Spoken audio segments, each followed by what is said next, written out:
going to spare that, whether it could be Muridke or Bahawalpur. So all 9 targets were chosen very carefully, and the response of India was very clear. Even the entire world knows.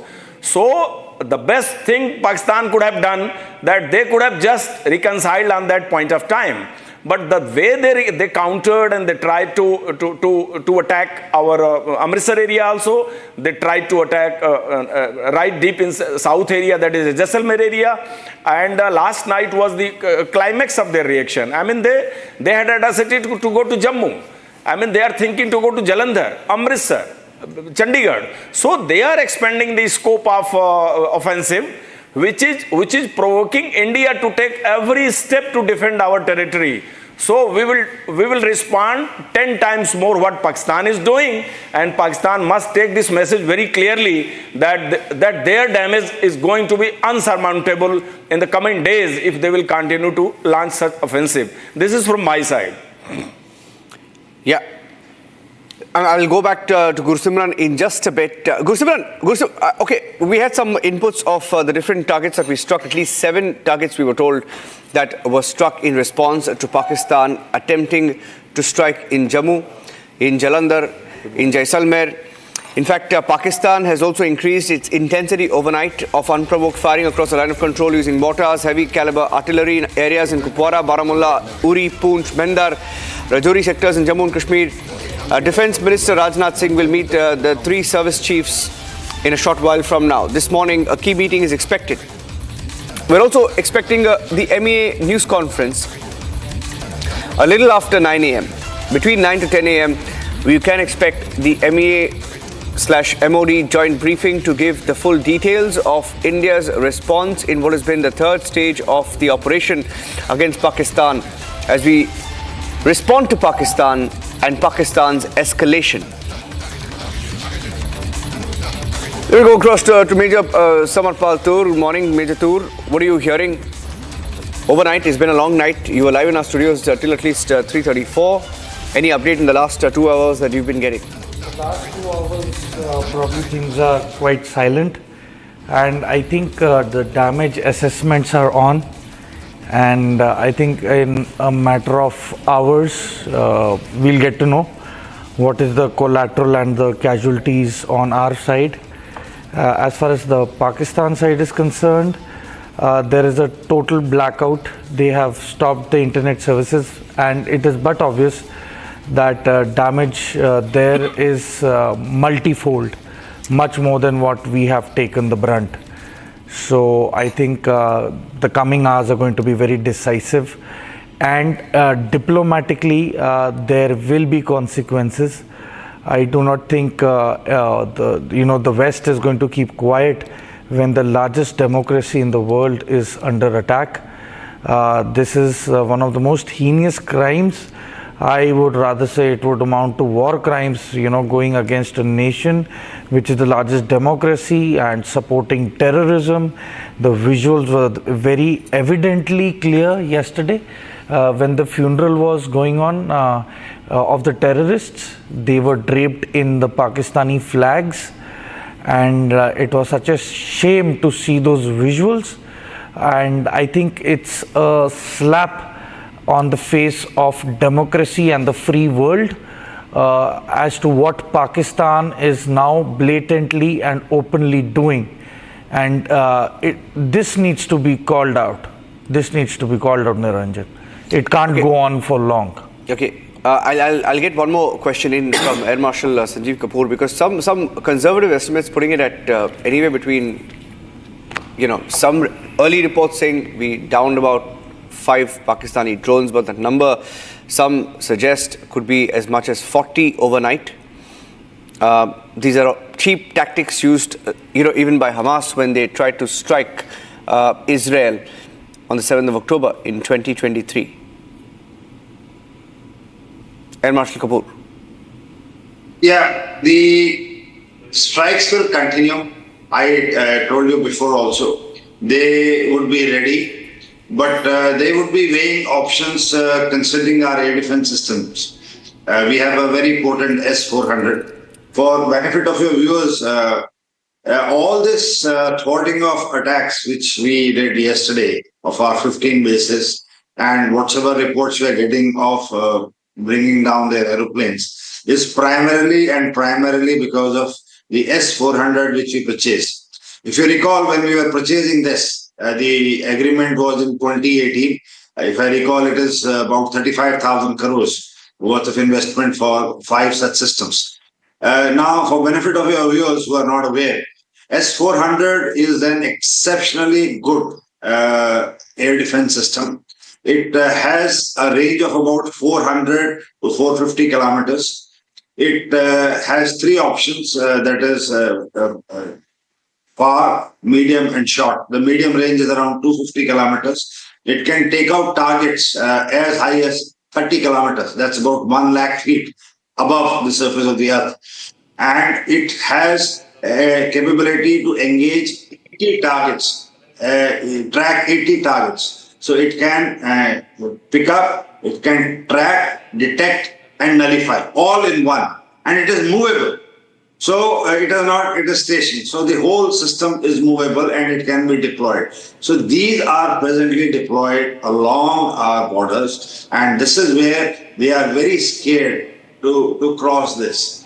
The integration of the picture of these radars is with our bases, that is called IACCS. And the real-time picture of what is happening on the battlefront is available to the planners and subject to the gaps in the air defense. Like you would have seen that yesterday, the kamikaze drones took out the Chinese air defense system, HQ-9.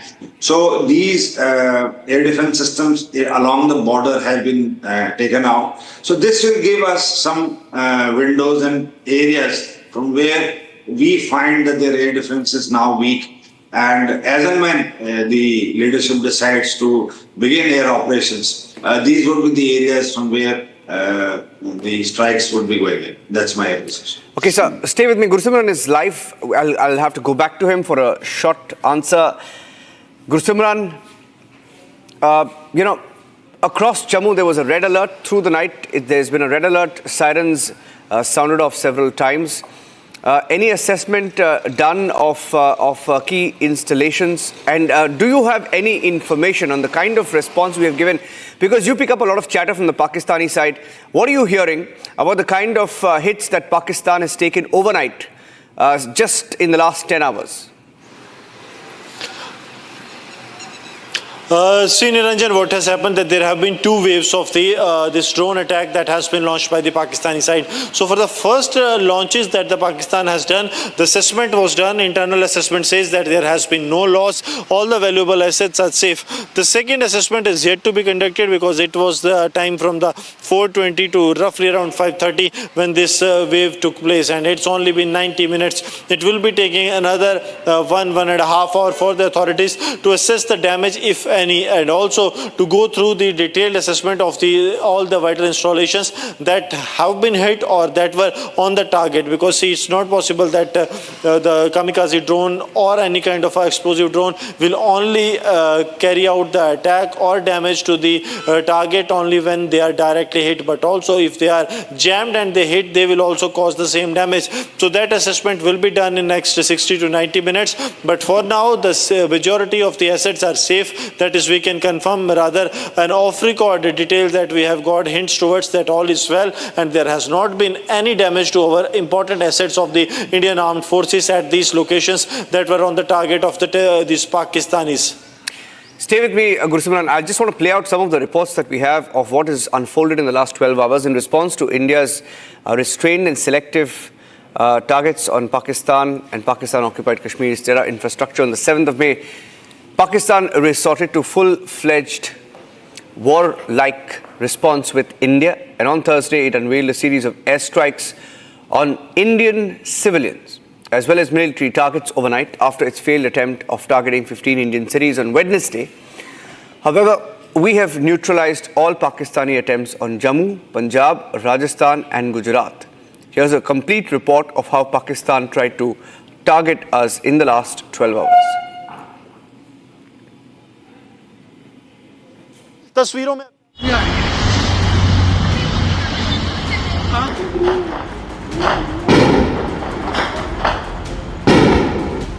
After jetting the jolt from India, rattled Pakistan is in mode to escalate the tension. On Thursday, Pakistan attempted to hurl missiles on Jammu airport. Swarms of Pakistani drones were fired on multiple locations in Jammu. Attempts were also made to hit Arispura and Chani Mart. However, the Indian Defence Forces intercepted 8 missiles and foiled Pakistan's attempts. India's defence system was immediately activated. This is around Jammu. This is around Jammu. There are some visuals which are coming in around Jammu. These were sent by our reporter Gursimran. These seems to be air defence systems because they are surface to air from our side. Can you, by looking at this, we are playing the video, can I get the audio up and let's get Gursimran in fast, please, ladies and gentlemen. Gursimran in fast. Gursimran, you are there with us. Gursimran, can you hear me? Can you tell me, Gursimran, what is happening in Jammu? What is your location? What is happening? Gursimran. Now, Arnav, what we are picking up from the sources in the Jammu and Kashmir police that there has been some explosions that have been heard near the Jammu airport and soon after that the air defense system has been activated. That is, we can confirm for now that the air defense system this seems like a Pakistani attack. An alert was sounded by the authorities and it cannot be said primarily, but yes, air defense system has been activated for now. That is what we can confirm. And also, if the air defense system has been activated, if the air defense system has been activated around Jammu, that means this could be an attempt by the Pakistanis to target the Jammu airport area. India's S-400 missile defense system and Akash air defense system foiled all Pak attempts to harm an inch of Indian soil. India drowned 2 F-16 fighter jets of Pakistan. Barring Doda, all other parts of Jammu were targeted by Pakistan. India's military stations in Jammu, Pathankot and Udhampur were also targeted by Pak drones, which were neutralized by India. There were also heavy artillery firing on the ground in Jammu city, Akhnur and in Samba sectors. The attack on the Arnia airbase in Jammu was also foiled. Artillery firings began in Akhnur, Poonch, Kupwara and Uri around 11 on Thursday night. Meanwhile, a total blackout was declared in several bordering districts of Punjab, including Gurdaspur, Amritsar, Taran Taran, while sirens were heard in Chandigarh as well. There were drone attacks on Jaisalmer in Rajasthan, which were also foiled. The drone attacks on Jaisalmer, which took place at 10:30 p.m. on Thursday night, were neutralized by Indian Armed Forces. A drone attack on Pokhran by Pakistan was also neutralized in the operations. India also foiled Pakistan's attempt on Sir Creek in Gujarat. 3 Pakistani drones were neutralized in Kutch on 11:30 p.m. In a counter-attempt, India unleashed airstrikes on Lahore and Sialkot, destroying Pakistani airborne warning and control system. Amid India's all-out war with Pakistan, US Secretary of State Marco Rubio dialed External Affairs Minister S. Jaishankar and reiterated US's commitment to work with India fighting terror.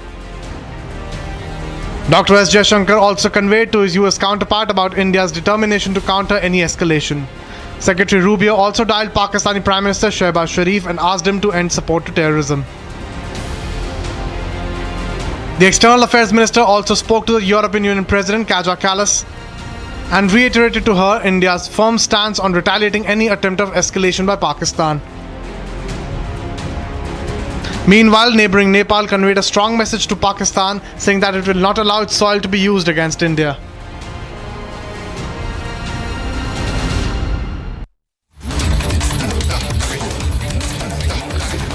Okay, we have an official confirmation now, not official though, but through defense sources.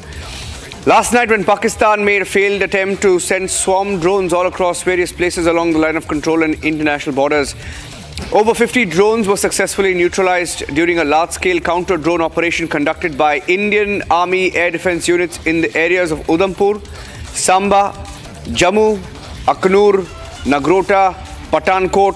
The engagement involved extensive use of L-70 guns, Zu-23 mm, Shilka systems, other advanced counter UAS equipment demonstrating the Army's robust capability to counter aerial threats. And it's been a long night. We're getting in, as the assessments are made. Mr. Dubey, 50 drones successfully neutralized. That's a big number. None of them managed to hit the target. Actually, we have got a very strong system to counter these drones. Basically, Pakistanis were not aware of the fact, because they must understand that the preparedness was going on, and we have read the mind of Pakistanis right from beginning. And the second issue is that to defend the complete 192 kilometers land borders, on the northern side of Punjab, that is the Paharpur post and above. So those areas have been very challenging right from beginning. As you know, in the past, they have ventured drone-driven all the nonsense since last 3 years. So tackling the drone and tackling the challenges posed by the drones for dropping the armaments, ammunition and narcotics in these areas have been a practice from Pakistan side. So the counter drone measures, Army was well prepared there. Second layer Nakas, the complete second layer defense from the BSF, again reinforced by the Indian Army from the depth, and the plugging every gap in that particular area, which is a sensitive area. So the complete infiltration route or passing through the Indian territory is completely blocked. Now, if we talk about the drones, there is already mechanism placed there.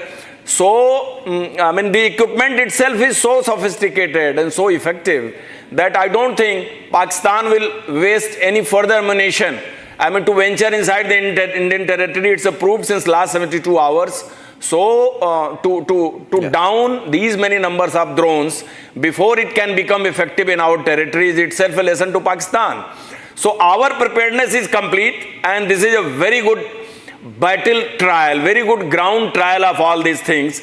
I don't think there could be any better opportunity to test and try every technology to teach the lesson to the Pakistan misadventurism. So I take it a very great success to the Indian Armed Forces. Sir, I have my colleague Shawan also joining us live from the Republic newsroom right now. He's got this detail firsthand after speaking to his sources. Shawan, we had different numbers coming in from different locations for the number of drones downed, but now we have a number, 50 drones just overnight. That is a big number. Take us through what you've picked up of the operation in the last 12 hours.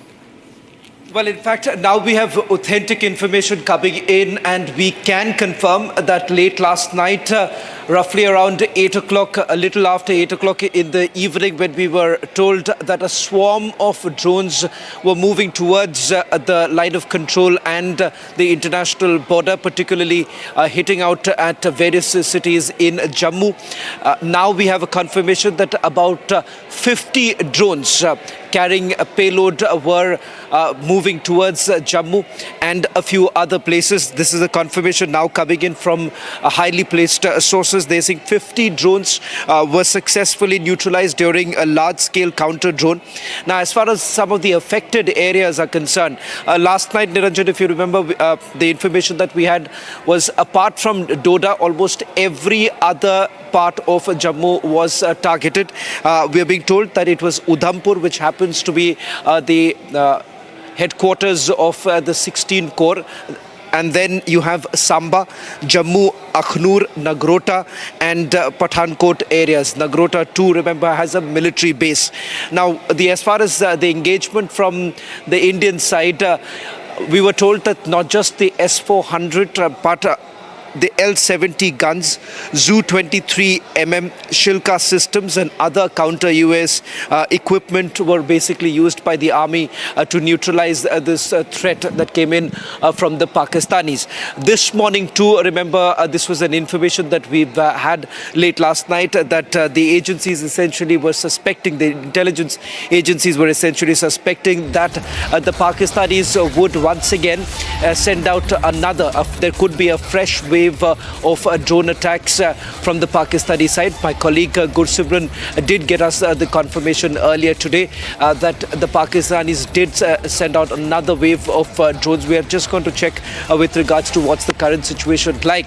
As far as the line of control and the international border are concerned, both have been extremely active through the night. We haven't got a confirmation with regards to what's the situation like. Perhaps in a short while from now, Niranjan, I would be in a better position to confirm for our viewers what is the situation like on the ground. Shawan, be with me because a lot of speculative reports, doing the rounds, and we heard that a few Pakistani jets were down. No, we don't have a number to it. There is no official word on it, but different news agencies also reporting that Pakistan jets were perhaps down. What do you know from your sources on that front? Ranjan, there's been a lot of speculations that have been doing the rounds, but let me just tell you from various sections that we've tried to get an information and a confirmation. First information came in that perhaps in Pathankot there was a fighter jet of the Pakistanis that was brought down, but the Western Command under which Pathankot basically comes in, they have denied. In fact, we've also checked with the paramilitary forces, the border security force, as well as the CRPF with regards to any information of a Pakistani pilot being in their custody. That too, there has a denial that has come in. But having said that, what has been a pattern like from all our sources that we have spoken to is the fact that there's been an ongoing operation, and that is something that the forces have actually maintained through the day, and it goes a little beyond than what has been spoken so far, because they have been emphasizing on the fact that this time the operation is all about retribution. That was the last word, and I'm emphasizing on this word because right now, Niranjan, it's important as part of a responsible reporting. We basically look at each of the words that have been used by our sources, because that is indicative of what's really on the ground. Because the forces, perhaps Mr. Dubey will be able to tell you more, that during an ongoing operation, it's very, very unlikely that you would actually get a specific details of that nature. And that's the reason why, perhaps if you can get in Mr. Anandi Dubey, he'll tell you why when the forces say that they're taking an aggressive posturing and the fact that there is a retribution in sight, what does that essentially mean from the military parlance? Mr. Dubey. Can you repeat this part again?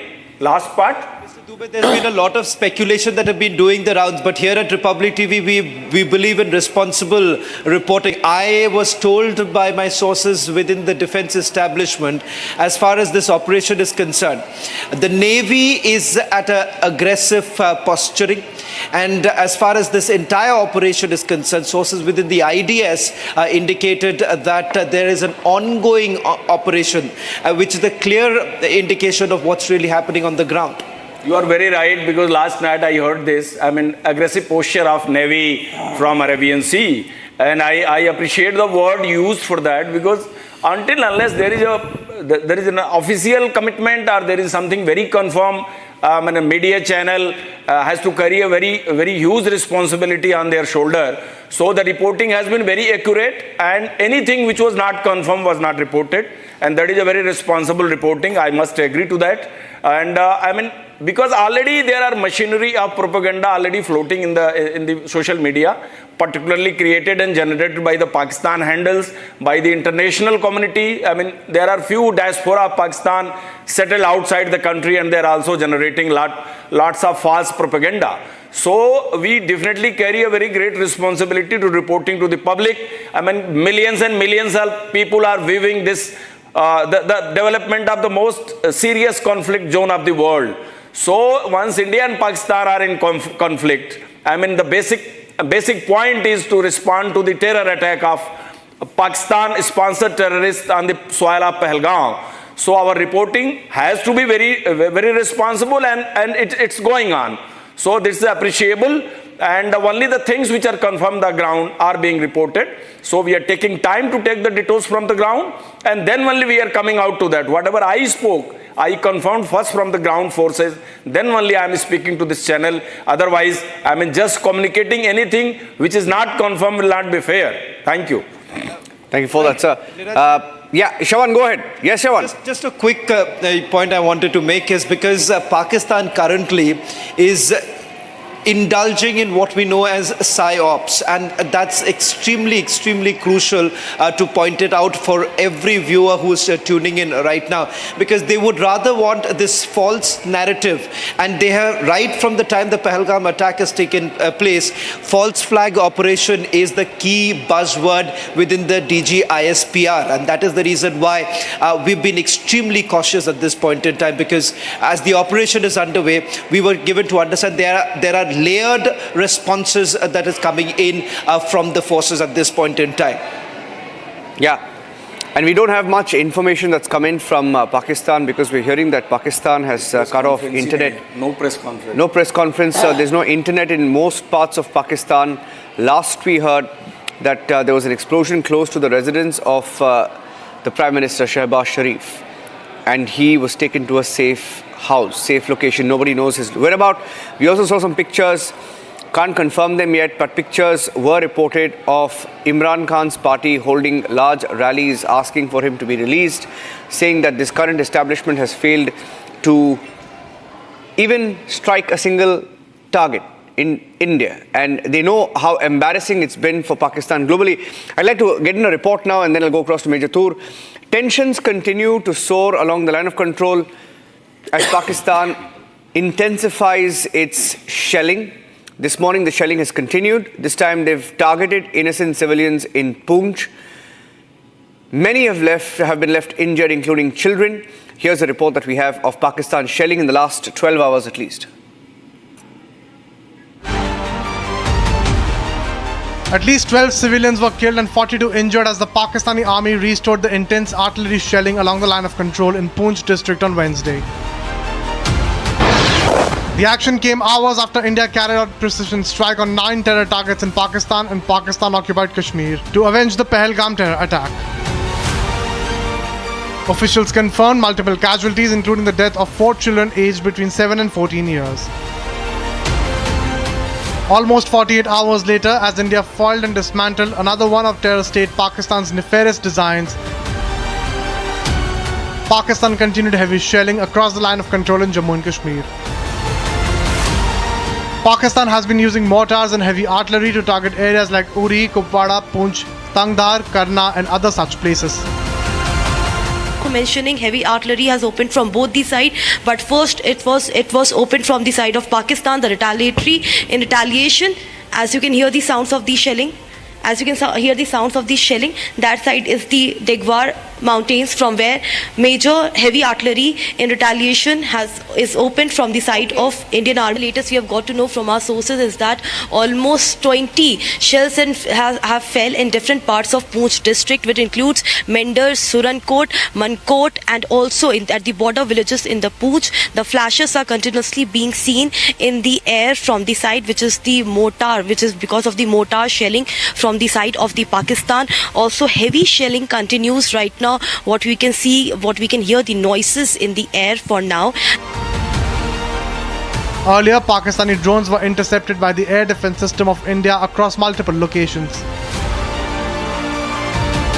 With tensions between India and Pakistan only escalating, it is only the beginning of the end for Pakistan.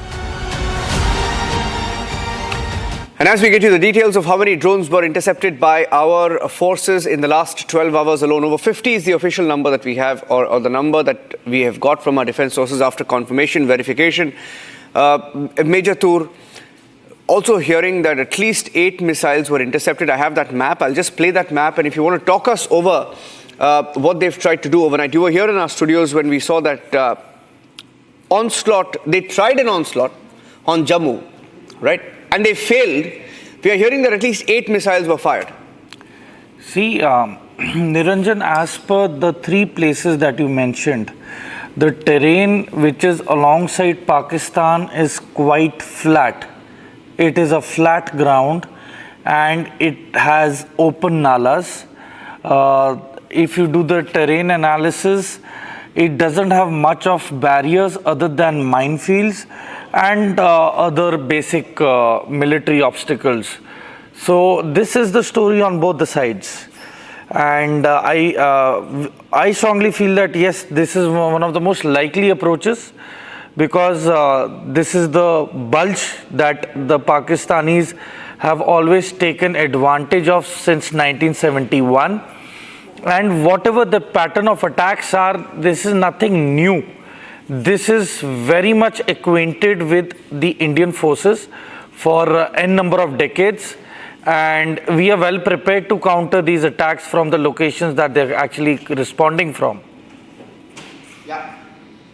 Okay, so there's a map that I have here that I'd just like to show about the different locations where we've intercepted the Pakistani All missiles. are in the bulge. RS-Pura, Arnia, Samba, all are in the bulge. This is in the last 12 hours alone. Yes. In RS-Pura, Arnia, of course, the first pictures came in from Jammu, but after that, Srinagar, Satwari, Jalandhar, RS-Pura, Arnia and Samba, at least 8 missiles were intercepted, and we hear from our sources that missiles were aimed at Jammu as well. Shawan, if you're with me, you were speaking about the kind of weapons that have been used by our forces to repel that drone attack, to counter that drone attack by Pakistan.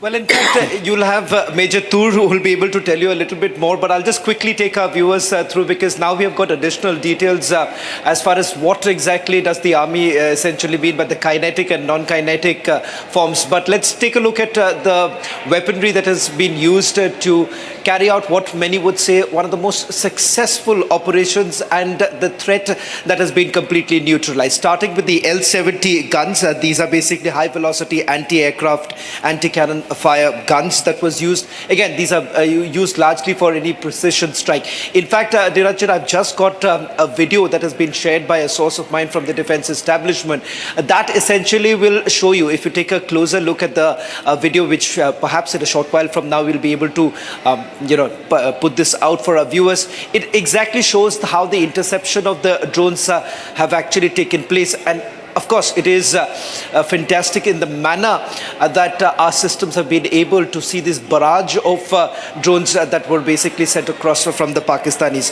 Zoot 23mm, that's the twin barrel rapid fire system. Once again, this basically enables you to neutralize the threats coming from multiple directions. The Shilka systems, these are the radar guided quad barrel firepower, and it basically tracks and destroys with precision.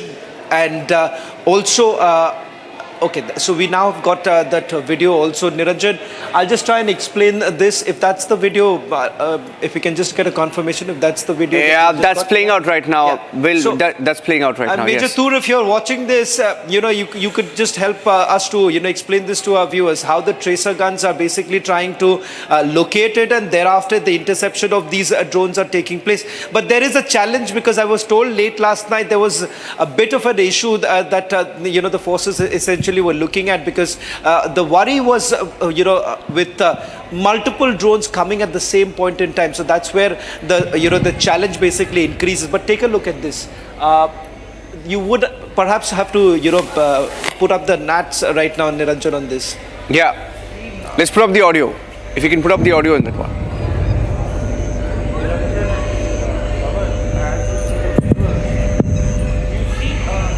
This is a swarm of drones. It's not that you're sending in just 2 to 3 drones. It's a swarm. So it's like, throwing pebbles at a target. So, you can get away with the majority of them, but a few will definitely go through. I mean, a few days back, if we see the example of one of the missiles that Houthis had fired into the Ben Gurion airport. So probably at times, 1 or 2 may give it a slip, but majority of them are not able to do so. So I think, this is war. This is war. So definitely the intensity is going to be high. And but I mean, it's impressive with the rate and ratio of fire of the anti-aircraft capabilities and anti-drone systems. I think it's quite commendable in terms of the damage control that has been done. The collateral has been really negated, and it's really gotten a lot of attrition to the enemy weapon system. I mean, this is the Sasta China ka saman, I mean, Sasta Chinese drone. And probably, I'm sure that there would be an argument with their supplier, whoever is giving them this stuff.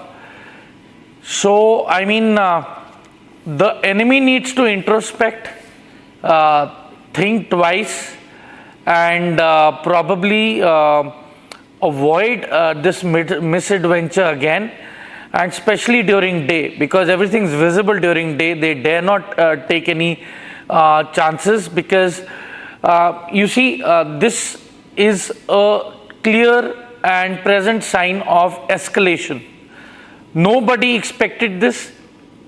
And you see, Pakistan itself had gone to the UN. And I fail to understand, in none of the official statements by the government of India has this country been named. We have declared war against terrorism, and terrorism alone, and the backers of the terrorists or the jihadi tanzeems. So I really do not understand that why Pakistan is getting involved when we are busy taking out the terrorist launch pads and their infrastructure.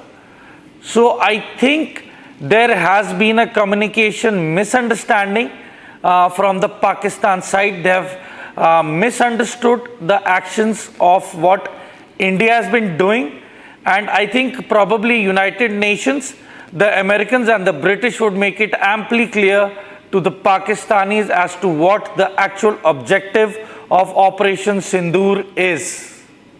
Shavan and Niranjan. Yeah, stay with me, Major Tur. Shavan, on the Navy's moves in the Arabian Sea, once again, a lot of speculative reports, but what are your sources telling you about where we are placed? Because some reports also spoke about Karachi and some explosions being heard in Karachi, some attack on Karachi. Any update on that? Well, in fact, there was a certain realignment. That was the last known update that I got from my sources within the Navy. And of course, as I've been pointing out, which has now been picked up by almost all other media networks, the aggressive posturing. This is the line that I was told by my source within Navy. Now, does that really indicate that they have basically breached and they've carried out what we saw back in the 1971 war? We do not know at this point in time with regards to how far have they basically carried out an action. But what I can tell you with some amount of certainty, Niranjan, that there have been certain developments. They're extremely tight-lipped about it, perhaps because of the nature of the offensive and the fact that perhaps the government has a plan in place, and that is the reason why, in all likelihood, sometime later in the day, you would have again a joint briefing. As I told you, Niranjan, yesterday morning too, also when we got the first set of details, and those details were with regards to a possible briefing, and that's exactly what happened later in the day, that there was a briefing and we got full details of it. So we'll have to wait for it. As far as the offensive in Karachi, all that we are being told is that in the Arabian Sea, the Navy has taken a very, very aggressive posturing and realignment of certain assets, which perhaps would mean that from the eastern side to the western side, there would have been certain realignment in terms of the positioning of our submarines as well as our warships. Okay. Getting in a word from Ambassador Deepak Vora as well, was in our studios last evening. Good morning, Deepak, Ambassador Vora. Sir, waiting for more details, and that big briefing expected a little after 9 a.m., but everything's gone silent on Pakistan's end. We are expecting them to assess their damage, count the number of aircrafts that are down. The number of drones, the conservative estimate we have on record is that 50 drones at least have been shot down by India. What sort of a response do you expect from Pakistan? What do you think is going on? What are you hearing? What I have been trying to assess and analyze, first of all, thank you very much for the opportunity. I did manage to get an hour's sleep. You haven't even got that. I don't know how you keep going, but I did get some rest. Thank you. What I've been trying to understand and analyze is exactly the question that you asked. How are they going to respond? As far as I understand, so some of my friends living in the United States who are from Pakistan, especially from Karachi, say that the mobile network seems to be down. Yeah. I don't know whether we've taken it out or it's just collapsed. This is with specific reference to Karachi. They're not able to reach their families, etc. over there. So that's the first thing. Second, as far as commercial shipping is concerned, they've all run off from the sensitive area, so to speak. We've told them to get lost, don't come anywhere within sort of shooting distance of Karachi harbour. Otherwise, you will be, fair game for whoever wants to take a pot shot at you. So that is good. The second thing, Pakistanis will try and show their own people. Now it's no longer trying to put pressure on India or to carry out that Ghazwa Hind or whatever, become Ghazis, etc. Now it's to tell their own people. And this happens in many wars, I've seen it. But particularly when things don't go as you had planned, as that mad Mullah Munir had planned. I think now they're trying to tell their own people that don't worry about it. We may have taken a few tight slaps, but we are still able to get up off the floor of the boxing ring and continue the fight. And that itself is a victory. We've been knocked down, but we haven't been knocked out. This, I think, is the kind of message that they're trying to send their people. I've seen this before. So my assessments are we'll wait for the briefing by the Ministry of External Affairs and our defense people. The briefing will indicate what the situation on the ground is and what we are going to do. But three things I think will be very important. One is, of course, to tell the IMF that, guys, you better not give these fellows any money because it's going to be used for all kinds of funny things. Second, to try and see if we can put them back on the FATF enhanced monitoring list, what we call the grey list, or maybe a total non-compliance, which is the black list, although there are only 3 countries there at the moment. I think North Korea, Myanmar, and possibly Iran, if I'm not mistaken. I can't remember. So this is the 2 big areas that we are going to act on. And the third, of course, I think will be putting pressure, because Saudi is going there, etc., putting pressure through its own friends, who it considers its friends, to tell them to lay off. Now, if they wish to de-escalate, they have to make the first move. They made the first move to escalate. We have retaliated, and very forcefully. We've shaken them up badly. If they want now to retrieve the situation, well, then they have to make the first move. I think these 3 things is what is going to go. Otherwise, as far as we are concerned, it's a fight to the finish. You yourself reported yesterday that in Balochistan, Pakistani flags are being removed from government buildings and Baloch flags are being put up. I've seen this in Dhaka in 1971. The forces don't move out of the cantonment and all the other buildings are taken over by the freedom fighters. So this is exactly, it's a replica. I can see my mind goes back to 71. It's a replay of, the floppy is being replayed. So they will take over all those government buildings and then close in on whatever small number of Pakistani troops are left around there. Those people will surrender. And then they'll declare the liberation, total liberation of Balochistan. I see that coming within the next 48 hours. Expecting a big announcement on Balochistan, okay, because there have been very, very fast-paced developments. I have Kritat also joining us in the newsroom right now. Let me go across to him, the big breaking news update we had this morning. Kritat, if you can take us through the update that we had on the last 12 hours when the first attack began on Jammu, or at least the attempted attack by Pakistan. They failed.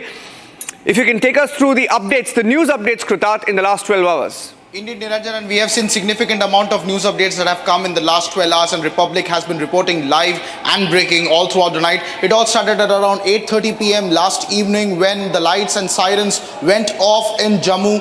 A drone swarm attack was reported at first at the Jammu airport, following which there was a blackout measure that was imposed all throughout the western front in Amritsar, in Jammu, in parts of Rajasthan, and even coming all the way down to Gujarat. Then there were multiple reported instances of various drone strikes. Defense sources at the moment say that as many as 50 drones were drowned. The most important update is, as far as the defense sources are concerned, that the Integrated Defense Command has also confirmed that there was no significant damage done to any of the military installations, which were the primary intended target as far as the information that is available to us at the moment. More than 50 drones intercepted and almost nearly 100% interception rate of the air defense system, including the S-400, the Shilka, and the ZU-23mm guns, which are the anti-drone guns, which are self-propelled guns, almost 4 cannons mounted on them, and all of them had almost near point accuracy in terms of intersection of all these drone swarms that were coming in. There were also reports of missiles being launched by Pakistan and some other unconfirmed reports also about certain aircraft being targeted. More clarity is awaited when the Ministry of External Affairs and Ministry of Defence will hold their press briefing later today at around 9 to 11. That is the window that we are looking at. The official timings are yet to be out, but the Ministry of External Affairs and Ministry of Defence is expected to come and break silence on it. Foreign Secretary Vikram Misri, followed by the Air Force and Army counterparts, are also going to brief the media. That's the big update. Wanted to get a word from Ambassador Vora. Sir, wanted to ask you, but just slipped out. But what do you make of the American response? Because J.D. Vance was asked a straight question. I think it was on Fox News, an interview, and he said, what's happening between India and Pakistan is none of our business. It's none of our business. It becomes our business if there are nukes involved. Do you see a change in America's tone there? What they are trying to say is that as long as it does not reach the level of nuclear warfare, because they've been wanting to take out Pakistan's nukes for a long time. I wouldn't say that it becomes our business means we'll send the Marines in and we'll denuclearize both sides. No, that's not the game. The message being sent out here is to Pakistan that don't try and, you keep threatening to let loose your 20 gram or 50 gram or 200 gram nuclear weapons against India. Don't overplay that card, because then we'll get very angry. And when we get very angry, we can hurt you badly. I think that is the message they are trying to give. Otherwise, just as Donald Trump had said, we have outsourced Bangladesh to India. Pretty much, they have outsourced dealing with Pakistan to India. That is the impression that I get, not just from the official statements, but also from the assessments and analyses of my counterparts in the United States. Bharat, deal karo with these wretched fellows, but if they try actually begin to mate their missiles and their nuclear warheads, well, then we are going to hit them very hard. And let me also tell you, sir, don't rule out, there's another fellow sitting on the sidelines waiting and watching what will these chaps do with their nukes, and that is Israel, sir. You might recall that some years ago there was talk of the United States, India, Israel getting together to denuclearize Pakistan. Didn't happen, whatever the reasons, I don't remember. But they're also going to be watching very carefully, as are a number of other countries, what happens to Pakistan's nukes. A dangerous country possessing nuclear weapons. What will the rest of the world, the big powers, including the United States, Russia and India, do? It'll be a message to all those who think that getting a nuclear bomb means we are the kings of the world. Yes. So be with me. I have my colleagues Achal also joining us along with Krutat. Achal and Krutat from the Republic Research Desk joining us live with the updates. Achal and Krutat, you've been tracking, Achal, the response that India gave last night. If you can take us through what we have done as a response to Pakistan's targeting of cities across the border. Amid intense speculation about what has been happening between India and Pakistan during this situation, which is somehow being called to be a war situation, there is a statement released by Defence Staff, Integrated Defence, that says that amid the escalating tensions between India and Pakistan, the Indian Armed Forces have successfully failed a large-scale drone and missile attack launched by Pakistan to target military stations in northern and western India, including Jammu, Pathankot and Udhampur. So this is an official confirmation from the Defence Forces of India. So there is no scope of any further speculation. We have strike back. The Pakistan tried attacking us, but we have given them back with equal force and equal resonance. And this is a victory for India. And the locations that have been targeted across the border that we have seen over the night, multiple updates have been coming in that certain military installations may have been targeted by India. Remember that the response has been very symmetric in the escalation metrics in the last 24 hours. Targets which are specifically targeted as per the information now confirmed by the Integrated Defence Command. This means that if India has retaliated against Pakistan, the information that came in last night was Karachi, Rawalpindi, Sialkot, Lahore, which air defence went off almost 24 hours ago in the Sindoor 2.0. All of these were key targets where explosions were being reported. Further information will be confirmed when the Ministry of External Affairs and the Ministry of Defence officially does their press conference later today at around 9 to 11. That's the window that we are looking at, ladies and gentlemen. But those are the significant updates that we can confirm on the basis of official inputs that have come from the armed forces that military targets were attacked. There was a massive drone swarm attack that struck Jammu, confirmed, and the Integrated Defence Command has confirmed that no military bases sustained any damage. Back to the studio. Yeah, between 3 and 5 a.m. this morning, we had an update also coming from Amritsar. In fact, that update read that all citizens are requested to stay indoors and away from the windows, keep lights turned off and window curtains drawn. There is no need to panic. A siren will blow now, and we will pass the message again once it's clear. This came from the Amritsar DPRO. So something was ongoing in Amritsar, and we are hearing that around 5 a.m., close to the Attari-Wagha border, there was news of a drone that was downed by India, and the Punjab police also investigating that. We don't have a confirmation, but quickly, if you can, both Achal and Krita, tell us about the different targets that Pakistan tried to go after on the Indian side and the number of drones that we have downed. If you can take us through what they tried and the response that was given. Yes, so there are multiple reports coming from across India, then multiple number of drones and different parts of Pakistani defense system are being found on different places. So this does prove that India has struck back, and the news of India striking Pakistan's defense systems and their coming missiles into India is not false. They have done it, there is official confirmation, and places in Pakistan like Lahore, Sialkot, Rawalpindi, which are the places which are not much away from their actual military bases, have been struck by India. And this is a siren, an alarm for Pakistan, which should make it rise open to the occasion and just accept its mistake and go back. Indeed, and the most important part here to look at is also that the number that defense sources, very credible defense sources, are putting to Republic is that around 50 drones were drowned across the entire Western Front. Now, there were multiple attacks that were reported throughout the Western Front, all the way from Bhuj, all the way up to Jammu, and most of these concentration of the drone swarm attacks was in the Union Territory of Jammu and Kashmir, particularly focused on Jammu and the Jammu airport. Okay, we have a confirmation now, Kritat, that the government briefing will happen at around 10 a.m. That's the joint MOD-MEA briefing, and Arnab is also joining the live coverage. Arnab, good morning. Good morning. Over to you. Over to you. Niranjan, thank you for holding fort. Fantastic job. And ladies and gentlemen, it's 18 minutes past 7 in the morning today, and we've been anchoring since yesterday. We've been non-stop breaking. I'm happy to tell you that the Republic Media Network team has been non-stop breaking overnight.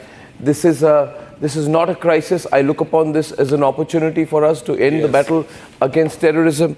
This is not a moment of challenge. It is a moment of great opportunity for the nation. And that's the way we should look at it. These moments come but rarely. And we are blessed to have, at this point of time, when this situation unfortunately faces the nation, to have Narendra Modi as the Prime Minister of India and Ajit Doval as the National Security Advisor of the country, and the three chiefs working in smooth motion. Ladies and gentlemen, the fact is, while I do a recap, which I will bring to you, good morning, NND Dubey Sahab. Good morning to you, sir. Good morning, sir. Good morning, Samar. You know, a lot of people asking us, what is the latest situation? What has happened last night? Can you tell us? Well, I think that I would not like to speculate very much, but you have the visuals. The latest visuals are telling you the story. We have latest visuals that are coming in from Amritsar, ladies and gentlemen, and we have some pictures of last night which we are receiving tonight, and these pictures are coming right now, and essentially these are interceptions in different situations, different sets of interceptions. So we are seeing a lot of drones. Some estimates are saying 50 to 75 drones are what have been possibly been brought down, and you can see here the nat sounds over these pictures. Essentially all our air defense artillery units were awake all of last night, and now you want to hear some of that background music? I think we can, no problem. Thank you very much. But it's okay. This is all army sourced footage. So you're seeing the firing, you can hear the background commentary. I think you're going to hear some army personnel there. Let's hear that. You see that, sir, blinking thing?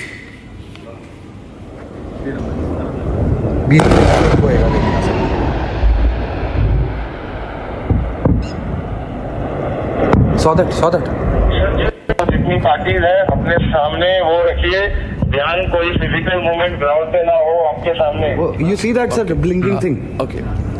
Samar, you want to explain what people are seeing this morning? These are the visuals of last night from Amritsar. Samar, on screen, please, while we talk about this. Thank you. The red colored tracer that you see, which is going in the sky, is basically us firing the anti-aircraft rounds.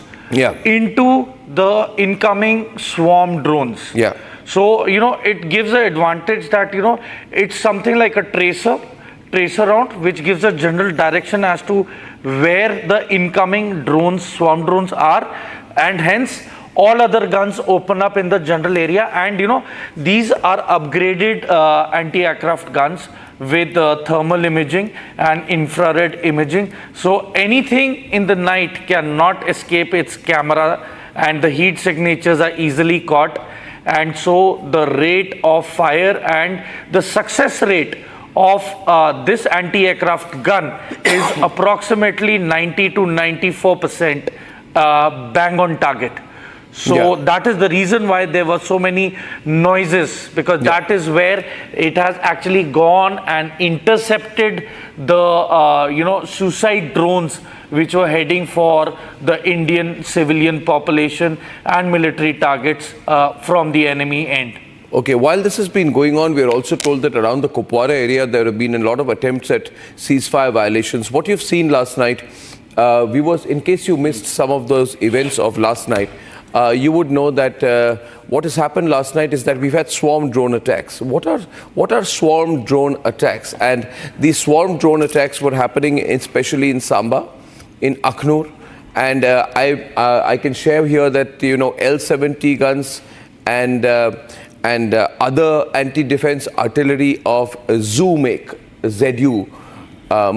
and then there was another which I forget, which is the L-70 and the Shilka. The Shilka as well was used. Can you tell us about the Shilka, the ZU make anti-defense artillery which we used last night, but a lot of extensive use of L-70. So what was used last night was not even the S-400 last night.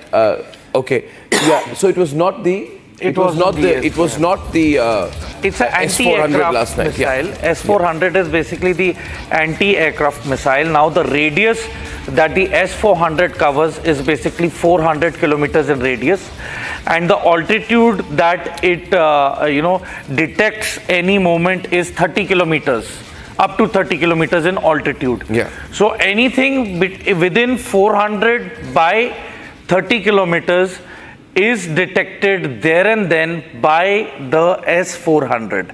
Now S-400 is a missile system which is basically used for any fighter jet or else to intersect any incoming enemy missile system. So you see, when an enemy activates its aircraft or its missile, so they have separate electronic signatures which come up onto the radar system. So the S-400 is able to recognize that yes, this is the aircraft, and it differentiates between the aircraft and the missile systems, as well as the drone systems. And also a lot of misleading information since yesterday being put out from Pakistani handles. They are looking very actively for a face saver. So the Press Information Bureau has said that one particular visual being put out of an explosion, which is being used by the Pakistanis as a face saver, is actually an old video from an unknown location that I cannot share right now, of an oil tanker explosion, but that is 5 years old, from 2021. The Pakistanis are putting out, and they're claiming an attack, that this is an attack on Hazira port. I'm putting that in breaking news. The Press Information Bureau says that this is an old oil tanker explosion, vintage 2021, which the Pakistanis are trying to pass off as a Hazira port attack, which is completely untrue. This is breaking news. Good morning, Deepak Vora Sahab. We are waiting for. Good morning, sir. We are still having a lot of shelling going on in Uri and Kupwara this morning, but we are in a situation where we can now send our reporters to different locations, Voraji, and tell you what's happening. A lot of neutralization, a lot of Pakistani drone debris lying around. But we have very little information of what has happened in Pakistan, the extent of our attack. We'll get to know this morning. What is your expectation of how the day will proceed, sir? Well, thank you very much. The first thing that makes me so happy is to see. I left you just a couple of hours ago, and here you are back again, fresh as anything. Amazing, amazing, amazing. Do share your diet with me so that I know what you do. And then, of course, I was able to get an hour's rest because our sons like Major Toor are around. They are awake. They are defending us. So thank you, Major Saab. Thanks to the Indian Army for doing what they are. So what I see is the press briefing, which will come in about just over 2.5 hours from now. They are going to tell us exactly what is happening. My anticipation, sir, you are seeing the Karachi stock market, the lower circuit breakers have been activated, which means trading is pretty much over there. I don't know if it's going to resume today. Second, the run on the banks continues. The restrictions remain. Number 3, Pakistan is now looking not to score any great victories over India or not to do this, that and the other, but to tell its own people that, look, we still have the capability to trouble India, which we had earlier. All that nonsense about Munir, we are a different people, superior race, superior civilization, all that has been thrown out. Now it's just reassuring their own people, please stand by us, because this is now becoming a fight, not for, he talked about Kashmir being the jugular vein of Pakistan. Now it's a fight for Pakistan's survival. And with the Baloch having done what they have. Sir, I saw this in Dhaka, where in 1971, where began the Mukti Bahini by removing flags from all the government buildings that were outside the immediate cantonment area, putting up their own flags. The same thing the Baloch are doing. I think apart from the Kalat cantonment and 1 or 2 other places, all the flags from government buildings, private schools, etc., the Pakistani flag has been removed and replaced with Baloch flag. So that blow has been struck. And if, I think, the Pakistanis start looking elsewhere and their chaps surrender en masse, as I expect they will in Balochistan, well, you might even expect the declaration of Azad Balochistan today, sir, as quickly as today. Well, that's absolutely true. I think what you said there about the Karachi circuit breakers is true. I don't even know if they have a stock exchange left. By the way, today is the morning, ladies and gentlemen. Critical meetings in IMF. We're holding firm on that position, and I think the IMF, should not be clearing the Pakistani bailout package without extreme conditions. Arawat is joining us live from location. We'll go live to Rawat, and he will tell us more about the shelling that's going on in Uri. Ladies and gentlemen, if you're watching our broadcast, you will realize here that the Republic reporters are the only network reporters who are ahead on the ground where the shelling is happening. We are choosing to be there in the areas where there is shelling, and I think our reporters are doing a very good job. Some of those have come to areas which are 100 to 200 meters away from where the shelling happens. And Arawat's present location, he's on the move. He keeps changing his location like all our reporters do every 15 minutes. Arawat, good morning. Uri ki halat kya hai? What is the situation in Uri and the adjoining areas? What are you seeing around you? The places where there were all these drone strikes yesterday, or where there was these heavy shelling going on, what is the situation now? What is the morale among our forces? What are you hearing? Arawat from Uri in Jammu and Kashmir. Arawat. Very good morning, Arnab. We have seen continuous shelling in the Uri sector from yesterday late night. We have also seen that the Indian Army is giving them the befitting reply. We have seen this shelling has started yesterday late night, and it's continuously. Also, we have seen that the administration is on the toes there. Also, we have seen that the forces are giving the Pakistani troopers to befitting reply. Also, we have seen there are some reports. There are some posts in the Uri sector where we have been told from the sources that the Pakistani troopers have left their bunkers and stumbled back some 6 to 7 kilometers in the Uri sector, and also the local population of the entire area has been evacuated to the safer places by the district administration, Jammu and Kashmir police and other forces there. Also, we have seen that the continuous shelling is going on, and the Indian Army is giving befitting reply to Pakistan's unprovoked firing towards the civilian areas in the Kashmir Valley. Also, we have seen that the they are not targeting only the residential areas or the bunkers of the forces, but yes, they are also targeting the Islamic locations like the masjids,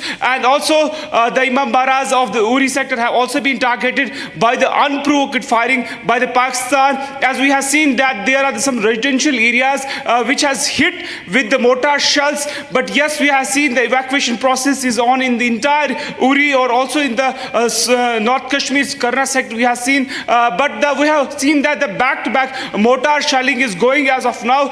We can't show the visuals right now of the entire area due to security reasons, but yes, we have seen that our forces are there and they are capable to give them the befitting reply. Also, I'll request my Vijay to show you this entire area. This is the area where you have seen that's the area where you can see that the shells are coming out. This is the entire ridge in the Uri sector where from we have seen already the infiltration route, but we have seen there was also attempt of the infiltration in the various sectors of the Jammu and Kashmir, but we have seen that the forces are here and they are giving them the befitting reply to in the entire area. Also, this is the area where we have seen yesterday the firefight was on. Also, the small arms are still are being fired by the Pakistani troopers in this area continuously, but we have seen that the Indian Army is giving them the befitting reply.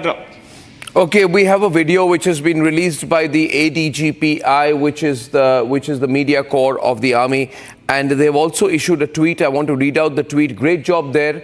Keep moving your location. Keep moving your location. A very few vehicles behind you, and those which are moving, And so I would request all our reporters on the ground in areas where the shelling is going on to keep changing their location every 15 minutes. Now, ADGPI has put out a tweet, ladies and gentlemen, and the army has said that there have been multiple armed forces. Pakistan armed forces launched multiple attacks using drones and other munitions across our entire western border on the intervening night of 8th and 9th May 2025. The Pakistani troops also resorted to numerous ceasefire violations along the line of control in Jammu and Kashmir. The drone attacks were effectively repulsed and a befitting reply was given to the ceasefire violations, CFVs. And the Indian Army remains completely committed to safeguarding the sovereignty and territorial integrity of the nation. All the nefarious designs will be responded by force. Indian Army #Justice Served. There's also a video of the Indian Army which has been released officially this morning, and I would like to play that out next.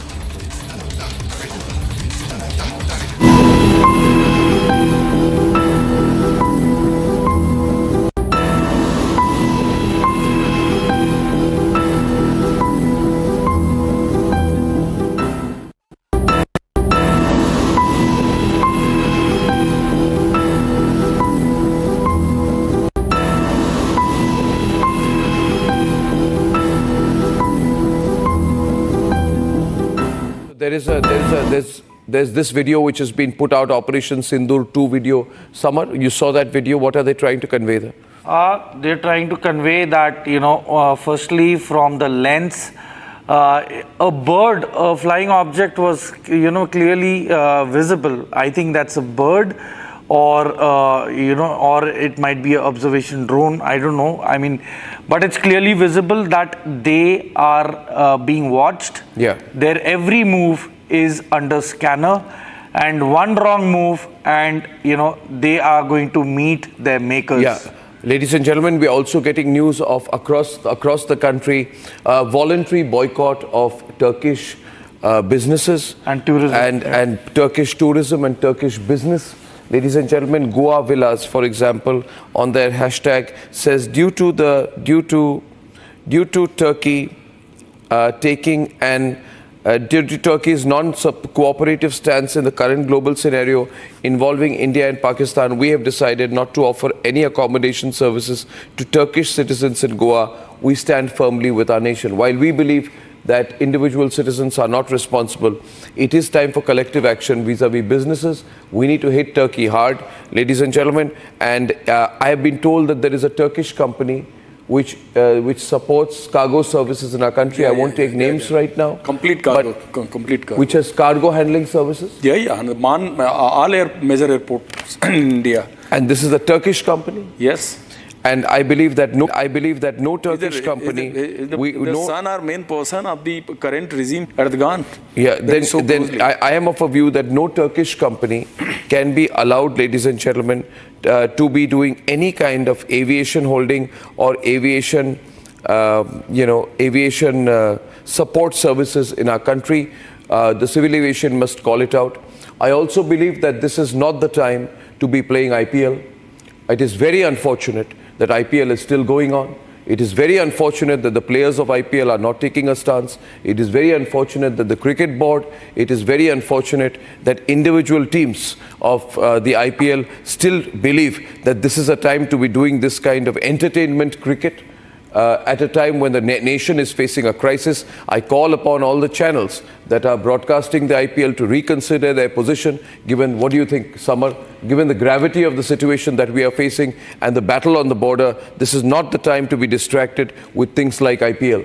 I hold a very clear and unambiguous view on it, and I will not change my position on it. Samar. I mean, Arnab, we are at war here. Yeah, this is not the time to be trying to entertain ourselves by playing limited overs entertainment cricket. I mean, look at the seriousness of the war which has taken place. Look at the magnitude, right from Bhuj up to Leh. Yeah. I mean, this is no joke. The enemy has planned in deliberation and is also selected religious sites with deliberation. Our people have been killed. Our people have been killed. They continue to play IPL. Our people are being killed. They continue to play IPL. Our forces are responding. They continue to play IPL. Pakistani ceasefire violations happen. Pakistani drone attacks are happening. Indian artillery, Indian air defense artillery is on. We're in a state of war, and all they want to do is make money through IPL. I think this should stop. I'm calling for this because this is too much, Saurabh. This would not have happened in any other country, but this is nation first. Very immoral. This is nation first. I'm sorry, I'm shifting the mood away, but this is the reality. Someone has to say it here. I completely endorse it. This is a time of national unity. Everyone would be thinking, the organizers, I'm sure, should be thinking about it. And with your call, I think better sense should prevail, because, not only are you in solidarity with our armed forces who are standing, sacrificing their lives on the border, but also it diverts attention, because security agencies have to secure, the people. They cannot be guarding IPL stadium or anything like that. I think the government should create an advisory. Any big entertainment concert, matches like these should be completely postponed in line of, we are in the midst of a national emergency of sorts. Yeah. And this is what everybody should be thinking. And one more thing, Arnab. I am really surprised about the silence of so-called Bollywood biggies at a time when they should be standing up in solidarity, issuing, talking about this to they their don't do it millions of followers. without a nudge. They won't. I call upon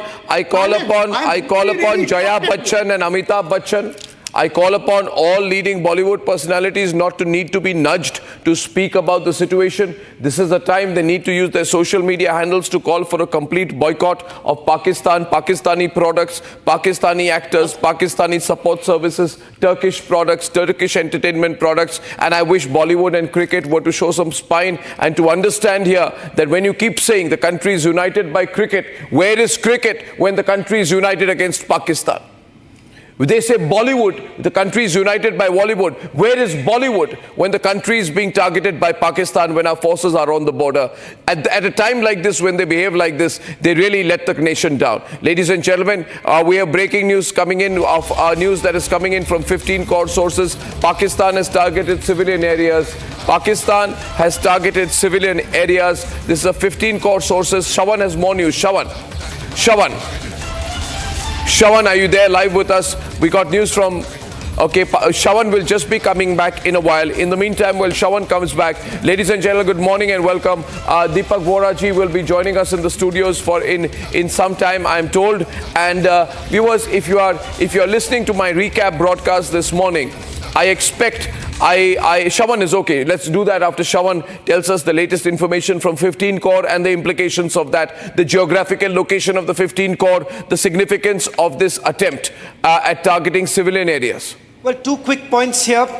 when I spoke to my source in 15 Corps, that's based out of Srinagar, they're saying that the line of control is absolutely hot at this point in time. There has been intermittent firing that has taken place, particularly in Kupwara and Uri.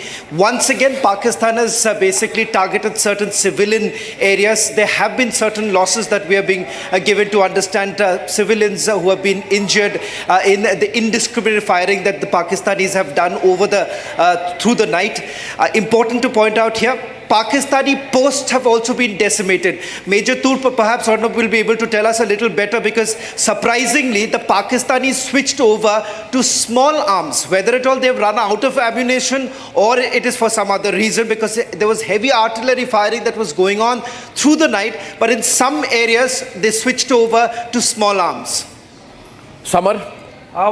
These are the telltale signs of their fire. Maybe that, they've run short of ammunition at the moment. Maybe that this was the first reply, and could be that they've done a tactical withdrawal to a rare location where their actual ammunition and bigger caliber artillery guns are present. So right now, I strongly believe that there has to be observation of these Pakistani locations from high altitude observation equipment, which is going to give us a very clear and a present idea in terms of where they are and what their modus operandi is, and why have they switched on to the small arms weapon systems. So I think it is only with time which will decide and make things amply clear as to why they have done this. But as far as logic is concerned and the present statistical data was concerned, they have only 10 days of artillery ammunition. So it depends as to whether they've finished it off for the certain day, or they're going to now consume the leftover ammunition for the day number 2. So we really have to assess and check through satellite imagery and drone observation equipment as to what they are up to. Okay, NND Dubeji, good morning, and can you tell us your views about what happened yesterday? Last night, Pakistan, as you know, made many failed attempts to send these swarm drones in various places along the line of control and the international border. We are told over 50 drones were successfully neutralized during this large-scale counter-drone operation. How do you expect things to move ahead today? And what do you make of the use of drones that they did yesterday all over these areas? Udhampur, Samba, Jammu, Akhnur, Nagrota, Pathankot. You know these areas. First, I'll take up the areas, plain areas. I mean, the 192-kilometer international border with Jammu. So they misadventured last night with the drones. But one thing is very clear, that they were doing this sort of job in the last 3 years. I mean, the intensity and scale is much higher, what they have done last night. But they were already doing their heinous job through drones by dropping armaments, you can say narcotics and other material on Indian soil stealthily during the night. So BSF is completely holding the 192 kilometers area there, and BSF is accustomed and used to take care of these drones. And currently the second layer of defense, a border security force, supported well by the Indian Army behind that. So Indian Army has very successfully downed all these drones last night, and no drone has been effective or successful at any of the posts or in the civilian area of Jammu. That is my report. I spoke someone in the 4 o'clock in the morning, and it was reported that some of the Pakistanis movement was sighted through our devices near Samba area, but it was heavily replied upon by the medium machine gun and small arm fire by the border security forces, and the casualty is much higher, which Pakistan is not accepting at this stage. Vasantar area, which has been very notorious and it has been very favorite for the Pakistanis for infiltration, has been completely taken care of by illumination and by technical devices. So we are not bothered about the Vasantar area, that they will do something stealthily. Yes, they have done some efforts in Arispura area and Akhnur area, which is again, there is no damage caused to our side. And the system which we have very initially mentioned about these anti-drone technology, it has been very effectively deployed. Now I'll come up to that Uri that Poonch area and Rajouri area. Yes, sir. That area has been definitely affected last night, and they have targeted our religious centers, Gurudwara, and a significant number of Sikh communities by their drone attacks, which is very, very condemnable. It has never done in earlier. And Poonch is basically surrounded from 3 sides. So tactically, that is little, under their zone, and they always take advantage of the Poonch area. So that is one issue. Now let us go ahead to the northern side. Right from Tangdhar and down, they are doing cross-border firing, which is total violation of the agreed points between both the countries. But one thing very interesting, that now they have switched over to small arm firing, and there may be a reason that they are very miserly moving. They want to save their resources for the time being. That's why, because they know that they can't sustain for a very long time. But preparedness at LOC and Jammu area is very heavy from our side. We are used to that. This is a little higher conflict level. Yeah. But even before that, when no war, no peace situation, we are accustomed to take care of the Pakistani attack. So we are doing it very, very well and very effectively. Results are very good on that border. Okay. Yesterday, US President, Vice President J.D. Vance said, Dubey Sahab, that, he said that it's none of our business. I want to go to Washington. Ladies and gentlemen, where we have Saurabh, who's looking at all the global reactions from Washington. And what J.D. Vance said, I think it was an interview to Fox News, he said that fundamentally it is none of our business. And America, it has nothing to do with America's ability to control it. But he said we are not going to get involved in the middle of war. That is fundamentally none of our business. None of our business. And America can't tell the Indians to lay down arms. Our hope and expectation, this is not going to spiral into a broader nuclear war or regional war. Only nuclear aversion is the main concern, but this is none of our business. How do you view that statement, and can you give us a sense, Saurabh, of the global reactions which you've been following? Is that going to play a part at all? And can you make a comment on the kind of alignment we are seeing here? Pretty open alignment. Samar was telling me a cargo plane is just about to land in Pakistan from Turkey, Samar. Yes. Right? So Turkey has got actively involved on the Pakistani side. This is breaking news. Turkey openly joins forces with Pakistan. There is no-fly zone when it comes to Turkey. Turkish planes are carrying drones and landing in Pakistan. Am I right, Samar? Yes. Can you quickly update on that, Samar? Can you tell Saurabh on that and then take it forward? So Turkey has got directly involved with the Pakistani side. Samar and Saurabh, please. Yeah. See now, Arnab, Turkey is using private airlines now, which is heading into Karachi. So firstly, it is amply clear that the Karachi airstrip is functional at the moment. But you see, a country during such a hostile situation has its battle frigate in the waters of Karachi, has its C-117s deliver Bayraktar TB2 drones in the last month to the Pakistanis. And now when Pakistan has imposed this war on the largest democracy of the world, you observe that Turkey's private aircrafts are now flying into Karachi to bring in the drones. So you see, it is an open provocation even from Turkey. And there has to be a dressing down of the Turkish ambassador. He needs to be called in and he needs to be told that this is not done, and they got to go out. It's not a warship. They got to have restrictions now. Can I jump in here? I think that is being done.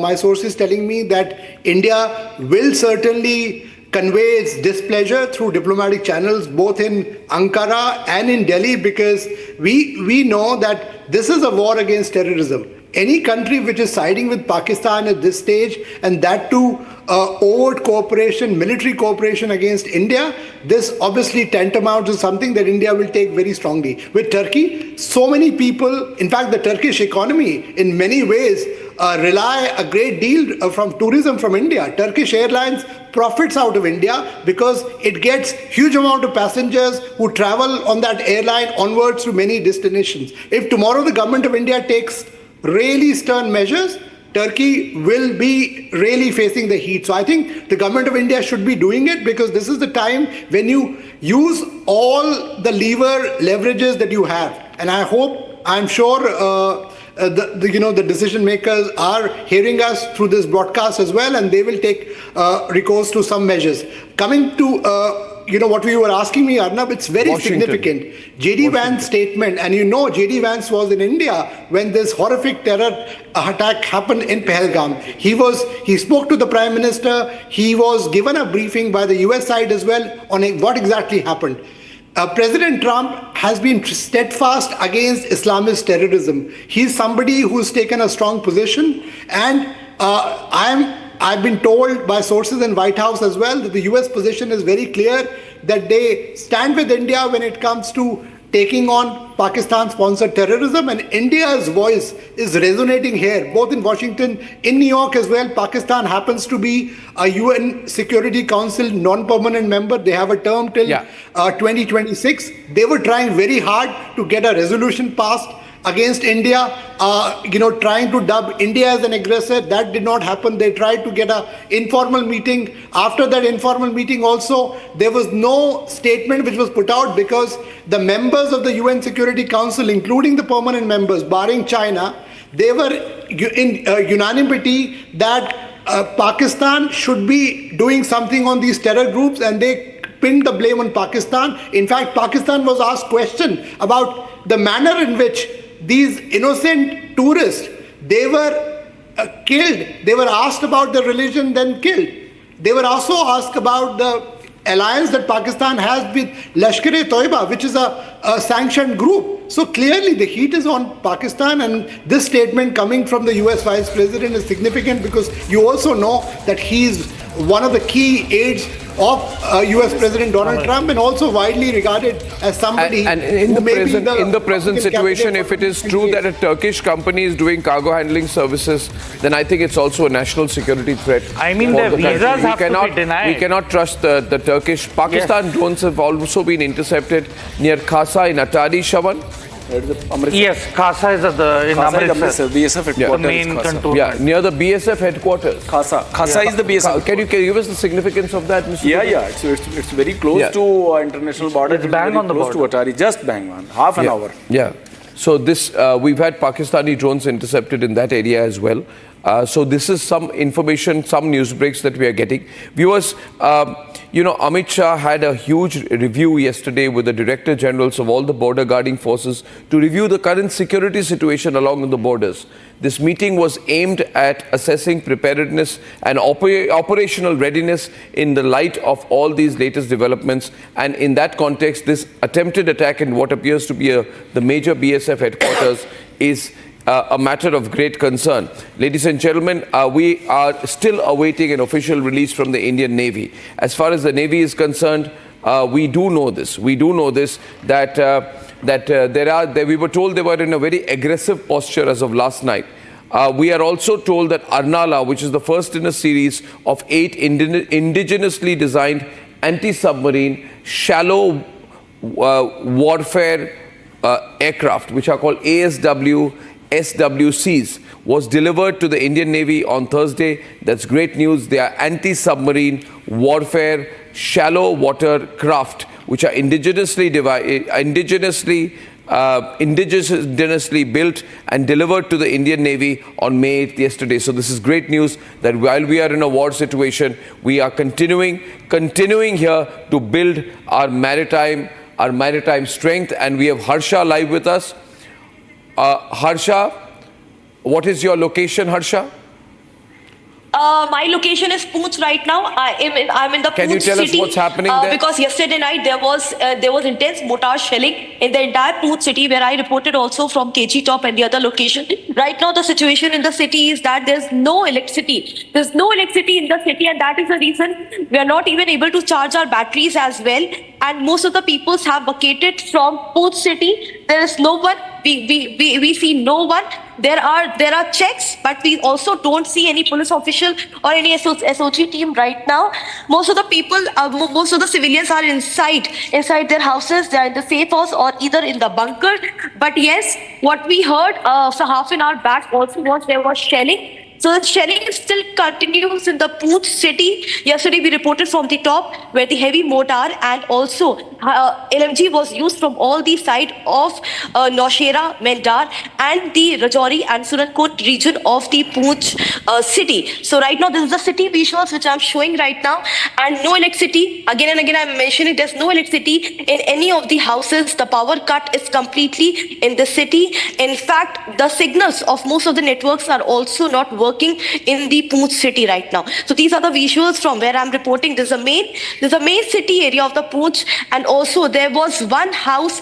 There's one house. I'll take you there where there's an impact of mortar shelling. The shells were bored. The shells were dropped, fell in the Poonch city. In this shop below there was a shop, and this is the visual.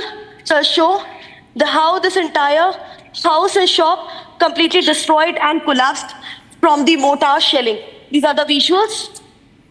These are the visuals from the night when there was heavy mortar shelling from each and every side of the Poonch district. So these are the visuals from Poonch, from where I'm reporting right now. I'll turn my No, that's all right. You stay there. Harsha, I'm asking you something. There seems to be nobody around the city right now. So has there been complete evacuation, it appears, of that part of the city or that city, that the whole area? Yes, right now there's no one. Almost 80% of the civilians in the city have completely evacuated from this entire area. We have seen, I also reported from several lanes and locality where the locks have been put up in the house. We don't see more. As I'll show you that there's complete desertness in the city. There's no one, no civilian, no resident. In fact, there was an SOG team, the QRT team of the QRT unit of the SOG, which came here, and it also told the people who were wandering on the road to stay inside. They were continuously stating that there's a continuous shelling. We also see a few locals here. I believe I'll try and take a word from them also. सरदार जी, सब लोग खाली करके चले गए हैं, आप लोग कुछ ही लोग बचे हैं। तो यहाँ पे कोई रात में हताहत तो नहीं हुआ नीचे सिटी में? सब लोग ठीक है? So this is one of the locals we saw, but yes, most of the houses, the shops, everything is shut. Religious places is shut. In fact, the DC office and the police officials, none of them are right now in their house. In their office right now. We don't see any movement, neither at the bus stand, or neither at the railway station here. We don't find any shop open.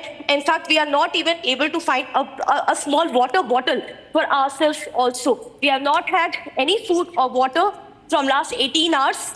And there's no possibility that we could find any, because there's no shop open right now. The entire city has been evacuated and vacated. Most of the people have moved to their village area, the safer place, or either they went towards Jammu. Back to you.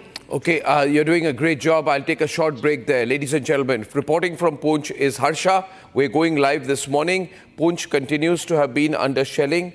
I will have several news reports. Thank you, Harsha. Be safe. Now, ladies and gentlemen, these are, the Pakistan Cricket Board has moved all its cricket matches to the UAE. We are told we call upon the IPL and the teams in the IPL to show some sense of responsibility and call off entertainment and cricket entertainment at a time like this. There have been infiltration bids in Samba.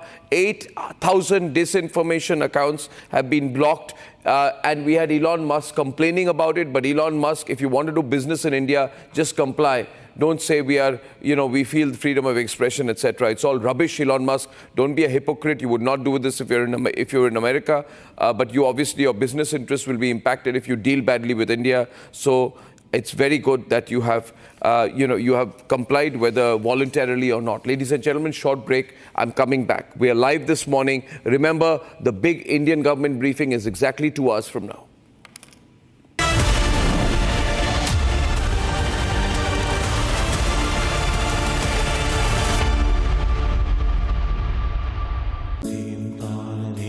At Amity, we are committed to building a stronger India through world-class education and research to nurture ideal citizens who, together with the leaders of today and tomorrow, will make India a world superpower.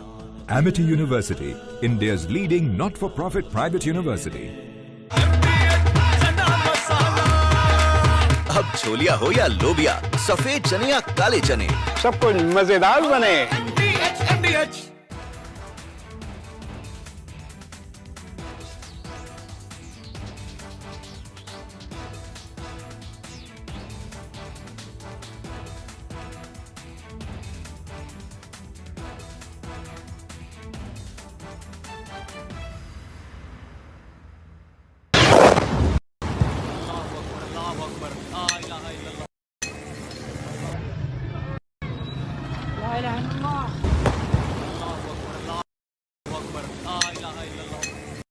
Of different weapon systems, because you cannot risk putting all eggs in one basket. ये मस्जिद तैयबा मरकज उमर के अंदर ये नुकसान है. Not risk putting all eggs in one basket.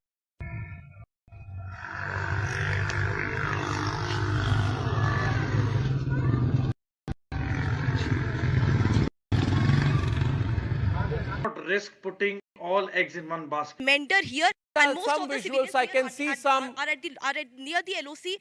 No. This is a long shot. I can see in the sky there's somebody who shot something to light.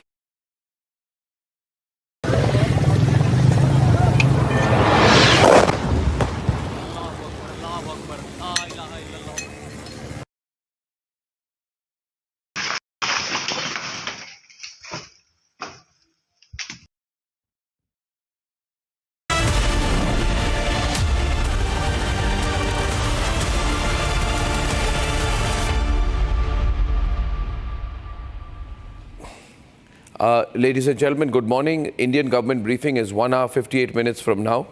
And I want to take some visuals full frame for all of you who missed some of the breaking news developments of last night. We've had a very long night yesterday. And these visuals, what we are seeing, first set of visuals, all will go full frame. Visuals, we are locating it. And you can see here, what you're seeing here is the impact of shelling, which is going on very heavily in the Uri sector of Jammu and Kashmir. All these regions have Republic reporters. These are verified and authenticated visuals. Then I want to show you the visuals of Amritsar. Oh, you see that, sir, the blinking thing?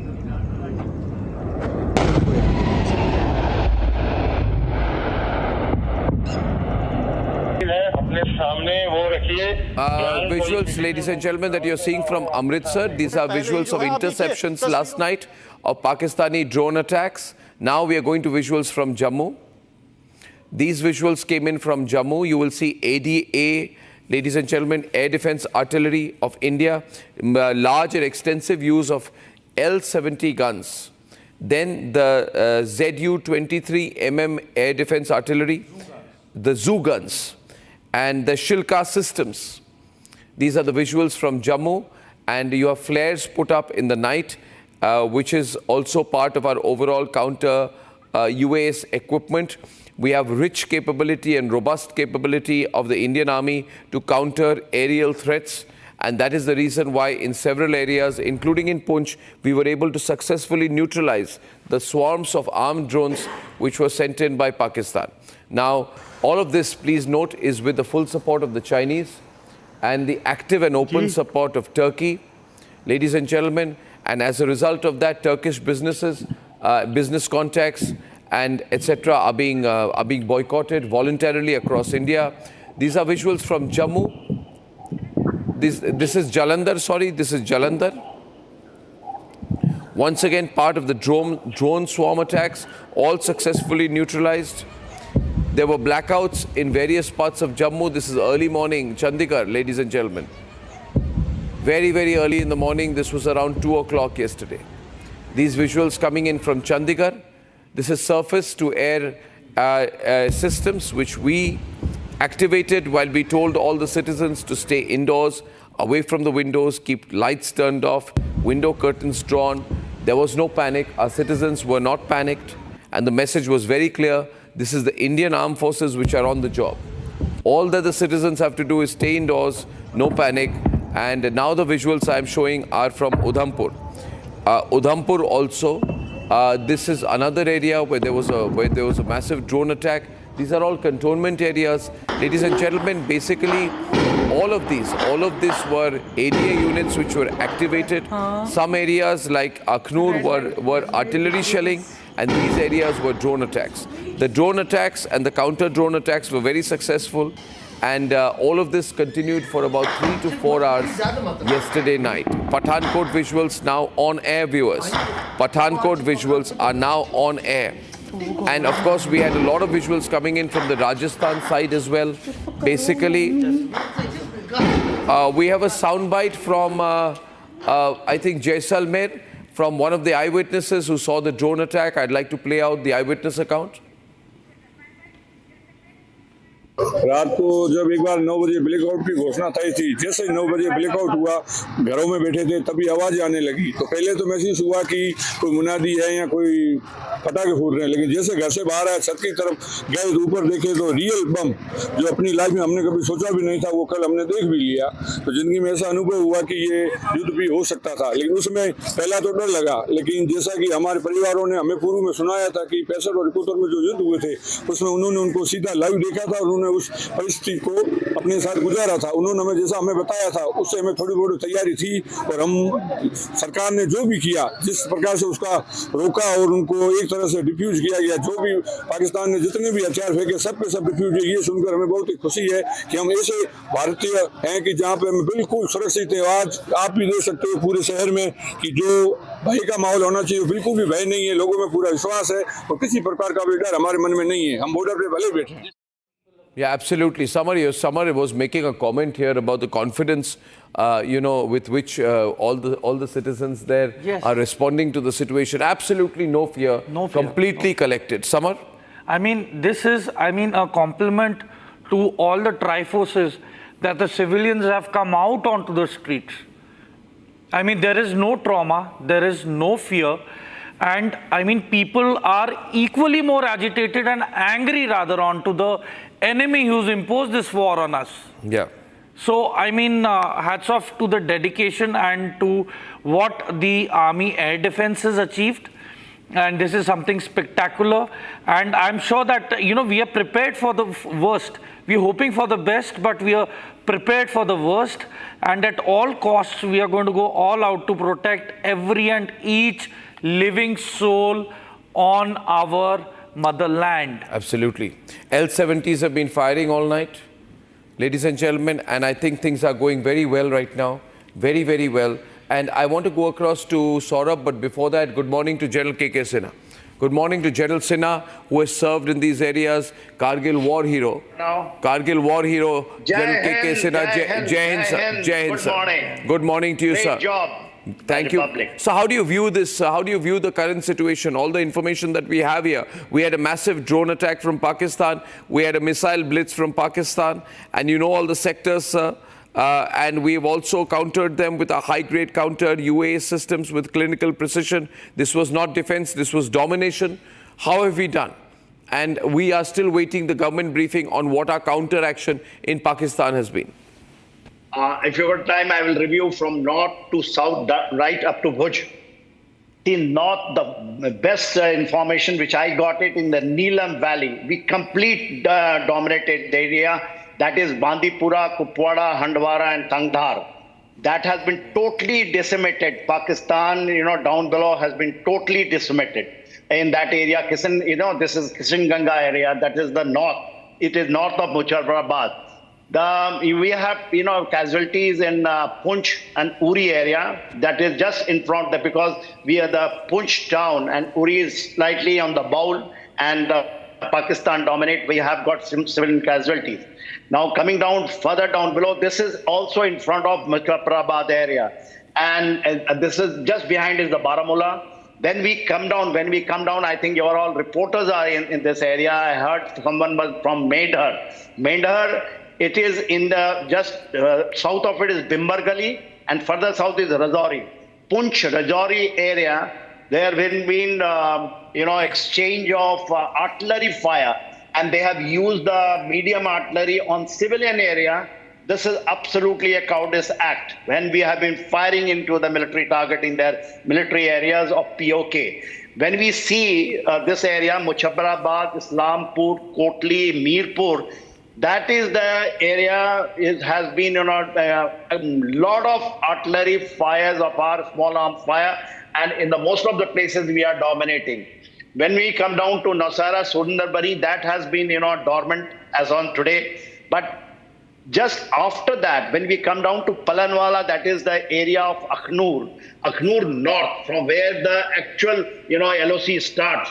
The 0 point is Palanwala Mandiyala Bridge. There is a huge escalation over there, and in that area, I believe there is also a Pakistani jet has been knocked down over there. The major target of the Pakistan last night has been, basically Udhampur, which is our northern headquarter, and Nagrota, 15 Corps area, then to Jammu, and when along the Sakargat Bulge, when we say Araspura, Arinia, and Samba area, and then it takes a turn, and then basically the Pathankot, it takes a turn, and Pathankot get into it, and this is the area of Basantar River. And the Sakargat Bulge has always been news in all conflicts of Pakistan. This is a low-lying area, and there is a tributary of Ravi River where the battle takes place. And they try to infiltrate from this area. They have used, and they have raised a drone brigade. Earlier in Sialkot, people do not know, but the people who track it, in Sialkot, there is a drone brigade, and basically this drone brigade is Pakistanis, they have done it of their one corps. And this brigade is actually being used for carrying out the drone strikes in India. It has got about lakhs of Chinese drones. They have got something, also Turkish drone. I believe two drones. Up till now, we have not seen. These are Chinese, and they're used as a swamp. So like 50 attacks last night, which started somewhere, I believe at 8 o'clock, I think we were there. I was with you that time on your channel, the Hindi channel. That is the time when it started. And I think all have been neutralized. The beauty of our air defense system, basically your regiment, where we use L-70. And this is an anti-aircraft gun. These are towed guns, which is towed by your vehicle. And this is the mainstay. The Jammu strike, on the Jammu city strike, and also their airfield strike, Ju-70 has come in a big way. The tracers which we are seeing, which is going from India towards Pakistan, was the tracers of L-70 to trace it and then hit the target. Then Ju-Silka, that is 23 mm, has also been, Igla has been used. And Igla is the shoulder fired. When we fire, that has been used. The integrated system, we have to understand, your viewers has to understand, we have got a Kars, we have got a S-400, Barak 8, Tanuska. These are the mainstay in 2 layers. It has been so effective that Pakistan has not able to infiltrate through this. And all those strikes, which we know basically in Lahore area, where their HQ-9, their AD system was knocked down, and also in Sargodha, also in Faisalabad. So they have put 2 layers of their AD system in this area. When we say Gujranwala, Lahore, and in between Murudke. Murudke is between where that, Lashkar-e-Toiba Tanjeem was there. In that area, just behind is Sargodha and Faisalabad. I believe in Sargodha, yesterday, what I do not know, it will be get confirmed, F-16 has been knocked down in the Sargodha airfield. In Multan, air defense, there has been suppressed in Multan. It is very deep. It is just if you see further toward the east of Bhavalpur. Bhavalpur is 100 kilometers.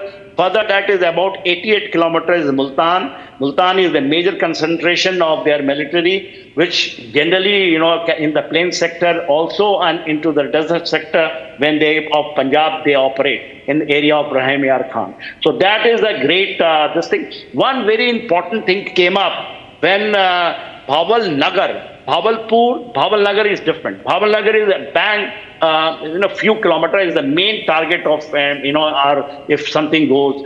That has been hit very, very badly. That is the area where the Satluj, after crossing in Firozpur, comes to that area, and their canal system generally is based on Sulamanki. I think this has been badly damaged. And it is creating a condition for us, which you may see if this escalates, major thing is going to happen in this area. Coming down further south, when we say Pathankot, Amritsar, Jalandhar, that area, and then airfield, I will not take the name because it should remain secret. And then down below is Bhatinda, Bikaner, Jaisalmer, Barmer, going right up to Bhuj. I will, because major their concentration, because when we see Lahore and Rawalpindi, it may be just, you should take it in our side is Pathankot, somewhere it comes, and Jammu comes in between, and then Amritsar. Jalandhar is slightly in the echelon. That is the area there, I think major focus was there of Pakistan, and everything was knocked off, whatever they have sent this side. Major, I think, thing has happened in between Jaisalmer and Barmer. There are two areas that is called Falodi and Uttar Lai. In that area, they tried to come. I believe there was 70 missile attacks, stroke drone attacks. I do not know, because what today morning they were saying it was a drone. So it might be not the missiles they have hit. And in Ramgarh area, especially in Pokhran, there is a place called Lathi Nachna, where I think J-17 has been knocked down. The pilot has been captured. We will get the confirmation today. In Bhuj area, there was a picture has not come, because that has got a linkages with the naval blockade, which the 26th ship towards Karachi, which has gone. This is very important, because when we say run of Kutch, the run of Kutch, and then we say Bhuj. There was yesterday, Home Minister has spoken to the BSF. In the front line, all these paramilitary forces still intact. It means that generally in a situation like this, it is replaced by army. But I think army is, there is something, it's a design. And BSF is doing a great job, and the Rangers are also not replaced by the Pakistan army. This is what my overall understanding of the review, when I say in a broader front. Yeah. I think it is a great job, and I think in the minutes, 2 minutes information coming from all and Republic, your team, your army, your warriors. I call them a media warrior. I salute them, because it's a tireless effect, and it has got a major, because everyone is going all around the world. It is perception, when you give it a narrative which has not been tilted anywhere, a narrative which is not have been anything which is false narrative. It is exact narrative which is being retributed towards the Pakistan. Pakistan has got major strike, I believe, I do not know, this has not been confirmed, Karachi and Lahore, in that area, major. Bawal Nagar, Bawalpur, that is the thrust line. Not needed. And if you see, that is the line I think we are concentrating. If something happens, it is going to happen. Pakistan is concentrating in Jammu, Nagrota and this thing. They are getting a buffer drive, because that is a very critical area, because our access goes through towards, Northern Command through this. And Pathankot Road, Jammu Road, Araspura, when we say these areas has to be very well defended, and I think we have got in this area, Pathankot is there, and they are doing a good job. Yeah, General KK, I want to recap once again for all our viewers. By the way, Imran Khan's sister has now come out and busted all the Pakistani claims. There's a lot of pressure that is also building. Saurabh, are you there? There's pressure building from the Pakistan Tehreek-e-Insaf on how the Indian drones have reached how the Indian attacks, precision strikes have reached Rawalpindi. So there's pressure building there as well. Viewers, if you're joining me tonight, I'm going to do a 1 minute, 2 minute recap and then hand it over to Saurabh, because last night Pakistan launched this coordinated drone and missile offensive. They've targeted Jammu, Pathankot, Udhampur, Rajasthan's border areas. We deployed our L-70 guns, our Zu-23 Shilka systems, high-grade counter-UAS systems. But this was going on all night. Sirens were blaring, lights went off, nobody was in panic from Jalandhar to Bikaner and Amritsar to Akhnur. Cities went into blackout on command. Citizens followed the established SOPs as per civil defense procedures. There was no fear. This was national discipline totally in action. But the Americans said this is none of our business. America knows that it can't pressurize India into backing down, and J.D. Vance made it clear there were no calls for restraint, no false or fake equivalence. We're not being told to stand down because India is standing up. Now, Imran Khan's sister's soundbite came in. Please watch this carefully. This is the kind of criticism that Shehbaz Sharif is facing. Let's play this. जरा देखें तो सही, क्योंकि आपको शायद जंग का पता नहीं। मेरे हस्बैंड एयरफोर्स में थे, मेरे बहनोई भी एयरफोर्स में थे। ये जो क्लेम कर रहे हैं कि इन्होंने जहाज गिराए हैं, वो जो नवाज शरीफ की हुकूमत क्लेम कर रही है ना, तो यहाँ पे ड्रोन अंदर आ रहा है। मतलब इंडिया से अंदर पिंडी तक पहुँच रहे हैं। पिंडी तक पहुँचे कैसे? मीडिया पे हैं, जरा देखें तो सही, क्योंकि आपको शायद जंग का पता नहीं। मेरे हस्बैंड एयरफोर्स में थे, मेरे बहनोई भी एयरफोर्स में थे। ये जो क्लेम कर रहे हैं कि इन्होंने जहाज गिराए हैं, वो जो नवाज शरीफ की हुकूमत क्लेम कर रही है ना, तो यहाँ पे ड्रोन अंदर आ रहा है। मतलब इंडिया से अंदर पिंडी तक पहुँच रहे हैं। पिंडी तक पहुँचे कैसे? Very relevant question here. Very relevant question. That's the kind of pressure coming in, and they're not being able to censor this kind of information that's coming in. Shawan, I want to go to you, Saurabh, right now. Saurabh, global reactions as we are building up to the MEA press conference. Can you unmute yourself for a moment, Saurabh? Thank you. Sorry. Arnab, this is a very significant statement if you see what Imran Khan's sister is saying as well. And, I'm gathering from my sources and the analysts that India should, while we are running our operations, we should also make sure strategically we have to make use of internal fissures in Pakistan. This is the time to do it, because there are a lot of people who believe that this is India's moment. Now that we have done this operation, we should carry it through. And I'm sure there are enough forces within Pakistan who resent the fact that the country is in the throes of terrorism and also against the army and the ISI. So this is one track that we should be working on. On the diplomatic front, as I was saying earlier, from the US, there is a very clear understanding now India has that on the issue of terrorism emanating from Pakistan, they are with us. Obviously, the fact that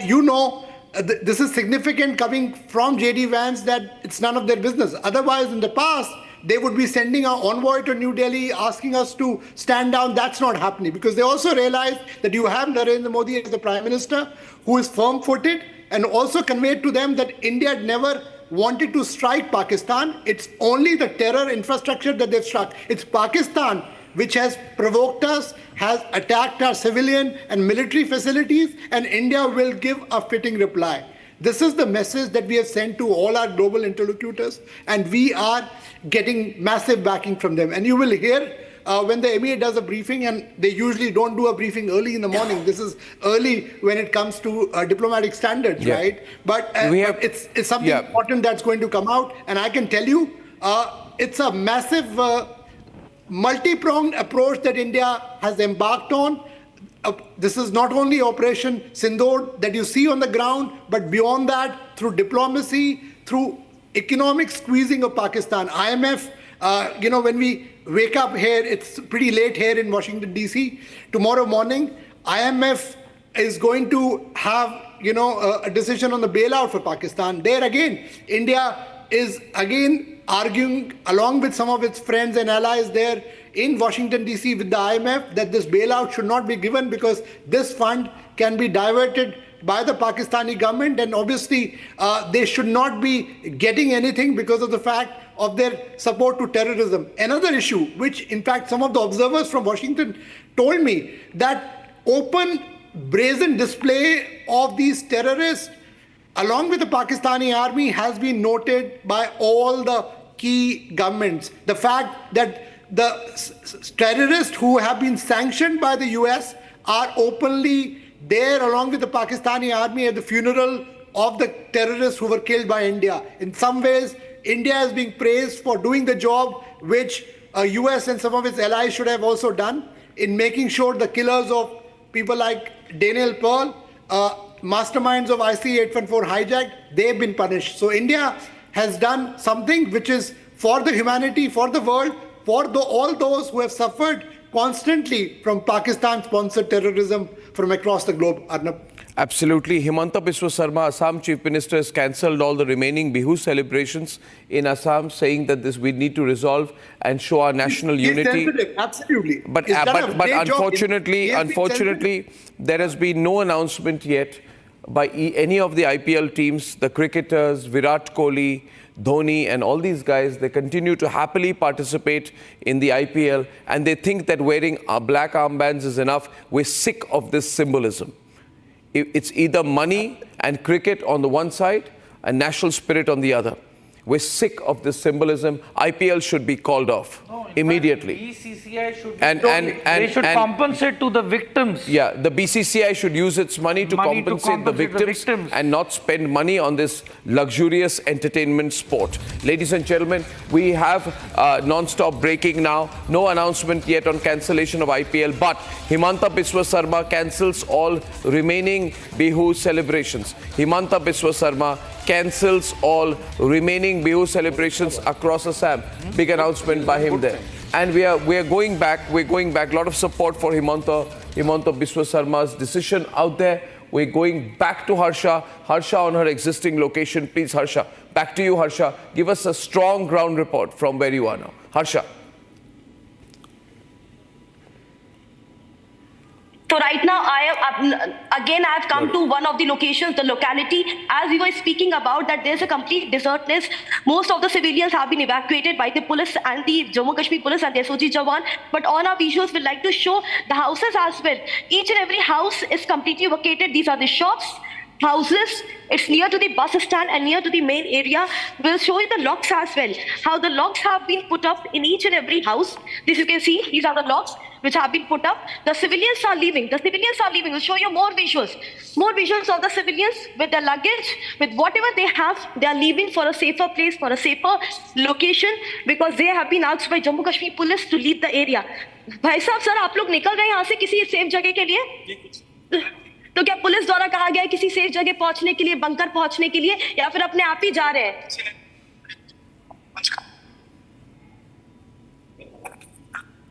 तो रात में आप लोग जहां पे थे वहां पे कोई हताहत तो नहीं हुई? ठीक है आप लोग?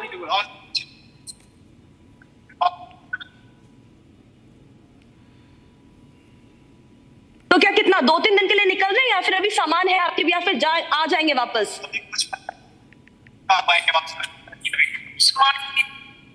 बिल्कुल डरिए मत, बिल्कुल डरिए नहीं, आप बिल्कुल हौसला रखिए, सब ठीक होगा. So these are the visuals as we see more and more civilians and residents who are leaving from Poonch city. We are in the locality. We will show you more shops. Each and every kirana shops, the grocery store, none of the grocery store is open right now. I'll walk. This entire lane is completely deserted. Everyone has left. We will show you this more. Akal Purak's house. This house is also completely shut. There's the office of the Deputy Director, District Employment Counseling. Each and every office is also locked.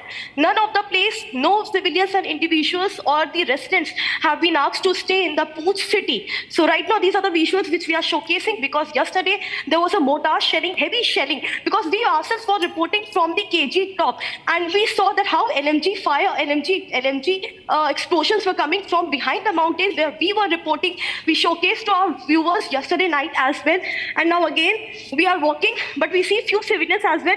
सरदार जी, आपने नहीं जाना छोड़ करके, आप यहीं पे रहेंगे? अच्छा यही रहेंगे तो आप लोग की तरफ कोई खतरा तो नहीं है? तो अभी रात में सब लोग सुरक्षित है घर पे? यहाँ पे कहीं गोलाबारी तो नहीं हुई अगल बगल? लेकिन सिटी में सब सेफ तो है अभी? So these are the voices of the residents. There are few who are not ready to leave their house. There are few who say that they will not leave their house, but there are many who have locked their houses. They have put up the locks. They have put up the locks in their houses. There's one more house and one more shop. And right now the situation is there's no shop even where we can ask for a water bottle or a biscuit packet because there's nothing to eat or there's nothing to drink. There's no water. We don't find any Jammu Kashmir police or SOG team right now because all the police officials are busy in the evacuation of the civilians and residents from this Poonch city. This is right now the situation because Poonch city comes in the middle of the radar of the Pakistan and also from where the fighting happens, Digwar. That region was the place from where the shellings were continuously being happening on the Poonch city. There's one more place, lock, completely locked. These are the locks which have been put, and whatever mode of transport people are getting, they are leaving in that mode of transport. There's a house, the locks have been put up. So there's a situation right now in the Poonch city because heavy shelling, mortar shelling happened, and there are many shells which have fell on the city, in the Poonch city. They say right now no casualties have been reported, but yes, there are few houses which have been completely collapsed and destroyed because of the heavy shelling. We have almost walked 20 to 30 meters behind me. The lane completely deserted. None of the residents could be seen. And from where I was reporting, from there also, we don't see many civilians and residents. So these are the visuals from the Poonch city. And right now also, we can hear shelling. And that is the reason why SOG and the police team are continuously asking residents to leave, move to a safer location, either go towards Jammu or to go towards the bunker or the safe area. So right now, this is the situation. This is the place from where I report. They're saying, stay there on the camera. I'm just speaking over you. Stay there on the camera. Stay on this visual. Now, tell me one thing. Where you were moving around yesterday, right? I mean, wherever shelling is going, you're saying shelling is happening. You can hear the shelling. How far away from approximately where you are? And are those populated areas? Or are they posts? Can you tell us the direction of the shelling coming in from Pakistan? And also, are you in touch with those doing the counter shelling from our side? So yes, from where I'm reporting, the shelling is almost 50 to 100 meters away. The LC is very near. And yes, initial shelling we heard from the side of the Pakistan, and then the retaliatory shelling, artillery shelling, response we heard from the side of our army. And the area where the shelling is taking place continuously, that's a populated area because that's the Julas village. It's the village which is on the border. It is on the border. It's only 10 meters from the Indo-Pakistan border. That's a populated area. Most of the civilians in that area have already shifted to bunker. We spoke to several residents there. Also, the local residents, we tried to speak to them on phone and ask them what's the situation over there. They clearly stated us that they have moved to a bunker. And right now also, the police team is continuously stating that in another 1 hour, there will be heavy shelling in the Poonch city. Because day before yesterday, when there was heavy mortar shelling at that time, in the morning hours, there were the houses which were collapsed, destroyed. Almost 11 civilians that time lost their lives because of the mortar shelling. Many were sleeping in their house at that time, or there were shopkeepers who tried to open their shop, and there were twins also who lost their life. So there's the Julas area, and nearby the Indo-Pak border. From that side of the LC, the continuous shelling is happening from the Pakistan side. And yesterday, I was reporting from the KG top, which is the Krishna Ghati top. From that top, there's the Mender area, because Mender is the place from where first day also we reported. From Mender, there was a heavy shelling, but first from the Pakistan side, and then in retaliation from our side, from our forces side. And also we have got to know that Mendar, Mankot, these are the areas which are heavily impacted also because of yesterday's mortar shelling. We also took shelter in a bunker in a safe house in the KG top. First we didn't find any place. We sat near a small temple which was of a small temple. There was a small temple structure there at KG top. After that we moved to a safer location. Entire night we have been from 4 o'clock to 6 o'clock in a bunker, in a bunker house where almost 25 to 30 locals were already there. And continuously there was artillery sounds, continuously there were explosions. We saw illumination bombs as well, which are of red color from the side of Pakistan. Back to you. What about the casualties in that area? Right now, there have been no casualties. Right now, there have been no casualties reported. From where I was reporting also yesterday night, there have been no casualties reported till now. Only the destruction in the houses. But the houses which have been destroyed, there were no civilians or no resident inside those houses. The houses are completely evacuated. There was no one inside that. So therefore, so far now, there has been no casualties reported. Right. And no, you stay there with us. So you saying that the civilians who were there also moved into the bunker situation all night? So they were also in the bunker? Yes. Civilians were there in the bunker.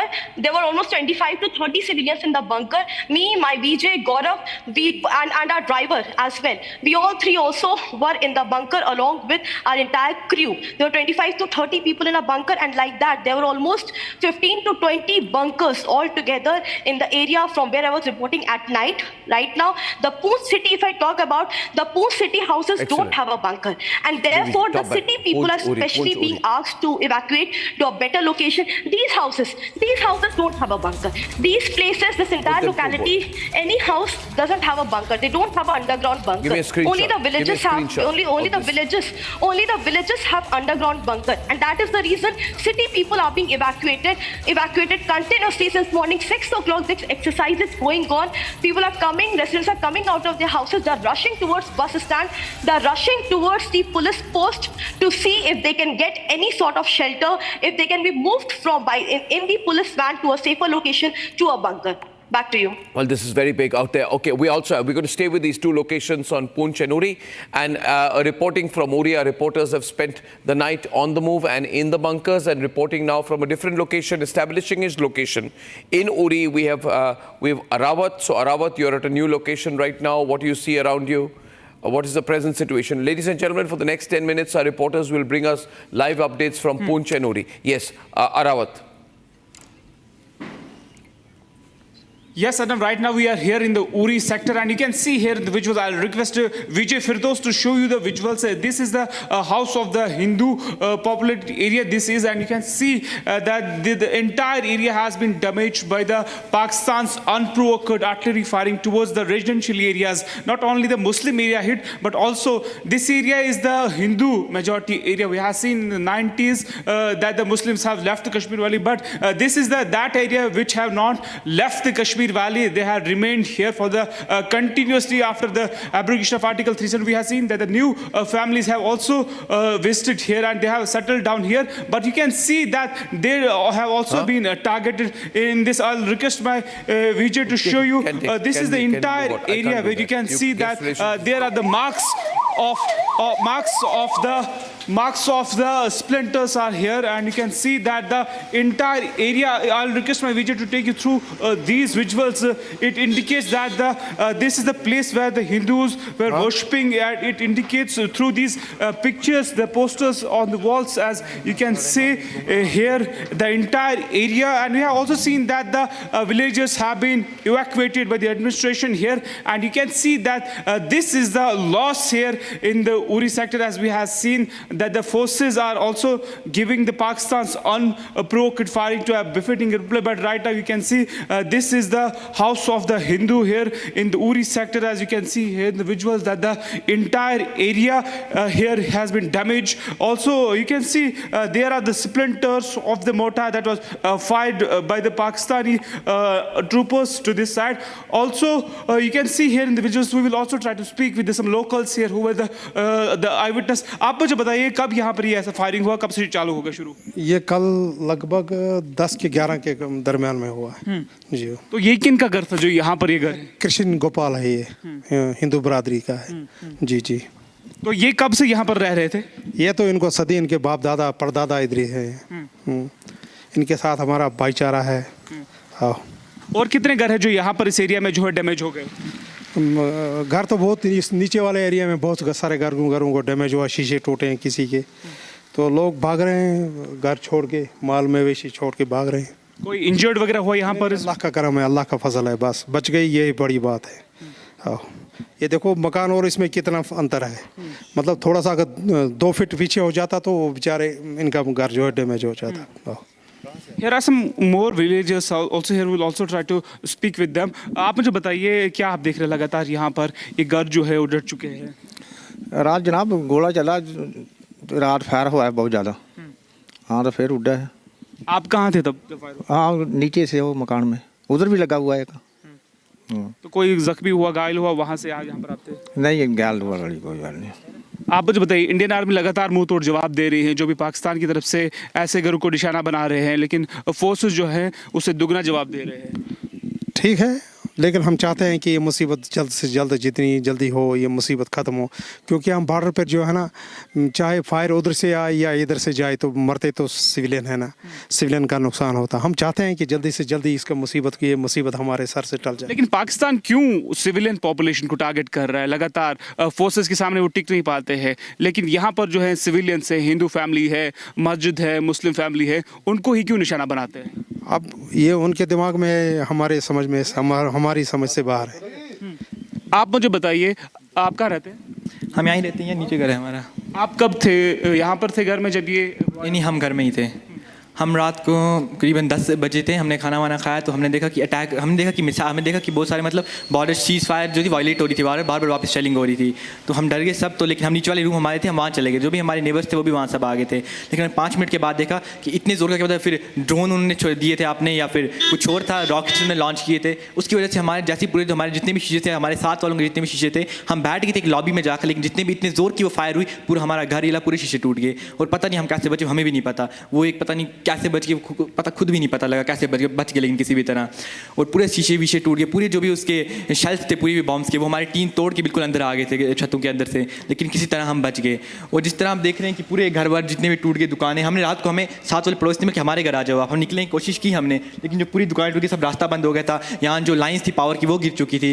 अभी भी हम ये बोलना चाहेंगे power वालों की, कभी वो पावर सप्लाई नहीं छोड़ें, क्योंकि लाइन बहुत सारी गिर चुकी है, कभी भी शॉर्ट सर्किट हो सकता है कहीं भी। तो रात को हमें इस बात का भी डर था, लेकिन रात पूरी कोई 10 बजे से स्टार्ट हुआ, लेकिन 6 बजे तक एक चलता रहा। और इनने सिविलियन को टारगेट किया था इस बार, क्योंकि इनको पता है कि आर्मी पर टारगेट इनको हो नहीं रहा है, इन्होंने सिविलियन को टारगेट किया, तो डराना चाहते थे पूरी इंडिया को डराना चाहते, सिविलियन को टारगेट है कि हमने बहुत ज़्यादा इंपैक्ट डाला है, क्योंकि उनको भी कुछ दिखाना है अपनी जनता को, वो भी पॉलिटिशियंस हैं कि हमें दिखाना है अपनी जनता को कि हमने क्या किया उनके खिलाफ। जब इन्होंने किया उनके खिलाफ तो वो भी कुछ करेंगे, क्योंकि ये तो पॉलिटिशियन है कि हमें क्या कर रहे हैं, क्योंकि वहाँ बहुत सारे वहाँ भी नेता हैं, तो उन्होंने फिर वहाँ अटैक किया, इंडिया पर अटैक किया, उन्होंने इंडिया के सिविलियंस पर अटैक किया, दिखाना किया कि हमने भी इन पर अटैक किया और बहुत ज़्यादा इंपैक्ट डाला है, इनके बहुत ज़्यादा पीपल हमने मारे हैं। लेकिन जाम भी बहुत सारा लाइव्स लेकिन यहाँ लॉस्ट नहीं हुए, लेकिन जो बहुत सारी प्रॉपर्टी हैं बहुत ज़्यादा लॉस्ट हो चुकी हैं, और अभी पता नहीं आज क्या होगा। इसलिए हम कोशिश करें कि जल्द से जल्द यहाँ से निकले। वो डराना चाहते हैं, क्या आप डर गए हैं उनकी वजह से?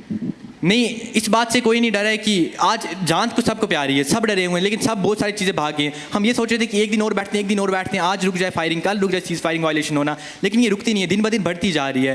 ये किनके घर थे, दुकानें थे यहाँ पर? क्या मुस्लिम फैमिली थी, हिंदू फैमिली? नहीं, ये हिंदूज फैमिली थी, लेकिन आप आगे तो देखो कि जहाँ वो जल चुकी है पूरी दुकान, वो भी हमारे बहुत पुराने मतलब अंकल थे, वो भी बहुत पहले से यहाँ दुकान करते थे, उनकी भी एक शॉप थी, उनकी भी एक किराना स्टोर था, वहाँ पूरे सब्जी वाला स्टोर एक लगावा मार्केट में उनका ही था, वो पूरा उन्हें तबाह कर दिया। वहाँ से ये मतलब एक मेन मार्केट जहाँ हम सब्जी लेते थे, ये अंकल जानते, इनकी भी दुकान थी, वहाँ यही दुकान में बैठते थे, पूरी वहाँ मतलब सब्जी की दुकान पूरी उन्हें नष्ट कर दी, पूरी उन्हें डिस्ट्रॉय कर दी पूरी दुकान। और ये हम दो दुकानें देख सकते हैं आपकी, यहाँ भी ये दुकान थी, ये हमारी दुकान थी, वो भी हमारी दुकान है, उसमें आप देख सकते हैं ऊपर से टूट चुका है। और वो जो मकान आप देख सकते हैं, टीम पीछे वाली टीम से पूरे वो टूट चुके हैं, उसके शेल्स आ चुके हैं। और यहाँ एक और प्रॉब्लम है, अगर यहाँ हम घर छोड़ के कहीं जाते हैं, लेकिन जो मंकीज़ हैं यहाँ जो सुराख करेंगे टीम, वो अंदर आएंगे, वो घर में और नुकसान करेंगे, इसलिए सब कुछ सोच के हमें जाना है, इसे सब कुछ बंद करके हमें जाना है। ये बहुत मुश्किल होता है बॉर्डर एरिया में, सब लोग तो सोचते हैं कि वॉर हो जाए, वॉर स्टेटस सब लोग डालते हैं, लेकिन सोचते कोई भी नहीं है। स्टेटस आपने सब लोगों को देखिए, all eyes on Rafah, all eyes on ये वो, तो लेकिन कुछ करते नहीं है, ये सब कुछ डालने के लिए कि दिखाने के लिए लोगों को, उनके दिखाने से 4-5 नंबर लोग देखने होगा कुछ नहीं। आप चाहते क्यों Come on, yeah, okay. Now,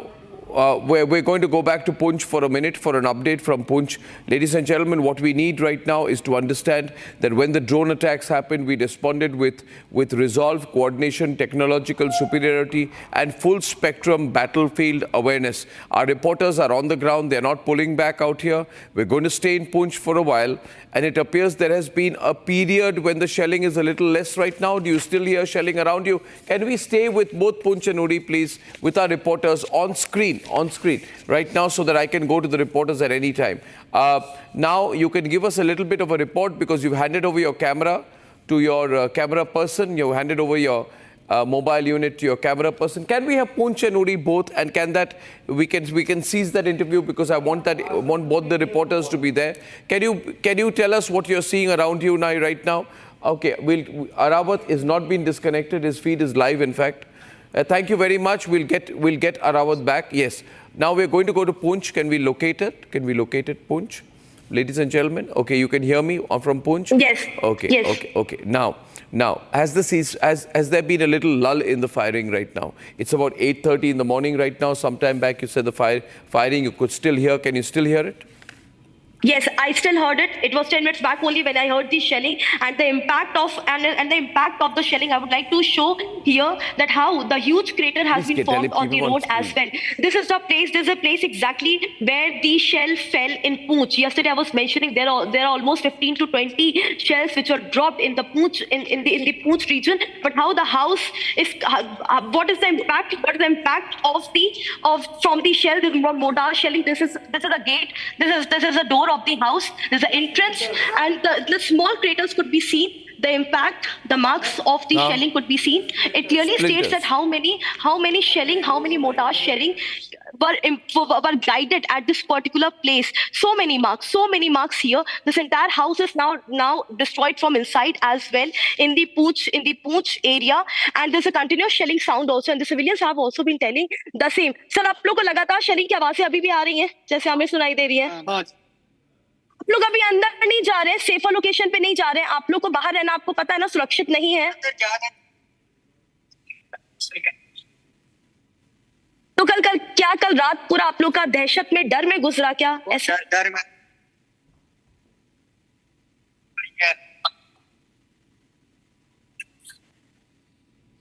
अच्छा आपके कमरे के अंदर भी हुआ है? ठीक है, दिखा दीजिए, चलिए हमारे साथ. So the civilian is taking us inside his house. He says there's a huge impact inside his house. He was sleeping in the house. I would also like to show the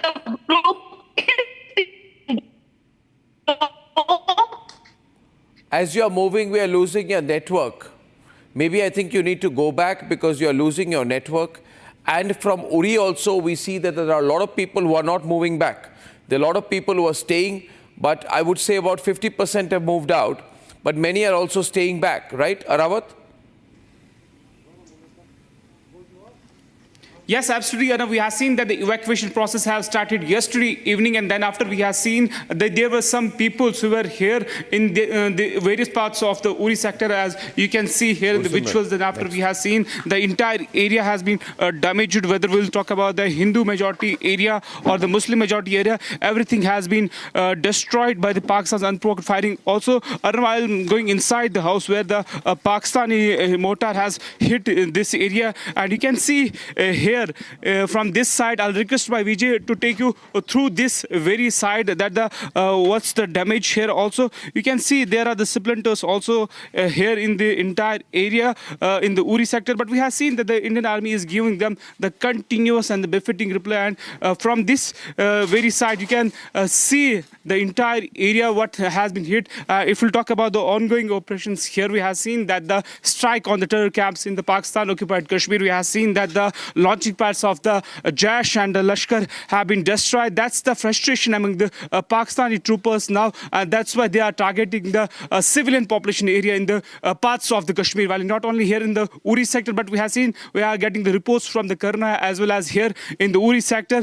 This entire area has been targeted by the Pakistani troopers, but we have seen that the Indian Army is giving them the befitting reply. And Firdaus is showing you the visuals continuously what has happened here in in the entire area. And also I'll request my video to take you through this area, as the locals here have already left the entire area, and this is the area that the splinters were hit. In fact, we have also spoke to the locals here, and they have told us that the Pakistan is trying to create the fear among the local majority here, but the locals are saying we are not afraid of anything. We are ready to extend of support to the forces here along the line of control areas here in the Uri sector, as well as various, and you can see the evacuation process is still going on. There are the few family members here in this area, in the Hindu majority area, in the Uri's Bandi area, but we have seen that the evacuation process is still going on, and the people here are coming out from and they are going to the safer location. As we have yesterday seen that the entire area has been sanitized by the forces. Also, we have seen that the unexploded shells are also here. That's why we are taking all the precautions, and after we are moving to these locations. Also, we have seen the BDS squad of the Indian Army and the district administration has also sanitized the entire area, and you can see this is the, I'll request Firdaus to show you from the 360-degree the entire view of this area, and you can see this house or the shops here.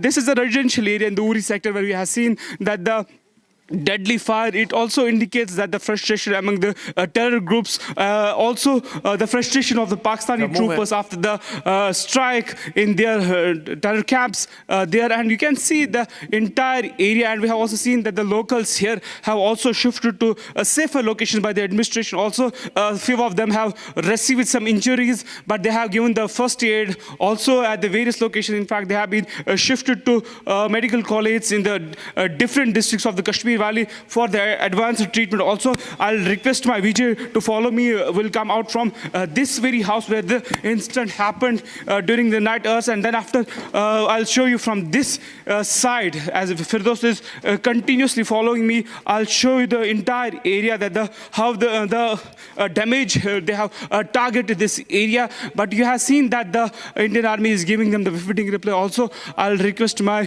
Vijay to take you through these visuals. These were the shops of some Hindu families here in this area. Particularly, we have seen the population of this area is the Hindu majority area, but we have seen that the area has been already sanitized by the forces. Also, I'll request Firdaus to take you through these visuals. The JCB is going towards to evacuate there in their places. Also, I'll request my Firdaus to don't show the visuals of the forces movement here on the air, as we have following all the precautions while reporting the entire incident. Also, we'll try to speak with some individuals. आप मुझे बताइए कब यहाँ पर incident हुआ? रात को हुआ, बहुत डरे हम, बहुत डरे। आप कहाँ थे तब? हम इधर पीछे इधर ही रहते घर में। कितने देर तक फायर चला? बहुत देर तक चला, पता नहीं कैसे बच गए। बचना बहुत मुश्किल था, ऊपर वाले ने बचा। जान बच जाए तो वही बहुत है। हमारे इधर बैकवर्ड वालों की क्या कोई देखभाल, कोई सुबह से इधर पड़े हुए हैं, कोई गाड़ी नहीं है, कहीं भागे हैं, कुछ नहीं है। हमें कौन पूछता है इधर? पूरे अगर एरिया की अगर हम बात करें, कितने हिंदू फैमिलीज हैं जो यहाँ रहती हैं? मिक्स ही रहते हैं, हमें कोई ऐसी प्रॉब्लम नहीं है। हिंदू मुस्लिम से कोई प्रॉब्लम, अच्छे से रहते हैं हम। हाँ, इंडियन आर्मी भी लेकिन मुंह तोड़ जवाब दे रही है पाकिस्तान की इस फायरिंग को, जो लगातार वो सिविलियन पॉपुलेशन एरियाज को टारगेट कर रहे हैं। मस्जिद हो, मंदिर हो, उनको टारगेट कर रहे हैं, चाहे गुरुद्वारा हो, लेकिन जो इंडियन आर्मी है वो लगातार मुंह तोड़ जवाब दे रही है। हम क्या करें? देखो हमें कितनी प्रॉब्लम हो रही है इस वक्त। Okay, thank you very much. They have seen that they want to create the fear among the locals here. You stay on live with us. I'm going to Jammu because we are getting from defense sources and elsewhere the situation in Jammu. And Gursimran, देखिए बहुत लोग जो अभी हमारे साथ जितने दर्शक जुड़ रहे हैं वो पहली बार जुड़ रहे हैं। शायद सबने जो रात को 2 बजे, 3 बजे, 4 बजे की लेटेस्ट इन्फॉर्मेशन इनके पास नहीं है। मैं चाहता हूँ you give us a recap. We'll stay on this 3 window. Puri, Poonch, Uri will be live. So stay on live, keep your cameras going. Gursimran will take us through what happened since late last night, early in the morning, and what is the situation now. Please, Gursimran. Arnab, it was a similar wave that we saw late last night at around 8 that started from the Pakistan, a swarm of drones coming and also missiles entering the Indian territory. The target was the military targets that they had taken starting from the Jammu airport to the headquarters of the 15th Corps of the Indian Army, 16th Corps of the Indian Army to Northern Army headquarters. All were the targets. And today morning, another wave of the Pakistani drones and missiles came. This was carrying the same target. It was aimed at the Jammu airport and few other strategically important targets, some of which are the army installations in the Jammu. That attack has also been foiled by the Indian Army and the Indian Armed Forces. The grid that is there in place, that is counter UAV grid. And right now we are in the village of the Praladpur. This is a village that is 10 kilometers from the Jammu airport. But how Pakistan is telling a lie that this village exposes, because what has happened that here the civilians have been targeted by the Pakistan as they have dropped one of their projectile at this very place. Right now we are at the house of a man named Rinku who lives there, and his family along with his entire family. And yes, today morning at around 4:30 what we saw that one of his family members was here. They went inside upon hearing the loud bangs because it was the projectile, and then what we saw that it was a projectile that landed at his place. Not only that his family had a narrow escape, but he also had a narrow escape. And will be continuing with this rolling coverage right from the ground zero as the forces continue to thwart attempt of Pakistan.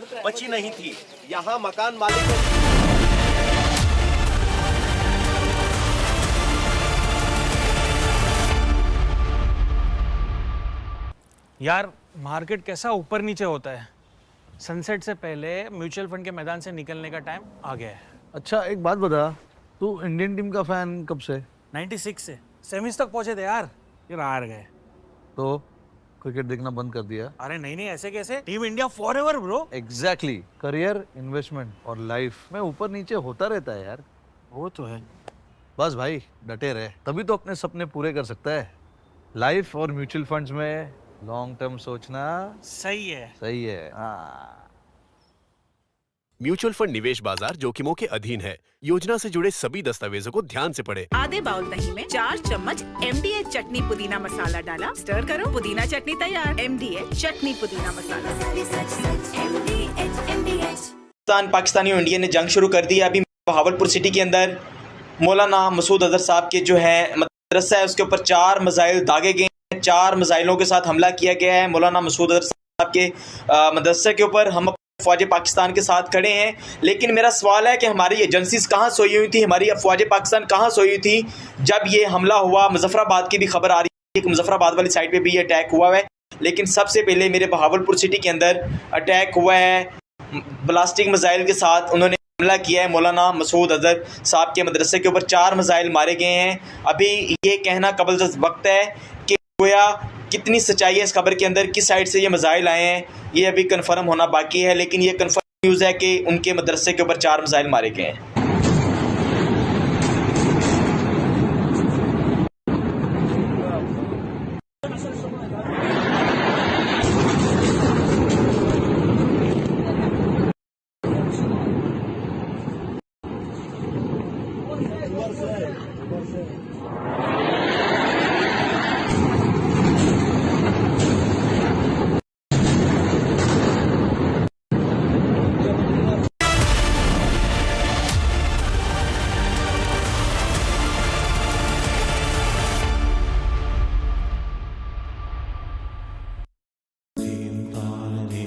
At Amity, we are committed to building a stronger India through world-class education and research to nurture ideal citizens who, together with the leaders of today and tomorrow, will make India a world superpower. Amity University, India's leading not-for-profit private university. MDH की हल्दी मिर्ची धनिया करे कमाल, ये रंग दे, ये खुशबू दे, ये तीखा, ये कम पड़े, क्या निराला MDH masala. Mahi sir, how much do you love your fans? Honestly, I love my new fans. पुराने वाले बेकार में शोर करते सर फैंस हैं, शोर तो करेंगे ही ना। नए वाले नहीं करते and they listen to what I say. The new generation Orient BLDC fans, super silent performance with voice control. Silly me, I thought Cricket fans.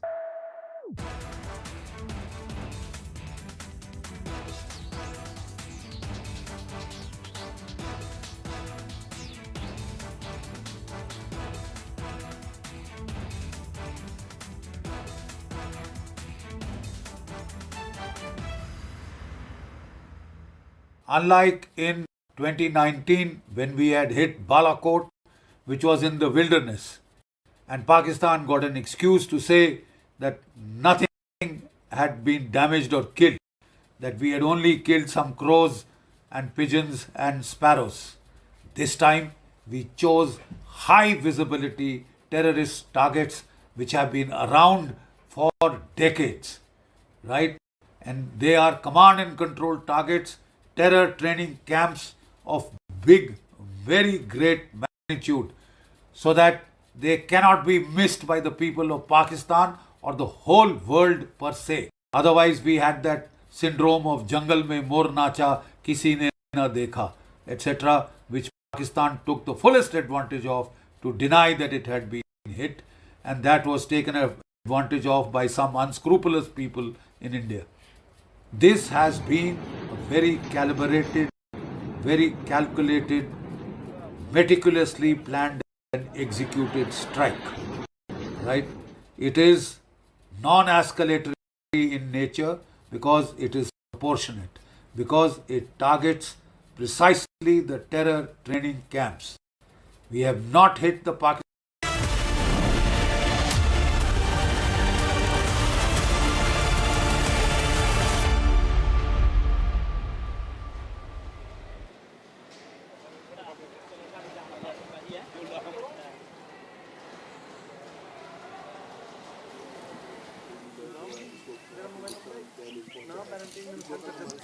We are here at the Uri sector, and we have seen that I'll request Firdaus to show you. We have reached the some 200 meters from the first location, and you can see that here was the shop, and this too was targeted by the Pakistani troopers by the mortars in the entire area, and you can see that the fire is still on as we have seen the entire area. We have also seen here in the Uri sector that the forces are giving them the befitting reply in the entire area, and the locals have started to evacuate from this very place. We have yesterday seen that the administration and Jammu and Kashmir police has started the operation yesterday. Then after we have seen that these kind of attacks are in the residential areas took place in the various parts of the Uri sector. We have seen in the entire Uri. Also, Firdaus can show you from this very area where from we have seen that the evacuation process is going on. I'll request Firdaus to show you the visuals that the locals are leaving from the entire areas.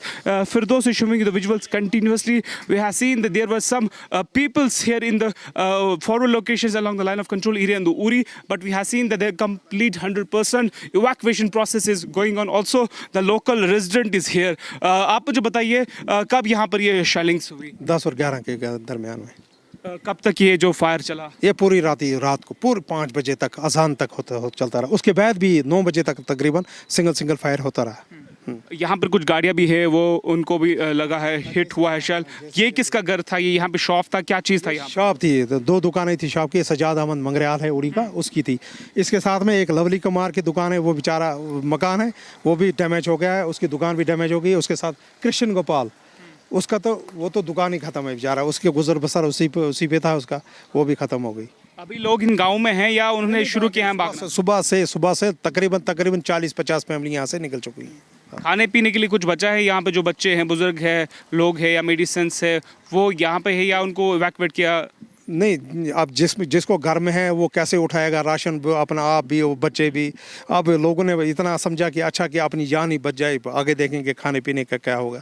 जो किसी के रिश्तेदार के घर, कोई degree college में, कोई कहीं पे, बस ऐसे ही है. पैनिक के हालात, वो लोग परेशान हैं. बस अल्लाह से मांगते हैं कि बस हमारा कुछ हो. Thank you. आप मुझे बताइए, आप भी इस एरिया में है और लगातार हम देख रहे हैं किस तरह से यहाँ पे शेलिंग हो रही है. आप मुझे बताइए. 8 बजे शुरू हुई, परसों भी 6:45 बजे शुरू हुई. शेलिंग ज़बरदस्त हो रही है यहाँ पर. हैं तो यहाँ पर हमारे 408 घर हैं हिंदू के. जगमोहन शर्मा मेरा नाम है. तो बाकी ये डैमेज आप देखें, ऊपर मेरे मकान को भी डैमेज हुआ है. तो बाकी वो भांजे का मकान है. बाकी शेलिंग फिर रुकती नहीं है, तो उसमें लोग परेशान हैं, कहाँ जाएं. कोई बोलता है बारामूला चलो, कहते जाओ, ना ठिकाना ना कुछ. इधर ही मैं भी सर्व करता था और रिटायर होने के बाद यहाँ ही रहे हम. 1947-47 से लेकर इधर ही है.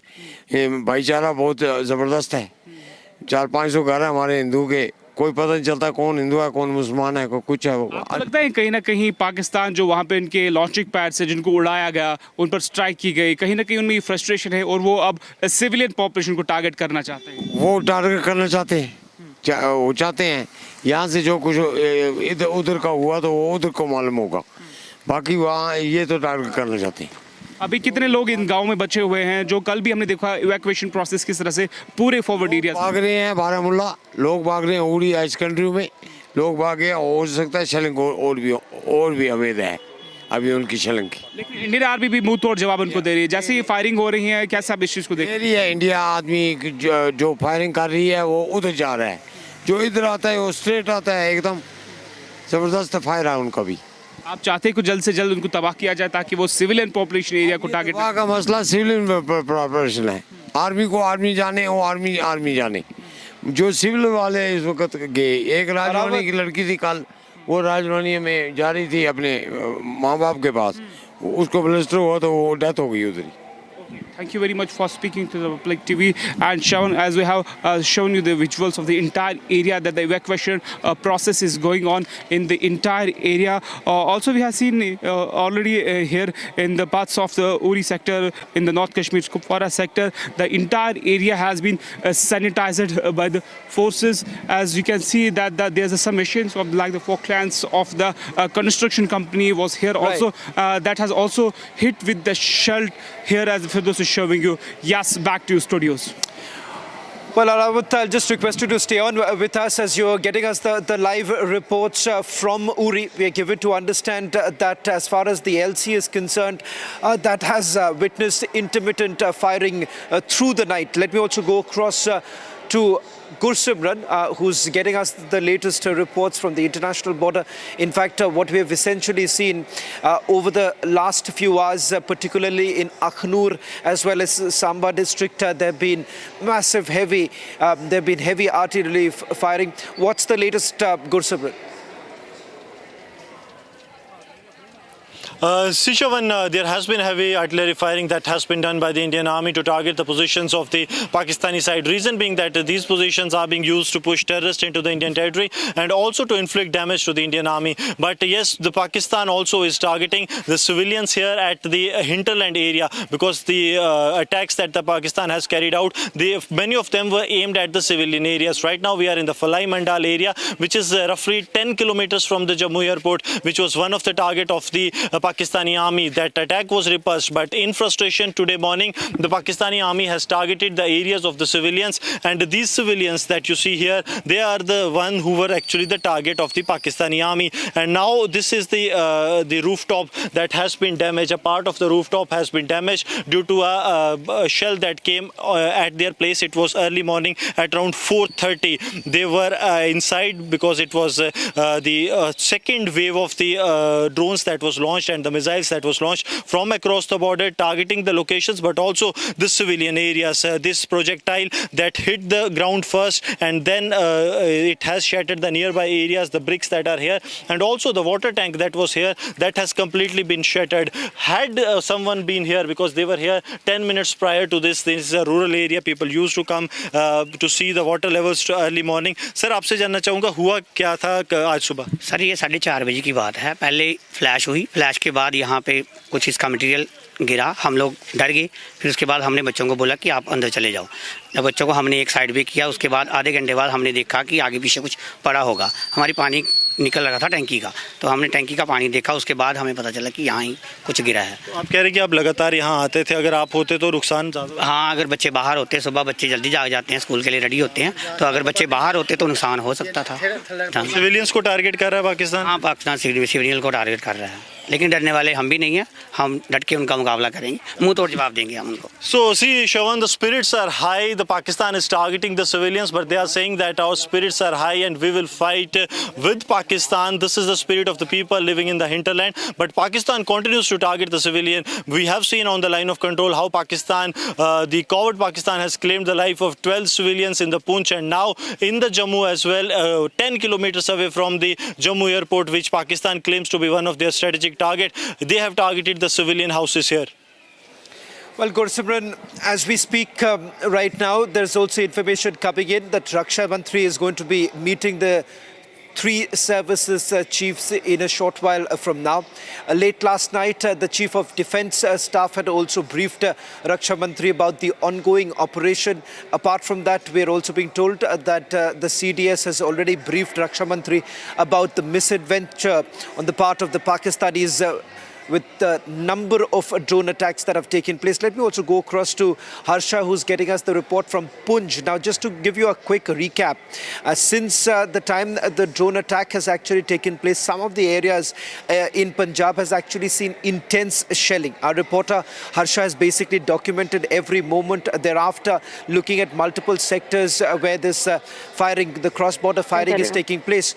Harsha, what's the situation like? You have been reporting from the Punj city. What more details are you picking up?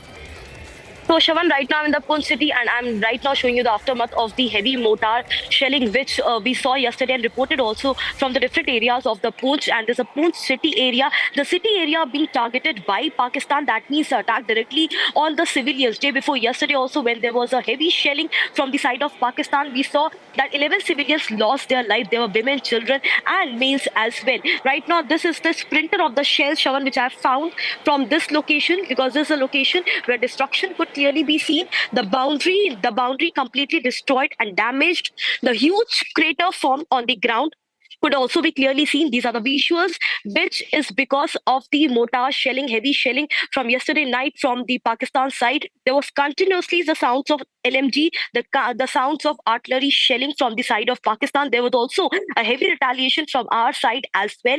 Right now, no casualties have been reported, but these are the splinters which I have found on this road. There are many people also who are the residents of this place. There's the house of Vijay Lal, completely damaged from inside, destruction.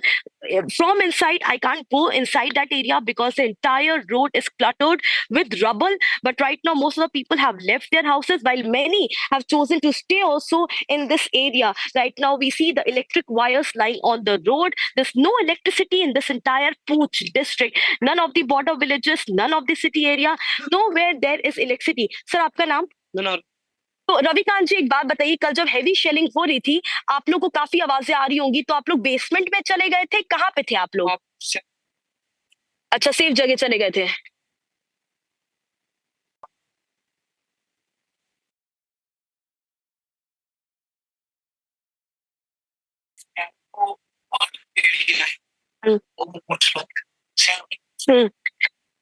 So he is saying, क्या आप थोड़ा जोर से बोल सकते हैं ताकि आपकी आवाज जाए ठीक ठीक?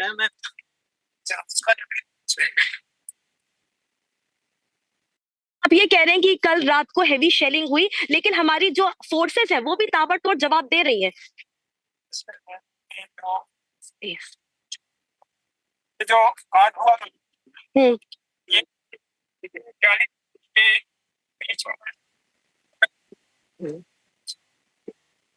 छुप के बैठे होते. So Shavan, he's saying from last 40 the entire night, 40 minutes to 1 hour, most of the civilians were hiding in the basement area of their houses. The basement, they were not on the first floor or second floor. The first floor and second floor of most of the houses completely destroyed. I'll also try to show you what I am finding here, the remains, the marks because of the mortar shelling. These are the visuals. Almost 80% of the Poonch district is right now vacated. Police officials and SOG have completely evacuated most of the civilians who wanted to go to a safer location, while there are several Hindu pockets who are not leaving this area. They say that they will go in the bunker or under the basement, they will hide, but they will not leave their houses. The houses are completely damaged, but as I was mentioning, their houses where the logs have been put up. See, this house, completely logged. Many civilians have left, many residents have left because this exercise from the side of J&K police was being run. That safer location, the individual, the civilians should go. But this is the house. The resident was not inside, but the damage could be seen. The glasses from the window, how because of the mortar shelling, it broke, and the marks could be seen on the ground. And yesterday night, almost 3 hours from 1 o'clock to 4 o'clock, there was no stoppage to the mortar shelling, and especially the mortar shelling was guided from the side of Pakistan at border villages, from Mendar, from KG Top where I was reporting, from Digwar area, from Naushera area, from Surankot area. These all were the areas which were heavily impacted. Also Manport and Mendar, from where I was reporting. At that place, the situation was that almost 25 to 30 villagers were staying in one bunker. We also took shelter in one of the bunker at around 3:30 a.m. In the wee hours of Friday morning. Also, we came out of that bunker at 6 o'clock because till 5:50 there was no stopping to the shelling. And when we came to the city, again there was shelling. So I'll show you the nearby area. I'll ask my camera person Gaurav to make a full frame of my mobile phone so I can show you the area and the damage and the destruction caused because of the mortar shelling. Right now, there has been no casualty reported in the Poonch district today, as it was day before yesterday. Till now, there has been no casualty, but yes, houses have been damaged. It's because the civilians vacated and migrated to a safer place. That's the reason why there has been no casualty. But yes, continuously it's being said that civilians should move to a safer location. Also, civilians are continuously stating that befitting replies being given, but more such replies needed to be given to Pakistan. It should not stop here because continuously civilians are being attacked. There are many who already lost their loved ones in the Poonch. 11 civilians died. There were women, there were twins, there were small children, there were males who all lost their lives. So this is the situation from the Poonch where I'm reporting, and there is no stop to the shelling. Just half an hour back, Shravan, I again heard the shelling noises in the air. I heard the shelling was guided from the side of Digwar only.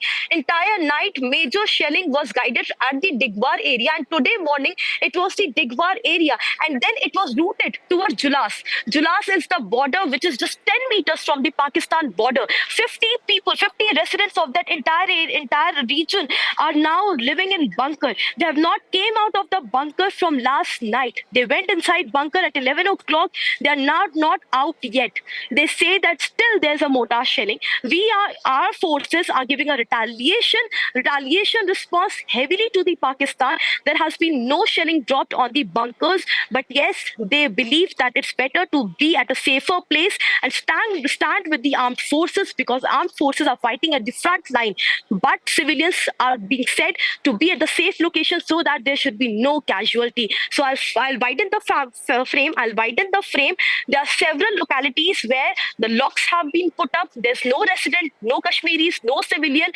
In Poonch district, we can say it from our confirmed sources from the Jammu and Kashmir police. 85 to 90% of the residents have already vacated the Poonch area, and that is the reason none of the grocery store, none of the DC office or any other institution, no place where they can get any grocery or day-to-day based item, they can get it. There's no shop open, no office open, nowhere to go, and that is the reason people have vacated and evacuated from this area. It's been almost 32 hours. We also didn't had any water. We had no water since last night, since the time we started reporting yesterday when it's all started. And the situation here is like the residents are being asked, move to a safer location. It's better to save your life. It's better to stand and help the police so that there would be no casualties. Back to you.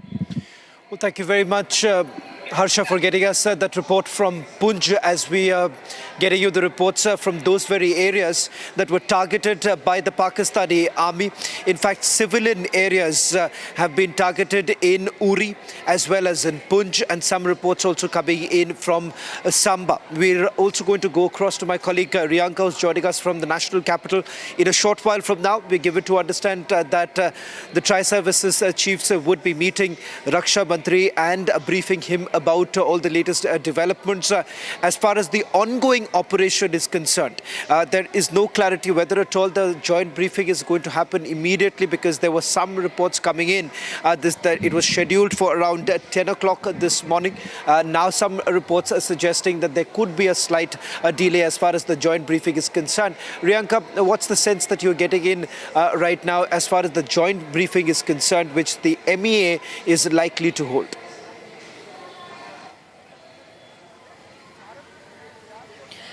Well, as for the information we had received, that there will be a joint briefing by the Indian government at the MEA, and the time was given at 10 this morning, but it looks like it has been postponed. We still do not have a confirmation and a new updated timing for that particular briefing to happen. But on the sidelines, there is a meeting that is shortly to begin at the Ministry of Defence with the three services chiefs already. They have reached the Ministry of Defence. Along with them will be CDS Anil Chauhan, and this meeting will be in fact chaired by Defence Minister Rajnath Singh. And this meeting is of course coming in after India had very successfully struck down the efforts of Pakistan. The drones that had come into our territory, those were knocked down, and in fact on the other hand, the review over that situation which is happening under Operation Sindoor will be undertaken, and this is a very crucial meeting that will in fact be taking place any time from now, and it is expected maybe after this meeting there will be a briefing from the side of Ministry of External Affairs. The time on that regard is awaited. Viewers, we will be now shifting to a very, very small break. We will be coming right back. Do stay tuned as we continue with our coverage from the borders as well as from the national capital, giving each and every minute-to-minute detail. Stay tuned. We are coming right back.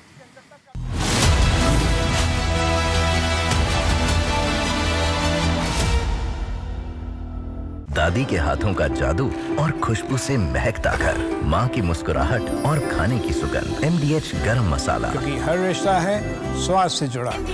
यार market कैसा ऊपर नीचे होता है। याद रख, career, investment और life में ऊपर नीचे होता रहता है यार। वो तो है। बस भाई डटे रहे, तभी तो अपने सपने पूरे कर सकता है। सही है। लाइफ और म्यूचुअल फंड्स में लॉन्ग टर्म सोचना सही है। सही है। हाँ। म्यूचुअल फंड निवेश बाजार जोखिमों के अधीन है। योजना से जुड़े सभी दस्तावेजों को ध्यान से पढ़ें। MDH की देगी मिर्च, देगी मिर्च का तड़का, अंग अंग फड़का। MDH की देगी मिर्च।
अगर उन्होंने 4 की यार्ड करेंगे, डेरा मस्ती खाली करवा ली।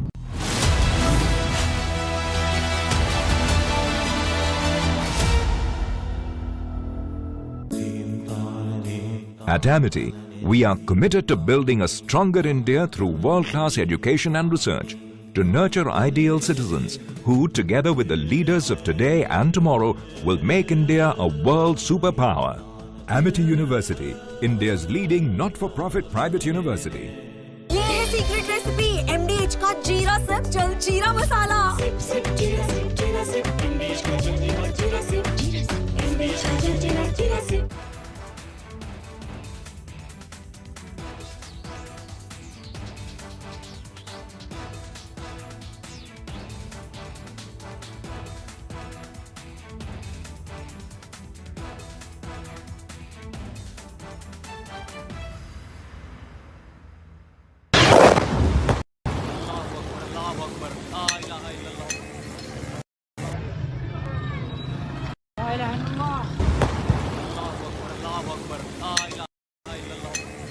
of different weapon systems, because you cannot risk putting all eggs in one basket.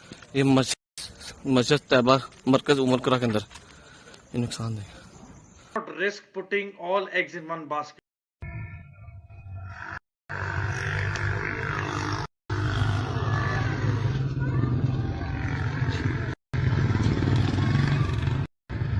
Not risk putting all eggs in one basket. Mender here. And most some of the visuals I can see some. are near the LOC. No. This is a long shot. I can see in the sky there's somebody who shot something to light.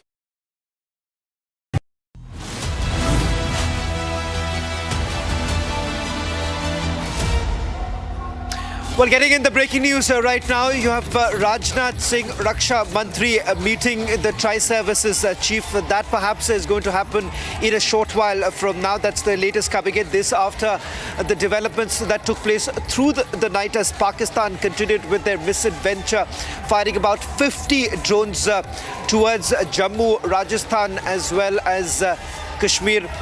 The latest information now coming in that there has been an ongoing operation. Now the details that are likely to come out in a while from now when the joint briefing actually takes place. We'll also try and see if we can go across to our senior executive editor Abhishek Kapoor getting us the latest details. The other big news coming in is with regards to the fear of retribution within the Pakistani military at this point in time. We're going to take you through all the details in a short while from now, but let me also go across to Riyanka, who's we'll try and go to Riyanka in some time, but as far as the Pakistani army is concerned, there's been mass evacuation in the Pakistani military cantonment. In fact, let me just take you through some of the details that we have picked up from our sources with regards to what has happened thereafter, because India's befitting response after Pakistan's failed aerial intrusion has basically led to massive panic in all cantonments across Sindh and Punjab of Pakistan. Mass evacuation in Pakistan military cantonments is currently underway in panic. We are being told that this is happening in Karachi cantonment, Clifton cantonment, Faisal cantonment, Hyderabad cantonment, and the list goes on. We have actually got the full list of the cantonments in Sindh, Pakistan, as well as in Punjab province, where the evacuations are essentially taking place. Right now, they've been removed from the areas. A fear that there could be massive retribution. Slipping into a short break as we get you the latest details in a short while from now.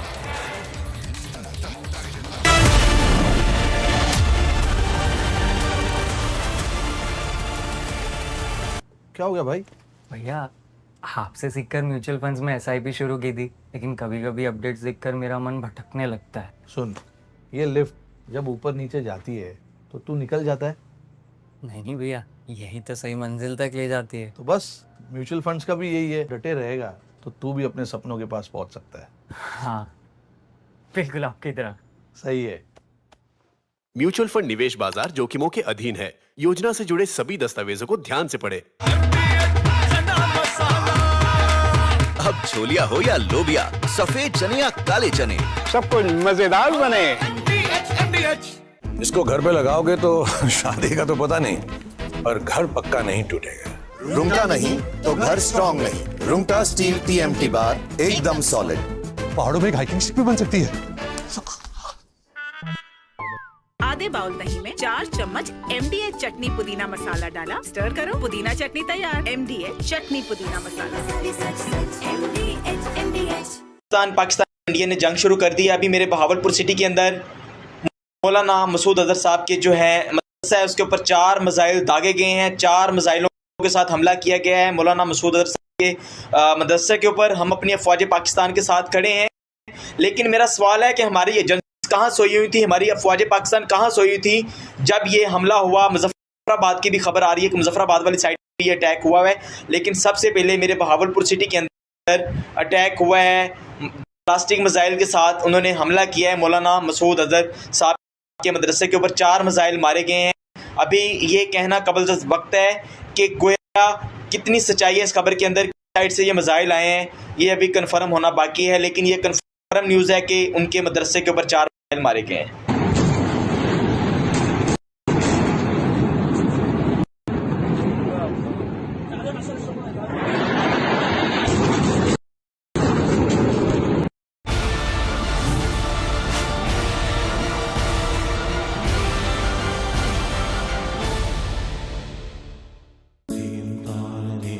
At Amity, we are committed to building a stronger India through world-class education and research, to nurture ideal citizens who, together with the leaders of today and tomorrow, will make India a world superpower. Amity University, India's leading not-for-profit private university. MDH की हल्दी मिर्ची धनिया करे कमाल, ये रंग दे, ये खुशबू दे, ये तीखा, ये कम पड़े, क्या निराला MDH masala.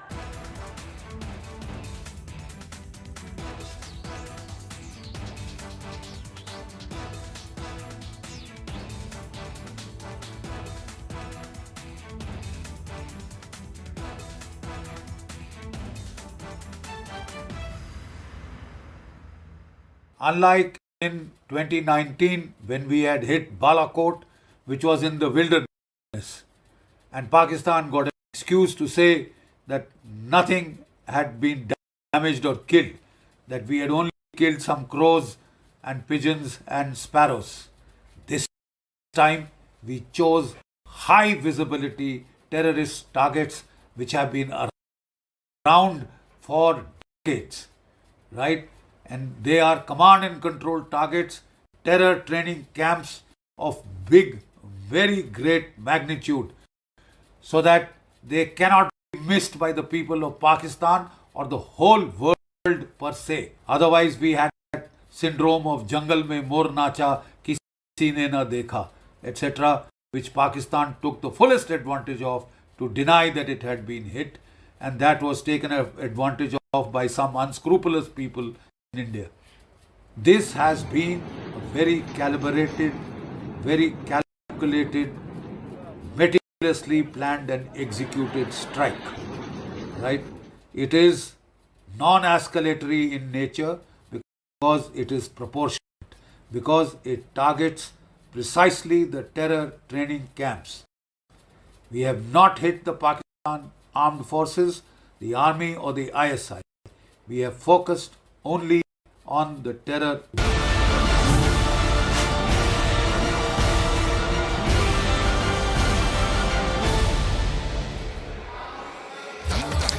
Starting the edition with some breaking news now coming in. Fearing a massive retribution, there has been complete panic in the cantonments in Punjab, particularly in the Sindh and Punjab province. Republic TV has now got details of the cantonments in Sindh as well as in Punjab, where we are given to understand there have been mass evacuations that are basically taking place. What has essentially happened is that some of the missiles and the drones that were essentially launched, they were basically launched from the Punjab and Sindh province in Pakistan.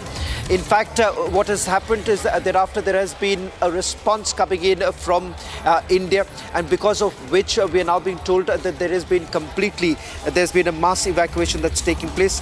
Also, another breaking news coming in is right now from Chandigarh. Chandigarh has been put on high alert. There's been air warning that has been received from the Air Force Station. Sirens have been sounded in Chandigarh. We'll try and see if we can go across to Lalit, who's also reporting from Punjab, getting us the latest details, because we've seen Punjab here has also been on the target list of the Pakistanis. In fact, drones were basically intercepted late last night from Amritsar. And not just in Amritsar, there are other cities in Punjab that have also come under attack. You have seen what has happened in Pathankot, where the Pathankot airbase has been one of the key targets of the Pakistanis. We'll try and see if we can go across to Lalit. who's going to join us on this broadcast, getting us the latest details. We'll try and see if there are other reporters who are joining in. If not, can we just go back to the breaking news coming in with regards to what's really happening within the cantonments in Pakistan, because there is a clear response now coming in. Several of these cantonments in Pakistan where there is a mass evacuation that is going on. If at all there is a mass evacuation, then perhaps it's also linked to the fact that there is a fear of reprisal right now coming in from India, because remember, over the last 24 to 48 hours, what has essentially happened is that Pakistan has launched several drones. 50 drones were launched yesterday. All of it has now been neutralized by the army, but India has essentially maintained that there will be an equal reaction to every action on the part of the Pakistanis, but it will be as per our choice, our timing, and choosing would be ours. Now that's an important position that India has taken. In a short while from now, we are hearing that there is a possibility of a joint briefing to take place. The joint briefing of the Ministry of External Affairs as well as the Ministry of Defence. We're waiting for that to happen in a short while from now.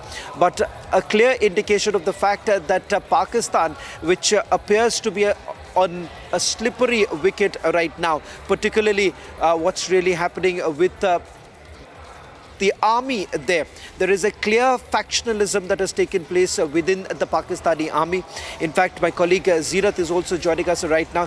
Zeenat, the latest information now coming in from Pakistan is that there has been a massive evacuation in certain cantonments in Pakistan, particularly coming in from Punjab and Sindh.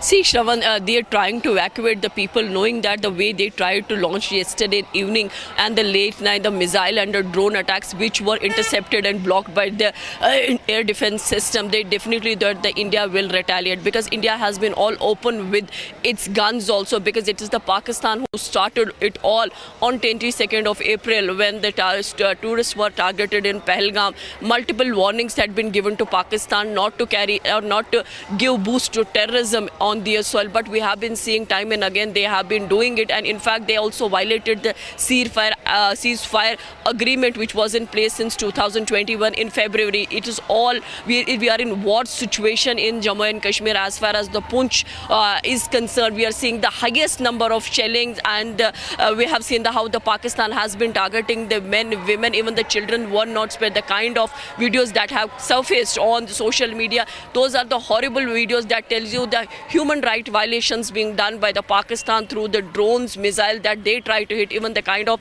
the artillery that they are using. In fact, the Indian army is responding. We are seeing the damage from the Lagama, Islamabad in Uri, the Tangdar sector in Kupwara. Some of the shells had reached even to the Mohra in North Kashmir, where a vehicle was hit early morning and it has received a damage. The people who were on board, they have sustained minor injuries. It's all out in Jammu and Kashmir. We are seeing the installation, one of the important installations in Jammu and Kashmir has been put on high alert, be it in Srinagar. Srinagar has not only the VVIP movement, but one of the important installations of the Indian Army, Jammu and Kashmir Police, or the headquarters of the other forces and the other important infrastructure. There is already an alert that has been sounded in Srinagar. Most of the streets are flooded with the patrolling parties. In fact, the traffic, the civilian traffic on ground is very, very minimal. You hardly see people or moving around, or the vehicle percentage is almost 5 to 10%, which earlier the roads would be flooded with the vehicles. Right. Now definitely that has been controlled to control the damage. There's more breaking. Zeenat, I'm sorry to interrupt you, but there is more breaking news now coming in. Chandigarh has been put on high alert right now. In fact, Lalit is joining us right now from Khasa in Atari, because that's where a missile was also intercepted. What's the latest that coming in? In 30 seconds, quickly tell me, Lalit, what's the situation on the ground like? Shravan, if we talk about in Chandigarh, there has been an alert from the Air Force that there could be a possible drone attack in Chandigarh. So just a few minutes before, there has been a siren which has been sounded all across the Chandigarh because of the alert. Now advisory has been given to follow the instructions and to remain indoor. Apart from that, if you talk about not only in Chandigarh but in the neighboring of Chandigarh, which includes Panchkula, Zirakpur and Mohali, there has also been given an alert to remain inside. Apart from that, if you talk about right now where we are standing here in Khasa in Amritsar, there also there has been a minimum traffic in the roads, as early in the morning around 5 there was an interception which was intercepted by the Indian Air Force and the drone was being shot. So right now investigations are being on to find out where that drone has been shot. But apart from that, if you talk about, siren has been sounded in Amritsar early in the morning around 5 and then around 8 in Amritsar also. So there has been an alert all across Punjab and in Chandigarh right now. Back to the studio. Well, sirens blaring in Chandigarh right now. This a clear sign of certain signals that have been received by the Air Force station there. In fact, the air defense systems that have been working through the night. Around 4:30 this morning, another fresh wave of drone attacks that were basically intercepted by the Indian Army.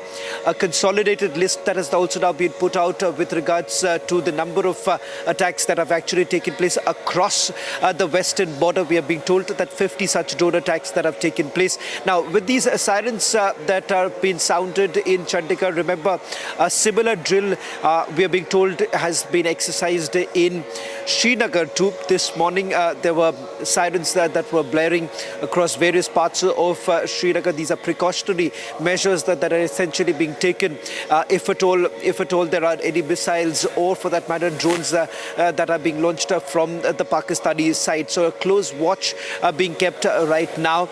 In fact, high alert in most of the cities close to the border right now. Air warning sounded in cities like Chandigarh as well as in Srinagar. Just a quick check that I want to also go across to Zenith. In fact, Zenith, a short while back, we were given to understand that sirens were also sounded off in Srinagar. What's the situation like from where you are reporting? See, the situation in Srinagar continued to remain tense because yesterday evening the signs were sounded off at multiple places. There was a loud bang that was also heard in Avantipura. With the result, the entire south zone was kept on alert. We are seeing the deployment of security forces has increased manifold in the Srinagar city itself, where we hardly would get a sight of security forces. But now the deployment number, and also these security forces are with the BPs, their patkas and everything. They are carrying the huge attire with themselves, along with the automatic rifles that earlier was hardly a sight that now was visible in the Srinagar city after the situation improved post abrogation of Article 370. Now we see, since it's a fearful situation all around, mostly the people have stayed indoors, schools have been shut, the medical facilities have been enhanced, the doctors, those who have been posted with the medical facility, all their leaves have been kept, has been cancelled, and everybody,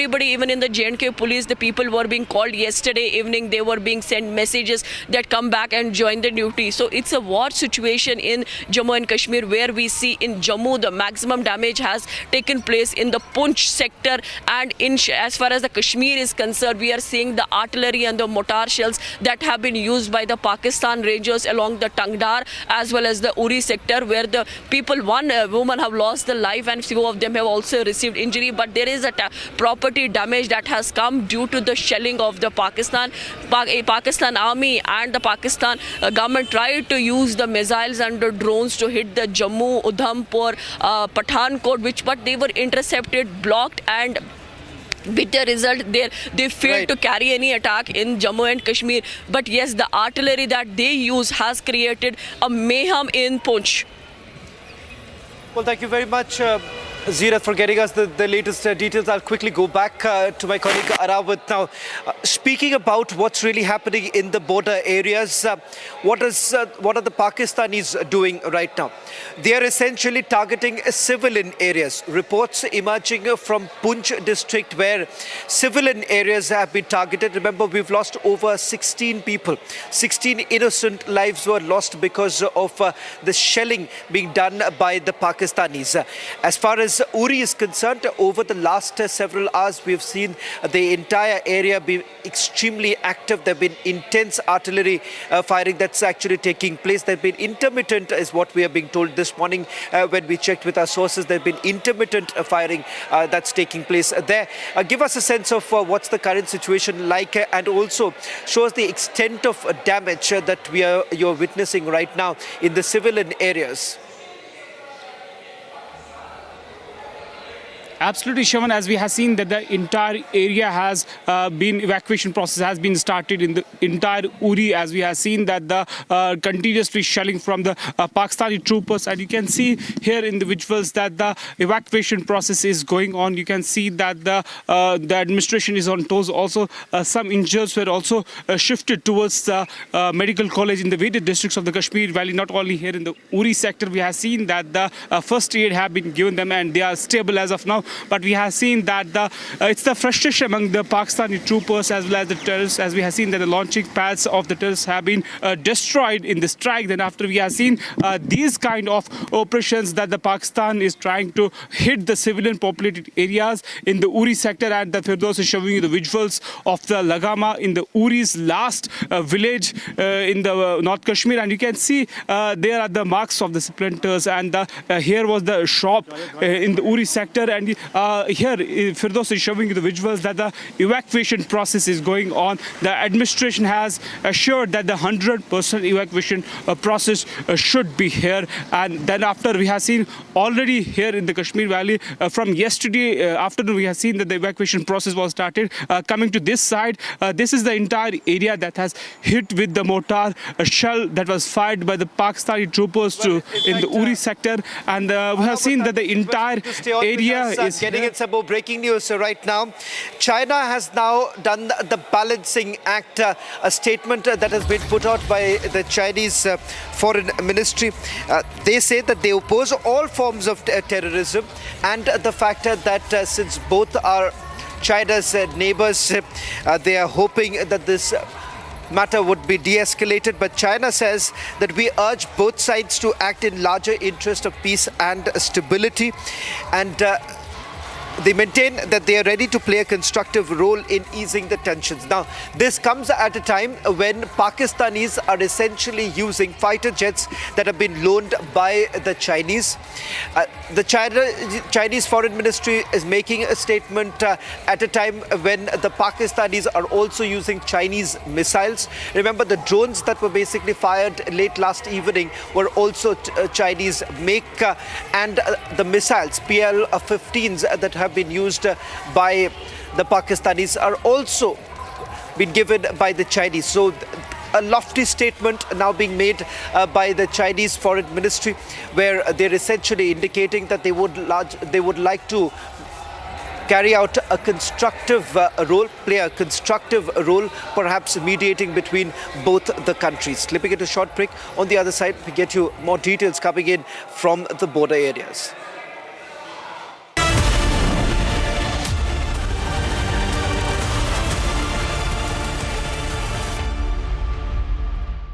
Mahi sir, how much do you love your fans? Honestly, I love my new fans. पुराने वाले बेकार में शोर करते sir fans हैं शोर तो करेंगे ही ना नए वाले नहीं करते and they listen to what I say. The new generation Orient BLDC fans. Super silent performance with voice control. सिली में आए तो और Cricket fans. दादी के हाथों का जादू और खुशबू से महकता घर, माँ की मुस्कुराहट और खाने की सुगंध, MDH गरम मसाला, क्योंकि हर रिश्ता है स्वाद से जुड़ा। यार मार्केट कैसा ऊपर नीचे होता है, याद रख, करियर, इन्वेस्टमेंट और लाइफ में ऊपर नीचे होता रहता है यार। वो तो है। बस भाई डटे रहे, तभी तो अपने सपने पूरे कर सकता है। सही है। लाइफ और म्यूचुअल फंड्स में लॉन्ग टर्म सोचना सही है। सही है। हाँ। म्यूचुअल फंड निवेश बाजार जोखिमों के अधीन है। योजना से जुड़े सभी दस्तावेजों को ध्यान से पढ़ें।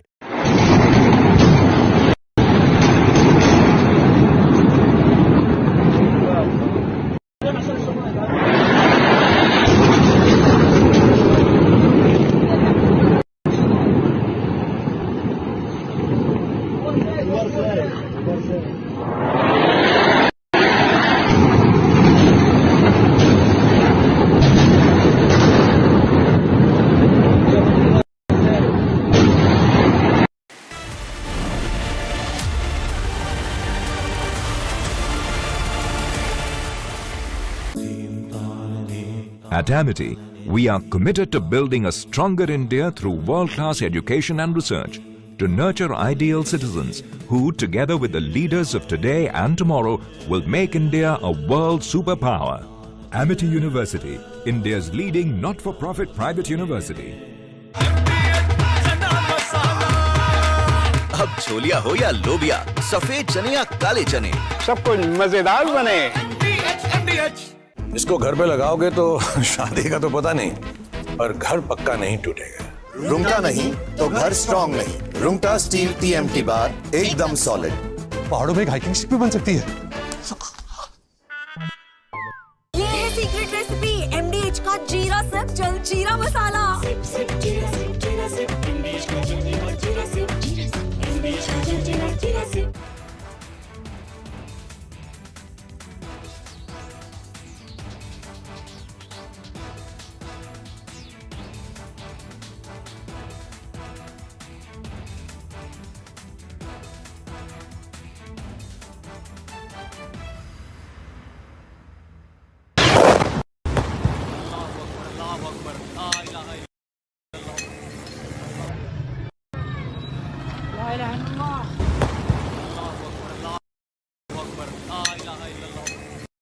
Of different weapon systems, because you cannot risk putting all eggs in one basket.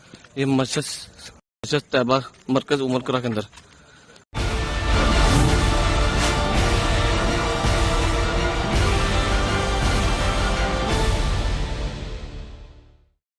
Mahi sir, how much do you love your fans? Honestly, I love my new fans. पुराने वाले बेकार में शोर करते। सर फैंस हैं, शोर तो करेंगे ही ना। नए वाले नहीं करते। And they listen to what I say. The new generation Orient BLDC fans, super silent performance with voice control. Silly me, I thought Cricket fans. MDH की देगी मिर्च, देगी मिर्च का तड़का, अंग अंग फड़का। MDH की देगी मिर्च। पाकिस्तान इंडिया ने जंग शुरू कर दी है। अभी मेरे बहावलपुर सिटी के अंदर मौलाना मसूद अजहर साहब के जो है मदरसा है उसके ऊपर 4 मिसाइल दागे गए हैं। 4 मिसाइलों के साथ हमला किया गया है मौलाना मसूद अजहर साहब के मदरसे के ऊपर। हम अपनी अफवाज पाकिस्तान के साथ खड़े हैं, लेकिन मेरा सवाल है कि हमारी एजेंसीज कहाँ सोई हुई थी, हमारी अफवाज पाकिस्तान कहाँ सोई हुई थी जब ये हमला हुआ। मुजफ्फराबाद की भी खबर आ रही है कि मुजफ्फराबाद वाली साइड पे भी ये अटैक हुआ है, लेकिन सबसे पहले मेरे बहावलपुर सिटी के अंदर अटैक हुआ है ब्लास्टिक मिसाइल के साथ। उन्होंने हमला किया मौलाना मसूद अजहर साहब के मदरसे के ऊपर 4 मिसाइल मारे गए हैं। अभी ये कहना कबल वक्त है कि गोया कितनी सच्चाई है इस खबर के अंदर, किस साइड से ये मिसाइल आए हैं, ये अभी कंफर्म होना बाकी है, लेकिन ये कंफर्म न्यूज़ है कि उनके मदरसे के ऊपर 4 मिसाइल मारे गए हैं।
And viewers, we are showing you these visuals of Defence Minister Rajnath Singh leaving from his residence as he will be shortly be arriving at the Ministry of Defence in the Raisina Hills, and he will be in fact holding a very, very crucial meeting with the Chief of Defence Staff as well as the chiefs of the three services, and this is a very crucial meeting that is going to be taking place as we continue with these visuals on your screens there. Defence Minister Rajnath Singh leaving from his residence. In fact, we know this is coming in as tensions continue to rise between India and Pakistan after India very successfully thwarted the attempts of Pakistan yesterday night.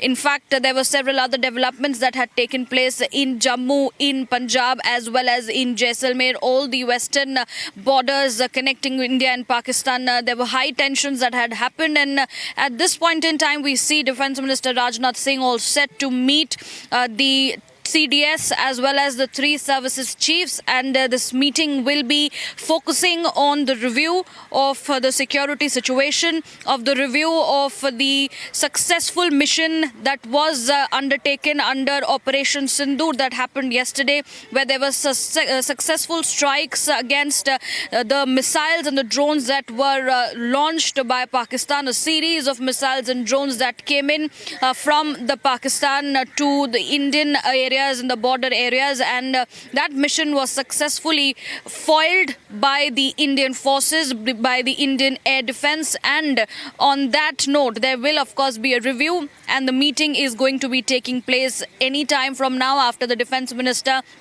arrives at the Ministry of Defence in the national capital. We are expecting that movement to happen anytime shortly, and people are of course looking into all the developments. And viewers, as we continue to bring you each and every details from the ground, from several other areas, from the borders as well as from the national capital, where many such meetings are expected to happen today, starting with the Defence Minister meeting with the Chief of Defence Staff, General Nalan Chauhan, as well as the three services chiefs very shortly from now. And after that, it is expected that the Defence Minister may meet Prime Minister Narendra Modi to brief him about the strikes, the second level of strikes which were undertaken by Indian Defence Forces yesterday, as they successfully thwarted the attempts that had come in from side of Pakistan.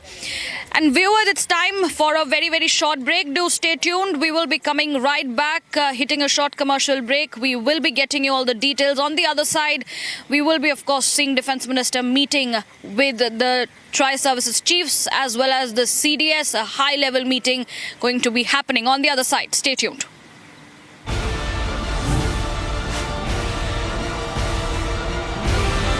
आधे bowl दही में 4 चम्मच MDH चटनी पुदीना मसाला डाला, stir करो, पुदीना चटनी तैयार। MDH चटनी पुदीना मसाला।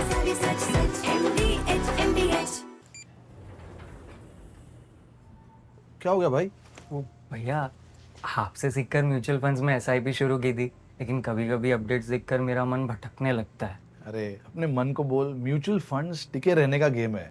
मतलब SIP चालू रखूं? सुन, ये लिफ्ट जब ऊपर नीचे जाती है तो तू निकल जाता है। नहीं भैया, यही तो सही मंजिल तक ले जाती है। तो बस म्यूचुअल फंड्स का भी यही है, दूर की सोचेगा और डटे रहेगा तो तू भी अपने सपनों के पास पहुंच सकता है। हाँ, बिल्कुल आपकी तरह। सही है। म्यूचुअल फंड निवेश बाजार जोखिमों के अधीन है। योजना से जुड़े सभी दस्तावेजों को ध्यान से पढ़ें। MDH की हल्दी मिर्ची धनिया करे कमाल, ये रंग दे, ये खुशबू दे, ये तीखा, ये कम पड़े, क्या निराला MDH मसाला।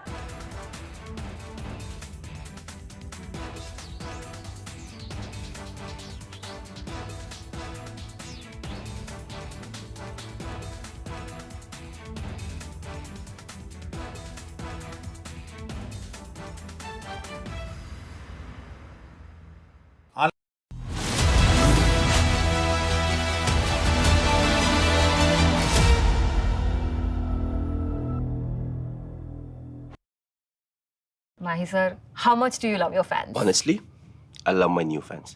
पुराने वाले बेकार में शोर करते सर फैंस हैं, शोर तो करेंगे ही ना। नए वाले नहीं करते and they listen to what I say. The new generation Orient BLDC fans, super silent performance with voice control. I thought cricket fans ये है सीक्रेट रेसिपी MDH का जीरा सिप जल जीरा मसाला। सिप सिप जीरा सिप जीरा सिप MDH का जल जीरा सिप जीरा सिप MDH का जल जीरा सिप।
अगर उन्होंने 4 की यार्ड करेंगे, तेरा मस्ती खाली करवा ली भाई।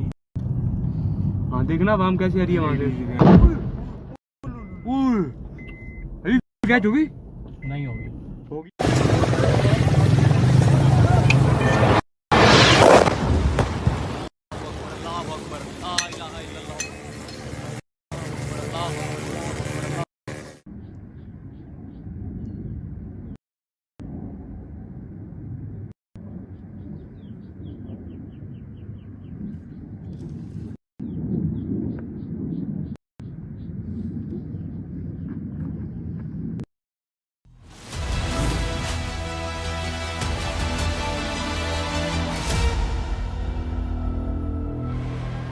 Welcome back, ladies and gentlemen. You're watching live and breaking on Republic TV, and those are live visuals coming from outside Defence Minister Rajnath Singh's residence, where the movement is up and running. In moments from now, Chief of Defence Staff Anil Chauhan, General Anil Chauhan, along with the Tri-Services chiefs, are expected to arrive at Defence Minister Rajnath Singh's residence for a very key meeting. Ladies and gentlemen, this is the biggest defence meeting in the country that is about to happen at Rajnath Singh's residence, and later on, there are expectations that further updates will be taken up all the way to the PMO. The big meeting at the moment, the big breaking news. Republic, the only network reporting live with the live feed coming outside Rajnath Singh's residence as Rajnath Singh now leaves his residence for a key meeting with the 3 services chiefs. That's the big breaking news update coming in. Those are vehicles now gearing up outside Defence Minister Rajnath Singh's residence. As you can see, the special commandos there of the defence clearing up the route so as the vehicles that can exit. The gates are now opening as the vehicles and the convoy of Defence Minister Rajnath Singh is expected to arrive at any moment and be en route to meet Chief of Defence Staff along with the Tri-Services Chief. This is the biggest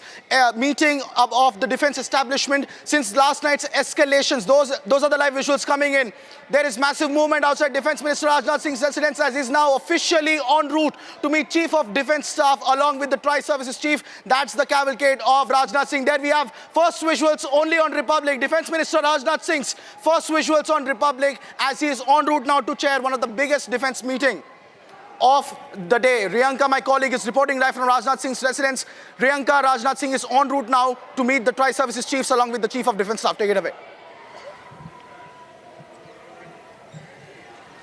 Oh, well, absolutely. Those are the visuals coming in from outside Defence Minister Rajnath Singh residence as he is now leaving his residence and he will be shortly arriving at the Ministry of Defence here at the Raisina Hills, and we are expecting a very, very crucial meeting to begin thereafter. And in this meeting, Defence Minister Rajnath Singh will be, of course, speaking with the CDS as well as the chiefs of the 3 services. And this is coming in as a follow-up and a review of the retaliation that India had given back to Pakistan yesterday night when the operation, under the Operation Sindoor, there were several strikes that happened successfully earlier. And in fact, when Pakistan had launched in a series of missiles and drones attacks on the border areas between India and Pakistan, there was a successful mission which was carried out. Their attempts were thwarted, and on that note, there is going to be a very, very crucial review which will be undertaken, a meeting which will be chaired by Defence Minister Rajnath Singh. very shortly from now as he leaves from his residence, and I continue to be here at Vijay Chowk, and we will be very shortly showing you those visuals of Defence Minister arriving at the Ministry of Defence. We already know that the Chief of Defence Staff, as well as the Army Chief, the Navy Chief and the Air Force Chiefs, all of them have already arrived at the Ministry of Defence already, and very shortly from now that meeting is going to be beginning once the Defence Minister arrives here. Absolutely. Thank you so much, Rihanka, and of course we'll keep coming back to you as and when the meeting starts. It's a big one. The Raksha Mantri to be closeted with the Chief of Defence Staff and the 3 service chiefs.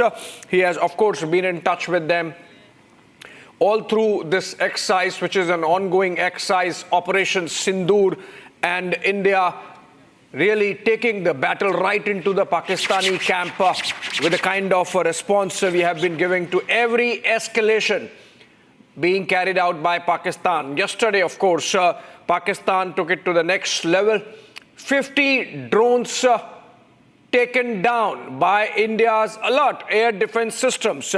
And look at the broad array of weapon systems that India deployed to down those Pakistani drones.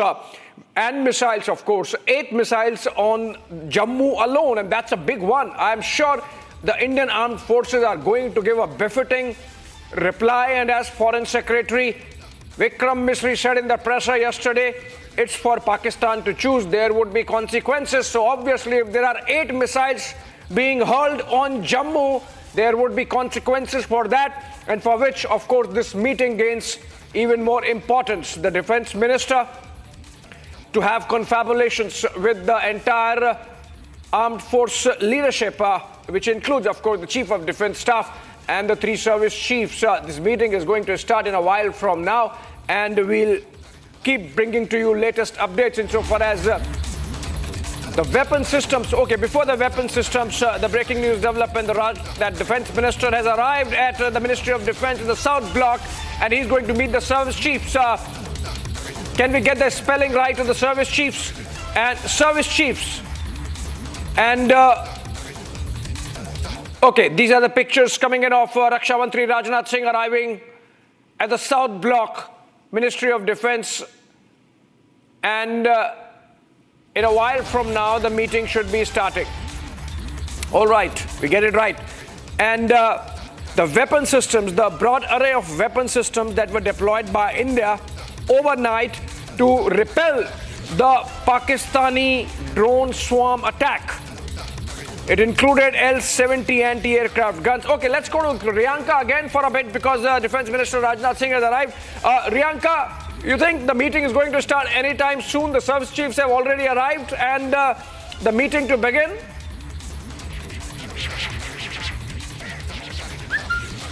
Well, absolutely. As we speak, the meeting is all set to begin any time from now because it was just 2 to 3 minutes ago when we saw the cavalcade of Defence Minister Rajnath Singh entering the South Block area. Of course, you know that the Defence Minister arrives from the back gate. It's not usually from the front side of the Raisina Hills, and we have seen that entire cavalcade of Defence Minister arriving at the Ministry of Defence, and very, very likely the meeting is very soon to begin between the CDS as well as the 3 services chiefs, and the review of the yesterday's successful operation is going to be undertaken, and many such discussions are also going to be happening. We are also being told as per sources that post this meeting, Defence Minister is likely to meet Prime Minister Narendra Modi.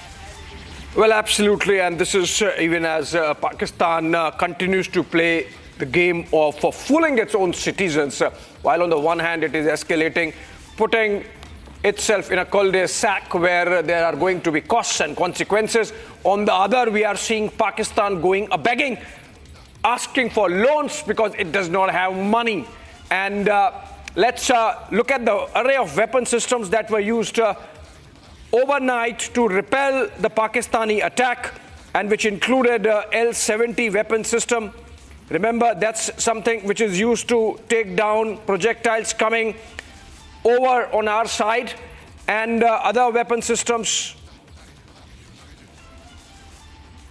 Yes, Abhishek. All right, Arnab Goswami is with us in the studios now, Essentially, overnight, we have repelled a massive drone swarm attack coming in from the Pakistanis, including missiles.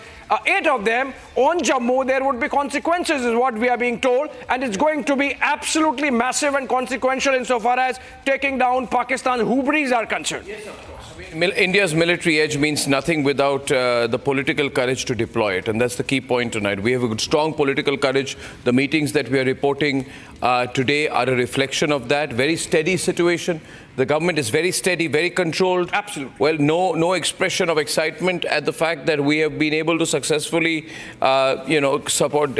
destroy this, the drone strikes yesterday. What are we seeing this morning? We are seeing Army's kinetic strikes, very, very quick movement.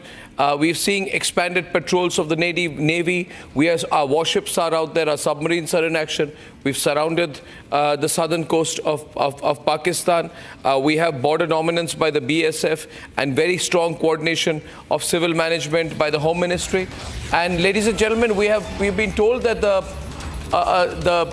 Pakistan Ministry of External Affairs has asked for financial help. Yes. They've said that the stock markets have crashed, the war is out, the cost of war is unbearable, and there is a crowdsourcing appeal by the Pakistan government,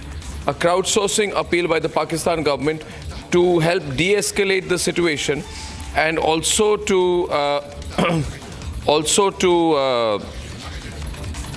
it's a government account, and they have said that we urge international partners to help de-escalate.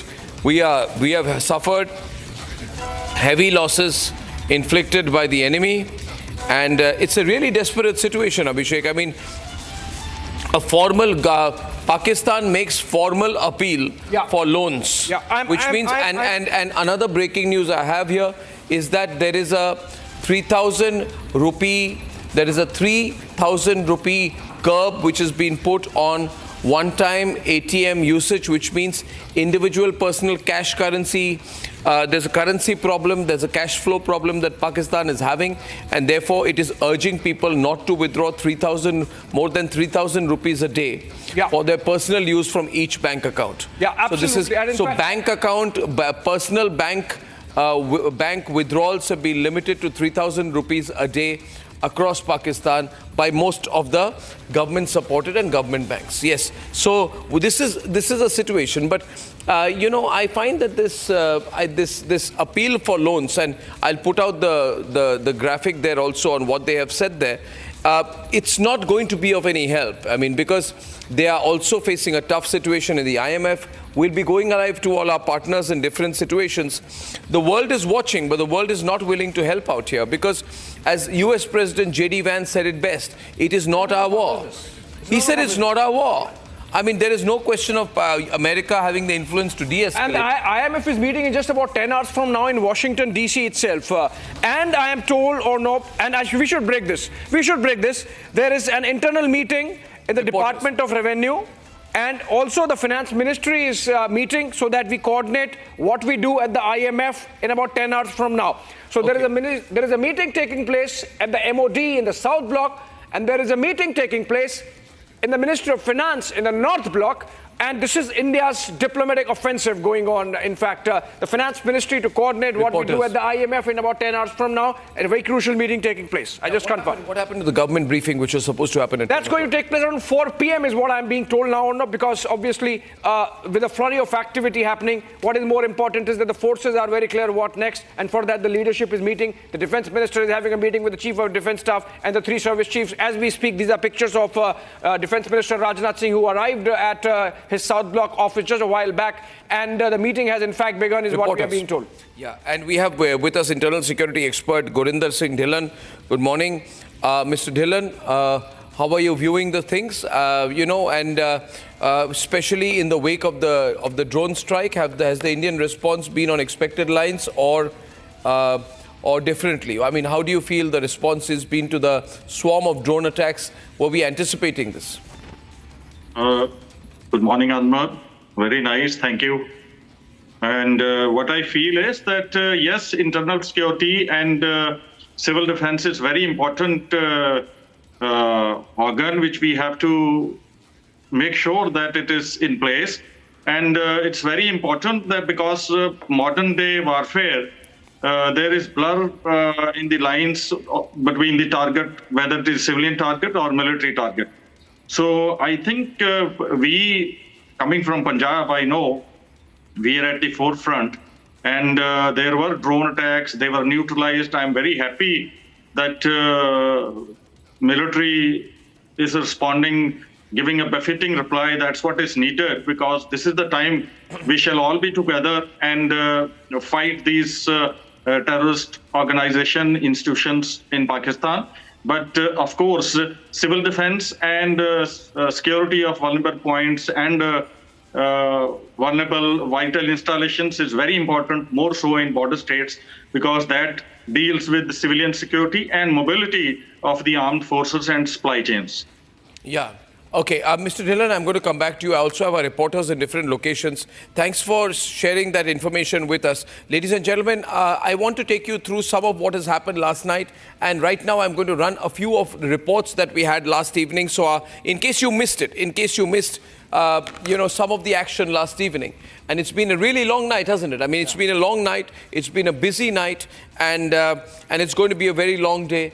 And perhaps a long night as well, because we are in no mood to escalate this, but we are without doubt. I think Saurabh is also with us right now. Saurabh, are you there? Saurabh Shukla is there. Okay, Saurabh Shukla will be coming in some time. So Pakistan's dream was basically costless aggression. Can I get my reporters? Can I get the news desk? Please get me some reporters live right now so we know who we are going with live now. We need to get the reporters lined up immediately. Immediately means like as of yesterday. And Harsha, Gursimran, Arawat will all be on with us in about 30 seconds. What we are watching tonight is strategic theatre. And we are owning the stage. Rajasthan's border alerts to Arnala's naval deployment. Every Indian move has been cold-blooded, coordinated and calculated. We didn't just hit back yesterday. We put together, through this defensive formation, a spectacle of strength that every global power has noticed. And there is more in the offing, or no, I'm told. In fact, I've been connecting with people who are in the know, and they say that we have calculated absolutely clearly what was Pakistan's intent and how they went about it, what all they were targeting, the specific installations, the civilian areas, the objectives, etc. Everything has been analyzed and a proportionate response is coming. Pakistan, beware. That's what we are hearing. Yeah. It's going to be clear with that response of India that we are not going to de-escalate is the message or not coming in. There is no question of de-escalation. There is no question of de-escalation. That was a nice window which actually gave us all the information right now. Well, the fact is that infiltration is met with elimination. Drones are shot down in mid-air. Cyber lies are scrubbed within minutes. The Republic Media Network itself was under a cyber attack. We countered it. We're very happy with the way that we countered it. We did a great job. And missile threats have been intercepted. And Saurabh Shukla is still awake. Saurabh, you've been doing a great job. Yeah. What time is it out there in Washington, man? Thank you, my friend. Great to do this. I think it's a historic moment that we are all reporting. And as I was saying, that it's going to be a very crucial meeting here in Washington, D.C. tomorrow. It's late in the night, almost close to 1 o'clock in the night here. But in the morning, we are expecting to put further pressure to squeeze Pakistan, because one of the things that India is arguing here is, with the diplomatic interlocutors, that Pakistan should not get a free pass. A bailout by the IMF at this stage will only give a free pass to Pakistan, will give the army generals and the ISI an upper hand, because we fear the misuse of these funds. As in the past, Pakistan has continued to divert these funds to fund some of these terrorism and other activities which are inimical to the interest of democracies like India and the US. This is the line of the argument, and I'm told that not only the finance ministry, which is the nodal body which deals with IMF here, the MEA, it's going to be a joint response. And we are expecting some kind of a headway, because as J.D. Vance's statement you can make out, the US's mood is very clear. They know that India's fight against terrorism needs to be supported, and that's what is the mood of the other P5 countries barring China. China is playing a very devious game. Arnab, I want put past it. A lot of analysts are also telling me that don't ignore China's role in this entire episode, including Pahalgam. I'm not putting it out myself because I don't have a concrete proof, but I'm saying because China tends to gain the most with this kind of an instability that's happening, because India, under Prime Minister Narendra Modi's leadership, was becoming the global investment destination, I beg your pardon, with Apple coming in, and a lot of other companies would have followed suit. With all this happening, they are now trying to portray India as a zone of instability. So we have to be careful here. We also have to expose China's double game, because that is a long-term threat. And you know, even in the military operation, Pakistan has been supported by two countries, China and Turkey. And India must make sure we continue to isolate. And I want to appeal to everyone who's watching this show today that we have, as citizens, whatever we can do, government will do their job, armed forces will do their job, diplomats will do their job, but as citizens, whatever we can do to boycott some of these countries who are patronizing terrorism and profiting out of terrorism, we should go ahead and do it. Arnab? Yeah, absolutely. I think that's very important. I think anyway, when people saw similarities in the way the Hamas attacked on October 7th and, the Lashkar attacked on the 22nd, there were clear similarities. In the earlier case as well, it was felt, and not rumors, not just speculated, but strongly suspected that the Iranians were working on the behest of the Chinese, and they had the buttons and the controls from the Hamas. So it's always been an invisible Chinese hand by shifting the theater of war in a way that suits it economically. And that's what the Chinese do. Sun Tzu principle, try to win a war without actually firing a single shot. But it's not going to work this time. We have Arawat with us right now. Arawat in his next location. Arawat. He's at Uri. Yeah, Arawat is at Uri. Arawat.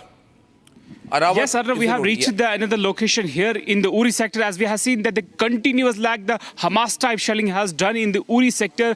These are the residential areas in the Uri sector where we have seen that the attack by the Pakistani troopers. This all comes when we have seen that the strike on the launching pads of the terrorists, whether we'll talk about Lashkar Toiba, Hizbul Mujahideen and other terror outfits we have seen. This all comes after that we have seen in the Pakistan, occupied Kashmir and other places. And after that we have seen that they have started to target the civilian populated areas in the parts of the Kashmir Valley, particularly in the North Kashmir, Tangdar sector, Uri sector. The Firdaus is showing the entire visuals that the 100% evacuation has been assured by the administration here. Then after, we have seen that the locals have been evacuated. Also, some injuries were also reported in the various parts of the Kashmir Valley.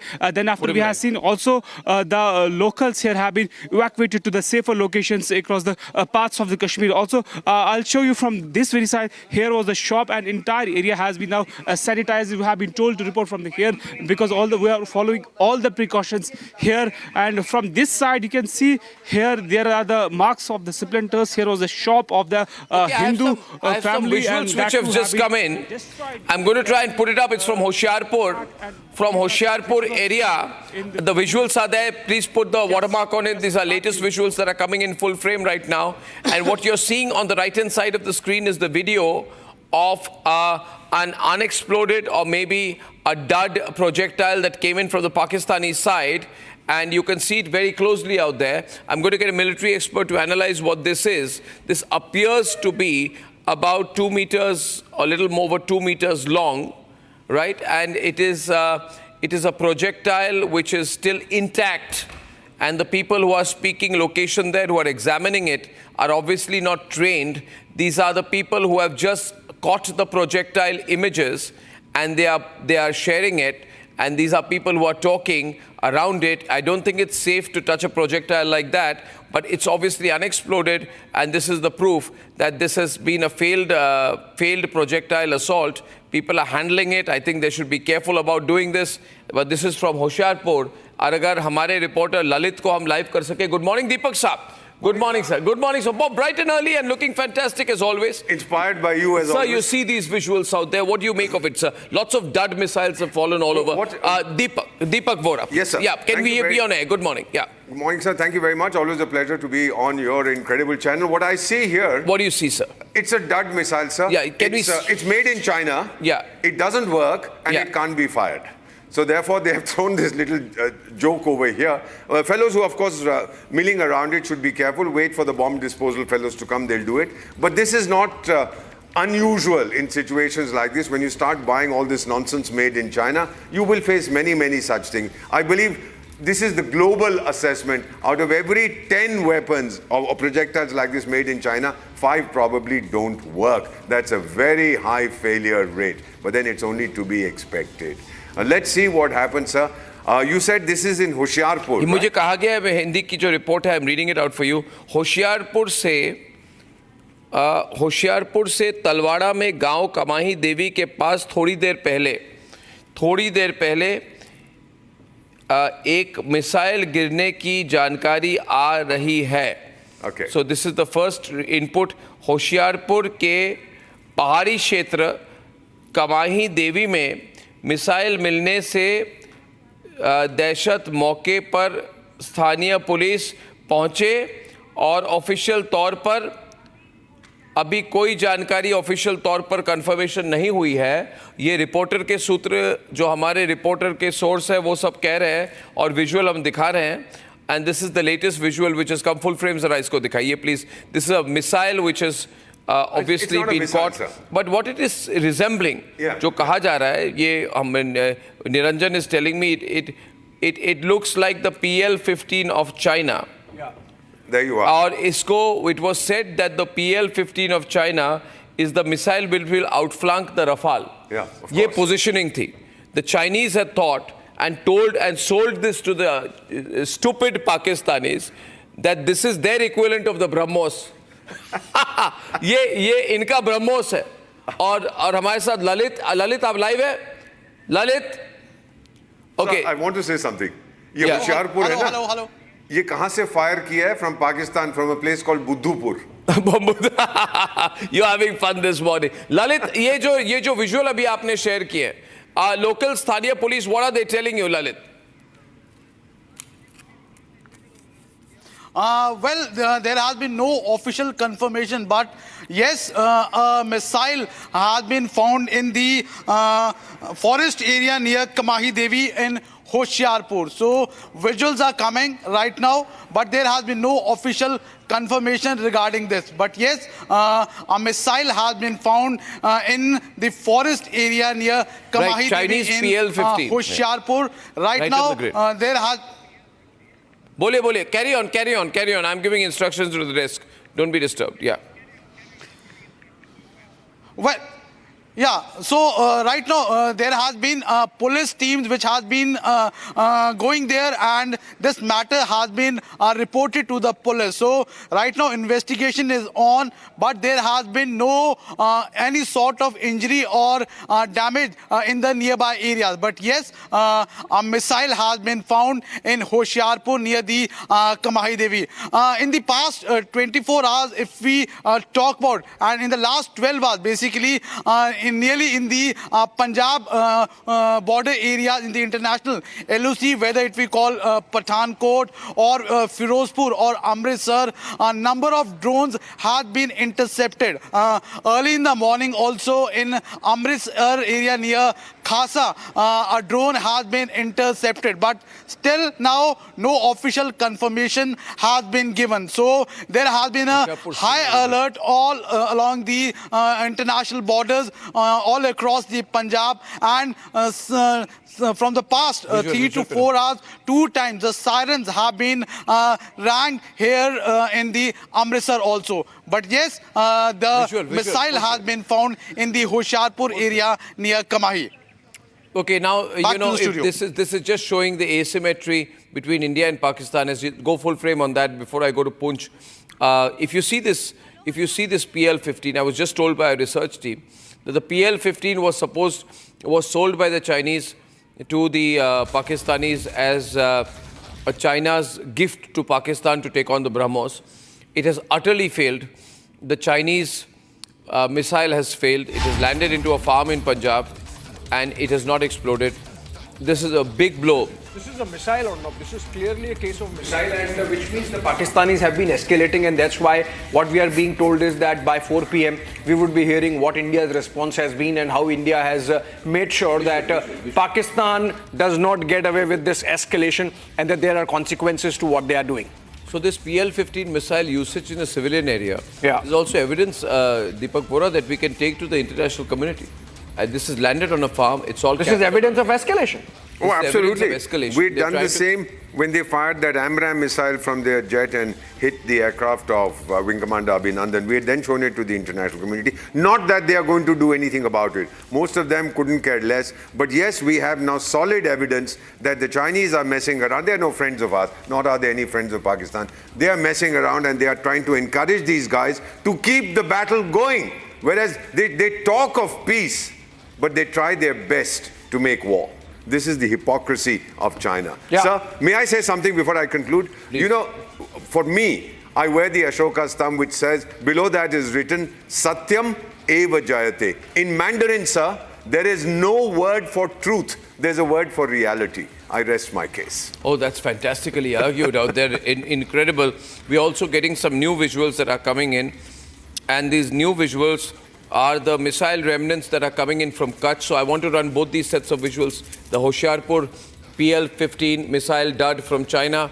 And on the other side, I have seen that these are also missile remnants that are coming in. Gursimran, who is with us right now, is telling us that the Pakistanis are using China-made SH-15.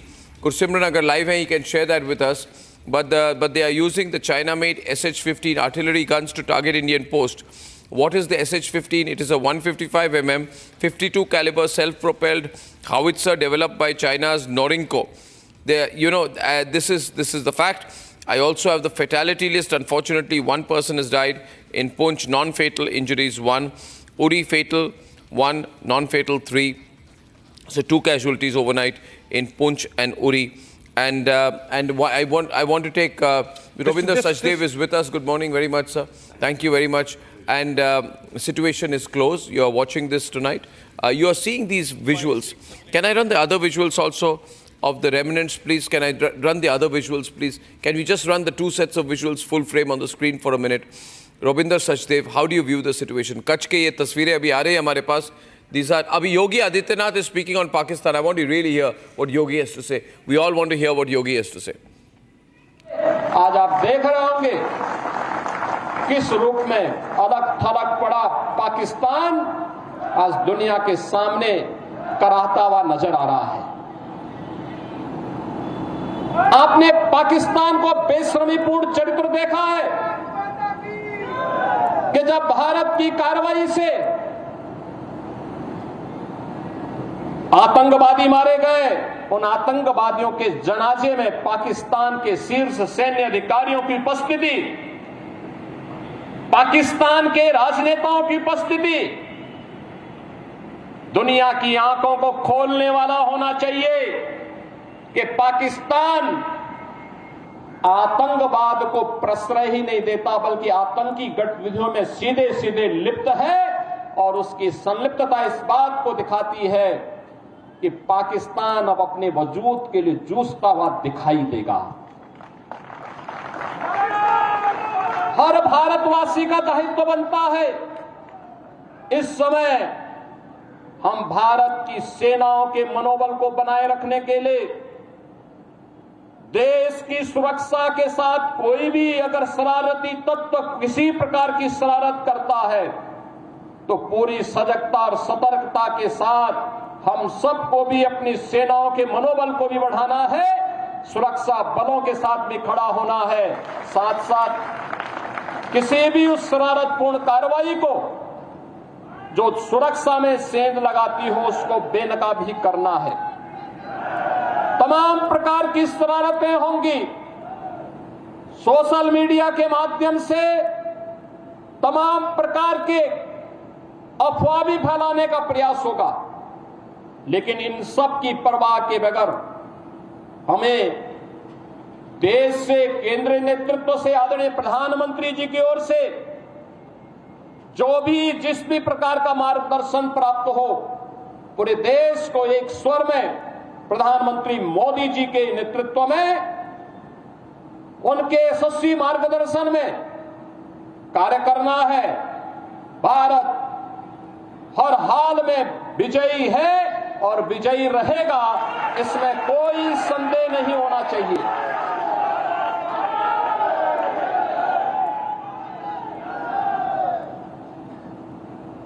बहनों और भाइयों, महाराणा प्रताप की जयंती हम सबको एक नई प्रेरणा प्रदान कर रही है। हर भारतवासी इस चुनौतीपूर्ण समय में भारतीय सेना के साथ उनके मनोबल को सैन्य अधिकारियों और पूरी सैनिकों के साथ कदम से कदम मिलाकर के सहयोग करने के लिए तत्पर होगा। इस विश्वास के साथ मैं धन्यवाद दूंगा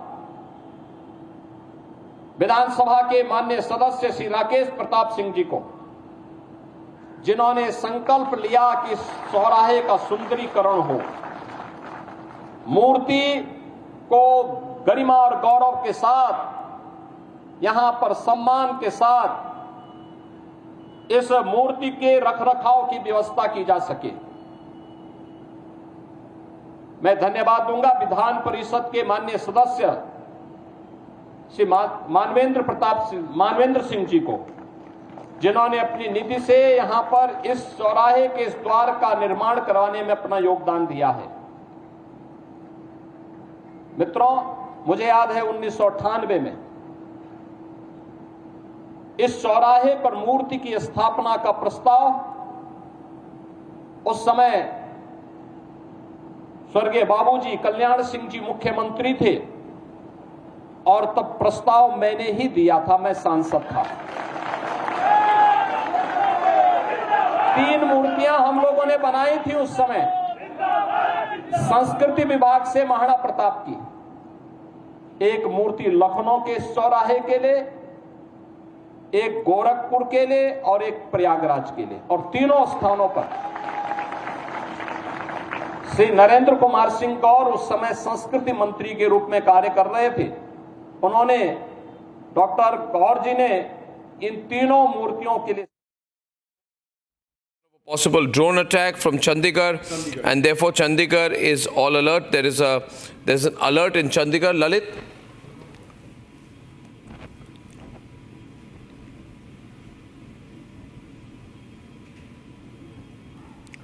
Okay, before I go across to Lalit, let me get one word in because it's about 1:30 in the morning in Washington. Before I let let Saurabh tuck in for the night and come back as soon as he can in the morning. Saurabh, overall, I want your comment on this distress signal which has been sent by the Ministry of Economic Affairs of the government of Pakistan, saying that we have run out of money. Now, while you are speaking, I want to describe the visuals we are seeing. These are live visuals from Hoshiarpur, where there's a whole search operation. This is Pathankot. Well, this is operation. I think it looks like it's a search operation. This could be possible debris near a very big electric tower. These are visuals that are coming in from Pathankot. So obviously all over the country, across the western border, wherever there's debris, wherever there are missile fragments, wherever there are PL-15 fragments, wherever there are drone fragments, our police is sort of cordoning off those particular areas. Quick word from you, Saurabh, on how you think things are placed right now. Arnab, this is also an opportunity for us, along with our international partners, to make sure that the Pakistani government is put on notice. We should not give them even a single dollar, whether by IMF, World Bank or any of the other aid bodies, because they have to tie every dollar to clear deliverables on behalf of Pakistan. Because they are again out with the begging bowl, because the army generals and the ISI want, as I said earlier, to use these funds to enrich themselves. That's what they've done for years. So I think it will be a good, prudent strategy for us to make sure that this is a time to break the back of terrorist infrastructure in Pakistan. We've already made the first strike. Now it's for the international community to make sure that they insist that Pakistan not only demonstrates visible action, only then they can release any funds. That should be the strategy we should adopt, because this is the way to make sure that Pakistan is put on notice. In the past, they've gone with the begging bowl, but have smartly tried to divert some of this money to their own terror machines and to enrich the generals and the ISI guys in Pakistan at the cost of the Pakistani people. This is the time for India to be strategic here, and I know that Ministry of Finance and Ministry of External Affairs, in a joint, I would say, operation of sorts, are working very hard here in Washington and New Delhi to make sure that we apprise our partners so that Pakistan's double game is exposed here in Washington. And Arnab, I'm sure that by the time we come back in the evening, it's very late, as you mentioned, you will see some progress on the diplomatic front as well. Arnab? Yes, absolutely. I'm absolutely sure that they will. Right now, all the places where these missile fragments and drone fragments are lying after being destroyed, which have been found in Bhatinda, in Pathankot, these are some of the visuals. That area has been cordoned and SOs are on. We have reporters live. Thank you very much. Have a good rest. And we have Harsha from Poonch. I will go first across to reporters. First to Harsha from Poonch. Harsha, what is the ground report there right now? So there has been no shelling from last 1 hour. When I spoke to you last 2 hours back, that time there was shelling. There was at that time on and off shelling was happening from the side of Julas. But right now from last 1 hour, we heard no shelling noise. But yes, as a precautionary measure, the Jammu and Kashmir police have clearly cleared all the roads. They have evacuated everyone. Only few Hindu houses. We see few Hindus are not ready to evacuate their house. They are still here in this house. We see 1 or 2 houses which are still open, and few civilians, especially the Sikhs, we see that they have not left. Yesterday also what we saw the courage that how Gurdwara Baba Singh was opened after the mortar shelling, after impacted from the mortar shelling. Still there was a kirtan which was happened in the Gurudwara. So the Sikhs have not left the entire area. Few civilians, few Sikhs are still here. They have not left, but 90% of the civilians in the Poonch have left. We have also got to know that the border villages are especially completely evacuated. And one more thing what we have got to know is that the 50 meter to 100 meter proximity to the road which leads towards these border villages completely shut down by the SOG Jammu and Kashmir police, and also the forces have been deployed there. Also there is a fear of infiltration after yesterday's heavy mortar shelling from the side of Pakistan, and that is the reason the entire roads are closed. The posts have been put up at several places, but this is the locality I'm standing in, because I was trying to take a word from civilians who have not left this entire place. They have been stating that Indian forces are doing their job. They are giving the befitting reply. Sir, आप लोग गए नहीं हैं, आपके जज्बे को सलाम कर भी गुरुद्वारा खुला था इतना अटैक होने के बाद, तो आप लोग जानते हैं फोर्सेस लगी हुई हैं, और आप लोग के भी करेज को सलाम। हाँ जी, बहुत मेहरबानी जो आपको इतना हमारे लिए कर रहे हो। लेकिन जो कल रात को हादसा हुआ उसके अंदर एक मेरा भांजा वो शहीद हो गया। रात भी आज शेलिंग चलती रही। हम आर्मी पर्सनल हैं, 28 साल हमने आर्मी की नौकरी की है, हमें जज्बा है, इधर अपना घर ये है तो डर है, लेकिन क्या करें, चलो हमारी फौजें लगी हुई हैं, काम कर रही हैं आगे, तो हमें इस चीज़ का डर नहीं है। सर, कल जो शेलिंग हुई उसमें आपके भांजे को हम जो परसों ये रात को शेलिंग हुई ना, तो मेरा भांजा मतलब गुरुद्वारे में ड्यूटी करता था, अमरीक सिंह वो गुरुद्वारे से जूं आया, आगे मतलब क्या हुआ कि बम उसकी दुकान के आगे पड़ा और वो बंदा वहीं ऑन मौके पर ही शहीद हो गया। हाँ जी। तो एक बात बताइए सरदार जी, अभी यहाँ पे हम देख रहे हैं कुछ सिख परिवार यहाँ पर मौजूद हैं, कई सारे लोग छोड़ के चले गए, लेकिन आप लोग अभी भी मौजूद हैं, तो आप लोग को डर नहीं लग रहा? क्योंकि कल भी बहुत हैवी आर्टिलरी शेलिंग हुई थी। नहीं, डर हमें तब नहीं लग रहा है क्योंकि हमने ऑलरेडी आर्मी की सर्विस की हुई है, हम आर्मी के बारे में जानते हैं, हमें पता है कि मतलब कितना वो हो सकता है, पर अभी जाने का कोई फायदा नहीं। जम्मू में भी मतलब वहाँ पर ही अटैक हो रहे हैं, तो कोई ऐसा कोई हादसा बन जाए, इस करके हम अपने मकान के अंदर ही मतलब रह रहे हैं, यहाँ ही है।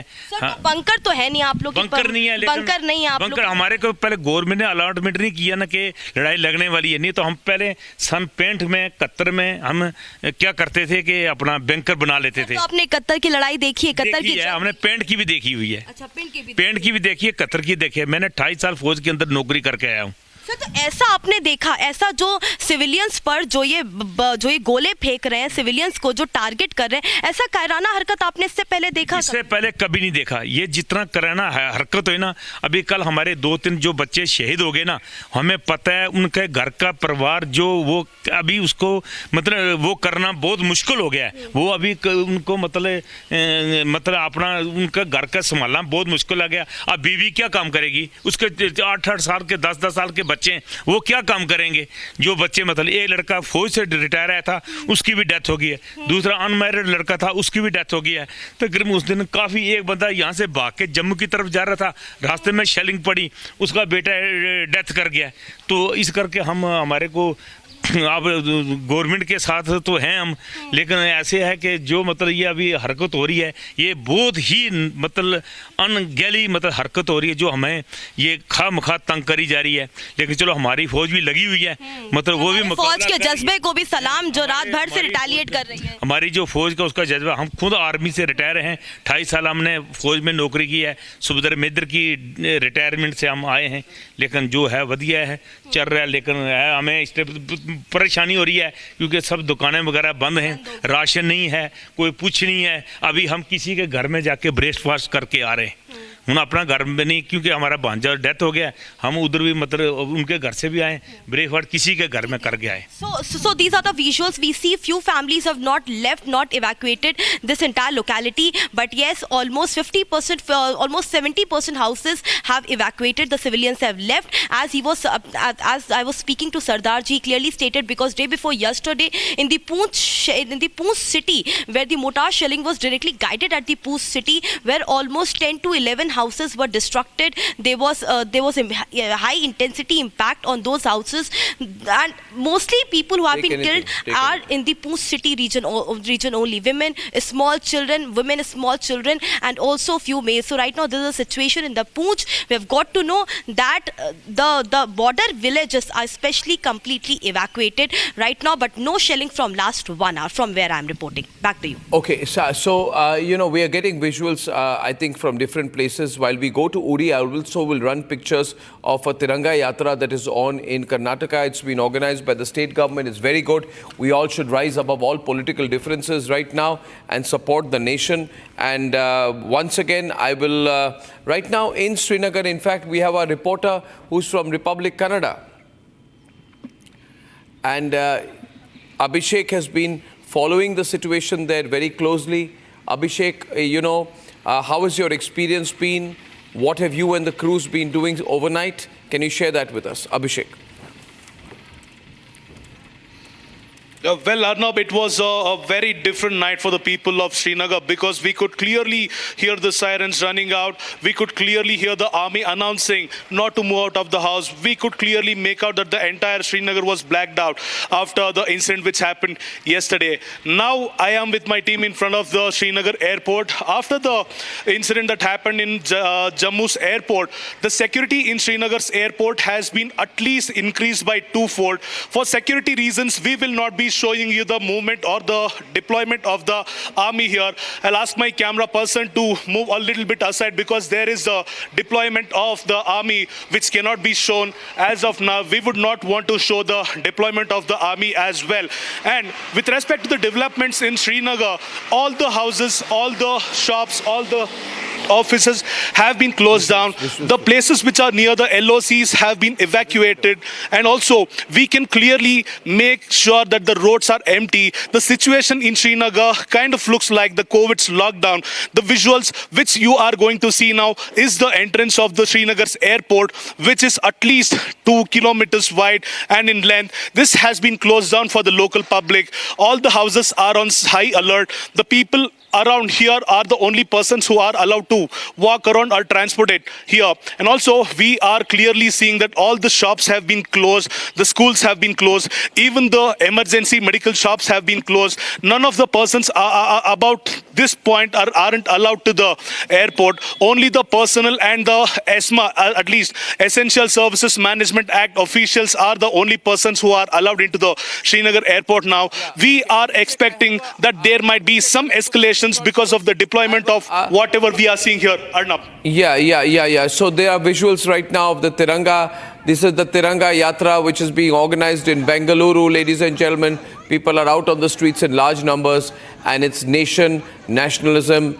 And this is outside the Karnataka High Court, I'm told, where there is a Tiranga Yatra. And while this is on, I'd like to go to Uri. We'll stay with both sets of visuals. It's a sea of nationalism across the entire country right now. Nation first is the sentiment. Deepak Vora, these pictures are very, very inspiring. And these are spontaneous. Different political parties are getting into it. And it's good if this happens. And I think I'm getting information that similar yatras are being organized in Guwahati, in different parts of the country, and people of the country are coming together. In this particular one, you have the Deputy Chief Minister who is there, and DK Shivakumar. I could see his visual there. I think he is leading that. Of course, now, yeah, you can run the bite. There's no problem. There's DK Shivakumar. Let's hear him. So we have decided, and we are taking a very big march today. And I am very happy that within a short span of time, all sections of the people, including the retired armed forces, the students, and every section, and we have requested all political parties also. They have been participating in it. Let us join together. Let us show our strength together. I hope our country's pride and our national flag, which has been given all up by our freedom fighters, we are trying to protect the honor of this country. Sir, yesterday you have seen there was escalation by Pakistan. Firing has started, sir. So what is the... What maybe India is stronger, we will... Uri, can you tell us your location? In Poonch, I'm told the shelling stopped about half an hour back. What's the situation in Uri?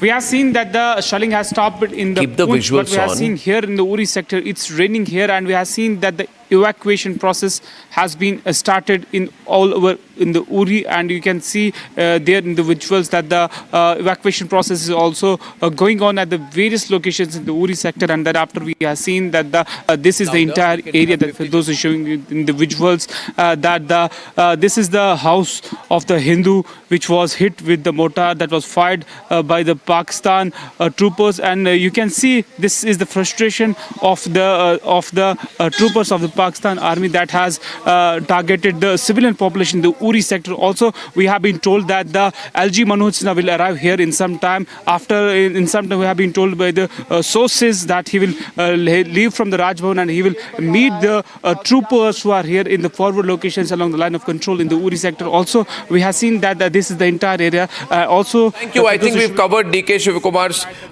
political rally there, in Bengaluru. And ladies and gentlemen, we have visuals that are now coming in. Yes, those visuals are important. Thank you very much. We have the bomb disposal squads and the Jammu and Kashmir police visiting different places that have collapsed in Jammu to check if some explosives are there and can be detonated. I have such visuals coming in. And Shawan is also with us. Shawan, can we get Shawan live? You have a roving camera from Srinagar and your windows are wrong, Aditi, so maybe you can fix that. Thank you very much. Thank you very much. Can you do that, Aditi, please? Thank you. Baramulla का शहर भी बिल्कुल Aditi? Fire में आ गया है और पूरी रात Okay, there appears to be some confusion and chaos in my PCR. Can we fix that, please? Ladies and gentlemen, I'm referring to Shawan and to the latest visual which he has got. He's not here, but you need to get him there. Thank you very much. Ladies and gentlemen, I have some visuals that have come in from Shawan on our group. I need to establish that. Also appears to be looking like debris.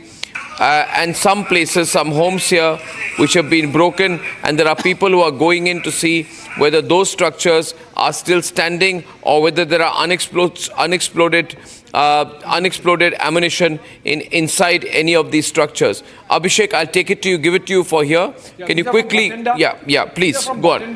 These are, remnants of whatever Pakistan threw at us in the drone swarm attack and the missile attack that happened last evening, successfully repulsed. But obviously, when you intercept and take down alien ammunition.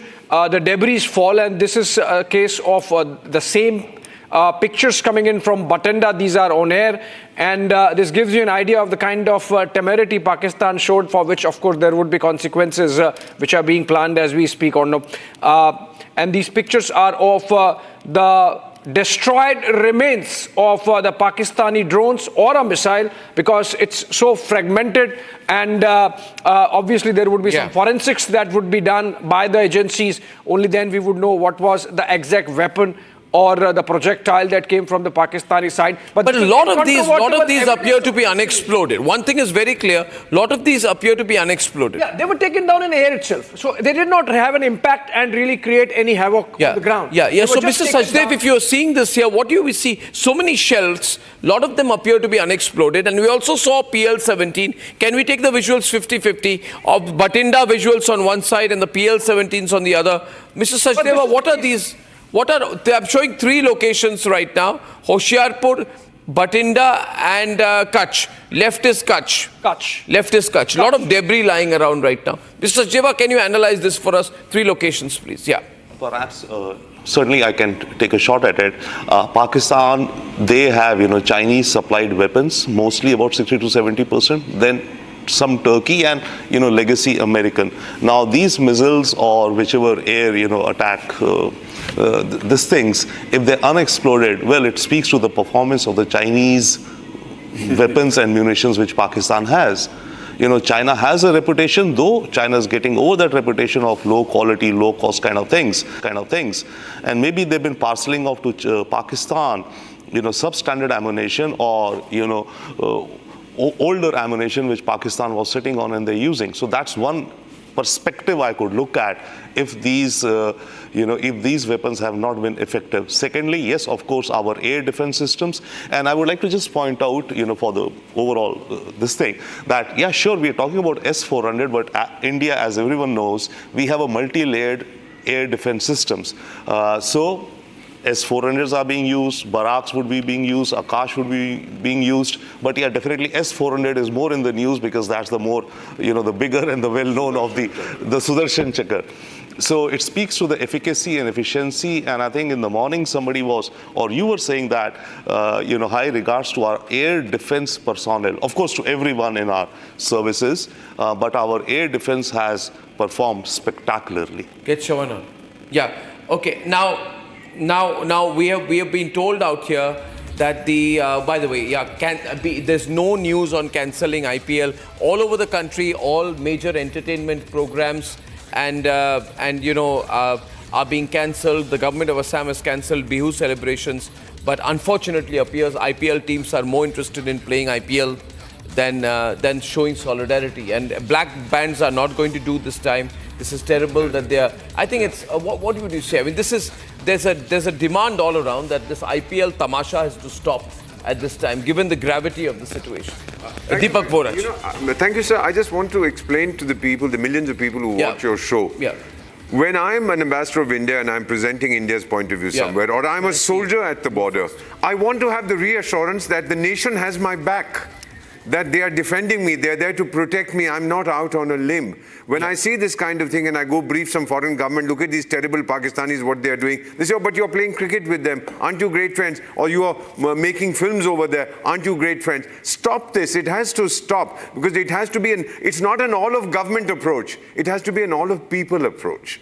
That to show them that whenever there is an emergency situation, 140 crore Indians, Mr. Goswami, can walk together, can walk behind the tricolour. That is Bharat. Okay, we have visuals where a mortar has been found. This is Jaisalmer, sir. Jaisalmer shots are coming in. A mortar has been found. Live visuals right now, ladies and gentlemen. And you see, you have the troops which have sort of cleared this particular area. Can you explain what's going on here, Abhishek? This is a live situation with the forces cordoning the area. And of course, remember, they are also not very sure whether this is a live mortar. And that's why, they are just waiting for the bomb disposal squad perhaps to come and handle it, even as they have cordoned the area in a manner, secured the area in a manner so that the civilians do not venture and wade in. This is okay. We're getting a soundbite also. Let's hear. हाडी 8 बजे के बाद मैं बैठा था, ये मोटरों गाड़ी चलते बाजते जाजो जेड़े जाजो बाजते मैं तो यार ध्यान दिला रही ये साइड बम्बा गिर गया मैं घर करने जब धमाका होता मैं देख लियो मैं हमारे दौड़ घरों में भरे हमारे बारिश आ गई साहब जो डर तो पूरी रात में तो फटकता रात काटी। तो ये क्या मिला है, क्या है? हमें मालिक जो क्या ये इनका होने तो समझ पड़ती कोई बम जैसी कोई चीज है? हाँ बम जैसी चीज है, बम जैसी चीज है। हमें कोई मालिक जो आप लखिया पड्डे आप देखो अब तब तलाश करो ये बात कोई चीज है कोई नहीं है मोहरे तो फटका पूरा उठ गया साहब ये बात।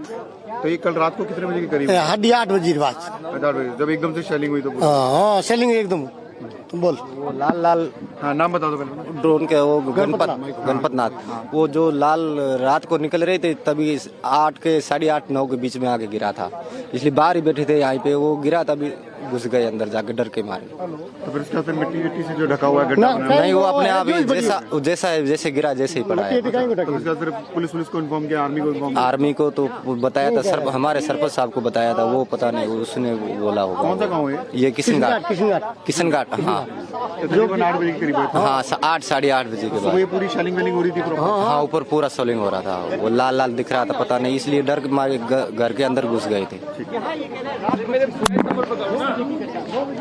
Ladies and gentlemen, that's where there appears to be that's a live developing situation, and they say we've informed the army. There's a briefing which is underway in South Block right now.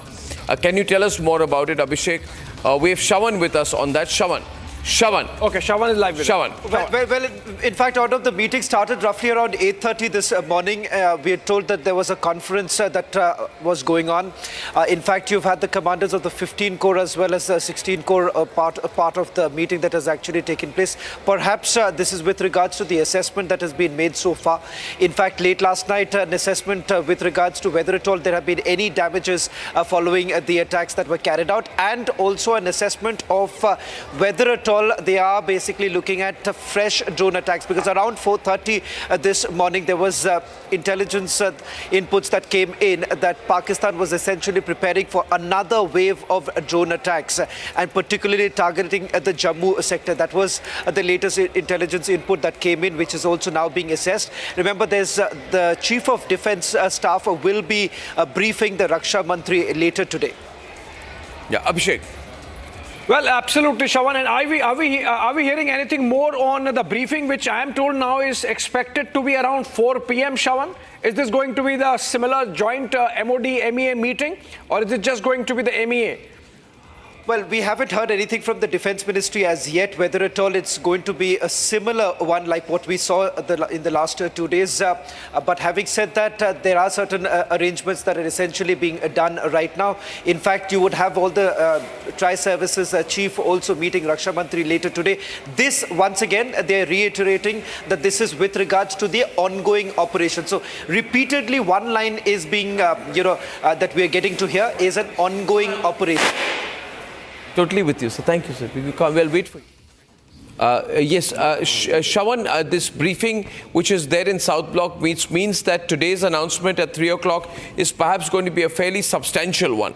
You know, if you see the number of moves which are going on right now, it can only be of the kind which is taken before some major decisions. So even the morning briefing is going to be has been pushed to the afternoon, which means it's going to be very carefully calibrated and well thought out. Right? And obviously, we are expecting some movement from the Pakistani side. That visual from Jaisalmer tells the story. I can show that full frame for a minute, ladies and gentlemen. Unexploded missile, lot of dud missiles found all over. And that is a dud missile in Jaisalmer. It's been captured in the cameras. It's still lying there. And we are told it's unexploded because you don't see splinters around. This is proof that the way they've hit has really not worked. No. So it's not worked, Deepak Vora, yeah? Not at all. Jaisalmer has been through this before. And also remember, sir, once again to remind you that today is the birth anniversary of Rana Pratap Singh I, whom you call Maharana Pratap. And of course his horse Chetak, who was a very brave fighter himself, lost his life in the Battle of Haldighati. I just want to say that you don't mess around with the Rajputs. These are Sisodia Rajputs. They'll have you for breakfast, you guys. Don't you know who you are dealing with? Yeah. Absolutely. Well, Deepak ji, thank you. I'll see you in just a while out there. These are live situations. We are live non-stop. If you've noticed, we are live non-stop. I think I'll take a short break and going to come back in a while on this. Phone calls are being made by the troops there to the higher-ups, and we are watching the situation very closely in Jaisalmer. We just hope that everyone's safe. I think the distance is not good, but I think some experts are going to come in and move soon enough. This is a live and developing situation in Jaisalmer. The press briefing has been delayed to the afternoon, and I'll have breaking news from the border and the LOC when I'm back.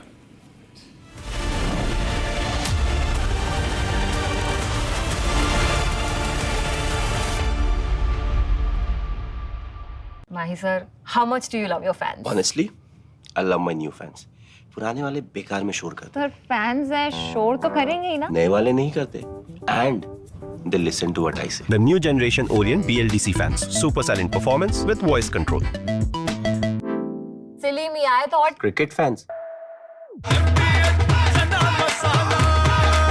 अब छोलिया हो या लोबिया, सफेद चने या काले चने, सब कुछ मजेदार बने.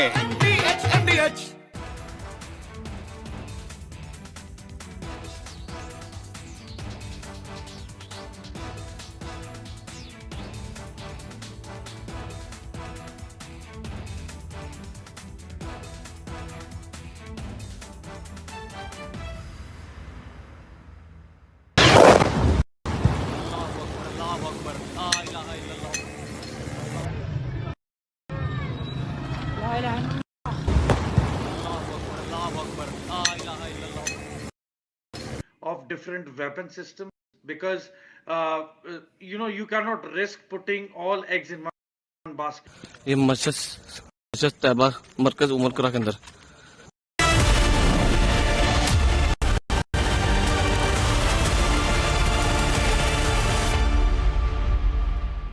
All right, welcome back. And India responds with great intensity to the Pakistani drone swarm attack of last evening and prepares to take it to the next level. We have a soundbite coming in from Jaisalmer, which saw one of the drones, Pakistani drones, coming in. Let's listen to what the cops have to say of that situation. Okay, we'll get the soundbite in a bit. These are pictures coming in live from Jaisalmer. It's a live situation, evolving situation.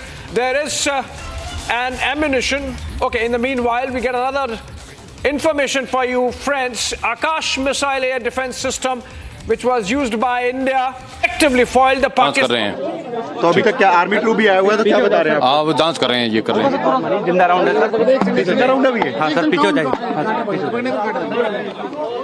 थोड़ा दूर हो जाओ बस.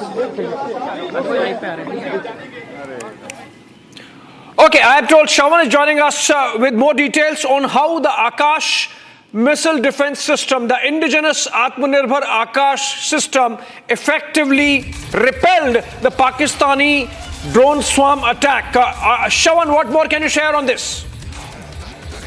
Well, along with the S-400, you have the Akash that was utilized by the Indian Army as well as the Indian Air Force as far as the air defense is concerned. The air defense largely being operated by the Air Force. Now, what's important to point out here is that not a single miss.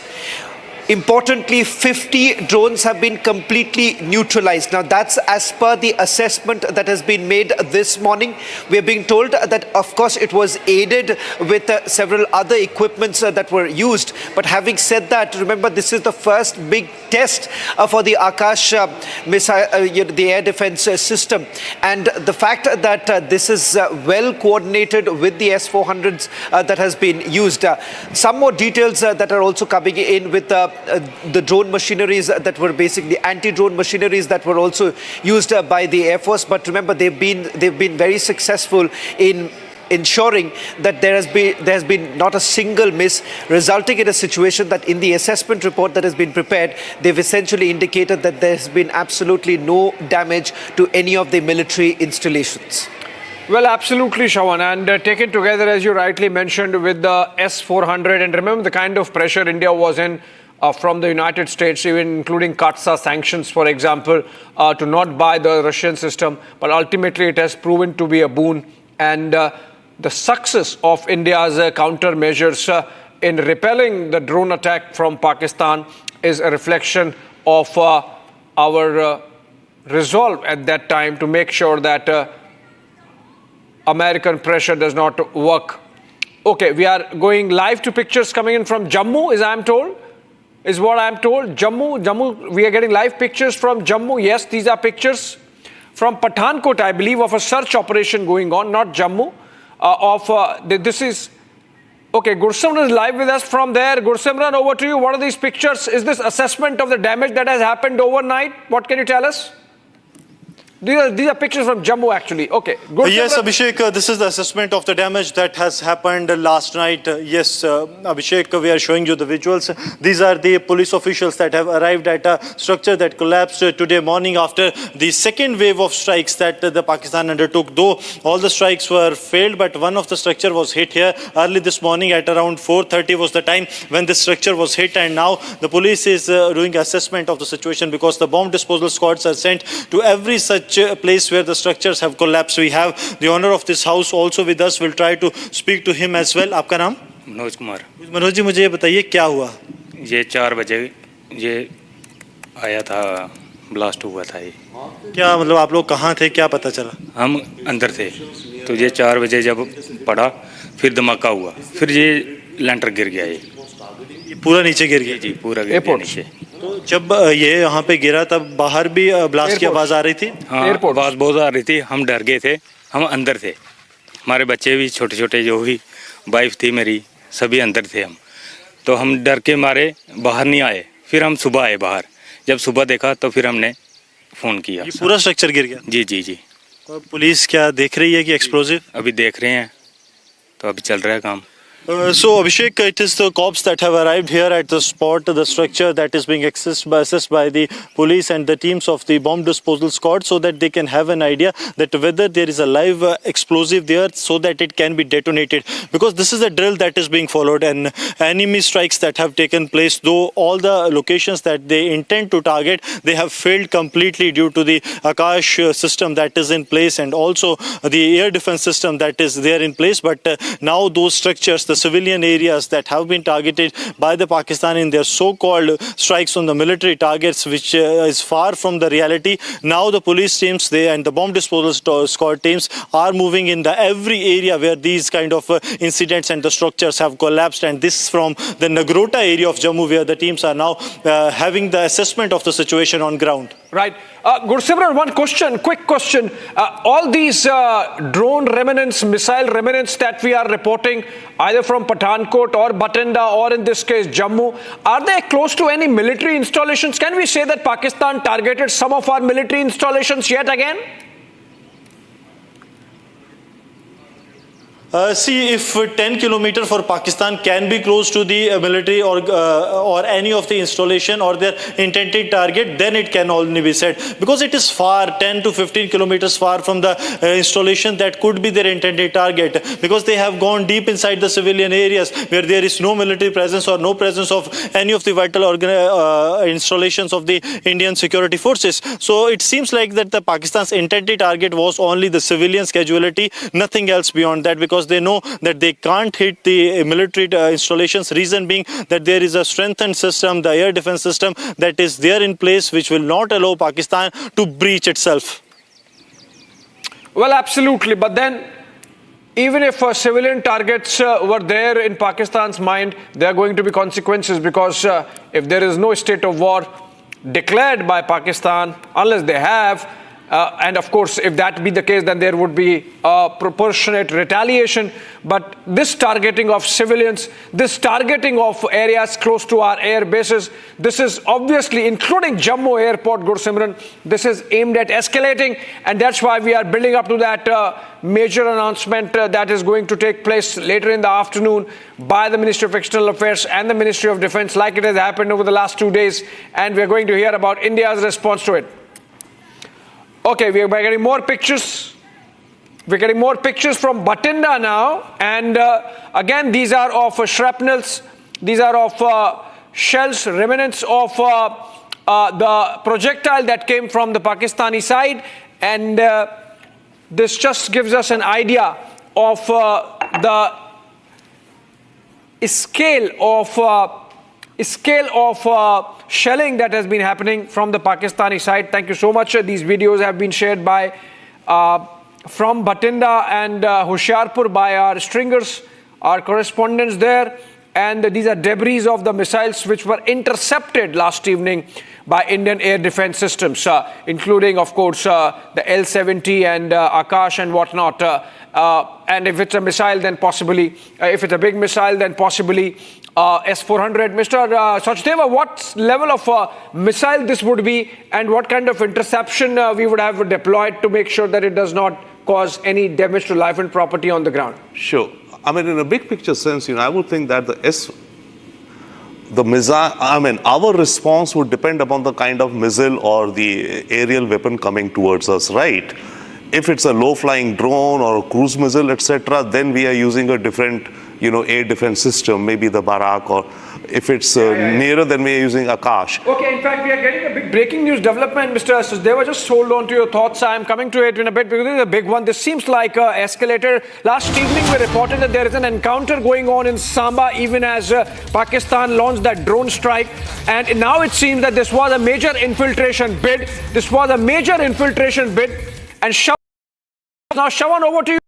That you can share about this Samba development. It was not just an encounter, it was an infiltration bid. Well, in fact, I've just got an official confirmation from the Border Security Force, and they have confirmed that 7 terrorists have been neutralized. They were basically trying to cross over, and there has been extensive damage that has been inflicted upon the Pakistani post of Dandar. In fact, we've also accessed exclusive visuals, a clip that is the thermal imaging clip of the destruction of Pakistan post Dandar is also enclosed. That's the first on your cameras, first on Republic, that we are getting in the thermal imaging that is on your screens right now. And I'm just going to explain what you're seeing right now. This is the Dandar post from where we have been given to understand that the infiltration bid was actually made. This was on the intervening night of 8th and 9th. An infiltration attempt was basically made by a big group. Now, in fact, this is exactly what they're saying. A big group of terrorists were trying to infiltrate, which has now been detected by the surveillance grid. The infiltration bid was supported by fire from Pakistani Rangers post Dandar. So this is exactly why. Now, Abhishek, just join the dots. What we are seeing right now, the heavy shelling that's taking place, and this information that we put out this morning, that this was only being the only reason why you're seeing an increased cover fire that is being provided is because you have the Pakistanis trying to infiltrate a bigger group. The point here, a bigger group of terrorists were being tried to infiltrate, and we are being told the troops of the Border Security Force were able to neutralize 7 of these terrorists. An additional detail that I can share right now is that these are Jaish terrorists who are basically trying to infiltrate, and they have now been neutralized. There are 2 big news points emerging. One with regards to a larger group of terrorists trying to infiltrate. Was it more than 7? As of now, we are given to understand that it was more than 7, but 7 have been neutralized. That's number 1. Number 2, it is as far as the Pakistani post of Dandar is concerned. Remember, this is also an information that we broke earlier in the day, that the Pakistani posts have been decimated, but now the Border Security Force also confirming that the Pakistani post in Dandar has been completely decimated. On your screens right now, it's the clip of the destruction of a Pakistani post Dandar, which has been, which we have just put out. My colleague Gursimran is also joining us. Gursimran, you have also spoken to your sources here in the national capital, the BSF headquarters. Now, giving us a copy of this very clip. The clip, this is the thermal imaging that has been done. Perhaps you could just, walk us through the details of this clip that has gone on air, and we'll just go full frame right now with these details emerging of how the Pakistani post has been completely decimated. Shawan, what has happened late last night at around 10:30, there was the credible HHTI evidences, that is the footage of the HHTI camera with the border security force, that a group of Jaish terrorists, a large group, 6 to 8 terrorists was the number of groups, they were coming towards the Indian territory. While they were behind the Pakistani post, the BSF took the shot. They were neutralized at that very given point, but their bodies and their deaths were not confirmed at that immediate point of time. What happened that after the BSF opened the fire, it was a precision strike at these terrorists that the BSF troops have carried out. What Pakistani post Thunder did, they actually targeted the BSF locations. There were heavy artillery, 80 mm artillery that was used on the BSF troops, after which the BSF retaliated and there was heavy exchange of fire. The BSF did a lot of damage to the Pakistani post and also to the Pakistani rangers that were helping the terrorists to escape. Even some of the vehicles were also brought in by the Pakistani rangers so that they can evacuate these terrorists to a safer location, but BSF continued their firing throughout the night and there has not been even a single injury to the BSF team that was led by the DIG assessment. That is what, and then team we saw that they were able to neutralize these 7 terrorists, at least 7 terrorists of Jaish-e-Mohammed that were trying to sneak in into the Indian territory at that time when the Pakistanis air strikes, these drone strikes and the missile strikes into India, so that the Pakistan was of the view that on the one hand India will be looking into these swarm drone strikes and then they will be in an easy position to push this larger group of Jaish-e-Mohammed to the Indian territory to carry out a major terror attack. See, this comes at a time when days prior to this infiltration, the family members and the close associates of the Jaish chief, they have been killed in the Indian strikes. So possibly the Jaish was planning some retaliation, but that retaliation has been brutally decimated by the border security force at the Samba international border by killing 7 terrorists of Jaish-e-Mohammed. All right, clearly this is an attempt at taking benefit of the chaos which Pakistan is creating and infiltrating terrorists yet again. Mr. Sachdeva, you think this is the most dastardly designs of Pakistan really? On the one hand, they are escalating with those drone swarm attacks so that Indian security forces engage there, and then behind that fog of war, they are infiltrating and trying to infiltrate, of course, neutralized by the BSF, trying to infiltrate more terrorists of the Jaish-e-Mohammed inside Jammu and Kashmir, obviously aimed at mayhem of the Pahalgam kind yet again. Pakistan really not backing off from its terror machine, terror factory, and terror as a state policy. Oh, absolutely. So, I mean, if there's a term for it, maybe a hybrid. Pakistan, indulges in hybrid or maybe, multi-dimensional assaults against India. And this has been its, modus operandi since long. And by the way, fair enough, these are terrorists, but it could be Pakistani trained commandos also along with them. Pakistan's interest right now is in creating whatsoever ways it can some chaos, some disturbance, some damage in India. And therefore, I think they're going out, all out. As of now, okay, one saving perspective I see, it seems that whatever the conflict is, it seems to be limited, if I could use the term, in the north and the west of India, up to maybe a few hundred up to 100 kilometers or so. Yeah. So that seems to be the the swath of land or geography where Pakistan is attempting to attack us. Secondly, when we were looking at the debris of the drones or missiles which are there, obviously they would have been struck down with our air defense systems on their way, so fallen wherever the debris. But I would be interested to see where the duds, if there are any duds which fell. Yeah. In nearby maybe any civilian area, that would indicate that their guidance systems or their accuracy is pretty much off the mark, right? So if there are some duds which are found, it shows that they are low quality guidance systems, I would think. And secondly, yes, the debris, if they fall, could fall anywhere. It depends where the drones or missiles were headed. Yeah. Obviously, they were headed on our side and they have been effectively neutralized. More pictures of these are basically that CCTV infrared pictures of the attempt by Pakistan to infiltrate some terrorists and the BSF taking down that post. This is the explosion, the moment when the post was taken down. I believe we have to take a quick short break, and then we come back with our rolling coverage.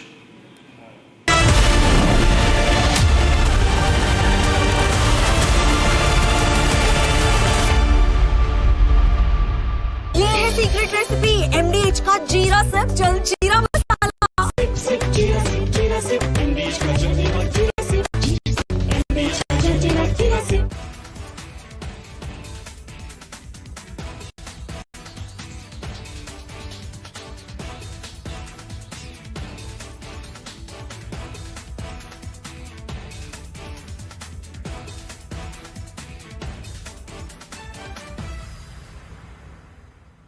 दादी के हाथों का जादू और खुशबू से महकता घर, माँ की मुस्कुराहट और खाने की सुगंध। MDH गरम मसाला, क्योंकि हर रिश्ता है स्वाद से जुड़ा।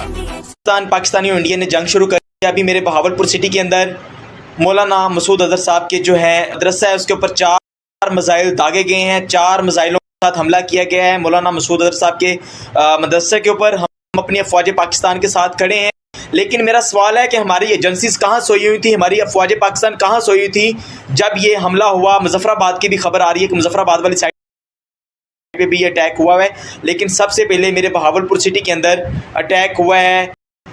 ब्लास्टिक मिसाइल के साथ उन्होंने हमला किया है मौलाना मसूद अजहर साहब के मदरसे के ऊपर। 4 मिसाइल मारे गए हैं। अभी ये कहना कबल वक्त है कि गोया कितनी सच्चाई है इस खबर के अंदर, साइड से ये मिसाइल आए हैं, ये अभी कंफर्म होना बाकी है। लेकिन ये कंफर्म न्यूज़ है कि उनके मदरसे के ऊपर 4 मिसाइल मारे गए हैं।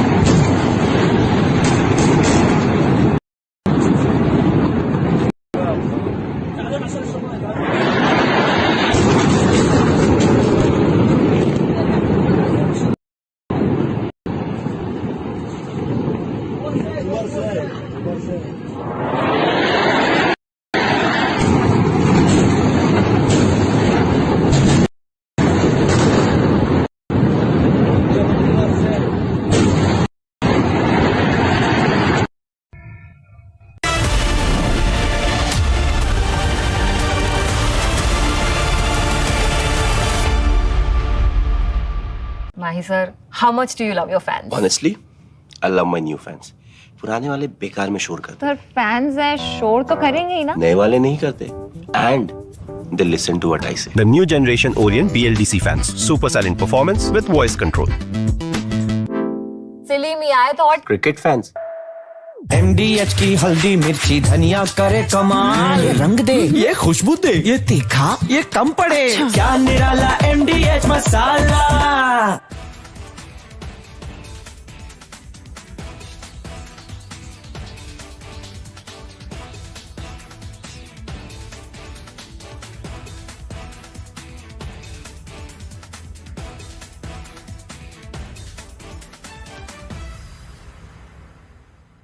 Unlike in 2019 when we had hit Balakot, which was in the wilderness, and Pakistan got an excuse to say that nothing had been damaged or killed, that we had only killed some crows and pigeons and sparrows.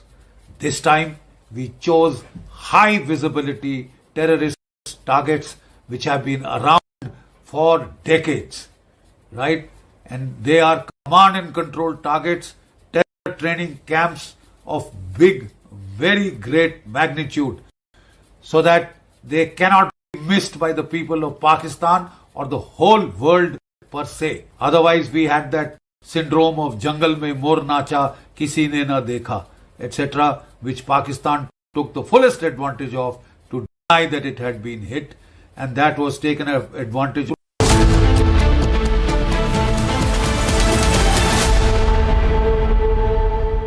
Mahi sir, how much do you love your fans? Honestly, I love my new fans.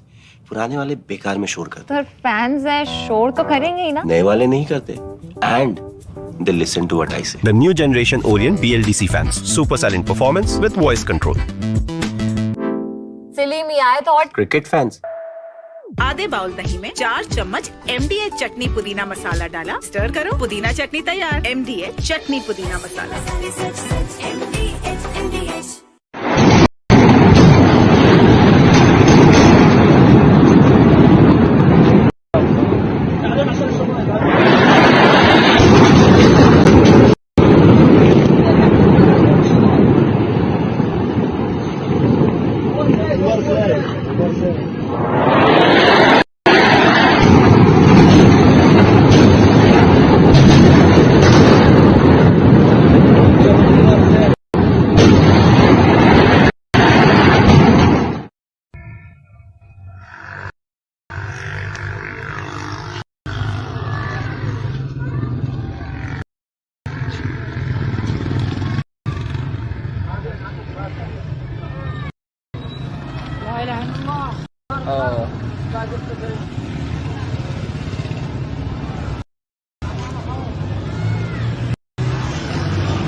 In Gwalior lies a critical capability, complete in-house mastery over key weapon components. On the shop floor, digital dashboards and automated systems guide the technicians through exact assembly protocols. At Adani Defence and Aerospace's small arms facility in Gwalior, every firearm goes through one of the most stringent testing protocols in the country.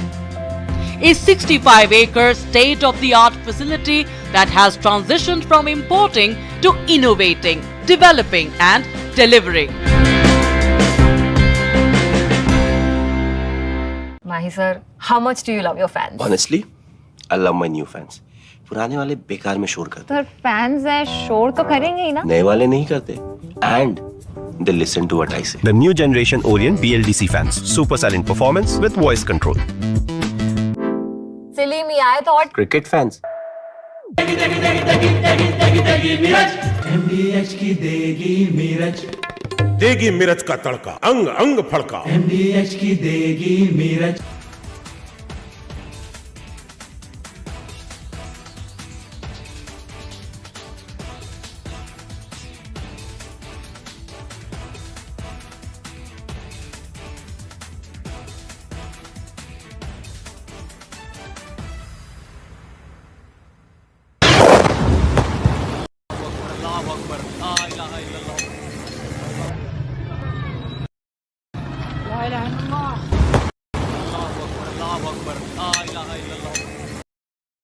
Of different weapon systems, because you cannot risk putting all eggs in one basket. ये मशस्त मरकज उमर करा के अंदर ये नुकसान है. Not risk putting all eggs in one basket.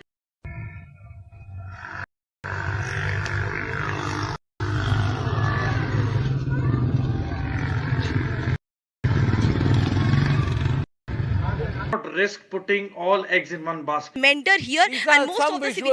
civilians I can see some. are at the LOC. No. This is a long shot. I can see in the sky there's somebody who shot something to light.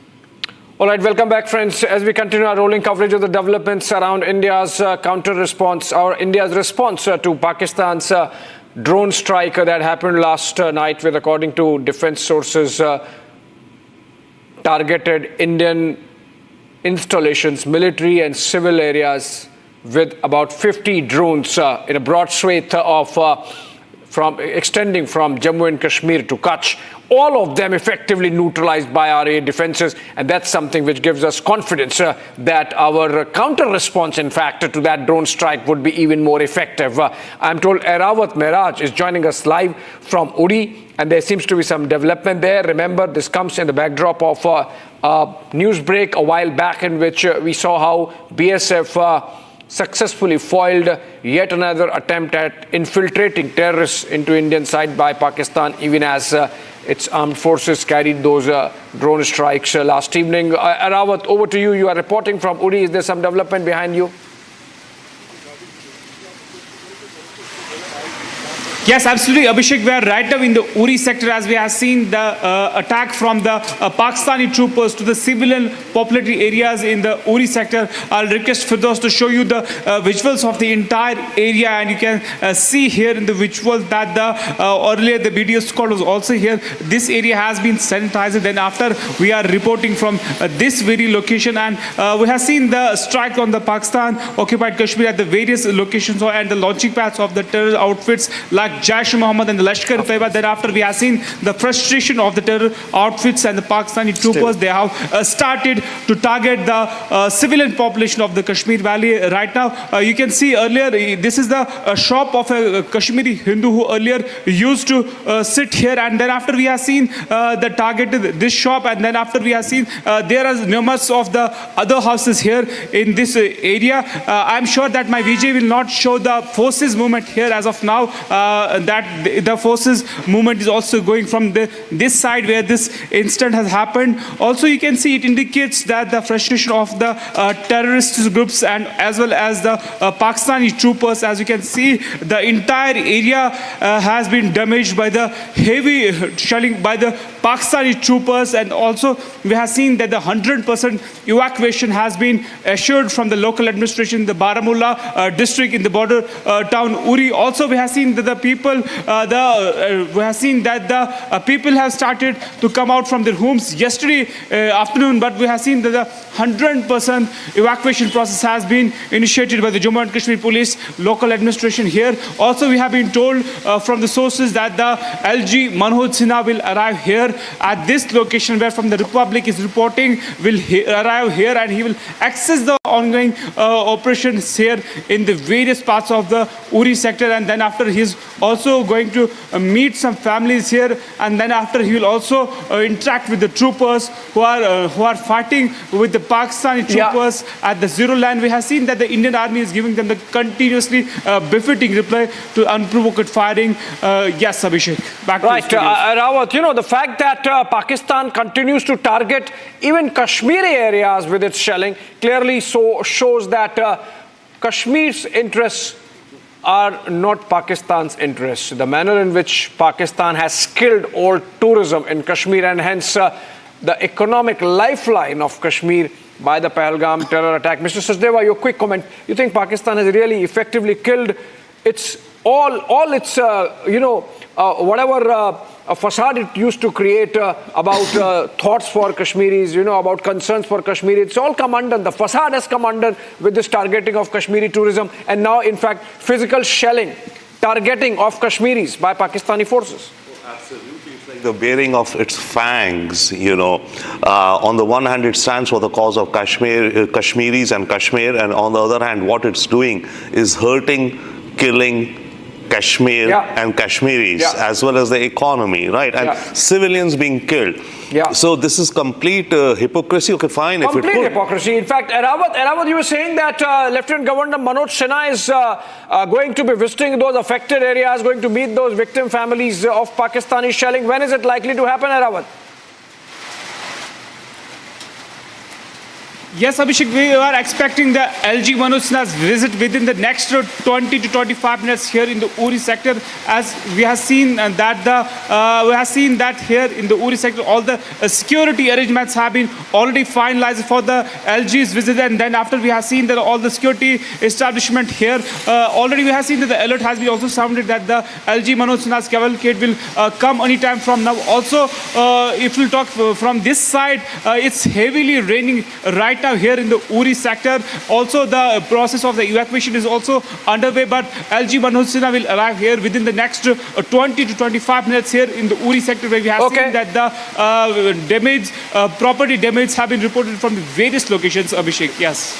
Okay, LG Manoj Sinha to visit those affected areas. Can we go to Poonch now? Poonch is in fact the worst affected, and Harsha is reporting live from there. Harsha, earlier you were with some people who have suffered from a Pakistani shelling, but I believe now you are at a different location. Is this also the place where Pakistani ceasefire violations continue to be reported from? Yes, Abhishek, you rightly pointed out. I am exactly a few meters away from the LC only. This is the Julas border village, which is in very close proximity with the Pakistan area. And also yesterday when the heavy artillery shelling was happening from the other side of the LC, at that time the entire civilians who were in Poonch, who didn't leave the Poonch city, though those villages directly went inside the bunkers. Right now, if you see, the shelling has completely stopped. It's raining right now, but yes, this is the border village. Now none of the shops, none of the civilians are there right now at this very moment in their houses. The houses are completely evacuated. Right now, I'll ask my camera person Gaurav to show you the visual of one of the house on the right side where I'm standing. The shops are closed. The vehicles, wherever they were parked, they are parked just like that. There is no grocery, there's no grocery selling, none of the shopkeepers could be seen. In fact, even if the 10% of people who are left in the city, they are leaving to the other location in any mode of transport. Also, we have gotten to know right now the place where I'm standing in, 20 meters ahead of this place, the army has taken over the entire route. The no vehicular movement is allowed near that near that brigade of the army, because that's the post, which is very important post, which is very near to the LC. But yes, morning till 9 o'clock, we heard that the shelling was going on from the other side, and in fact the retaliation was also going on from our side. But right now at this point of time, shelling has stopped. But yes, there is a situation where the evacuation has completely taken place by Jammu Kashmir Police and SOG. The civilians have been moved to a safer location, because yesterday night the visuals which we saw, there was barbaric shelling from the side of Pakistan. In fact, we were reporting from KG top, the Mender region, and when the LMG, there was open firing from the LMG from the other side of the Mender. At that time, the visuals were captured by us live, and we saw how the barbaric shelling was happening from the side of Pakistan. Also, some illumination bombs were also thrown at Mankot, at Surankot and Mender areas of the Poonch district. Casualties, if we speak about, 2 casualties have been reported till now, and they are not that and the ones who are injured, they are not that fatal, we have been told. But if you see, the Poonch city right now looks completely deserted.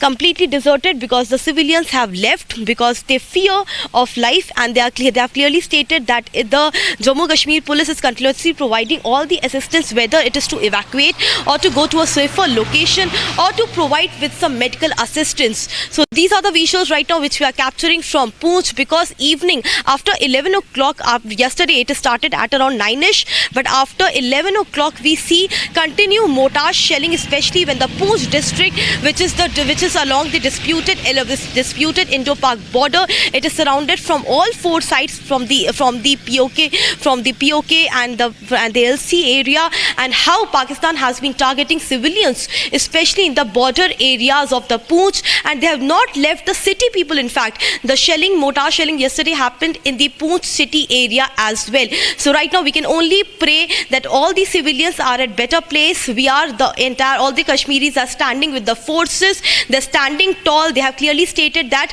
we are with the army, we are with our forces. The befitting reply is being given, but the safety also comes first, and therefore who are here, they have shifted to a bunker, and who had no place to go, they have evacuated to Rajouri or Nowshera. Back to you. Okay, evacuations, of course, crucial to saving lives, and that's what Harsha is telling us. Harsha, you also, I would request our teams to take care of themselves, because these are high intensity shelling areas along the line of control from where our teams are reporting.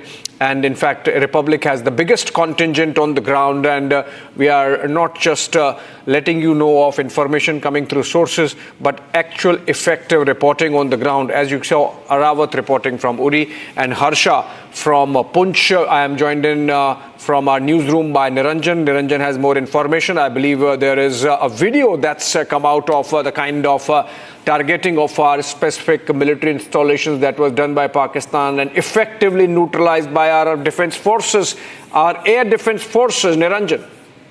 Abhishek, this is a video that was released by the Indian Army this morning, also put out by the Information and Broadcasting Ministry of India's response to Pakistan. So I'd like to play that video out in slow motion. It's important to show how we retaliated to Pakistan and destroyed Pakistani posts across LOC. And we're showing that video.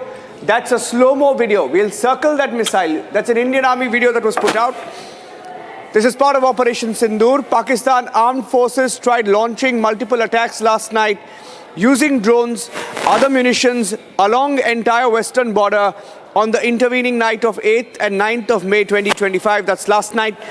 Pakistani troops also resorted to numerous ceasefire violations along the line of control in Jammu and Kashmir. And all of these drone attacks were effectively repulsed, and befitting reply was given to the ceasefire violation. And this video shows how one of the Pakistani posts was destroyed at the line of control effectively by our forces. Indian Army saying that we are remaining completely committed to safeguarding the sovereignty, territorial integrity of the nation. All nefarious designs will be responded with force. So it's a clear strike. You look at this video once again, a clear strike. You can see a missile going straight. That's a missile circled in red that's headed towards a Pakistani target, and that Pakistani target is completely destroyed. So while you have Chinese duds and Pakistani missiles trying to target India, we have confirmed that over 50 drones have been brought down in the last 12 hours. And this is the video that was put out by the government. And secondly, Abhishek, just wanted to give you another bit of information. We have got more videos of proof of how Pakistan has targeted civilian areas. One video that came in showing houses along the line of control, especially in Uri, Poonch, being heavily damaged in the shelling. All of these, the pictures that you are seeing are mostly of civilian areas. So on one hand, you have Indian government and the Indian Army putting out proof of how we've targeted Pakistani installations from where the attacks were launched on India. And Pakistan, which has failed to target India when all of its drones have been, countered in the skies, has tried to, in desperation, target civilian areas. Yeah, and Niranjan, tremendous amount of work is happening. Look at these pictures from Hoshiarpur. This is effectively a Chinese missile captured intact. Mr. Sachdeva, you see these pictures? The missile has not blown. It has just landed, it has not exploded. And there would be a lot of forensics going into, and perhaps India would know a lot of details about Chinese ammunition and weapon systems also. Exactly. This is a treasure trove. Right. You dissect it, you do forensic analysis, understand, its engineering, etc. But bottom line, it seems that it is an inefficient piece of a weapon. Okay, it could not perform what it was supposed to. It felt like a dud. This is war booty. This is war booty. I mean, the kind of intelligence we would gather out of just this one weapon, failed weapon of China, loaned to Pakistan, and the Pakistanis not knowing how to fire it, and landing absolutely safe and intact for us to do reverse engineering and find out what's there in it. Absolutely, all of its electronic jamming devices, etc. I mean, this is a pure treasure, as I'm saying, and therefore there are two aspects to it with respect to China. Either China has been supplying them dud or substandard equipment, or Pakistan has used it ineffectively, as you say. In that case, China would be very upset and angry with Pakistan, because this is like letting out your state secrets, not using the ammunitions or the weapons that you have in a proper manner. So either which way, it is, I think it speaks negatively about the Pakistan Navy when they procure. Either they procure corruption, of course, in Pakistan. So either they are procuring substandard equipment from China, or what they're using, they're not being able to program it correctly or feed in the guidance sensors correctly, and it ends up as a dud. In that case, China should be very, very angry with Pakistan. Because sometime, India, and see, there are two aspects to it. One, it affects China's worldwide market for these systems. Everyone is looking to export. Your systems perform well, so the world market is there. So on the one hand, it spoils the world market, and on the other hand, it puts China at a disadvantage with India, because in some strategic future scenario, India and China could face off. So here China knows, okay, fine, I've got these thousands of these missiles, but India knows exactly how to intercept them, how they work. India knows their DNA. Yeah, absolutely. And this is going to go in for tremendous amount of forensics by our agencies. Of course, they have taken it. This is war booty. It's been captured and been removed from there. These are pictures from earlier. Remember, all the pictures effectively you are seeing are deferred live pictures, just for the benefit of our viewers. telling them that except for the lives which are being done by our reporters from a safe distance from any military installation, no military movement being shown. We know a lot of pictures we have of military movement, also we don't show them. And except for those reporter lives, which are from situations from where we can safely report without compromising India's national security. Arawat, for example, is live with us from Uri. And in a while from now, we are going to have Jammu and Kashmir Lieutenant Governor Manoj Sinha visiting affected areas. And we were discussing earlier of how Pakistan indulges in crocodile tears for Kashmiris, while at the same time physically harming them and economically harming them. In this entire episode since the Pahalgam terror attack, if there is one losing side, it's Kashmiris, and the wound has been inflicted by Pakistan, and it continues to fester the wound with its physical shelling and bombing of areas like Uri and Kupwara. And Arawat, in fact, is reporting from there. Arawat, please tell us, overnight, how's the situation evolved? We saw a lot of shelling happening when we were reporting live at the night time. Now has the shelling sort of subsided a bit, or off and on you are hearing some boom here and there, and the Pakistanis continuing to be at it? Yes, Abhishek, we have seen the firing which started yesterday around 9:30 p.m. Then after we have seen the entire area, and we have witnessed the heavy artillery firing till morning is 8:30 a.m. But then after we have seen there is no fresh firing from the Pakistani troopers, but we have seen that the Indian Army is giving them the befitting reply. We have also been told by the security agencies to go to safer locations as of now, because the movement of the security forces is from that very place where we were reporting from the earlier. For the security measures, for the precautionary measures, we have been told to be at this spot for some time, because the LG Manoj Sinha has arrived at the Baramulla, and in next 15 to 20 minutes he will be here and he will meet the families here also. Then after, he will also have the interaction with the troopers at the line of control area in the Uri sector. But we have seen that all the security arrangements have been done. Also, it's raining here right now. I'll request by Vijay to show you from this very side without showing the security persons there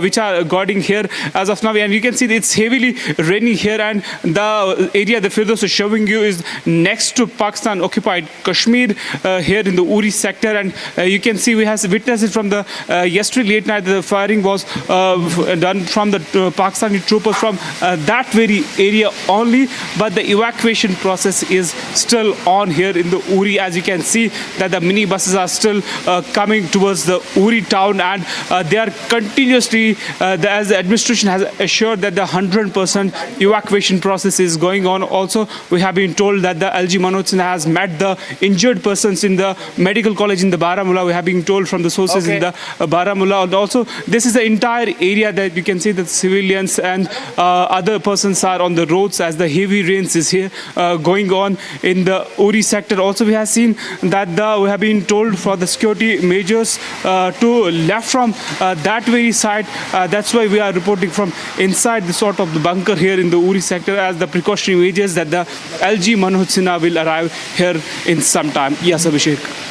Yeah, in fact, Harsha also continues to be live with us. LG Manoj Sinha visiting victims at the hospitals. Harsha, you're back live again, and it seems that you're putting your helmet back, you've put on your bulletproof jacket back. It seems you have moved to an area which is still continuing to be pounded by Pakistani shells.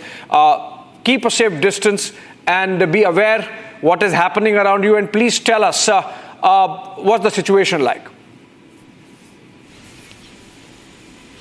Yes, Abhishek, you rightly pointed out. I have moved. I've moved at least 100 meters far from where I was reporting earlier. I'm now more near to the LC area, to the last border of the last border near the INDO-PAK border. And what I'll show you is that right now the village near the village where I'm standing right now, and in that village is evacuated again and again. We are speaking about the evacuation because through us, the viewers who are viewing our channel right now, the civilians who are still left in Poonch, the police and SOG is continuously asking them to vacate the area. It's very important to move to a safer location because no one knows that how the entire matter, the entire mortar shelling from the side of Pakistan will escalate. It could escalate to a much higher intensity tonight. This is what the forces and the local police are also have been stating us since morning, and that is the reason they have been carrying out joint operation along with the forces to evacuate each and every single civilian from the Poonch city. We are very near to LC, and yes, for our safety we are near to the bunker also. Almost 20 meters from where I am standing, there's a bunker which is made for approximately, it can accommodate 100 to 200 people. Yesterday night also 200 civilians took shelter in that area. Right now you are watching Republic TV, much more from each and every border areas as Pakistan intensifies mortar shelling on us and the retaliation response from Indian forces as well. You are watching Republic TV, much more from every place, from Srinagar to Uri to Poonch, with the largest team of reporters giving you live updates on each and every movement at the LC places. You are watching Republic TV. Stay tuned. We'll be right back after a short break.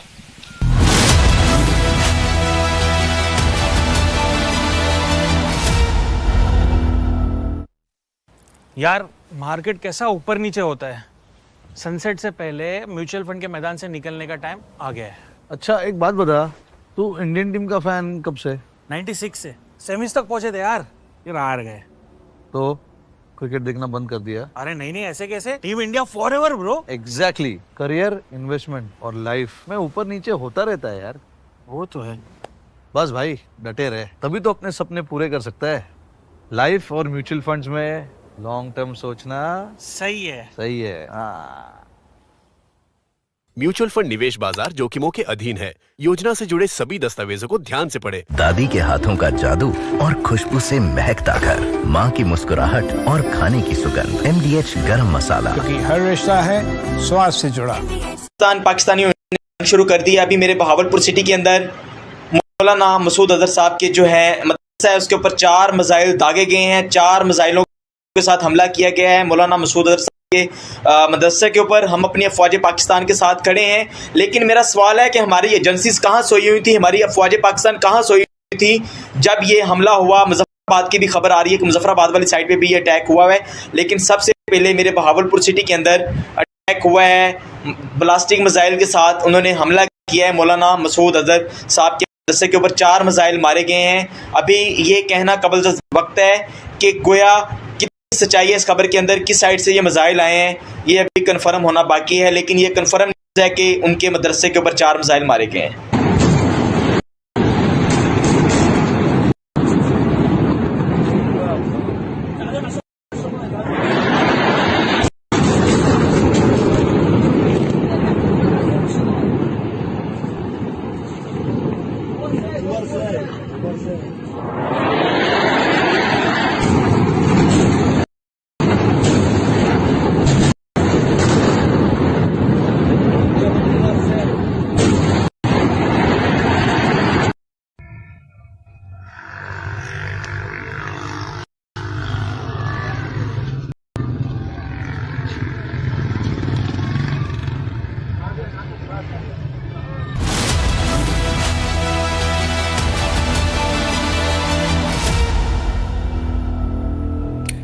Welcome back, friends. If you had an absolutely safe night, that was because India's air defense systems, led by both the Indian Air Force and the Indian Army, performed so well. It included systems like the S-400 Triumph missiles, the Sialkot, the L-70, the Indra air defense system, and the Akash defense system also. They knocked the hell out of the Pakistani missiles and drones that came our way. And of course, they continue to perform, and that's the reason why tremendous amount of air defense shield provided, taken together by these systems. Take a look at the details.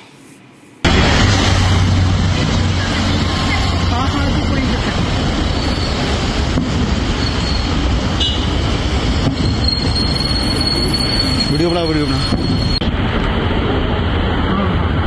Airport के बहुत कम गिर रही है, आवाज नहीं आ रही।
Mahi sir, how much do you love your fans? Honestly, I love my new fans. पुराने वाले बेकार में शोर करते Sir, fans है शोर तो करेंगे ही ना? नए वाले नहीं करते and they listen to what I say. The new generation Orient BLDC fans. Super silent performance with voice control. Silly me, I thought Cricket fans. अब छोलिया हो या लोबिया, सफेद चने या काले चने, सब कुछ मजेदार बने। इसको घर पे लगाओगे तो शादी का तो पता नहीं, पर घर पक्का नहीं टूटेगा। रुंगटा नहीं तो घर स्ट्रॉन्ग नहीं। रुंगटा स्टील TMT बार एकदम सॉलिड। पहाड़ों में एक हाइकिंग शिप भी बन सकती है।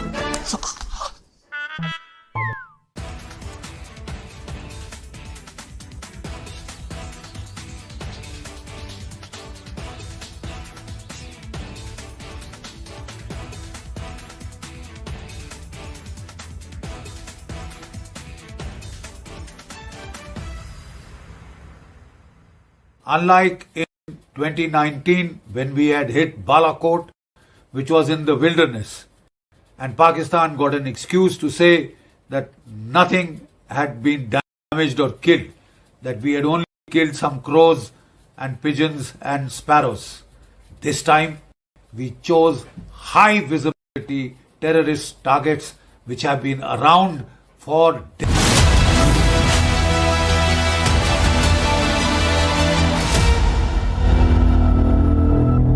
Mahi sir, how much do you love your fans? Honestly, I love my new fans. पुराने वाले बेकार में शोर करते Sir, fans है शोर तो करेंगे ही ना? नए वाले नहीं करते and they listen to what I say. The new generation Orient BLDC fans. Super silent performance with voice control. Silly me, I thought Cricket fans. MDH की हल्दी मिर्ची धनिया करे कमाल, ये रंग दे, ये खुशबू दे, ये तीखा, ये कम पड़े, क्या निराला MDH मसाला।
अगर उन्होंने 4 की यार्ड करेंगे, तेरा मस्ती खाली करवा ली भाई। हाँ देखना वाम कैसे आ रही है वहां से। अभी वीडियो कैच होगी? नहीं होगी।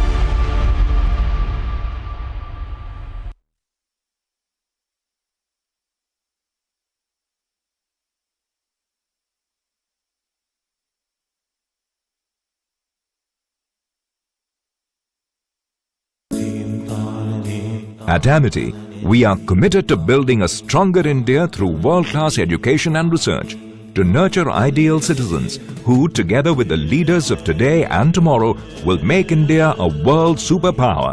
Amity University, India's leading not-for-profit private university.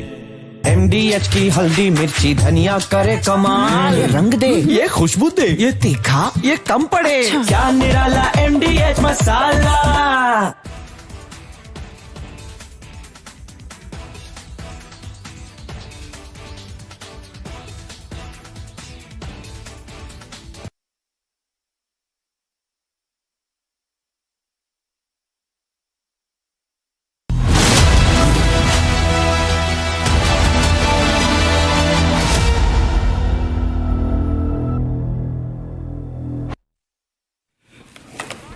Okay, ladies and gentlemen, this afternoon there's a press briefing, and also I can share the Ministry of Information and Broadcasting is meeting various editors at around 4 o'clock. Now we have with us the breaking news. What can we expect from the MOD briefing? People are asking tonight. There is pressure building on the BCCI to cancel IPL. IPL has not made an announcement yet, but we are hearing it could be cancelled because at the end of the day it's entertainment cricket, and that is not necessary at a time like this. In any case, you have sponsors pulling out. IPL should have made this announcement earlier. I really believe they should have made this announcement earlier. That they haven't so far is really terrible. The conflict has been on, the war situation has been on, and the IPL teams should have closed it up till now, but they haven't done so yet. They have to cancel the IPL. Ladies and gentlemen, IPL cancellation news has not come yet, but it's most likely going to happen. It's most likely going to happen. Ladies and gentlemen, we have some visuals also coming in. The Raksha Mantri has been meeting the chiefs of the various forces, and the visuals are going to be on air. So back-to-back huddles are going on in Delhi, and IPL is going to be cancelled. Ladies and gentlemen, it should have been cancelled by now. But the video is now on the screen. The video is now going on the screen, ladies and gentlemen, and things are moving very fast. Yeah. As we show these pictures up, there is constant deliberation, constant conversation, and we have a briefing that is going to happen later today, which is going to provide a detailed account of Pakistan's attempted drone and missile attacks on Indian military targets in northern and western India, including locations like Avantipura, Srinagar, Jammu, Pathankot and others, which were all neutralized by our integrated counter-UAS grid and air defense systems. These visuals that we are getting in, latest visuals from Samba, the BSF has taken down 7 Jaish terrorists. These are visuals from Samba, ladies and gentlemen, and very, very quick series of visuals on your screen right now. Viewers, also there will be details of what at the press briefing later today. We can carry the picture with the chiefs, please. At the press briefing later today, we expect to see and have full details about our retaliatory actions which follow Pakistan's attacks on May 8th, including any additional strikes that we have had or defensive measures taken to counter Pakistani aggression. We need to be able to take that one still picture. It should not be a problem. Thank you very much. Ladies and gentlemen, the Chief of Defence Staff is meeting Rajnath Singh, and we have all the 3 service chiefs also present in that meeting.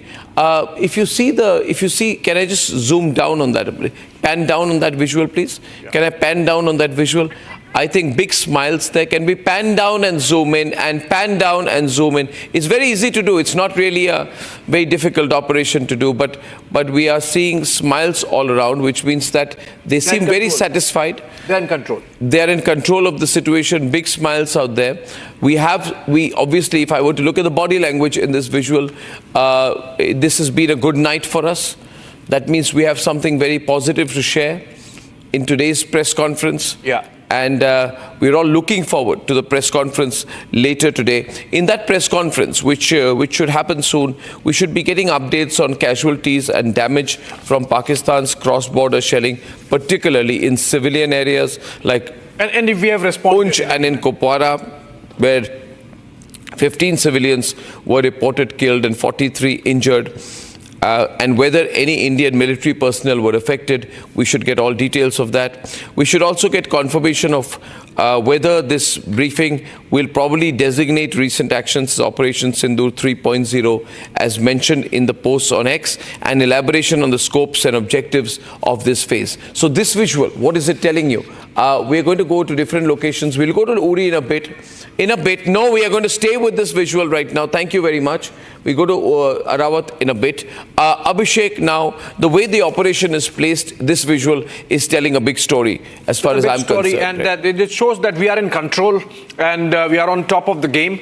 and we are not going to de-escalate. Now, this bogey of de-escalating, suing for peace is essentially Pakistani agenda, is Pakistani narrative. They want an escape window. The Pindi generals, they want an escape window. They want a ramp off, which India, of course, is not going to provide. And so we build up to that press conference where we are going to be told possibly the scale of escalation that has been committed by Pakistan last night, and of course then the Indian response. Remember what Foreign Secretary Vikram Misri said in his second briefing, which is that if Pakistan escalates, it would be at its own cost. There would be consequences. So hopefully we would hear about some consequences that India has inflicted, a glimpse of which is we are getting in the body language of the service chiefs and the Chief of Defence Staff, and of course the Raksha Mantri thereon. And while this is happening, Amit Shah will be holding a key meeting with the BSF and the CRPF today. Both these meetings happening exactly 20 minutes from now at 12:30. So things moving fast in Delhi. Quick key huddles. Press conference has been delayed a little bit.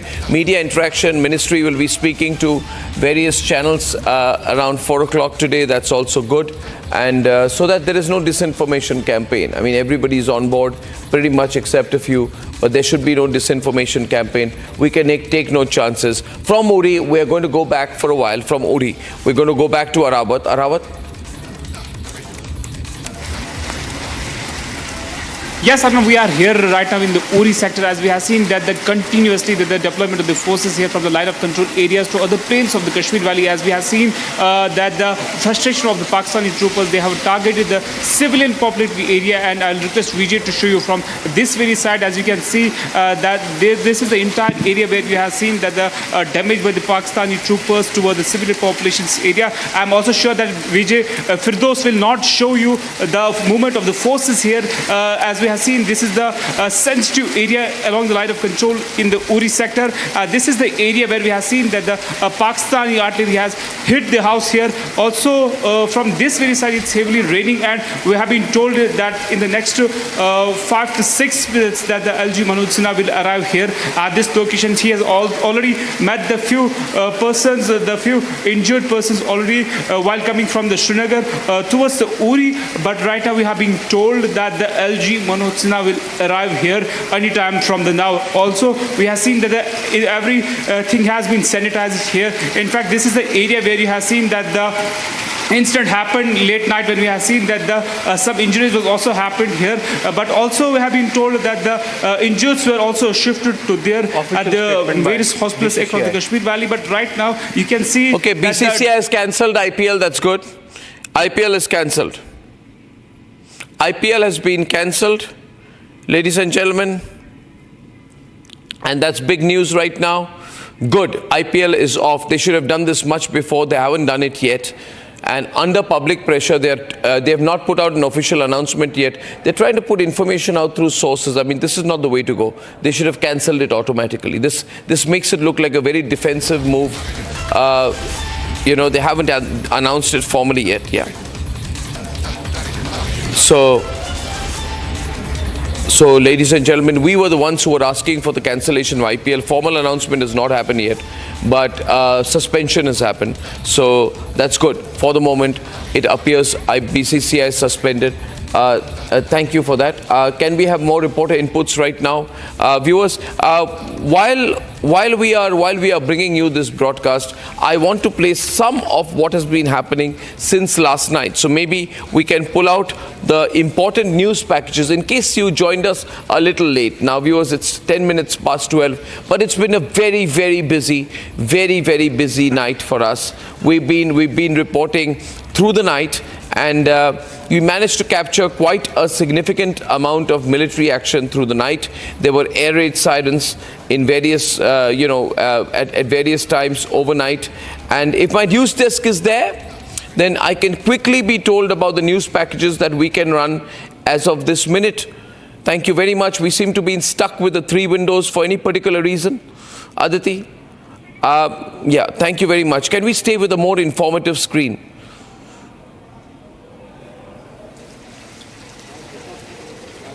Can we stay with a more information-filled screen? There is another Ministry of Defence advisory or no in the meanwhile. Yes, go ahead. It just asks all media platforms to desist from giving live coverage, real-time reporting of any defense operation. This is a statutory advice we have been following, and I have repeated it at least a couple of times since morning also, that whatever pictures we are showing are not live pictures of any operation, only reporter lives from affected areas. Like we are going to go to Harsha now. She's reporting live from an area which is having... We can go live to Punch in some time, but I'm not understanding what my directors are trying to do, because they're not giving me the visuals, they're not giving me the news packages, they stay stuck with a forward window. I want them to go to a more informed screen. So I'll just find out what's happening in the production control room and come back. I can tell you. Over to you. All right. So take it over from me. Can we have a full frame, please, at least, or can I walk out? Thank you. Yeah, we have. One second. There's something wrong going on there. Can Abhishek take over for a while? I'll just. Yeah, we have details of how India's air defense system clearly completely decimated the Pakistani drone attack and missile attack. We have, in fact, the details of it. The S-400 Triumphs, the Sialkot missile system, the L-70 and the Akash air defense system, all taken together, knocked the hell out of the Pakistani missiles and drones. If we can get those details, can we put those details on air? We have that package ready. Can we just plug it in? Or should we go to Harsha first? Let's go to Harsha in the meantime. Okay, Harsha is reporting live from Punch and all padded up with a bulletproof jacket and a helmet, which obviously means that she is reporting from an area which is being shelled or can possibly be shelled by the Pakistani side. This is along the line of control. Harsha, how close are you to the line of control? And from a safe distance, please tell us what's happening around you. Yes, Abhishek. So I am almost 70 meters from the LC, and that is the reason why I have been stopped here only.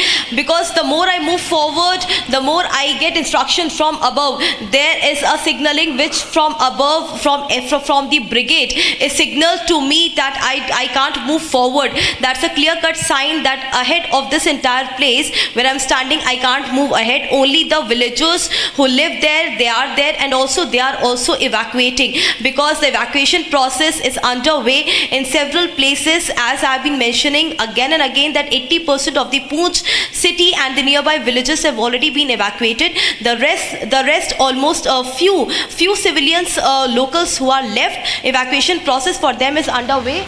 As we see continuously since the time we are standing here, we have seen some movement of the forces. We have seen the movement of the local police also, who have taken civilians from this place to a safer location. But right now showing you the visuals, because yesterday night when there was a heavy mortar shelling, this entire place was affected. There was heavy mortar shelling, and also there are several shells from other side of the LC, from the Pakistan side, which was dropped in this village. This is Jhulas. It's a very sensitive terrain. It's a very rough terrain. It's a terrain which is highly disputed, because it's very close to the Indo-PAK border, and therefore entire residents, almost 200 houses in the Jhulas border villages right now vacated. There's not a single civilian right now who is in Jhulas. The entire evacuation process started from yesterday, and it was going on till today morning. And also we see continuous movement of vehicles. Very few civilians who are left with any mode of transport. They are continuously leaving. We see several vehicles here. These all are family members with their luggages, almost of 1 week or more than 1 week. They have carried their luggages with them, moving to a safer location. But right now we'll like to tell our viewers that morning till 9:30 we heard mortar shelling going on in the Poonch district, but after 9:30 there was no mortar shelling. So also the police have suspected, they have already clearly stated to all the civilians, and message has been rolled out in this city that the civilians, after 7 o'clock there will be a complete blackout. Right now also in many of the pockets there's no electricity. There's no electricity. Again and again I'm stating this, because after 7 o'clock again there will be a complete blackout in the Poonch district and the nearby region as well, because of the safety and precautionary measures. The vehicular movement can't be seen here in the Poonch Okay, Harsha, just hold on to your thoughts. I believe there's some action from where Arawat is reporting in Uri. Arawat, over to you. What's the scene behind you? Is there some VIP movement? Is there something that has happened?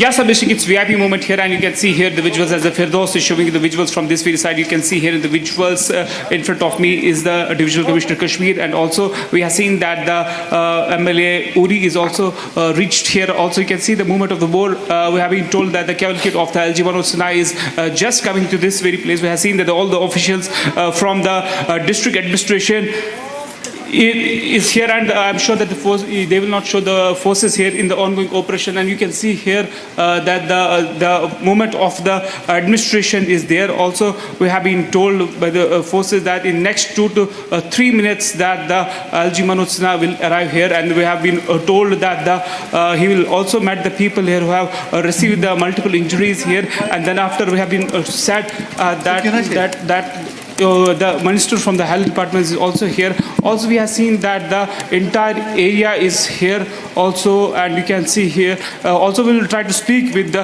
officials from the health department here, as we have seen the minister from the health department is here. Also, we will try to speak with her. Also, just follow me, please. I'm just requesting my VJ to don't show the forces here, and also just follow me. The health minister is also speaking here. As of now, we will also try to speak with her about the ongoing situation here along the line of control area in the parts of the Kashmir Valley. As of now, we have been told that the cavalcade of the LG Manoj Sinha will arrive here in just a couple of minutes now. We have seen that all the security arrangements are in place here in the various locations of the Kashmir Valley, but we have seen that all the officials from the Jammu and Kashmir administration are on toes. Also, we have seen that if we'll talk about the evacuation, 100% evacuation has been assured, and we have seen that the health department is sure about the emergency services. Also, we have seen the health department is on alert. Also, we have been told to move from this side, from towards this location. Also, we'll try to speak with the health department. Also, Abhishek, stay with me for next 1 minute. I'll also try to speak.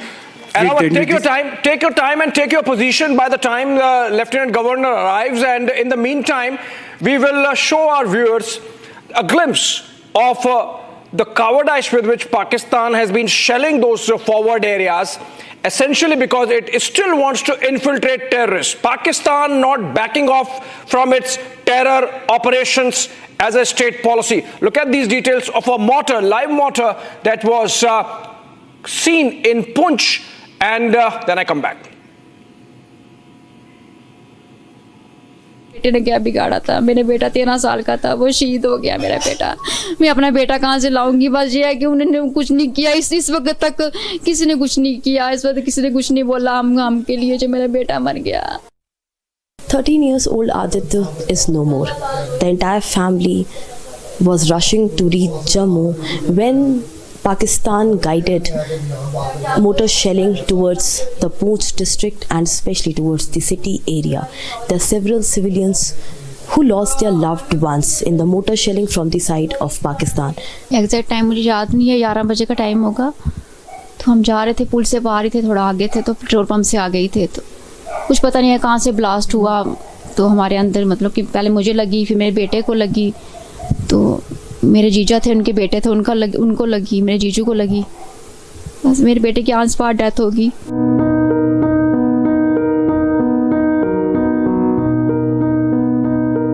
डर का माहौल बहुत ज़्यादा बन गया था कल, जिस वक्त बहुत ज़्यादा डर बन गया था, बहुत ज़्यादा बन गया था। सब कह रहे थे पुंछ बस खाली करो, पुंछ खाली करो, रात को कुछ भी हो सकता है, यहाँ फायरिंग हो सकती है, कुछ भी हो सकता है, पुंछ खाली करो। बस इस वजह से सब लोग भाग रहे थे, हम भी भाग रहे थे यहाँ से। हमें नहीं पता था कि यहाँ से जाएंगे तो रास्ते में कुछ हो जाएगा। होता ऐसे पता होता घर पे रुक जाते फिर हम। बस जो हुआ कल बहुत गलत हुआ, तो इसके लिए स्टेप उठाना चाहिए कुछ।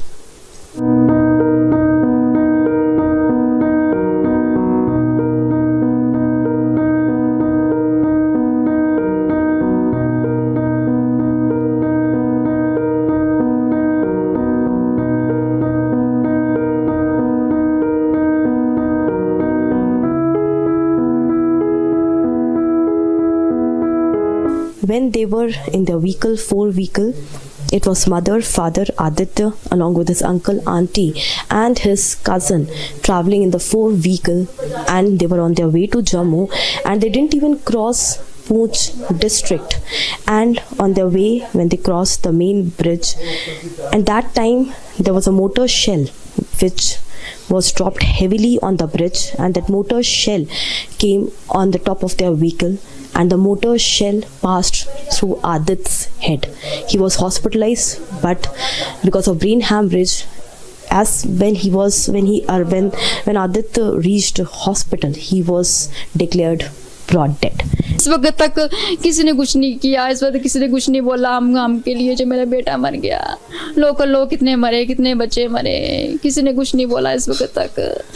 मेरा बेटा बहुत घबराया था, मम्मा ब्लास्टिंग हो रही है, क्या करेंगे क्या करें, कि मेरे बेटे को ब्लास्ट हुआ तो उसके बाद ब्लास्टिंग बंद होगी, तो किसी ने कुछ नहीं किया, कोई स्टेप नहीं उठाया इस वक्त तक किसी ने। मुझे इस चीज़ का बहुत दुख है, स्टेप उठाना चाहिए तो मेरे मन को थोड़ी शांति मिले, मेरे बेटे की आत्मा को शांति मिले। मेरा बेटा बड़ा परेशान था, वो बड़ा डर गया था, मम्मा क्या हो रहा है, मम्मा क्या हो रहा है, ये मम्मा भागो यहाँ से, जम्मू चलो, मम्मा भागो यहाँ से। बस मैं कहना चाहती हूँ कोई एक्शन करनी चाहिए, गवर्नमेंट ने इस वक्त तक कोई एक्शन नहीं किया हुआ है। मुझे इस चीज़ का बहुत दुख है, बहुत दुख है मुझे इस चीज़ का। Right, we cut out of it. There is a suspicious material found in Jaisalmer. Remember, Jaisalmer was another theatre apart from Punjab and Jammu and Kashmir, where Pakistanis carried out that drone attack. And now we are getting these pictures live from Jaisalmer, cordoned already by security forces. And it seems that this is some ammunition or a piece of ammunition, or perhaps a neutralized armament which is being looked into. And our agencies have already reached there, the security agencies, the local law enforcement, and they are picking up the material. It seems it's not just one armament, because the manner in which it is getting picked, it seems that there has been some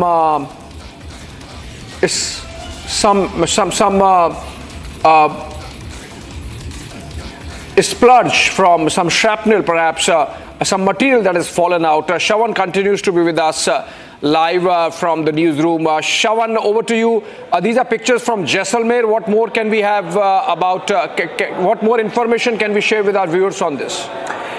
Well, what is exactly happening right now is that several of the debris of the missiles as well as drones have now been recovered. And in fact, closer to the border areas, because there have been mortar shelling that has actually taken place, that is the reason why you're essentially looking at multiple locations. Like for instance, in Pathankot, where we given to understand a search operation was basically carried out.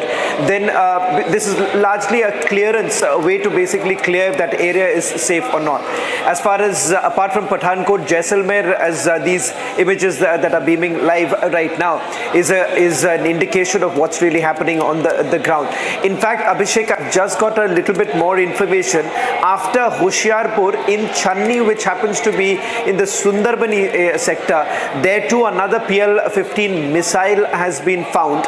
We are just trying to confirm from the Air Force, because it appears that the make of the missile, an identification of the missile is yet to be done, but a preliminary information that we have by simply looking at the pictures. These pictures, remember, happen to be that of the PL-15, and that's what we are really looking at right now. And I'm going to share the picture in a short while from now. We're just doing a last check, but clearly right now, if you look at the debris and also if you look at what's really happening on the ground, it's a clear example of it's a clear reflection of what has happened late last night, with about 50 drones that have been neutralized, and the fact that there are also missiles that have been brought down. Yeah, Shawan, in fact, there is some net sound. I believe there's some sound bites. Can we just play those to understand what the locals are saying? We are just getting them ready and we'll play them. And these are the locals who are explaining what this material is. Whether this is some ammo, some package that was dropped by Pakistanis, whether it was because our air defense system. आप लोग सब क्या कर रहे थे? फिर उसके बाद क्या किया आप लोग? फिर हमने घर के अंदर घुस गए, तो बाद में और बढ़ा के हो रहे थे ऊपर जैसे तरंगाड़े छूट रहे थे, ऊपर पूरा माहौल खराब हो रहा था ऊपर से। तो डर लग रहा था जबरदस्त। तो हमने देखा घर के अंदर जाओ, घुस के जाए, बैठ जाए। फिर हमने सुबह बन उगा तो फिर देखा कि यहाँ गिरा हुआ बम। यहाँ देख लिया, हम पुलिस वालों को इतला करी और सब लोग आए, सरपंच को इतला करी हमने, तो वो लोग आए यहाँ देखने के लिए। अच्छा, आप ही लोगों ने पुलिस को जानकारी दी? हाँ, सबको हमने दी है जानकारी। तो समय पे पहुंच गई थी पुलिस फिर क्या? हाँ, सुबह पुलिस आई, रात को नहीं आई। अच्छा, रात को जो हुआ है एकदम से देखा आपने कि किस तरह से आसमान में पाकिस्तान की तरफ से? हाँ, रात को हमने देखा कि ऊपर से भड़ाका हो रहा है, ये क्या हो रहा है, दिवाली आ गई, क्या हो रहा है ये? तो हमने देखा कि यार यहाँ एयरपोर्ट नज़दीक है तो कुछ भड़ाके हो रहे थे, पता नहीं, तो अभी बम गिर रहे इधर, तो फिर हमने देखा कि पाकिस्तान वाले आ गए। और ये जैसलमेर मेन सिटी से बहुत पास में ये गांव है? पास है बिल्कुल, 2 किलोमीटर है, 1 किलोमीटर 2 किलोमीटर, ज़्यादा दूर नहीं। का नाम क्या है? किशनघाट गांव है। किशनघाट गांव। हाँ। पहले भी कभी ऐसा अनुभव है जब 65 की लड़ाई हुई? नहीं, वो इतने हमारी उम्र नहीं है इतनी। हाँ सर। नाम बता दो। नाम खेमनाथ। खेमनाथ जी, क्या हुआ था रात में बताओ? रात करीबन sir 8:30।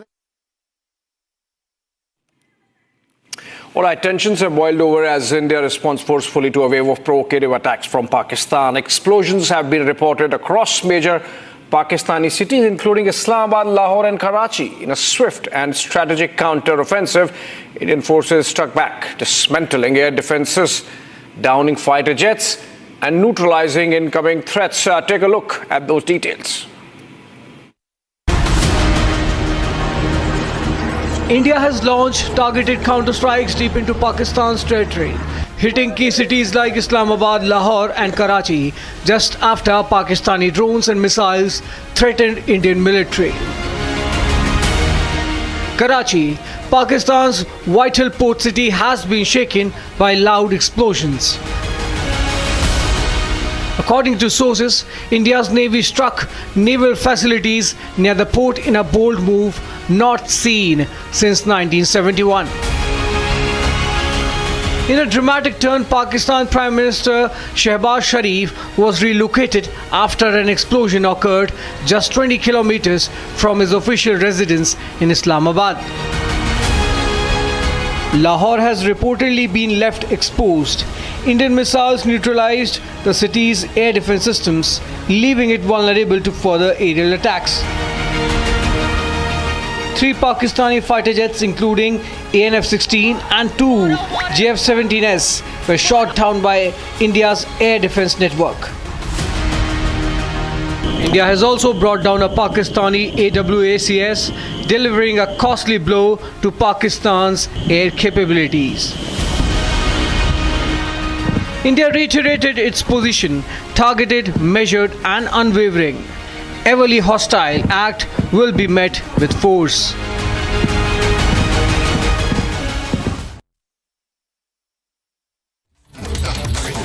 Okay, breaking news development. India-Iran joint statement after talks. There the two nations have condemned terrorism of any form. And this is after the India-Iran Joint Commission meeting that took place yesterday. Shawan continues to be with us. Shawan, over to you. Any hint there in the joint statement that India and Iran, both neighbors of Pakistan, both victims of Pakistan originating terrorism, have condemned it? Okay, exclusive pictures coming in. We are cut out of that. These are exclusive pictures of a controlled detonation, I believe, happening of some Pakistani ammunition which has fallen. Is it that? These are pictures. Okay, these are pictures of our Jawans destroying Pakistani post, and this is from either Jammu and Kashmir or line of control somewhere. And let me go to Shawan on that. Shawan, these are pictures from where India has destroyed this Pakistani post. Images now coming in, and we are absolutely bang on with our report this morning that Pakistani posts were decimated. You've had the BSF putting out the thermal imaging of the post that was decimated. This was while an infiltration bid was being made through Samba. In fact, that happens to be from the international border. The second image that we are putting out right now on your screen, this happens to be across the line of control, and this is in Pakistan-occupied Kashmir. What's important to point out here is that we have been targeting these very posts, and interestingly, as far as the line of control is concerned, along the line of control, remember these are not the usual Pakistani posts. As far as Neelam Valley is concerned, there too it was a terror launch pad which has been converted into a post that was being used by the Pakistani army. In fact, this information came in just about a few days ago, how Pakistan was basically trying to use all of that. Now you have an official confirmation essentially coming in that what the Pakistanis are essentially been doing along the line of control. So there are multiple Pakistani posts. Having said that, these Pakistani posts which have been decimated, the army hasn't put out any official details with regards to how many number of such Pakistani posts have been completely decimated. So let me just quickly recap for all our viewers who are tuning in right now. Over the last few hours, what has happened is that there's been heavy artillery firing that has been happening. There's been cross-border firing that's taking place. But it turns out in some of the areas, the Pakistanis have basically run out of ammunition. That is the reason why they had resorted to small arms firing. And as far as India is concerned, India has retaliated heavily, resulting in several of these Pakistani posts that have been decimated. What we do not know is the number of such posts that have been decimated. The BSF too has now confirmed. BSF has officially confirmed that yes, they have destroyed a Pakistani post. In fact, their thermal imaging videos, that's on your screen right now. The thermal imaging shows clearly how a Pakistani post has been destroyed. All right, thank you so much, Shawan. More details coming in from Kiran in Kupwara. In fact, can we get those pictures up on air? All right, we are staying with these pictures, but we have more pictures of a similar action being carried out by our forces countering Pakistani ceasefire violations. And these are, as Shawan was explaining, pictures of our BSF taking down, our army taking down a Pakistani post because we saw some shelling happening. These are pictures of action there, live action there, captured on cameras.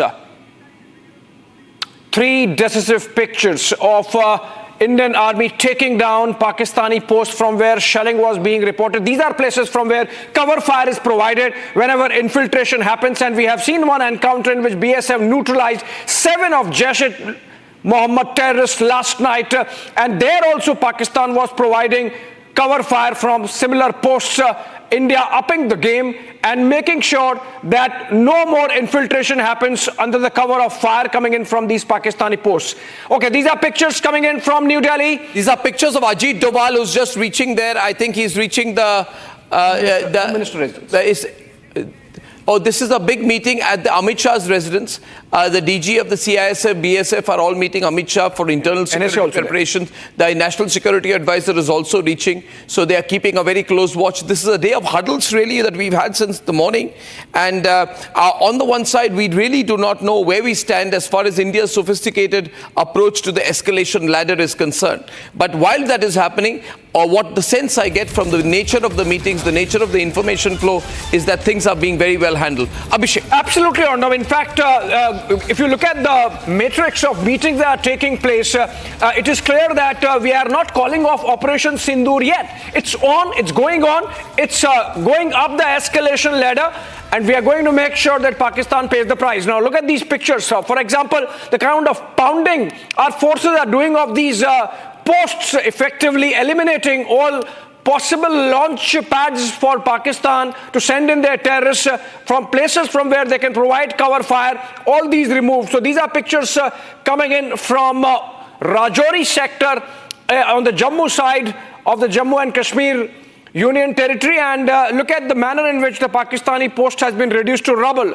Now these pictures show a clear line of sight of the Pakistani post from where their soldiers were providing. We are yet to ascertain whether this pounding of the post has led to casualties on the Pakistani side of any soldiers. But if that has happened, so be it, because this is a message being sent by our forces that we are escalating on all fronts and we are going to respond. And this is preemptive strike to make sure that this particular post was never used for providing cover fire to the terrorists, which Pakistan keeps doing often. Yeah, absolutely. Viewers, there has been a lot of there has been a lot of action since yesterday. I now want to run to some news packages that we've had.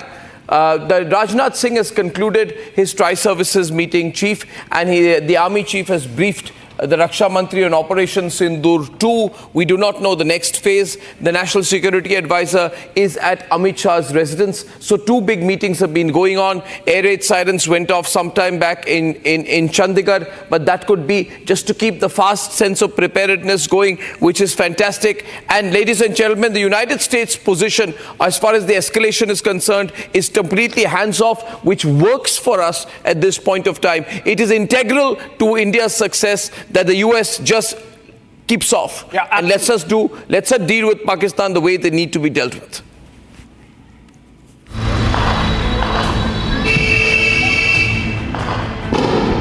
Pakistan escalated tensions with India by carrying out attacks by targeting India's military installations across multiple locations including Jammu, Rajasthan, Gujarat and Punjab.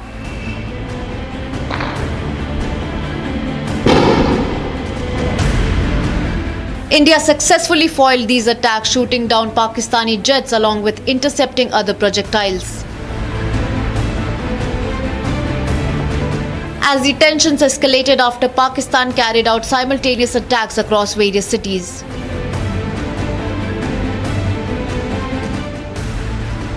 US Vice President J.D. Vance made a big statement, saying the ongoing tensions between India and Pakistan has nothing to do with America's ability to control it. While US Secretary of State Marco Rubio dialed External Affairs Minister Jaishankar amid hostile attacks by Pakistan.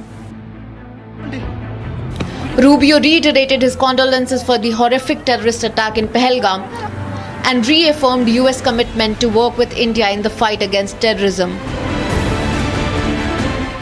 The US Secretary asked Pakistan to end its support to terror groups and called for an end to the violence.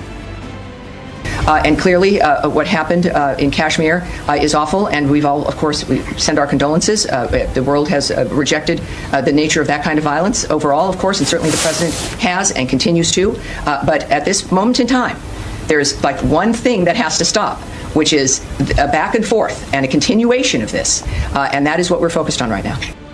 External Affairs Minister S. Jaishankar assured that the response from India has been targeted and measured. Pakistan's attack came just hours after the MEA in its press conference exposed Pakistan's continued support for terror groups such as Lashkar-e-Taiba and proxies like the TRF.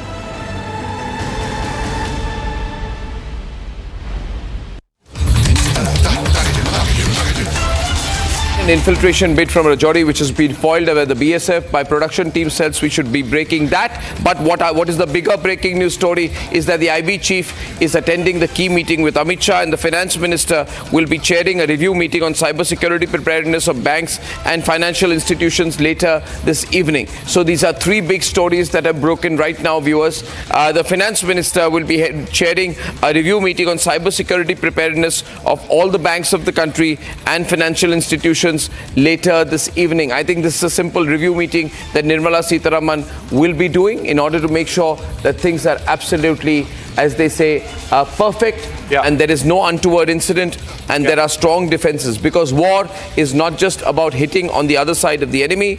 War also means that a Pakistan which is desperate for de-escalation may also try the cyber route vis-a-vis India, though they have failed many times. There have been 4 orchestrated cyber attacks in the country, but they haven't worked. Abhishek. Yeah, this is a major internal security meeting taking place. NSA Doval and the DGs of Central Armed Paramilitary Forces, the CISF, the CRPF, the BSF there.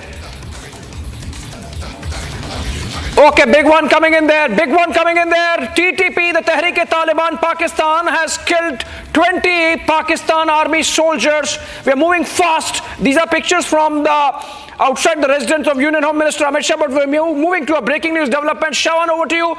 This is from where? Where has the TTP eliminated these Pakistani army soldiers? Well, in fact, the latest coming in is of the TTP opening fire on a convoy of the Pakistani soldiers. We are being told that there are a dozen vehicles which were basically moving. This happens at two areas.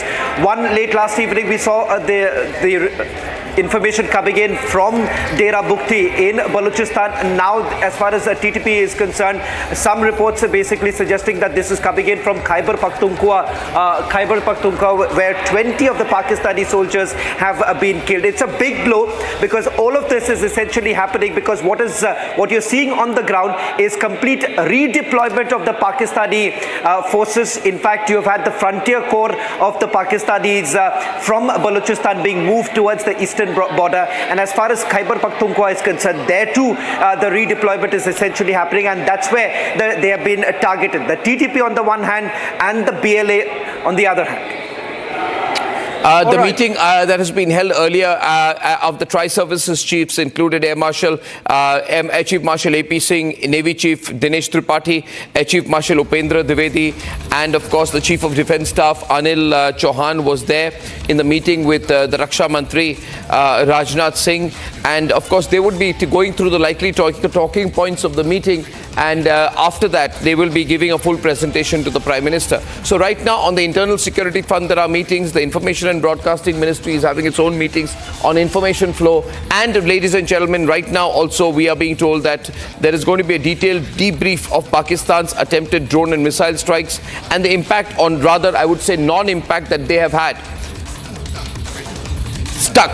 Non-impact that they have had on targeting 15 military installations, including Jammu, Pathankot, Udhampur and others. Where the Chief Prime Minister will also be told about the preparation of about the impact of the successful neutralization using the S-400 Triumphs, Akash and the integrated counter UAS grid which has been used here. We had a statement from the integrated defense staff acknowledging that while this has been going on, we also successfully foiled a large drone and missile attack from Pakistan aimed at targeting various military stations in northern and western India, including Jammu, Pathankot and Udhampur. The headquarters integrated defense staff gave this small note earlier today, and we're expecting a more detailed briefing later. We are getting some, we're going to be getting some news feeds, so we should be looking out for the news feeds. I have a live news feed coming in from ANI. I'd like to cut to that. The input team can tell me about the news feeds that are coming in so we can cut straight to those news feeds. Let's cut to the one which is coming in on ANI Select now. Okay, viewers, that's not the one. There's a sound bite. Okay. You have to keep a watch. लेकिन हम लोग पूरे कुछ underground हो गए, मतलब जान बचाना बहुत मुश्किल हो गया। तो मस्जिद को टारगेट किया है, ये इस पे क्या कहेंगे आप? पूरी डैमेज कर दिया उसको। सर क्या बता सकते हैं उनको, फिर या तो रैंक लगाने में कोई परेशानी हुई या फिर हिट किया उन्होंने, ये तो ऊपर वाला ही जानता है। इसके बारे में कितना सिचुएशन क्या बनी है यहाँ पे? कर दिया सुबह पूरे, सबसे पहले निकालने के बाद फिर मैं निकला, आपने बच्चों को निर्मूला में छोड़ दिया और बाकी वाले इनको इधर जमोला में। Well, viewers, I think I'll have to talk to my director again. I'll have to go to PCR a second time, but I just want to say that as this war escalates on multiple fronts, ladies and gentlemen, I just need to be told what the next news package is so I can go straight to it. Ladies and gentlemen, we are getting information that Jammu and Kashmir Lieutenant. Why can't you? Well, Aditi. Jammu and Kashmir Lieutenant Governor Manoj Sinha is reaching Uri, and he is going to visit the affected areas where Pakistani shelling has been reported overnight, including meeting the victims. But in the meanwhile, let's look at some other details.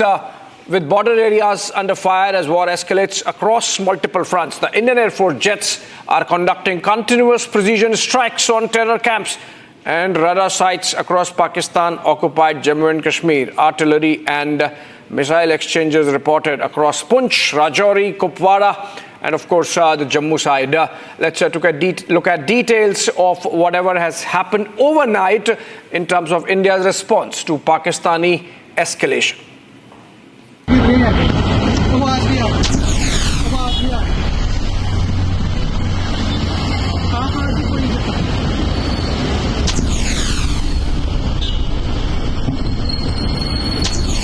Video बना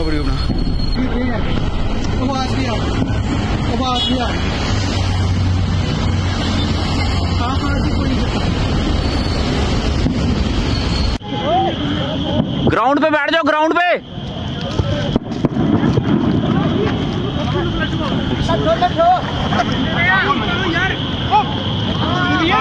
उन्हीं की है कि हाँ हाँ, और ground पे बैठ जाओ, ग्राउंड पे।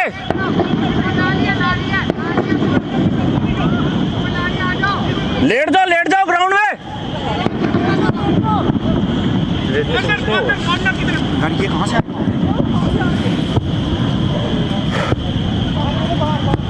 छुट्टी लेके निकल जाऊंगा।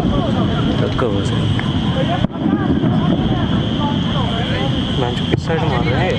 ग्राउंड पे लेट जाओ, ग्राउंड पे। कहाँ जा रहे हैं? आया कहाँ से है ये? अरनी साइड से गुजरनगर इधर महाराज में लगा एयरपोर्ट तो साले। हाँ, ये मॉक ड्रिल का है यार। मॉक ड्रिल घंटा इधर पड़ रहे हैं ये। सायरन बज गए। चलो निकलते हैं यार। अभी नहीं निकल, कहीं भी बैठा रहे।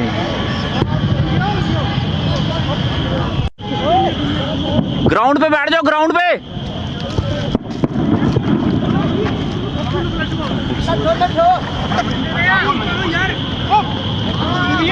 ये उन्हीं की है कि हाँ हाँ, और ग्राउंड पे बैठ जाओ, ग्राउंड पे।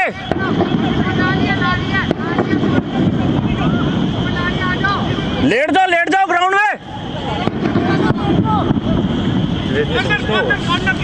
ये कहाँ से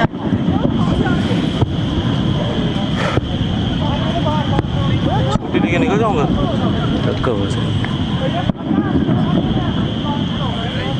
किस साइड मार रहे हैं? ग्राउंड पे लेट जाओ, ग्राउंड पे। कहाँ जा रहे हैं? आया कहाँ से है ये? अरनी साइड से गुजरनगर इधर महाराज में लगा एयरपोर्ट तो साले। हाँ, ये मॉक ड्रिल का है यार। मॉक ड्रिल घंटा इधर पड़ रहे हैं ये। सायरन बज गए। चलो निकलते हैं यार। अभी नहीं निकल, कहीं भी बैठा रहे।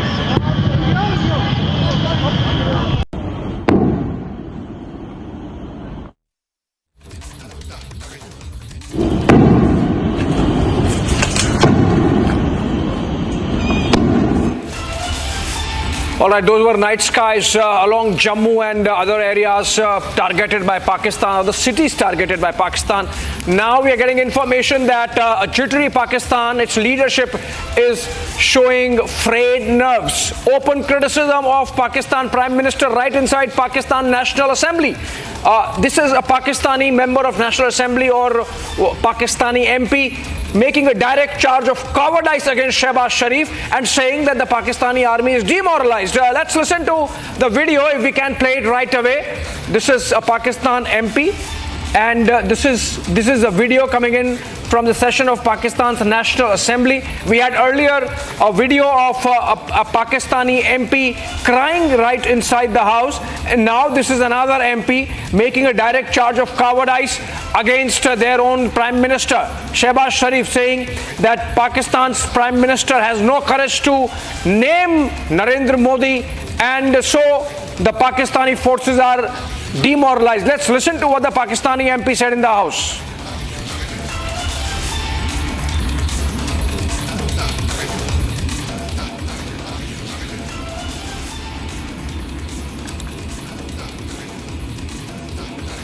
इन मामलात के ऊपर एक स्टेटमेंट नहीं आई। जनाब डिप्टी स्पीकर साहब, मुझे टीपू सुल्तान के वो एक कॉल याद आ रहा है कि अगर एक लश्कर जिसका सरदार शेर हो और उसके साथ लश्कर में गीदड़ हो तो वो शेरों की तरह लड़ते हैं। अगर शेरों का लश्कर उसका सरदार गीदड़ हो तो वो नहीं लड़ सकते, वो जंगे हार लेते हैं। इस वक्त बॉर्डर पे खड़ा वो फौजी जो हमसे तवक्को रखता है कि हमारा लीडर जो कौमी लीडर होता है या जो वज़ीर आज़म होता है वो आईना होता है, वो फेस होता है, उसकी तवक्को है कि हमारी सियासी क़यादत वो दलेरी के साथ मुकाबला करेगी। जी वाइंड अप करें जुमे का टाइम है। आखिरी 2 मिनट दे जी। लेकिन जब आपका वज़ीर आज़म, जब आपका लीडर बुज़दिल हो, वो मोदी का नाम ना ले सके, उसको आप क्या पैगाम दे रहे बॉर्डर पे लड़ने वाले उस जवान को? इनका पता नहीं कौन सा कायद, वो इंडिया के इन मामलात के ऊपर एक स्टेटमेंट नहीं आई। जनाब डिप्टी स्पीकर साहब, मुझे टीपू सुल्तान के वो एक कॉल याद आ रहा है कि अगर एक लश्कर जिसका सरदार शेर हो और उसके साथ लश्कर में गीदड़ हो तो वो शेरों की तरह लड़ते हैं। अगर शेरों का लश्कर उसका सरदार गीदड़ हो तो वो नहीं लड़ सकते, वो जंगे हार लेते हैं। इस वक्त बॉर्डर पे खड़ा वो फौजी जो हमसे तवक्को रखता है कि हमारा लीडर जो कौमी लीडर होता है या जो वज़ीर आज़म होता है वो आईना होता है, वो फेस होता है, उसकी तवक्को है कि हमारी सियासी क़यादत वो दलेरी के साथ मुकाबला करेगी। जी वाइंड अप करें जुमे का टाइम है। आखिरी 2 मिनट दे जी। लेकिन जब आपका वज़ीर आज़म, जब आपका लीडर बुज़दिल हो, वो मोदी का नाम ना ले सके, उसको आप क्या पैगाम दे रहे बॉर्डर पे लड़ने वाले उस जवान को? इनका पता नहीं कौन सा कायद।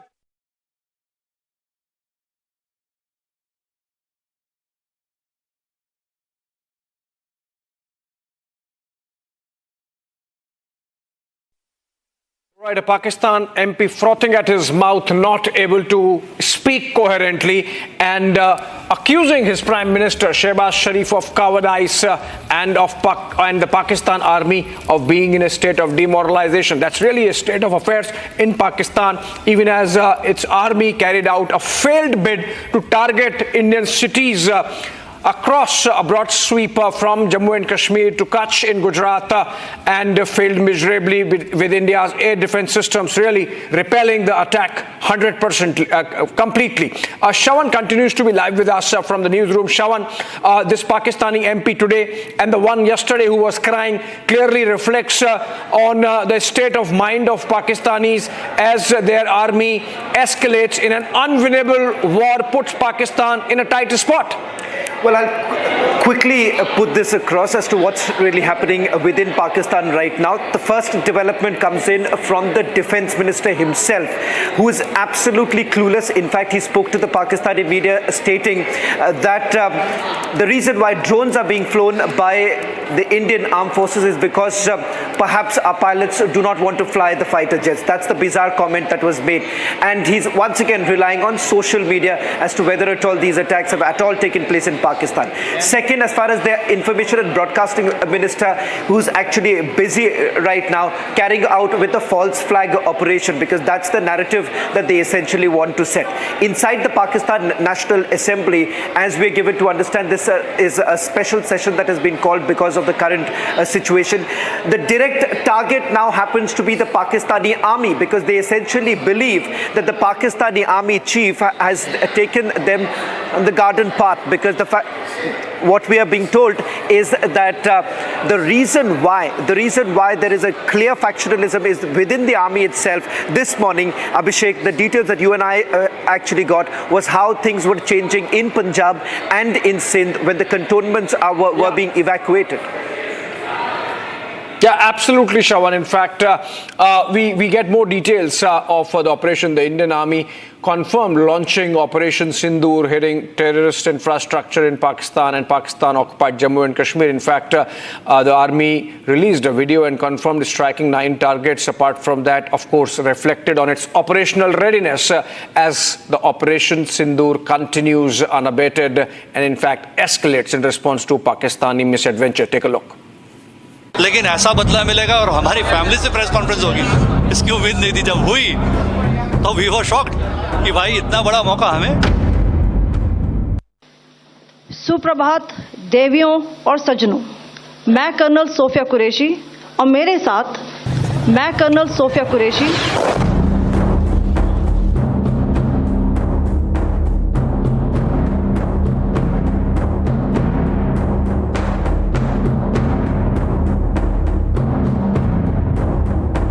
अब यह है कि प्राउड है चीज क्या कि लड़की ने हमारी एक बहुत अच्छा काम किया, ये अपने देश के लिए कुछ किया।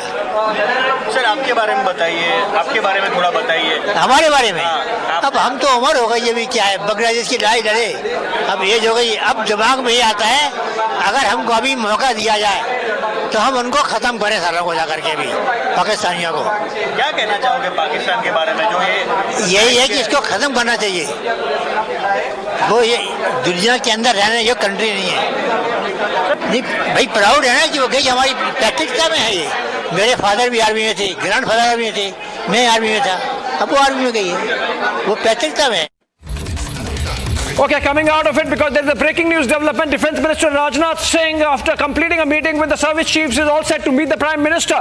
The meeting is going to take place in a short while from now, because the confabulations between the service chiefs and the Defense Minister are over. Going to Shawan for more details. Shawan, the meeting at the South Block has ended, we are told. What more can you share about the impending meeting between the Defense Minister and the Prime Minister? Well, let me first start with the morning meeting that took place at the South Block. You've had the service chiefs also meeting Raksha Mantri, but before that, remember there was also a meeting that took place at the Ministry of Defence with the Army, particularly looking at number one. They were assessing the damages and the report that essentially came in that none of the military installations were hit, and that was a clear success of the air defense system, the S-400 as well as the Akash missiles. The second is with regards to the ongoing operation, because we are given to understand as far as across the international border and the LC, we've had some sort of an operation that has been carried out. We do not have details, the contours of that very operation. Thereafter, the Raksha Mantri was essentially briefed by the Army Chief, the Navy Chief as well as the Air Force Chief in the presence of the Chief of Defence Staff, General Anil Chauhan, and we are being given to understand that it is part of what is being seen as Operation 3.0. Now, what is the nature, the form of it, and whether at all there was some sort of an action that was taken by the Navy in particular, that is not known at this point in time, but some clarity now emerging that sometime later this evening, roughly post 4 o'clock, is when there is a possibility that we could have a joint briefing taking place, giving us a sense of the destruction that the Pakistanis have faced and the operation that has been carried out by our armed forces. All right, thank you so much. In fact, for more on what's happening on the other front, the meeting that's taking place at the Union Home Minister Amit Shah's residence. Okay, we have a breaking news development coming in. This is coming in from the government, which has issued an advisory. In fact, the government has empowered the Army Chief for conscription, and this is specific to the Territorial Army. This is specific to the Territorial Army. We'll gather more details and come back to it. Taking a short break, coming back to this very important breaking news development. Stay with us, stay with us.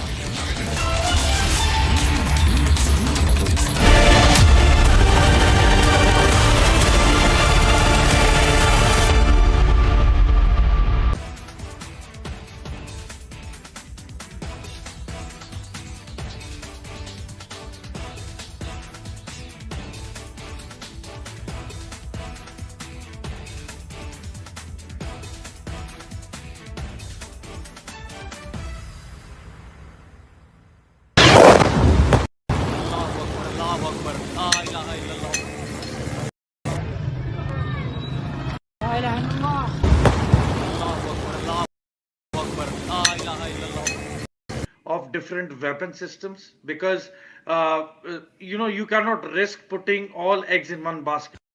ये मस्जिद मरकज उमरकरा के अंदर ये नुकसान है. Not risk putting all eggs in one basket.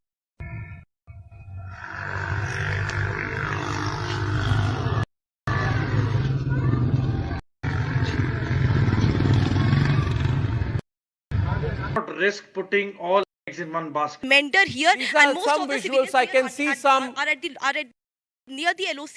No. This is a long shot. I can see in the sky there's somebody who shot something to light.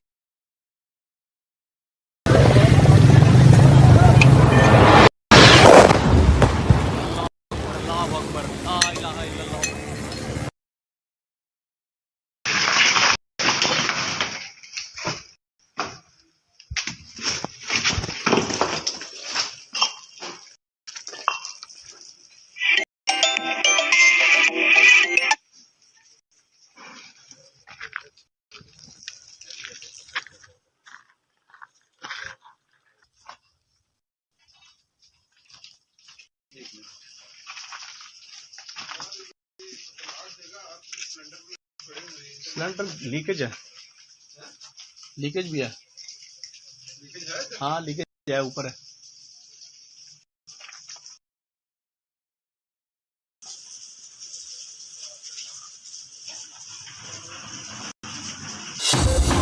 Summer is here. Is your home ready for the heat? Keep your roof cool and your home comfortable all summer with Roof Cool and Seal.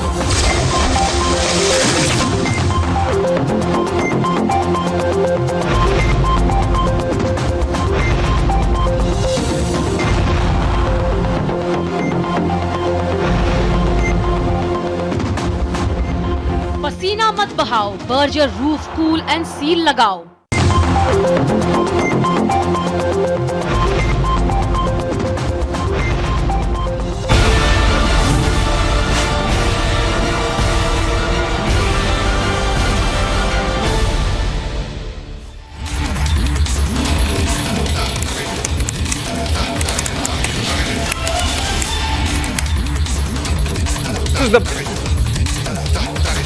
The government, it's a move aimed at beefing up the numbers of the Indian Army for kinetic action. Essentially what the government has done is empower the Chief of Army Staff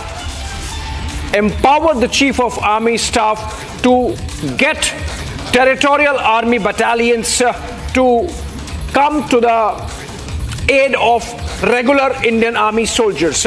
This essentially means that no, this is not conscription, it's been removed. Okay, this essentially means that the Indian Army Chief can increase the number of personnel available by getting in infantry battalions of the territorial army, of which there are 32. Already there are 32 infantry battalions, of which 14 are active and in place, and those can be called to action in assistance, in aid of regular Indian Army numbers.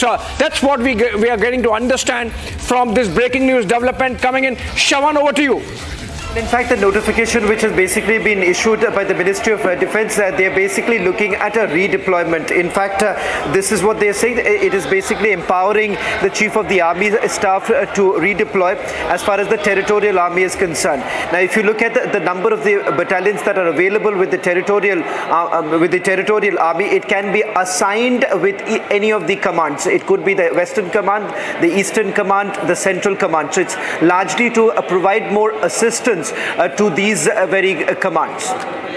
Yes, absolutely. This is essentially beefing up of numbers. This is indicative of the government's resolve to make sure that we are not lacking on any front. This is a clear message that India is absolutely ready in case there is need to escalate on the kinetic front, on the military front, in terms of making sure that enough numbers are available. This is about in the regular army getting in a backup from the territorial army, which already stands, just that they have to come more actively in aid of Indian Army. This essentially means that the territorial army shall be ordered, provided the availability of funds, etc., and they should be made available for reappropriation with the regular army and in assistance of them. So this is essentially about beefing up numbers, is what we understand. This is a notification of the Department of Military Affairs and of the Ministry of Defence, signed so and so. We are not revealing signed by whom. That's the information. Shawan, over to you for more details. Well, this is for a period of 3 years, so it is largely being seen as a part of a routine order that has been passed as far as the deployment is concerned. They are basically trying to reassess the deployment as far as the infantry battalions are concerned and the assigned list with each of these commands. Now, that's what we are given to understand as far as this order goes. Shawan, I'm just reading from the notification, Shawan. It says that the central government empowers the Chief of the Army Staff to exercise powers under this rule, so and so, to call out every officer and every enrolled person of the Territorial Army to provide for essential guard or to be embodied for the purpose of supporting or supplementing the regular army to the extent specified below. Now, this essentially, Shawan, as I understand from this official English, is that a provision has been made that if and when needed, the Army Chief can call all the officers or personnel of the Territorial Army, which is anyway a standing army, just that they act as a reserve. So this is the reserves from where Indian Army can requisition its officers and personnel to beef up its numbers, and that's what seems to be the case. Well, that's exactly what I was explaining, Abhishek, is that with each of these commands, whenever there is a need, they can basically once again augment their force, and that is possible with the Territorial Army being brought in, because if you look at the number of battalions out of the existing, what they are saying, out of the existing 32 infantry battalions of the Territorial Army, the embodiment of 14 infantry battalions for deployment in various of these commands, starting with the Southern Command itself, and then of course you have the others, Eastern and the Northern Command too. So you basically have, at any given point in time, if any of the command basically raises a request of perhaps augmenting their current force, then there is a possibility that it could have been done through the Territorial Army itself. Yeah, you know, all of this is happening at a time when, you know, psychologically the Pakistanis are really broken. Shehbaz Sharif is being called a coward inside the assembly, National Assembly. They say he cannot even take Narendra Modi's name. Yesterday they started crying. Yeah. And there is this huge, you know, the Pakistani media has gone completely silent since yesterday.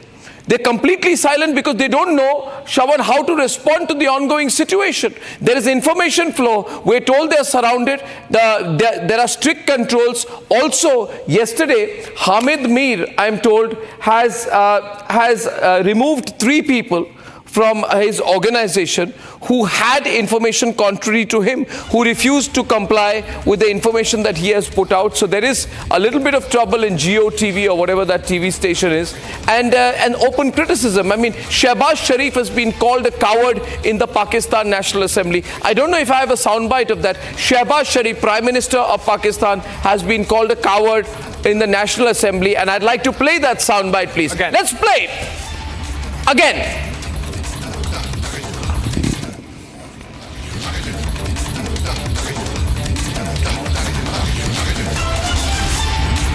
पता नहीं कौन सा कायद वो India के इन मामलात के ऊपर एक स्टेटमेंट नहीं आई। जनाब डिप्टी स्पीकर साहब, मुझे टीपू सुल्तान के वो एक कॉल याद आ रहा है कि अगर एक लश्कर जिसका सरदार शेर हो और उसके साथ लश्कर में गीदड़ हो तो वो शेरों की तरह लड़ते हैं।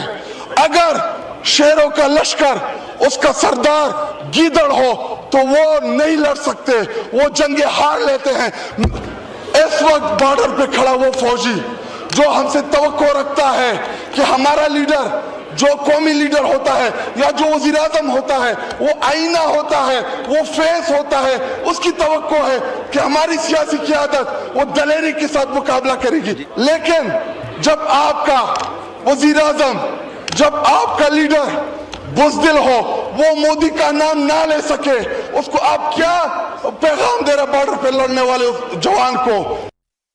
Ladies and gentlemen, he's been called a Gidar, a Kayar, a Buzdil. Ladies and gentlemen, please watch the use of words out here. He's been called in Hindi, and we can put up the Hindi words and write it down in English. Shehbaz Sharif called Gidar, Kayar and Buzdil. in the Pakistan National Assembly. A very, very serious situation of internal dissent which has been growing here. And we have yesterday's soundbite. We can split the screen. Yesterday, Pakistani politicians were crying in the assembly, and today they are openly calling the Prime Minister a coward in the National Assembly. I'd like to play yesterday's bite and today's, please, both. तो इसलिए जनाब speaker ये बात waza कर देनी चाहिए, हमारी कौम यकजा है। मैं इन सब से कहूँगा कि मिल के चलो और अपने रब से रजू करो। रब काबा, हम तेरे आगे दरख्वास्त करते हैं, इस मुल्क की हिफाजत फरमाना जो तूने हमें अता किया है, और ये नबी सल्लल्लाहु अलैहि वसल्लम की दुआओं का है। आपने कायदे आज़म को इंग्लैंड में मुलाकात की, ख्वाब में आए और उनको कहा कि जाओ वापस और जाके पाकिस्तान का मामला हल करो। आप खान अफकलात को ख्वाब में आके ये हुक्म दिया कि तुमने पाकिस्तान की सरना है, ये मुल्क बन के रहेगा और तुमने तो ये ऐसा बड़ा मोइज़ा है कि अल्लाह पाक ने ये हमें अता किया है और अल्लाह पाक इस मुल्क की हिफाजत फरमाएंगे। दुनिया में जहां भी देखें शायद हमारी कमी है, हम मजबूर हैं, हम गुनाहगार हैं, लेकिन रब ने कहा हम तेरे हबीब के उम्मती हैं, खुदा का वास्ता हमसे रहम का मौला फरमा। आप चले जाएं उधर फिलिस्तीन में चले जाएं, कश्मीर में चले जाएं, जहां भी जाएंगे मुसलमानों के साथ वो ऐसे रो रहा है जो हम सोच भी नहीं सकते हैं। तो तू हमें माफ कर दे, हम तेरे आगे सर झुकाते हैं, माफी मांगते हैं। नहीं, इसमें दो राय नहीं है मौला कि हम बड़े गुनाहगार हैं, लेकिन तेरी रहमत बहुत वसी है। तू रहमत का एक जर्रा भी भेजेगा हमारी तरफ तो इंशाल्लाह हमारी कामयाबी होगी। और दुआ करते हैं रब काबा कि इस मुल्क की हिफाजत फरा और हमें दुश्मनों पर जो है वो फकीरत फरा और हमें उनको सरनगू करने की ताकत अता फरमा। मैं दुआ गो हूँ आर्म फोर्सेस के लिए, पाकिस्तानियों के लिए कि अल्लाह पाक हम सब की हिफाजत फरमाए। I think I've heard here today that the Wire website has been, the Wire website, there is possible action against the Wire website. I don't know. If it is true, that will be very, very good news because it's been putting out completely Pakistani propaganda. The Wire website is like a Pakistani website, it's like the Congress party, but it's probably even worse. So I do not know if that is the case. In that case, this is very strong action by the media. I'm getting this. I don't have the source of that yet. Ladies and gentlemen, are you hearing something on this? Shawan, are you hearing something on this, Abhishek? I'll have to gather, I don't know, because a lot of action has happened in terms of countering propaganda which builds a narrative which is more like a talking point from the Pakistani side. De-escalation is one of them, by the way, or no. So, if you're talking about de-escalation, essentially you are pushing in... you're working against the army's interests. Yes, you are... This is the narrative that the Pakistanis want to push here. The Pakistanis to de-escalate now because they are in a cul-de-sac. We can inflict a cost of a kind where Pakistan would take years again to think about using terror as a proxy and as a state policy, and for at this moment to be talking about de-escalation would be giving an escape window to the Pakistanis. Exactly, they're looking for an escape route right now. Yes. So not confirmed here, but we can say that there is likely action against pro-Pakistan news organizations operating in India. Exactly, and as of now, of course... Yeah, please carry on, yeah. All right, more information. Can you hold it for a minute? I mean, I'll just get some information on this. Yeah, this is about readers of Wire. So essentially, Wire sending across a message of some action having been taken against them. Yeah, the Wire claims that it has been blocked. They're calling it censorship. But what I would say is that I welcome it because the Wire is an anti-India, pro-Pakistan website that always takes a very communal position on things. It supports urban Naxals, Tukre gang, Maoists, but it has worked against national interest at a time like this. And I think if this is the action, it's very, very good. And I hope the Editors Guild of India does not become the anti-national Editors Guild of India. I think this is very, very good and favorable action. Ladies and gentlemen, time to celebrate here. GD Bakshi is also with us. General GD Bakshi, good morning, sir. General GD Bakshi, good morning, sir. Good morning, Arnab. Good to hear you. Morning, Your voice Arnab. loud and clear. Lot of news since we last spoke, sir. You are seeing here that three big things are happening, sir. That there's a full assessment going on. The press briefing did not happen this morning. It has been delayed to a little later in the day today. There are a lot of huddles that have happened in the morning between the CDS, the Raksha Mantri, the three service chiefs. Then you have the BSF and the other paramilitary, and along with Ajit Doval at the residence of Home Minister Amit Shah. And then I think they will be doing a combined debriefing of the Prime Minister. The calling of support of the territorial army. The government has entrusted the government as per a notification that the territorial army can be called into support at any point of time. The finance minister is holding meetings with banks and bank chiefs to avoid anything like a cyber threat that can emerge at any point of time, to make the entire fiscal Yes, Arnab, as you are aware, yesterday Pakistan, instead of taking the off-ramp, we had given Pakistan a clear off-ramp after the strike on the 9 terror camps. We told them we only struck terror targets and we would like to call it off providing you have had enough. Right? Pakistan's Asim Munir decided in a very grandiose fashion to attack 15 targets in India. Right?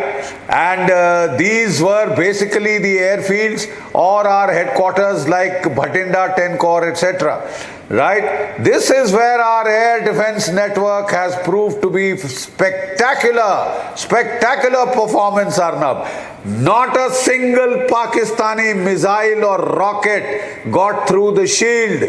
This combination of S-400s, Russian Triumph missiles, which can pick up targets at 600 kilometers, blast them out of the sky at 400 kilometers and downwards, right? Combined with our Akash, combined with our MR SAMs, combined with our Barracks, they have proved to be fantastic.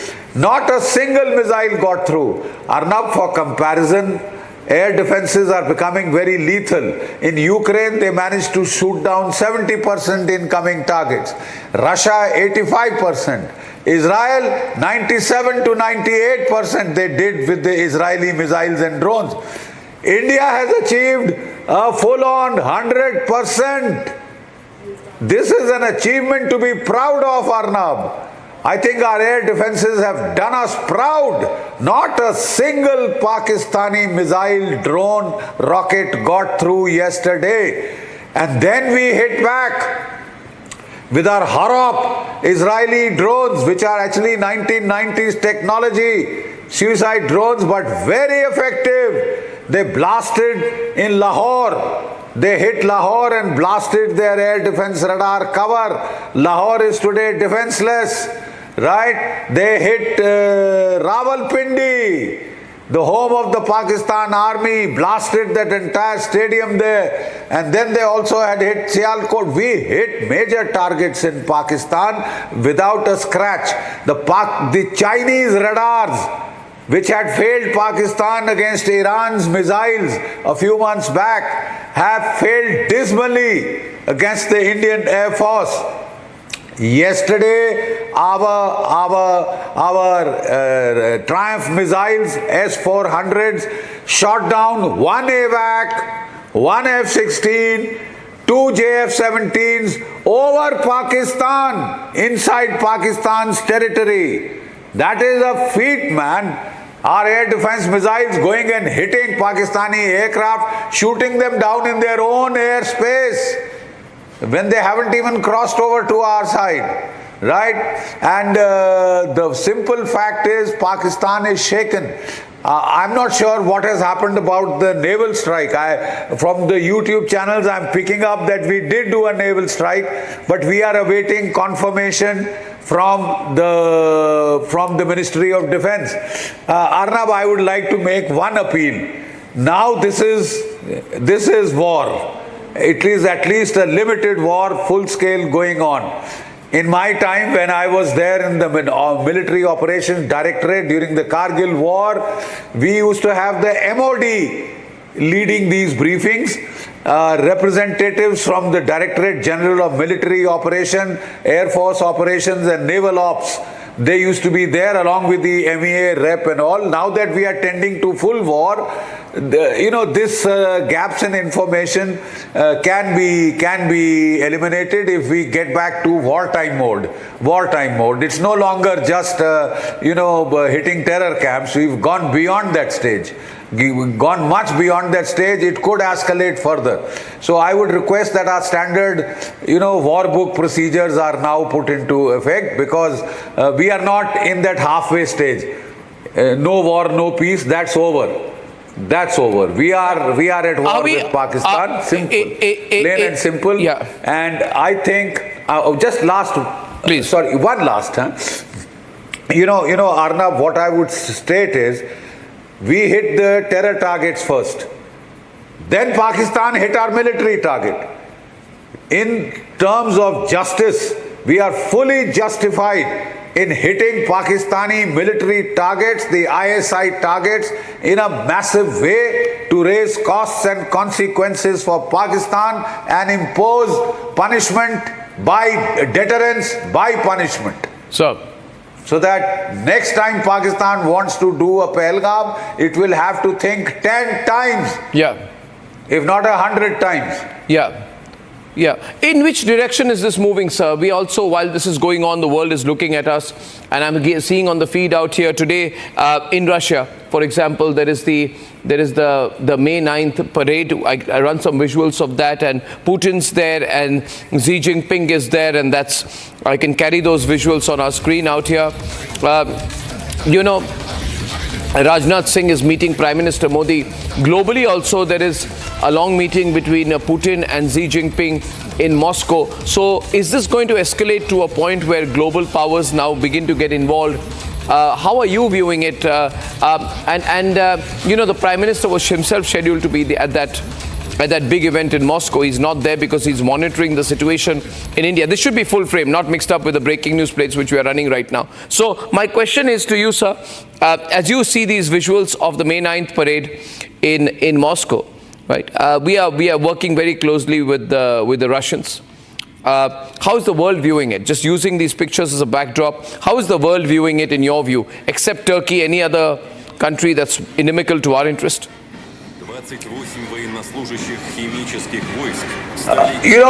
China has also seems to have backed down, watered down its response. Turkey can do nothing. They can at best send some aircraft with some drones, some ammunition. That's about all. No country will dare put boots on the ground. Not China, not Turkey. That's very clear. Now, Arnab, the simple fact is, we have a very, very, empirical factor. How much ammunition has Pakistan got? How much can it push? It cannot fight without ammunition.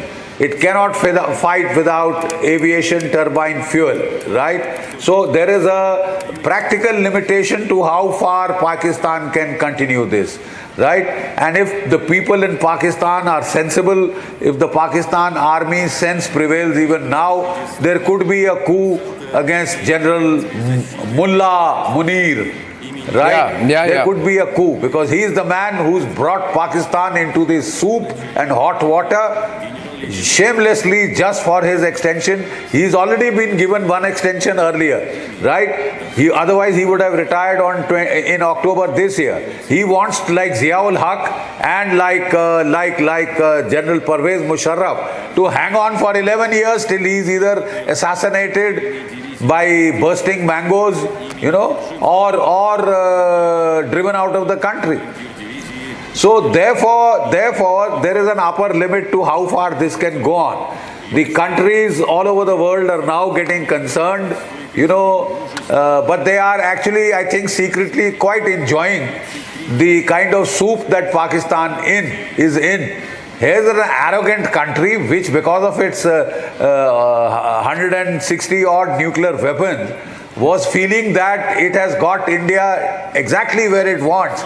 that India will not dare do a conventional response, and therefore he can escalate terrorism to whatever level he wants. Yeah.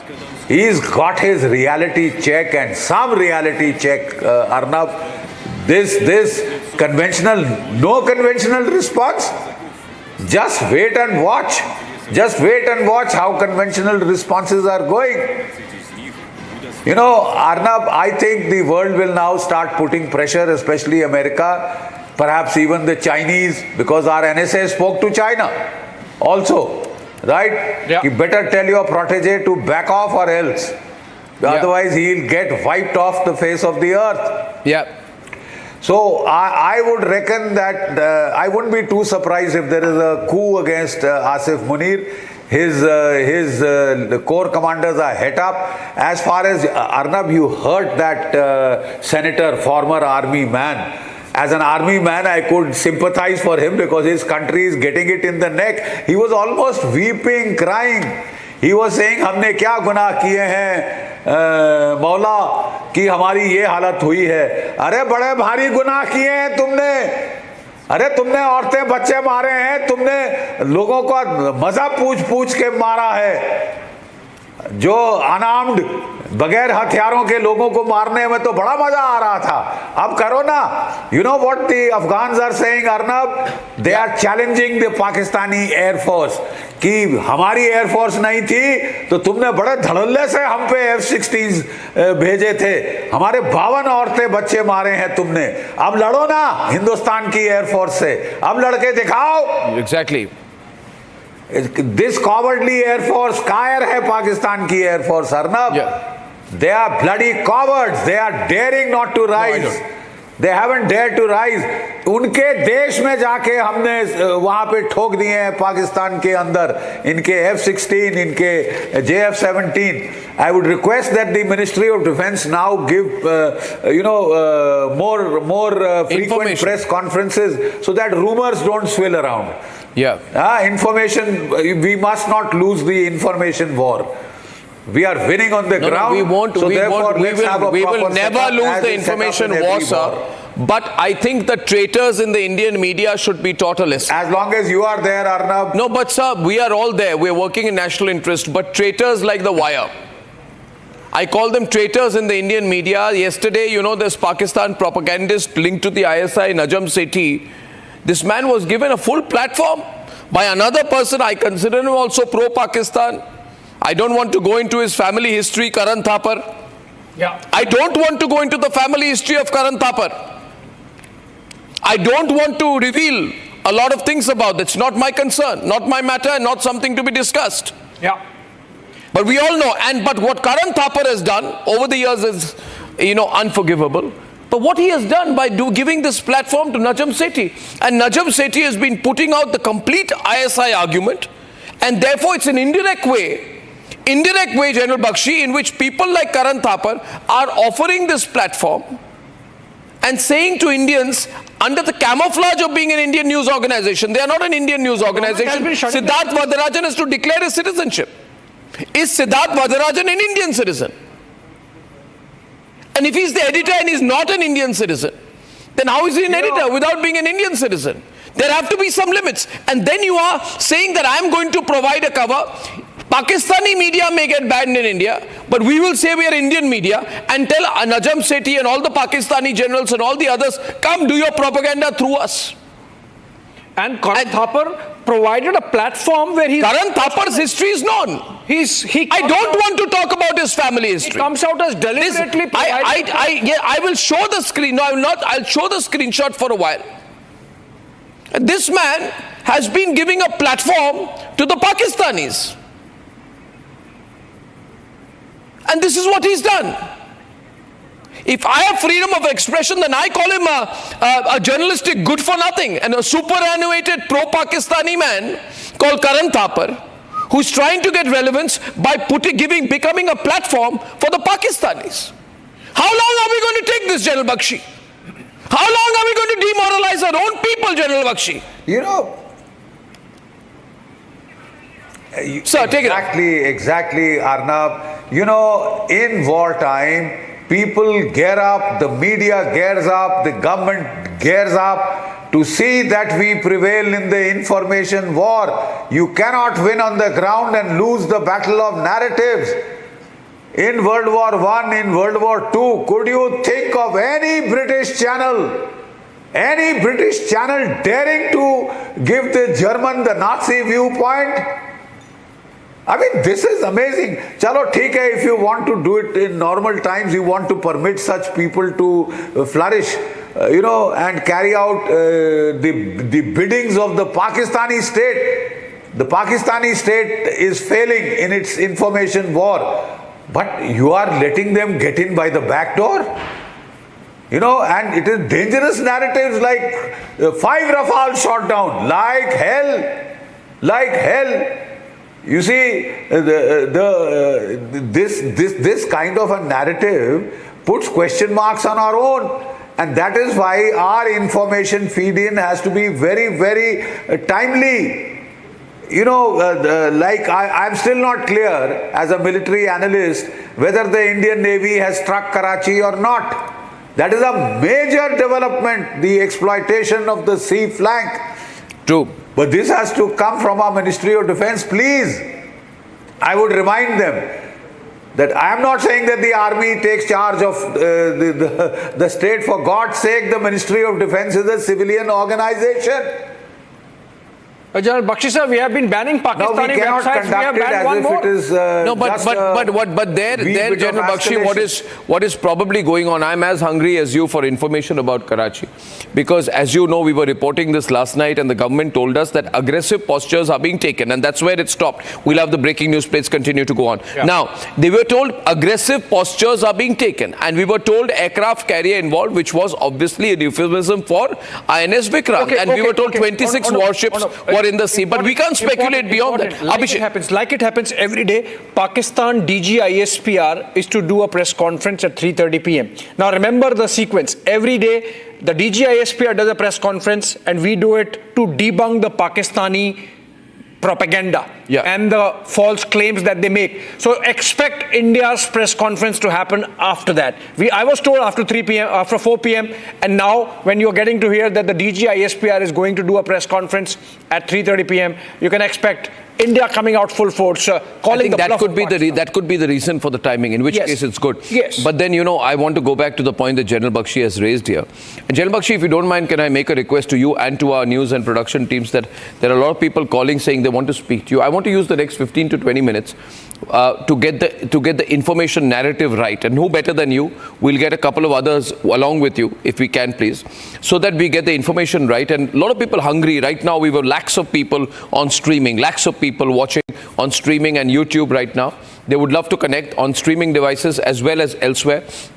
So within this high information screen, we'll also put one more number where you can call right now and ask your questions on the present situation. You can ask your question directly, and we'll have General Bakshi answer it. We have Abhishek Kapoor there. If it's within my canvas, then I will try and give some kind of an answer to your question. A lot of people calling and basically asking, where do you think this will go? Will this escalate? Which way is it going to go? And I think it would be responsible journalism to spend 15 minutes to answer those questions. Yes. What do you think, Abhishek? Absolutely. Your game for that? Yeah, absolutely. And can we put that on very quickly, please? On. Those who know our numbers can put it on. Let's put the number up, and let's use the existing screens and also that wonderful split screen on which the last 60 minutes information was being given to put out the numbers, ladies and gentlemen. And we are presently, without doubt, in a state of war. There is going to be a blackout today in various parts of the country, and there is going to be a blackout, I can tell you from what I've been told, overnight in some parts of Punjab. For example, in Ambala, we've been told that there is going to be a blackout that is going to be there from 10 o'clock at night right up to 6 o'clock or 7 o'clock in the morning, or 7 or 8 o'clock, I was told. We were told that there is going to be a blackout that will last for about 8 hours. General Bakshi is calling in right now. General Bakshi is on a phone line. I'll reduce the volume because he's on the phone line. Ladies and gentlemen, I just want to tell you this while you are putting this in perspective. Keep one thing in mind, that this is very different. What we are facing today, please do not expect a quick resolution to this, a quick end end to this. Let's not expect today. And this one thing I want to make clear to everyone watching tonight: do not expect that we are going to come on air tomorrow, Abhishek and I, say, yeah, it's over. Let's go back and go and have a pizza. It's not going to happen like that. This is different from Balakot. This is different from the surgical strike of 2016 and Balakot of 2019, because Operation Sindoor 1 and Operation Sindoor 2 are basically marking what I would say the most extensive, high-tech, cross-functional, civil defense, cross-border military action in 5 decades. Yes, absolutely. And there is a paradigm shift now in terms of... This is a determined paradigm shift. This is India's offensive defense. Absolutely offensive defense. So this is a call for unity. The enemy camp. Yeah, this is a call for unity for people of the country. And we also at Republic are saying, be united. Don't be worried by pro-Pakistan propagandists like Karan Thapar, like by other people. This is not a time to be influenced by these people. We know there have been people in this country, for example, who have been supported by Hafiz Saeed, okay, we are seeing pictures of shelling in Poonch. Do we have these visuals? We have pictures of shelling within the CCTV footage coming in right now of the shelling in Poonch. This was early in the morning, captured at about 7:34, if you can see the clock out there. These are just visuals of the shelling in Poonch that happened early this morning. So you see there are parts of the country which are under attack. Our fellow citizens are under attack. And you have to be, if I can say, a cheapskate to be doing what The Wire has done. Yeah, absolutely. I would call The Wire an editorial cheapskate.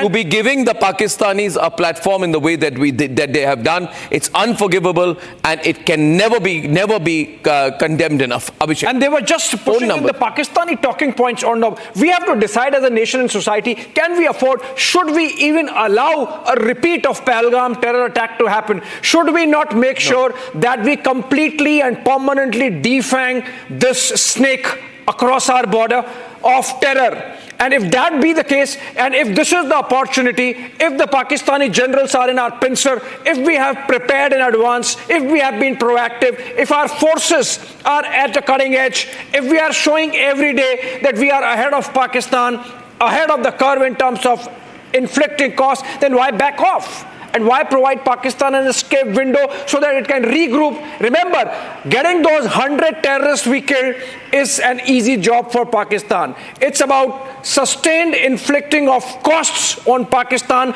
to make sure that their capacity to nurture their ecosystem is permanently degraded, which can only happen militarily, that we can have peace and be sure. Note to our production team, there is a lot of news as well, so don't keep this DV graphics on. Please continue to run our existing graphic plates, which have a lot of information, the special graphic plates which have been made, and run this within the ambit of that, as I had just said, because I do not want to take away at any point of time from the newsworthiness of the present situation. I just want to put as much news out. It is my national duty, it is my national purpose, it is our resolve. That is what we need to do as a country, and we have no better person we can get than General Bakshi to take your questions. But it will take just 30 seconds for my desk, maybe 10 seconds to put the number within the existing grid, and if they can do that, it'll be fantastic. Can they please do that? Thank you very much. Okay, now viewers, I was just saying, while I managed to get that number up on the screen and get the calls in, I'm saying here that these have been strikes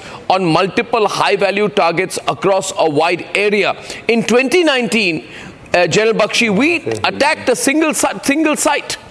This time, we have targeted 9 terror launch pads on day 1. Then we have penetrated very deep into Pakistani territory. We've got 100, 200, 300 kilometers beyond the line of control. We have had a tri-service execution, advanced weaponry, precision-guided missiles, tri-service strategy involving the 3 forces, loitering munitions. So this is actually, we have already gone beyond 1971 in the use of technology, in the coordination that we have. Do you agree, General Bakshi? We have already gone beyond in a way, far beyond 71. Far beyond 1971. Yes, sir. Far beyond 1971. You know, Arnab, the RMA in military affairs, revolution in military affairs, has taken place in 2 sectors. Let me tell people. One is drones. Drones have created a revolution in military affairs. You know, they have changed the face of warfare forever. There were just no drones in 1971 when we fought. The next is, because drones inflict disproportionate damage. A drone may cost $200. It will destroy a tank worth $2 million. An aircraft worth even more. So there is that disproportionality that has come in because of drones, right? I'm very happy that General Narwane was smart enough to pick up the drones coming revolution, and we added a lot of drone capability in his time, right? Which is proving to be lethal. The second is the revolution that has taken place in air defenses. There is a constant war between, the attacking aircraft and the air defenses on both sides, right? Air defense seems to have prevailed. Don't run this grid. Even the Russian Air Force was constrained from taking its aircraft across the border. Don't put me on air when I'm commenting to the desk. Yeah, thank you. Please, sorry, sir. Pradeep, I'm just telling my desk, they are just not allowing the breaking news super to go. Sorry. Please, no problem, sir. These are natural instructions. Can I tell my news desk explicitly that it will take them 10 seconds to put the number on the breaking news grid? Or I will come and do it. Please continue, General Bakshi. Please continue. Please continue, sir. Continue. Thank you. So what I was saying was that, what I was saying for, that air defenses have reached a lethal level.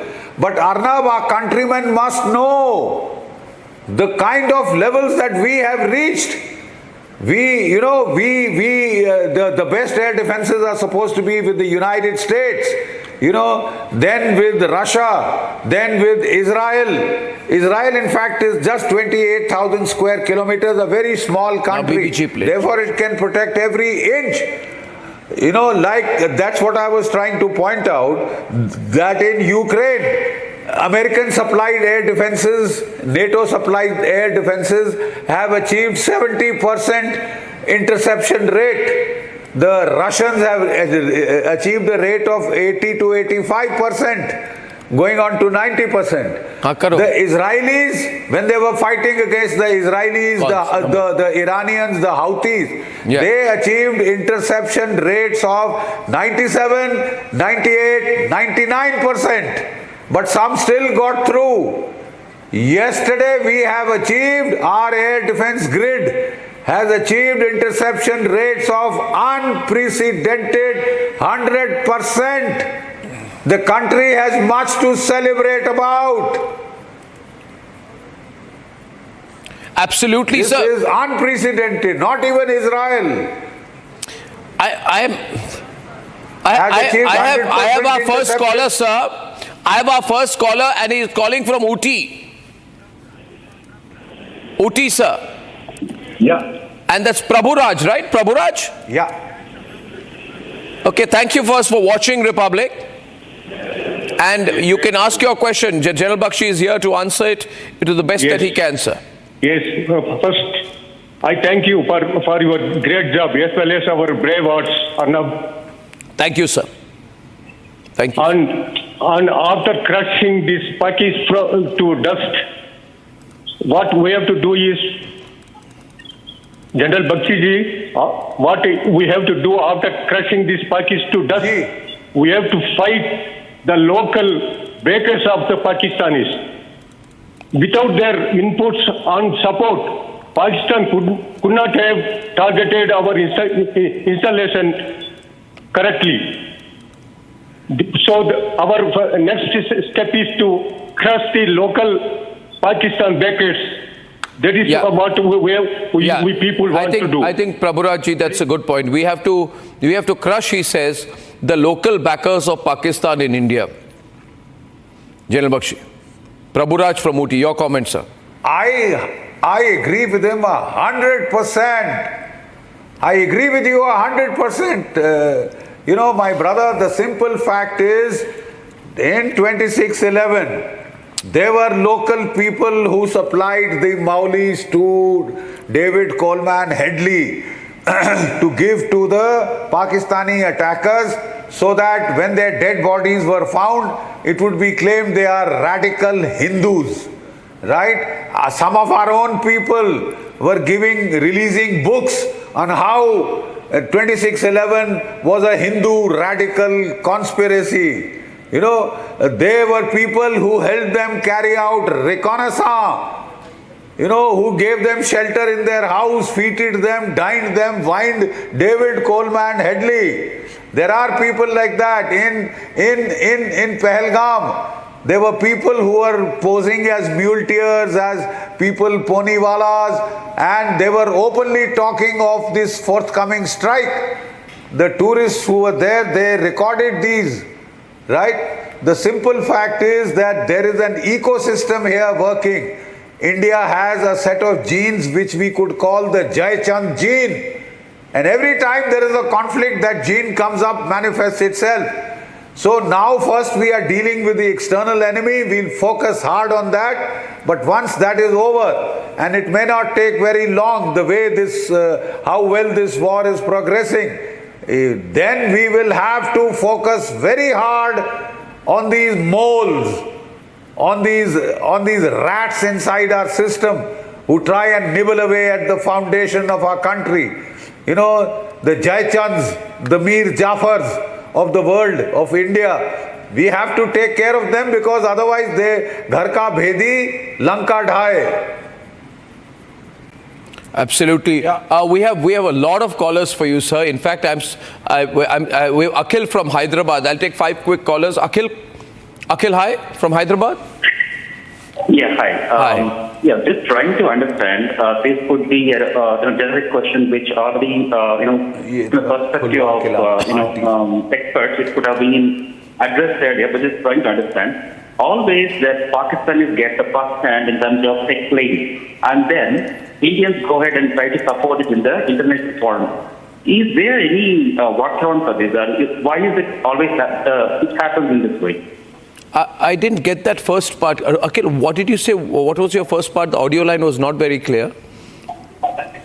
Yes, always in the international forum, Pakistanis get the way of claiming either misinformation or they get the first-hand information out.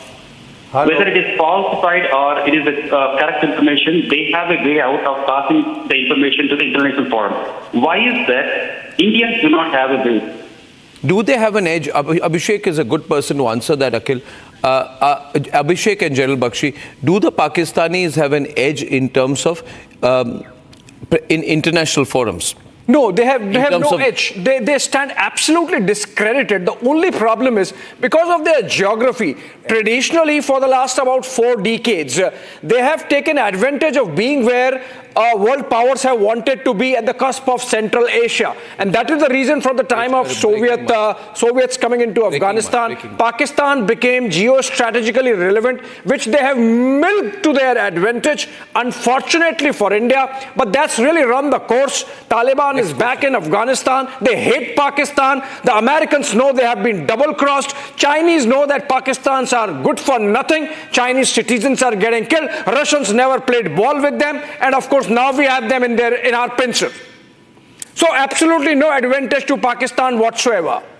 Okay, we have a big setback for Balochistan. Balochistan, we've been told out there, huge setback. I think Shawan can give us more details on Niranjan. I don't know who's live with us right now. But we've been told that a convoy carrying minerals, there are 6 Pakistani vehicles which have been blown up in this latest attack by the Baloch Liberation Army against the Pakistani army in Balochistan. This is happening at a time when Quetta has almost been emptied by them, and the Prime Minister of Pakistan is being called a coward in his assembly. I've also been analyzing here the way the Pakistani media has gone into a freeze frame since yesterday. Okay, Shawan, you have details of this BLA attack?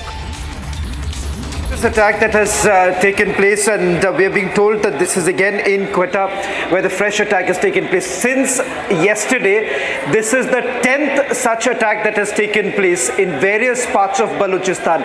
One, it was on the convoy in Quetta. And now we are being told that there was some movement of minerals that were taking place. And remember, that happens to be the biggest flashpoint at this stage. But clearly, the target is right now the movement of any Pakistani army convoy. Okay, we have one more input. This is coming in from, can Alisha come live with us and share that with us? Alisha, just go to where Shawan is and share it live so that you can do that. And General Bakshi, while you're on, I have more callers. Bedi from Chennai, Dhruv Sharma from Delhi, and Sanjeev Malhotra from Faridabad are lined up. First from Chennai, Bedi ji. Are you there?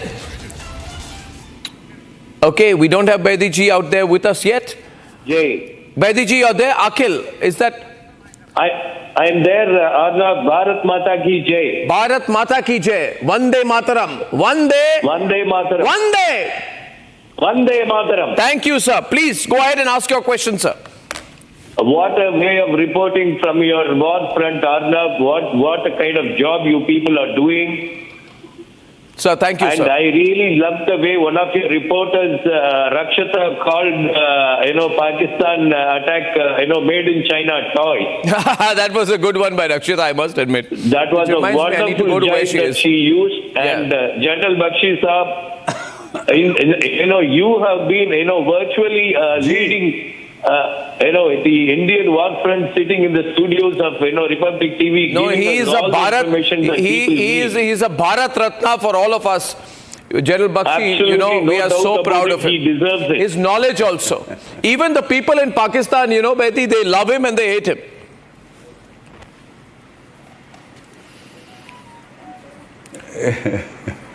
Beti, what's your question? Out of India. Can you hear me, Arnab? I can. What's your question, Bedi? I wanted to know, we are eagerly awaiting the major fireworks over Karachi. And, the day that happens, I'm going to burst crackers at my doorstep. We all will. We are just waiting. Jal Bakshi, Karachi on everybody's mind. We all will. No, Karachi, yes, on all lips there is this prayer. That, we must hit back at Karachi because Dawood Ibrahim lives there in a palatial bungalow. Last night we got news, it was circulating that Karachi has been hit. We were awaiting a confirmatory call, briefing in the morning. Yeah. And that is why I am requesting that when I was in the MO Directorate in the Kargil War, the Ministry of Defence used to hold a daily briefing with reps from the Directorate General of Military Operation, MO Directorate, Army, Air Force Ops and Naval Ops. And also a rep used to come from the MEA, and we used to give a joint conference every day on the military situation. So now it is turned military. It is no longer application of pressure or short of war. I'm sorry, it is war. So we are all keenly awaiting the briefing by our Defence Ministry, which will authenticate the rumors that are flying around that the Virat has hit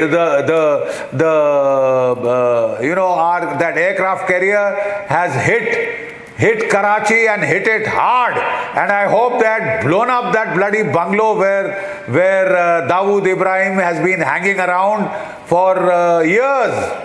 Yeah, absolutely. And running his bloody drug and smuggling empire from there. Absolutely. And the logistician in chief of the Pakistani terror attacks. Yeah, absolutely. And Alisha has some more information she had on the BLA attack. Alisha is live with us from the news desk. Alisha.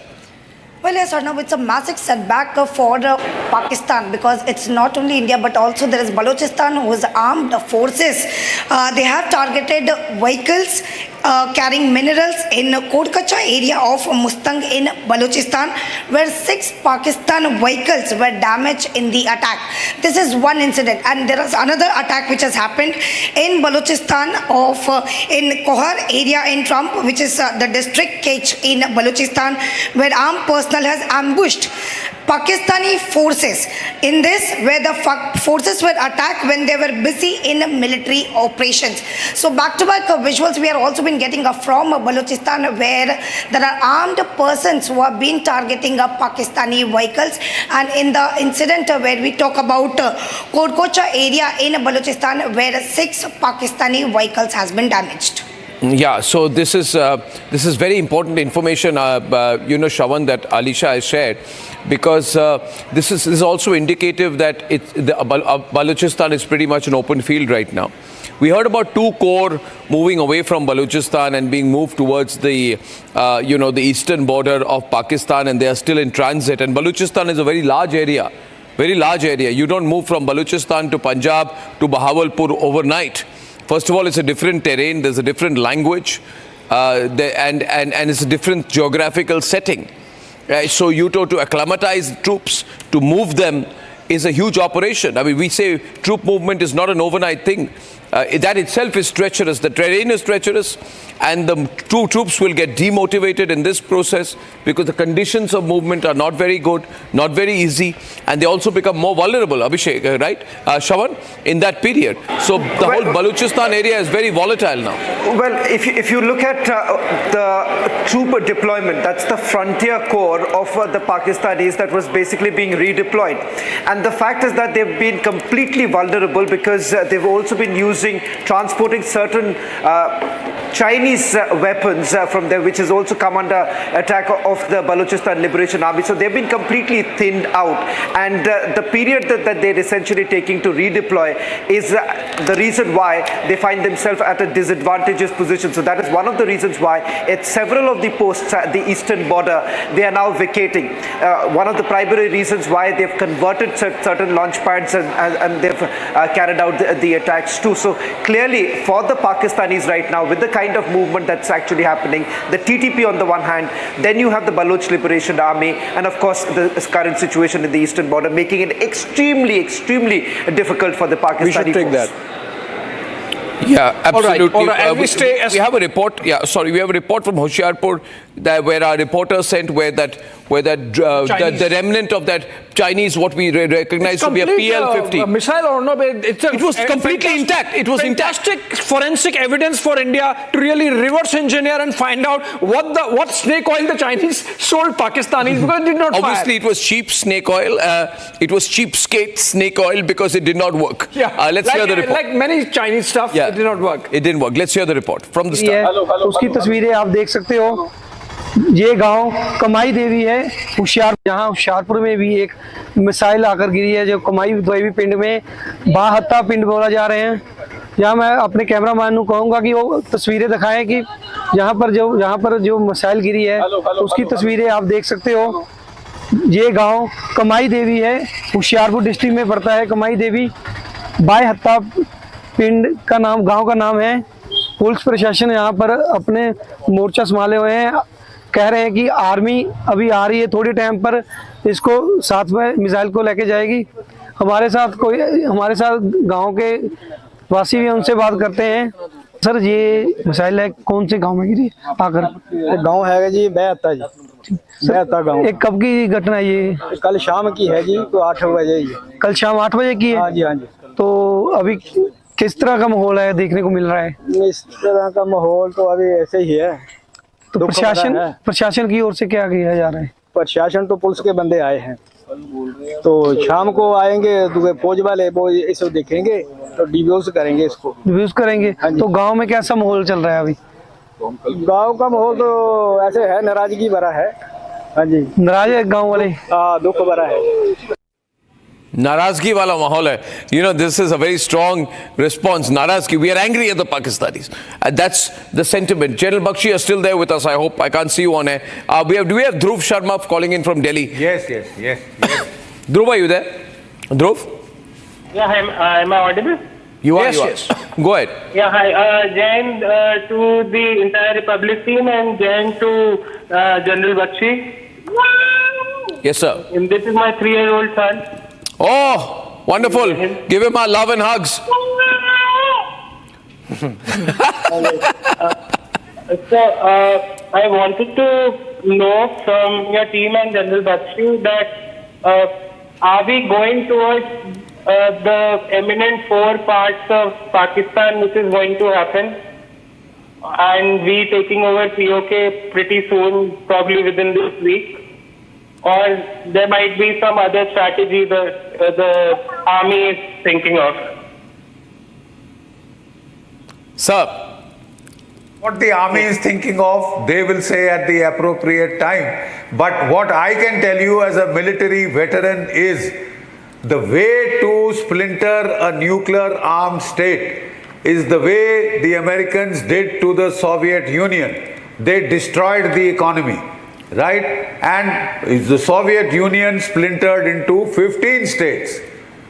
We expect Pakistan to splinter into 5. Sindhu Desh, Baluchistan, Khyber Pakhtunkhwa, West Punjab and Syrikya, right? That will happen when the economy collapses.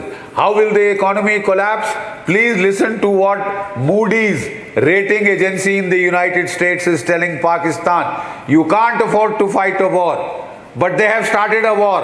Asim Munir has started a war. This war by itself and the losses that we inflict will sink the Pakistani economy, flush it down the tube. If they don't get the 1 billion they are supposed to get from the IMF today, they are sunk. Once the Pakistani economy, goes down the tube of history, Pakistan will start splintering. I assure you of this process. Thank you very much for that. We will take... एक धक्का देना है. Yes, sir. So we take one more caller with you, sir. That's Sanjeev, I think, from Faridabad. Sanjeev? Hello. Sanjeev Malhotra. Yes, sir. Loud and clear, sir. Okay. Jai Hind to you, Arnab and Major General Bakshi. I have a simple one-line question. Sir. We have hit the family of the terrorists and killed them badly. When do we kill this brother of Pakistan who has brought in 2 cargo planes and a ship at Karachi port? When do we strike them? Of course, there's a lot of anger building towards Turkey. We may have already... we may have already hit them for all I know. We are awaiting the briefing by the MOD. I'm sure we'll have good news. Absolutely. There's so much anger. I'm told that one ground handling company of the Turkish has almost got a very strong control over ground handling, cargo handling at airports in India. I think they're a big security threat. I think they should be thrown out. I would, General Bakshi, you've held on so well for us. You're getting a lot of calls. You're a man in big demand. So maybe you have to go for a while, but I'm going to be analyzing this situation. A couple of points I want to ask you, General Bakshi.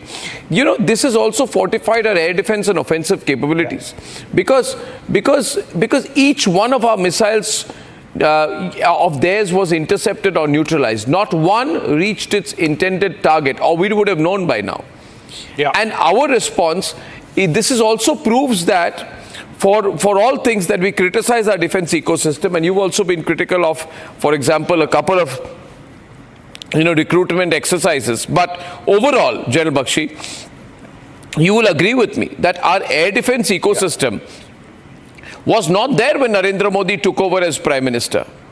Our air defense ecosystem has been built painstakingly over the last 11 years under the leadership of Prime Minister Narendra Modi. This was not there in 2014, sir. Absolutely not. Absolutely not. Arnab, I am not decrying. I think a tremendous amount of work has been done. Had the 36 Rafales not come in, we would have been in serious trouble. Had the air-to-air missiles not come in, BVRs, we would have been in trouble today. Had the Russian S-400s, they have proved to be a war-winning factor. They came in the Modi era. I'm not saying that. I'm saying when you were about to get a perfect 10, the perfect 10 would have been if we had the Rafales, 120 of them. If we had 5th generation fighters, if we had far more artillery, today we would have finished Pakistan for good by now. Now it will take a little longer. Now it will take a little longer. That is why we were hollering in the veterans community. And for if you want to fight defensively, I'm afraid there is no option but to go in for manpower. We have just ordered the TA officers to be called up. So manpower is vital. That is what the Russian war, Russia-Ukraine war has shown. because losses are very high. Entire units can get wiped out in a total war, in a full-scale war. You need manpower. We have no dearth of manpower, youthful manpower looking for jobs. So I think after this is over, we can talk about it in more detail. Yeah, after this is over. More detail because we always learn. The visual. Learning organizations are winning organizations. Okay, we have visuals of an unexploded missile being investigated by the army. Yeah. I have those visuals. If I can go full frame to those visuals. No, these are the visuals of, yeah. Can we go back to the earlier visuals? They were just rolling. In the meantime, what you are seeing here appears to be another PL-15. The PL-15 are duds. But now these are visuals of a projectile, unexploded projectile surrounded by the army. This could be a gold mine for the armed forces because it will, as Abhishek you said, when you have an unexploded PL-15 around you, then you can go back. You have to just neutralize it, and they can back engineer it and understand what this whole projectile was all about. Absolutely. But this is expensive equipment that the Chinese gave to Pakistan. Why has the Chinese armory failed so badly? I mean, are the Chinese not answerable, or were they giving them second grade stuff? This is definitely a second grade equipment, or in fact, it is marked second grade because it says PL-15E meant for exports. The actual one, they keep it for themselves, which they have hardly used, by the way. But this is called PL-15E, which is for exports to poor countries like Pakistan, which obviously just feel happy to get a toy. Okay. And they don't know how to fire it. So when we get these visuals out here, and they have been, now the army surrounds it, what are they going to be doing with it, Abhishek? Now, they've got this PL-15E unexploded missile, and they're observing it in Hoshiarpur. There are about 8 people there. They're going to move this away and probably put it under the radar of our own ordnance forces. Absolutely. So if you look at it, even an exploded weapon has its ballistics. Now in this case, this is the entire thing. It has not exploded. So you have ballistics plus forensics plus of course reverse engineering, as I said, and tremendous amount of intelligence and information in terms of the weapon integration with the platform, in terms of the weapon firing, in terms of its chemistry and the whole mechanics of it. So I think this is going to be a landmine in terms of information gathering on the Chinese weapon system that PL-15 is. For whatever worth it is, at least we would know what the Chinese have and what they have been selling and what version of their original equipment. Okay, we have more breaking news inputs with Tanisha now from the news desk. We have Tanisha giving in a live input. News is coming in very fast right now. Viewers, we're about a couple of hours away from the official briefing. Tanisha, what more do you have? Well, absolutely, Arnab. This is a huge thing because this is a gold mine, like Shravan was saying, like Abhishek was saying, because remember, this missile, the P-15 that we've just found is undetonated. Shravan is also joining me on that. Shravan, why is it that this missile that we have found could be a gold mine for the Indian Army? Well, in fact, you already have the Indian Army and Air Force team inspecting that. What I'm given to understand that preliminary information, this is fired from one of the fighter jets. Once it is basically investigated, remember this helps them in future. It's a big advantage for the Indian Air Force because it gives them advantage way ahead in the future too of the nature of the weapon that is being used by the Chinese and that has been given to the Pakistanis. Well, absolutely, Arnab. So there you have it. It could be a gold mine because it could then give out several revelations which we are looking at. Back to the studios. Yeah, so this is important information. Welcome here. Thank you, Tanisha and Shravan, for that. We'll keep coming back to you as we get more news inputs. Good afternoon. How are you doing, sir? Fine, fine. How's it looking, sir? What is the army doing with all those PL-15s and all this Chinese armory that is lying around right now? See, I can only comment in the other way, like you have discussed, it is a data landmine and it could be a knowledge bank and what all thing you can suspect it. But what I feel that our technology, what we have acquired and what we are building at our home, that is much more advanced in what Chinese are been using and exporting to the poor countries. This definitely is going to be a good asset for us, that we will be able to understand how and what technology they are using. But definitely we are not going to replicate the same, and we have no use of these kind of technologies. We have got our own. Anyway, the Air Force and Army team has reached Hoshiarpur. Also, we are told that Khwaja Yusuf Khwaja Asif has admitted, Abhishek, that their air defenses have been completely ineffective. I'm going to run a small soundbite if you can hear that, Abhishek. Yeah, let's hear the admission. I believe apparently in that soundbite, Khwaja Asif is effectively explaining the ineffectiveness of their air defenses. He's suggesting that we did not stop the Indian drones coming in because those were spy drones, and had we targeted them, they would have revealed and captured the information about our weapon systems, and so we let them cause mayhem in Pakistan. That's the kind of madness. I mean, for someone to say that we did not bring down the Indian drone because they were spy drones. Yeah, and if we had brought them down, then the drone, after being devastated, would have spied on us and walked on its own feet, and got into an Indian military jeep, come back to the raw headquarters and given the information to India. That's what I think this is certification from my side that Khwaja Asif has lost his mental balance completely. By the way, here is what he said. Hear this. कल का जो drone हमला हुआ वो drone हमला basically हमारी जो locations हैं उसको डिटेक्ट करने के लिए जो है किया गया। वो एक टेक्निकल चीज़ है जिसको मैं उस तरह एक्सप्लेन नहीं कर सकता, और इसलिए उनको इंटरसेप्ट ना किया गया ताकि हमारी लोकेशंस जो हैं वो लीक ना हो या वो लोकेट ना हो। कल का जो ड्रोन हमला हुआ वो ड्रोन हमला बेसिकली हमारी जो लोकेशंस हैं उसको डिटेक्ट करने के लिए जो है किया गया। वो एक टेक्निकल चीज़ है जिसको मैं उस तरह एक्सप्लेन नहीं कर सकता, और इसलिए उनको इंटरसेप्ट ना किया गया ताकि हमारी लोकेशंस जो हैं वो लीक ना हो या वो लोकेट ना हो। Okay, now this is mad logic. General Bakshi, you heard him?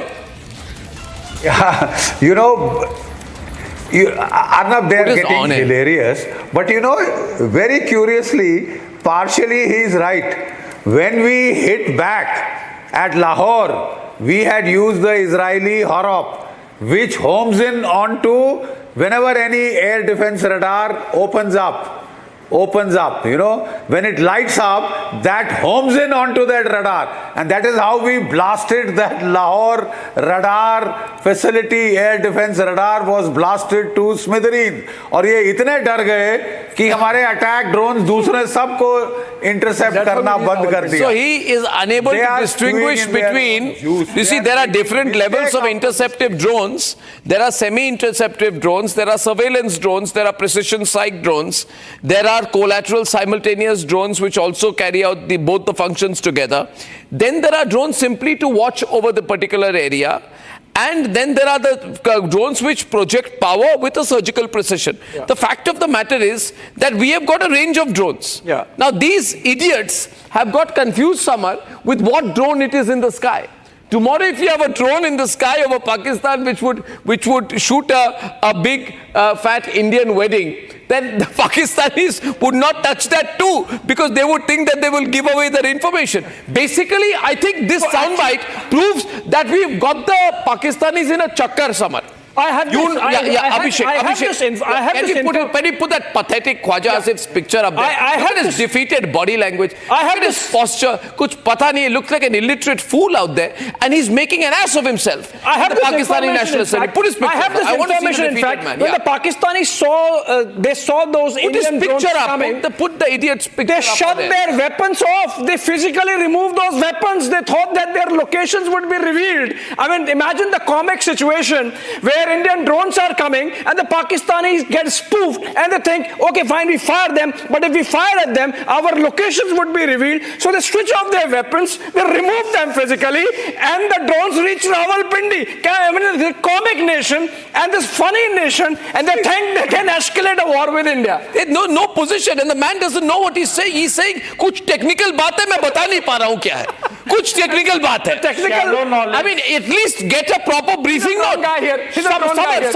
Some the drone guy here. Shallow knowledge is dangerous knowledge. And when you don't know something, it's better to admit that you don't know rather than make a fool out of yourself.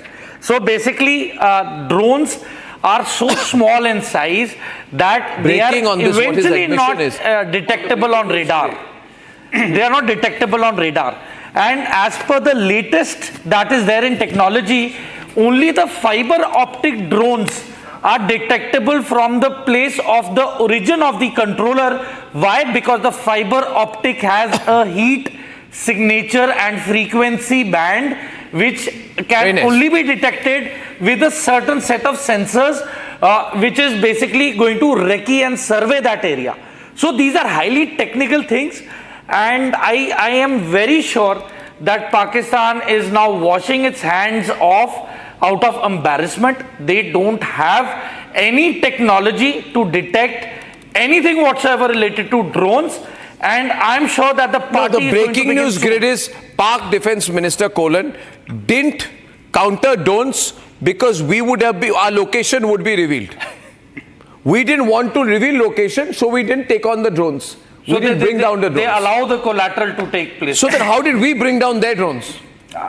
Probably they would be seeking. The fact of the matter is, sir, the fact of the matter is we have the equipment, they don't.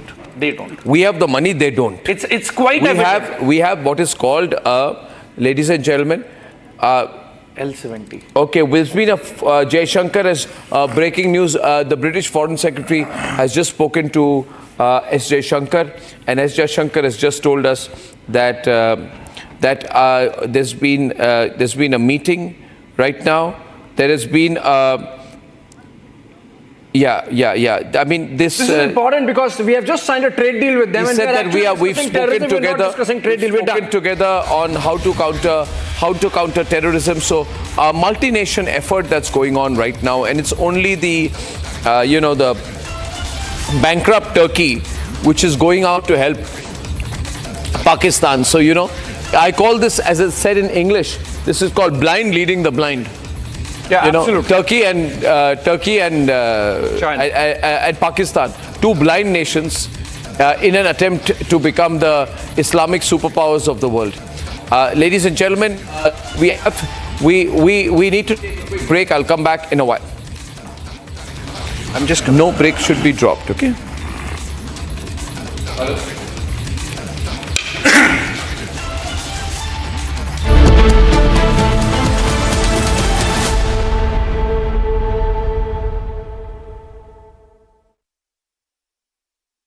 आधे bowl दही में 4 चम्मच MDH चटनी पुदीना मसाला डाला, stir करो, पुदीना चटनी तैयार। MDH चटनी पुदीना मसाला। क्या हो गया भाई?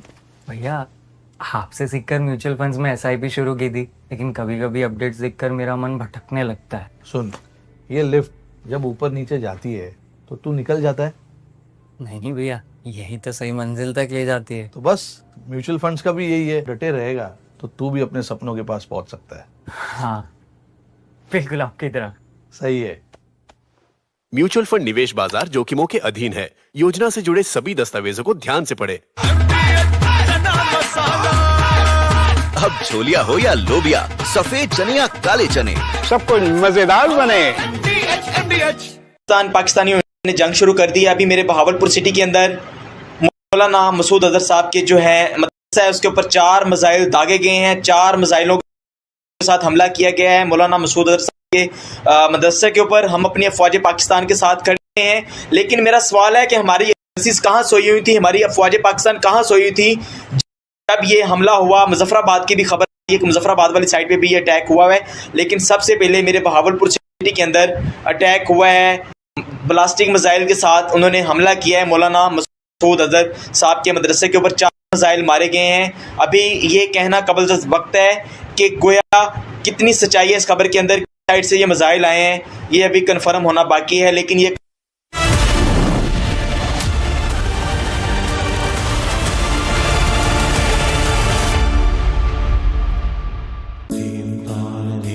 At Amity, we are committed to building a stronger India through world-class education and research, to nurture ideal citizens who, together with the leaders of today and tomorrow, will make India a world superpower.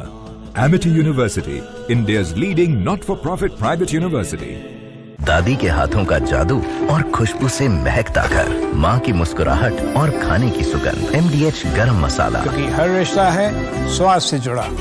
इसको घर पे लगाओगे तो शादी का तो पता नहीं, पर घर पक्का नहीं टूटेगा। रुंगटा नहीं तो घर स्ट्रॉन्ग नहीं। रुंगटा स्टील TMT बार एकदम सॉलिड। पहाड़ों में एक हाइकिंग स्टिक भी बन सकती है।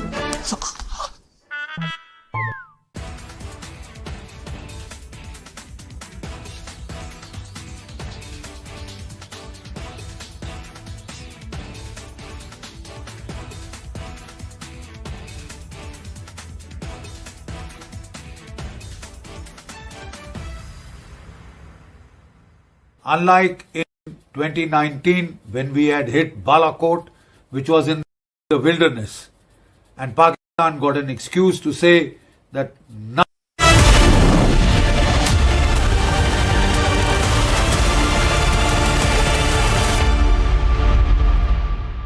Mahi sir, how much do you love your fans? Honestly, I love my new fans. पुराने वाले बेकार में शोर करते सर फैंस है शोर तो करेंगे ही ना नए वाले नहीं करते and they listen to what I say. The new generation Orient BLDC fans. Super silent performance with voice control. Silly me, I thought Cricket fans. MDH की देगी मीरज देगी मिर्च का तड़का अंग अंग फड़का MDH की देगी मीरज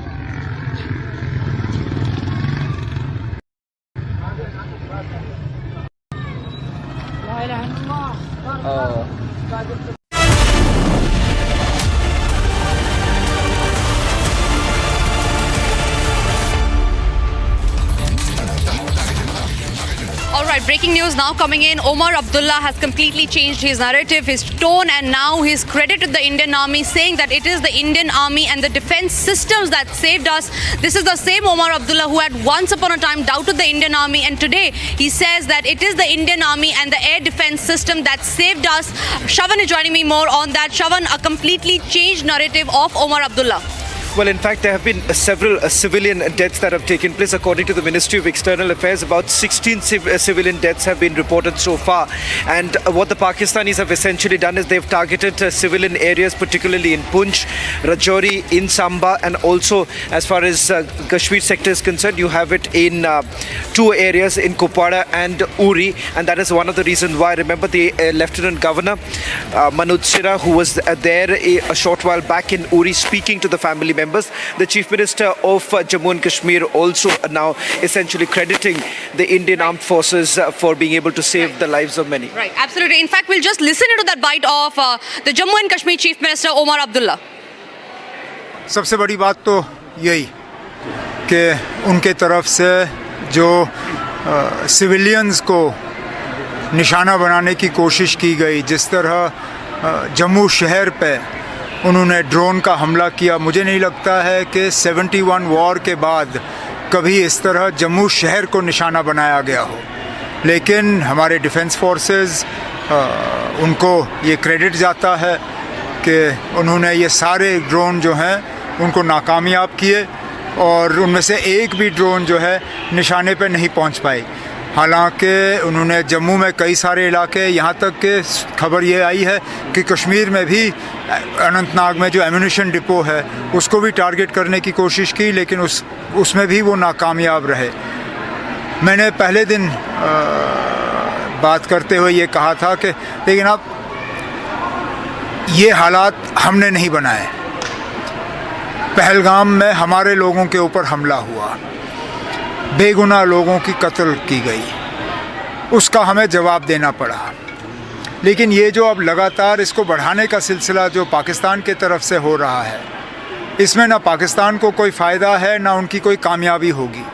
बेहतर यही होगा कि वो अपनी बंदूकें खामोश करें और यहाँ पे हालात जो हैं वो दोबारा साजगार हों। Chief Minister Umar Abdullah now crediting the armed forces for saving the lives of many with the air defense system, and the armed forces ensuring that the missiles that were basically launched from Pakistan and the drones were repelled.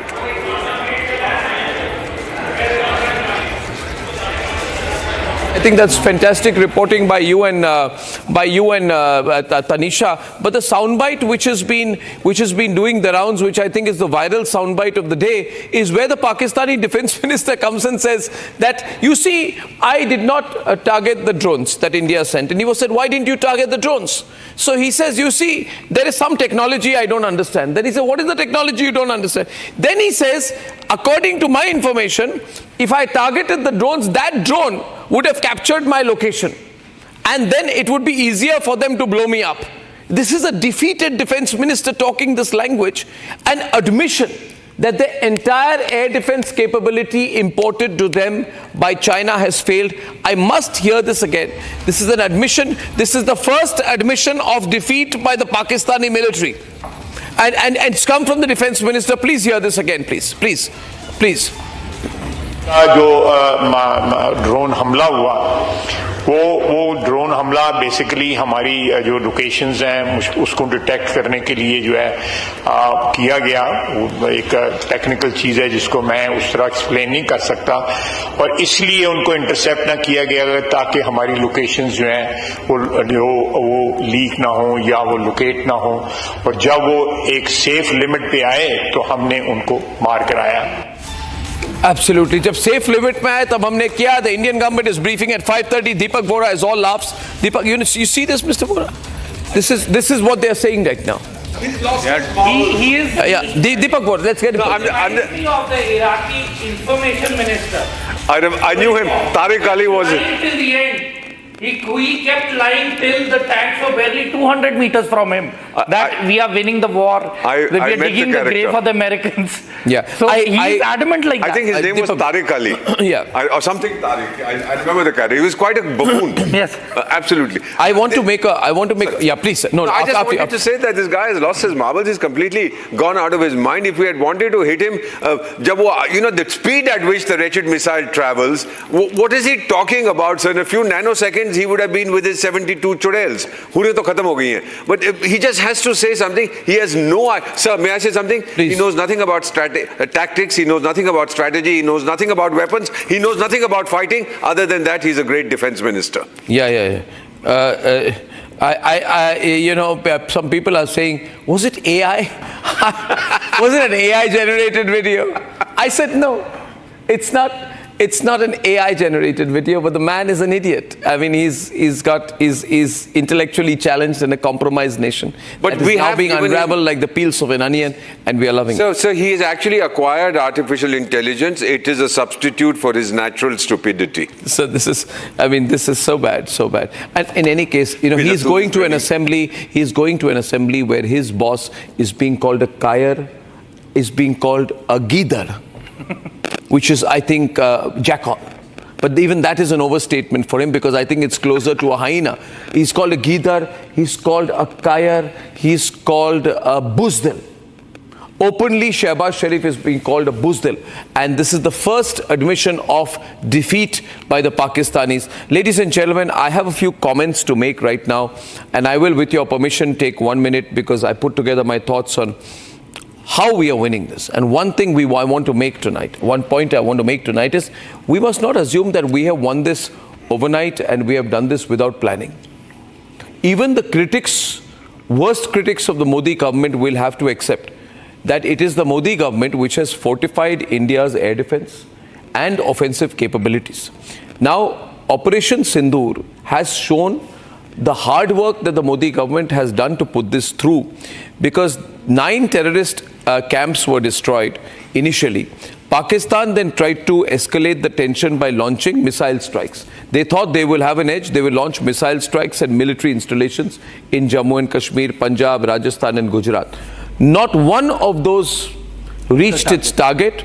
All of them were intercepted, not one reached the target, which shows that we have built in a sort of rapid, coordinated response, and we are showcasing today the beauty of our air defense system, something which I'm sure when you saw the Iron Dome, when the Iron Dome protected Israel, many people said, do we have something like this? And the best thing is that the Modi government has put together a system that is almost as good. This has been built painstakingly over 11 years. Yes. Under the leadership of Prime Minister Narendra Modi.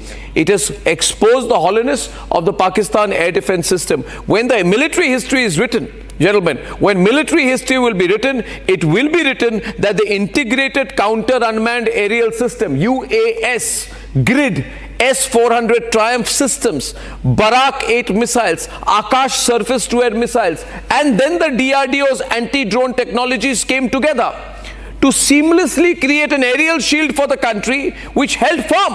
And this is the same DRDO that Sonia Gandhi and Rahul Gandhi and Manmohan Singh wanted to destroy. And when the Prime Minister said, do not give up on the DRDO, I have faith in them. And it is very important that we did not stop at defending. We retaliated then after that with speed and precision. Operation Sindoor has seen a very deep dive into Pakistani territory. We have destroyed the Chinese capability with an indigenous capability. When we put together DRDO's anti-drone technologies, we have that.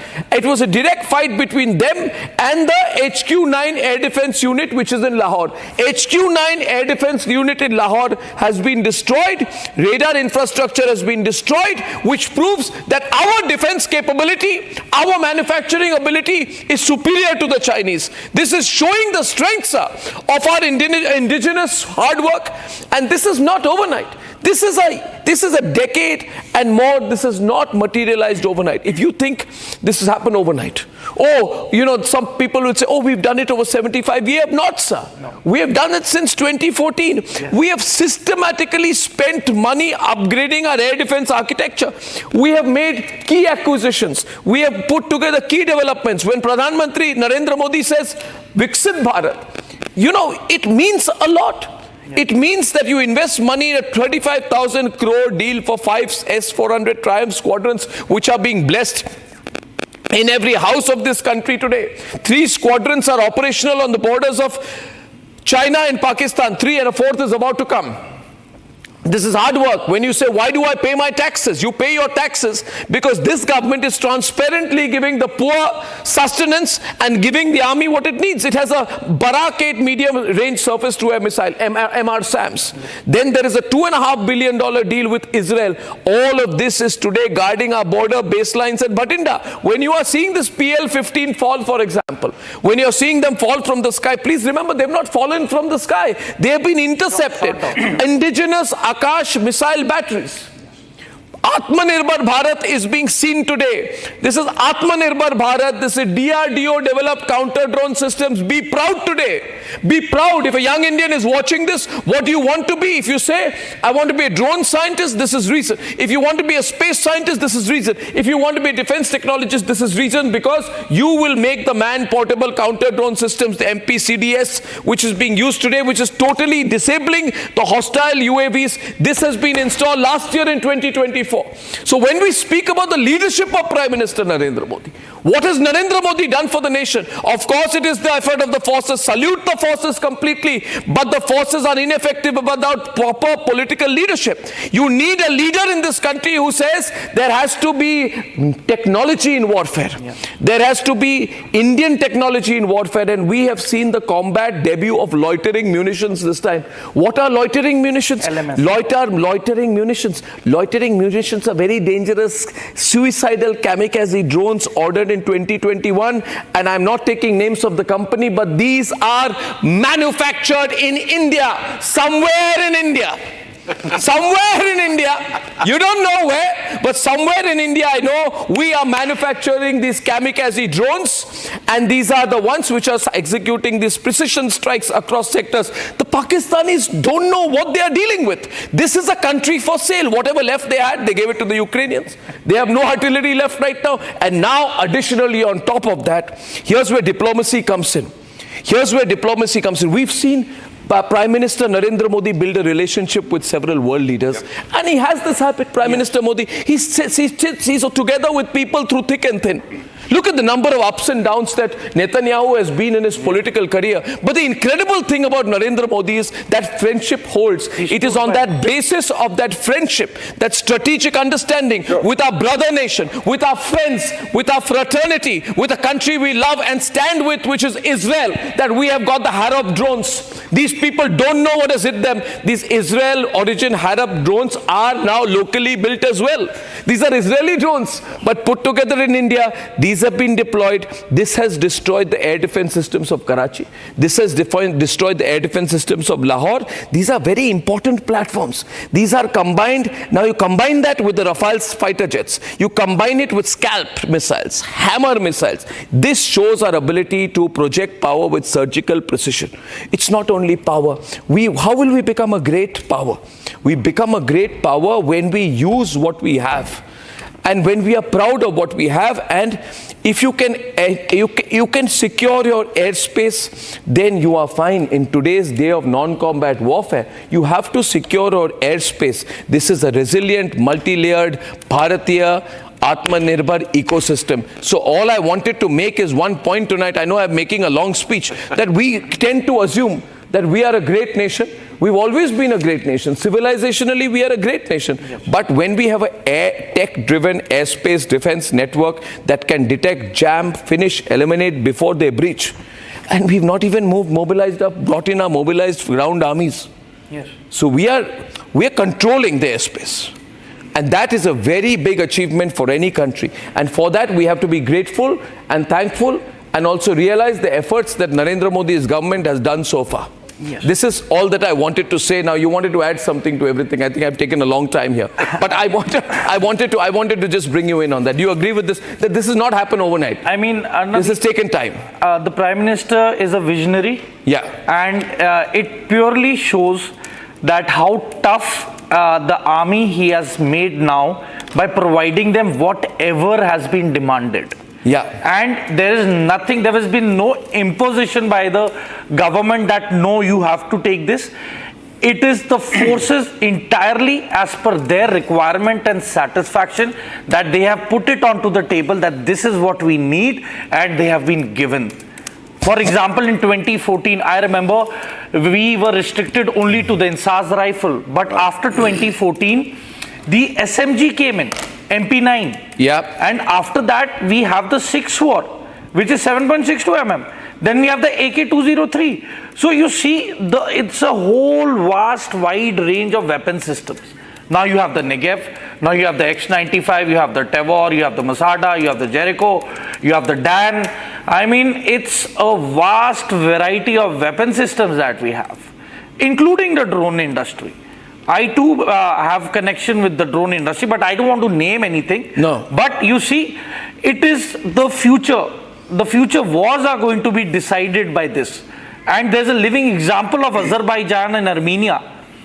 Yeah. Nagorno-Karabakh, 26-year-old issue has been resolved because of drone warfare. Russia and Ukraine, I mean, look at the might of Russia. But eventually, you see, it is still having trouble battling out the drones because there is actually nothing to counter them. Okay, we have breaking news coming in. Yes, please. Abhishek. All right, this is an important development.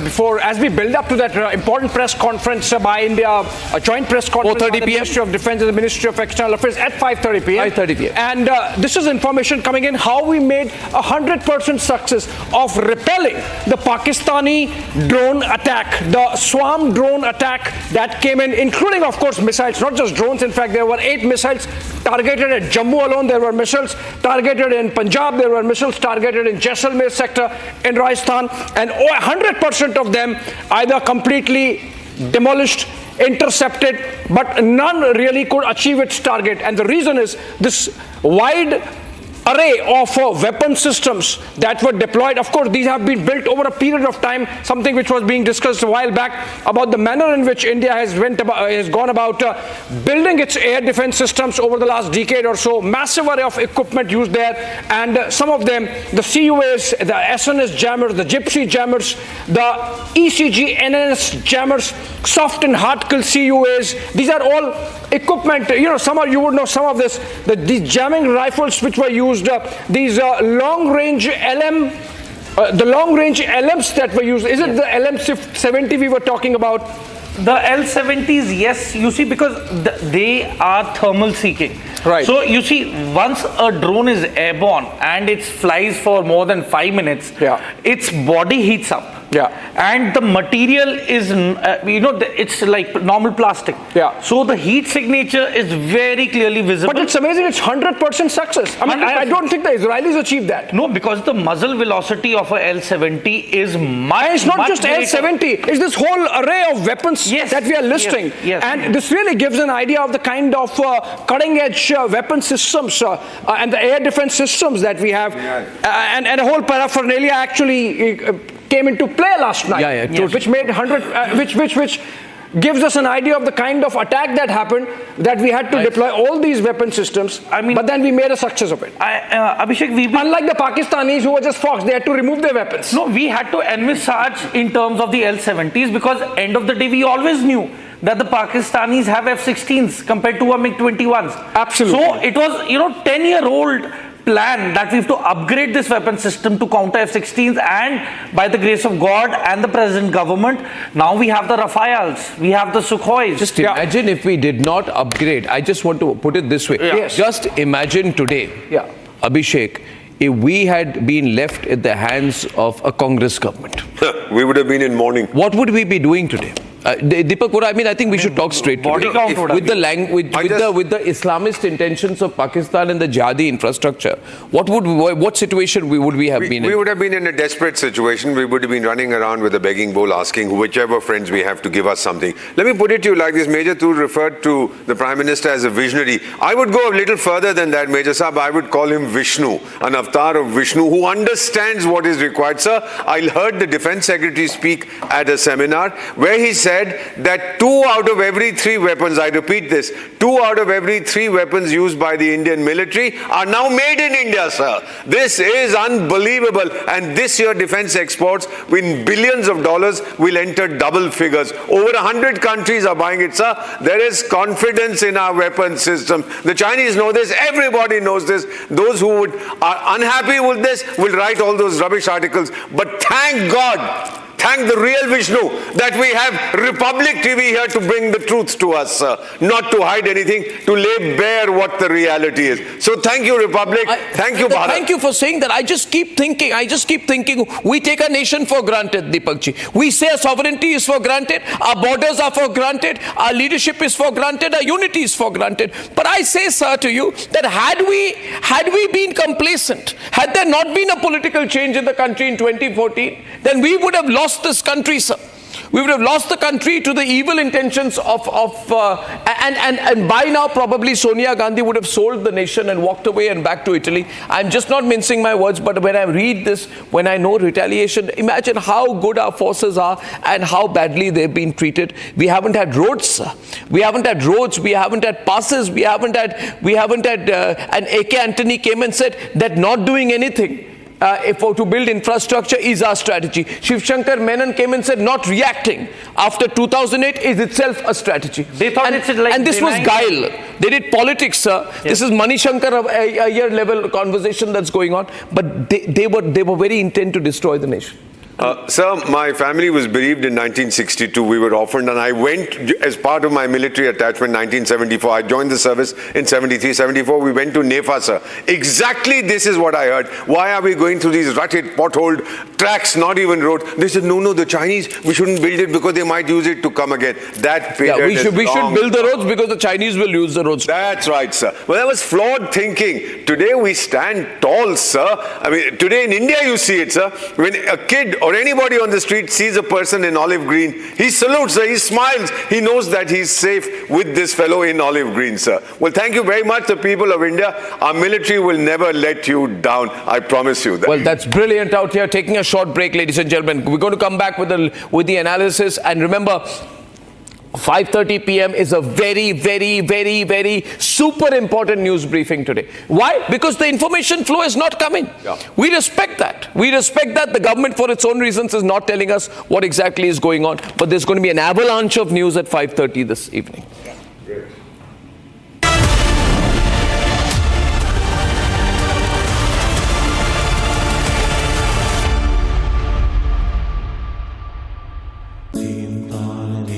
At Amity, we are committed to building a stronger India through world-class education and research, to nurture ideal citizens who, together with the leaders of today and tomorrow, will make India a world superpower. Amity University, India's leading not-for-profit private university. ये है secret recipe MDH का जीरा SIP जल जीरा मसाला SIP SIP जीरा SIP MDH का जीरा SIP MDH का जीरा SIP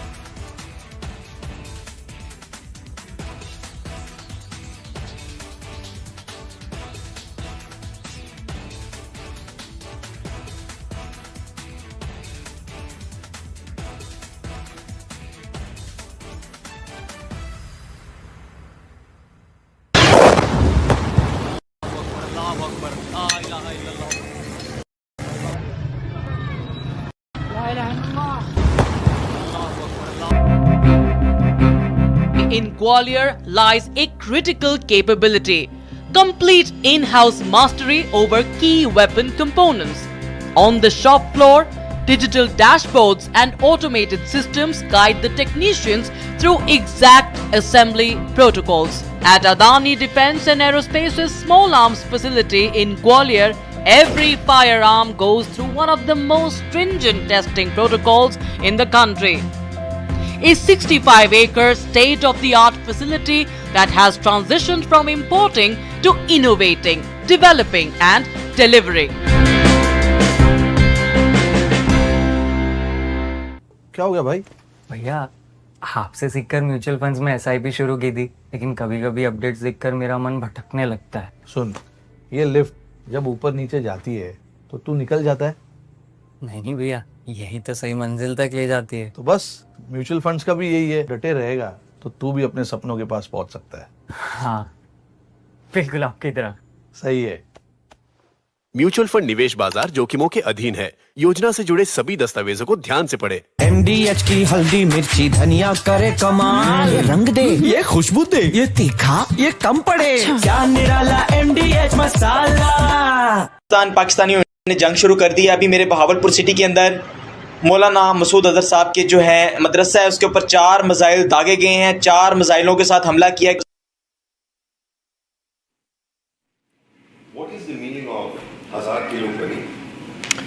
All right, welcome back. We continue our build-up to that very important press conference by the Government of India, the Ministry of Defence and the Ministry of External Affairs, like it has been happening over the last few days. Joint press conference between the MOD and MEA, in which we are going to be briefed about what has happened over the last 24 hours in terms of India's response to Pakistan post the Pahalgam terror attack and of course post the Operation Sindoor. Pakistan has been escalating. We have been escalating even further, making sure that Pakistan does not get an escape window. That's going to be the pitch as the press conference happens at 5:30 p.m. A lot of information to come out of it over what has happened in the last 24 hours in terms of Indian operations to counter Pakistani escalation. We in fact have some comic admissions coming in from the Pakistani side. Their Defence Minister Khwaja Asif speaking again, saying that they did not fire weapons because that would have revealed their locations. Listen in.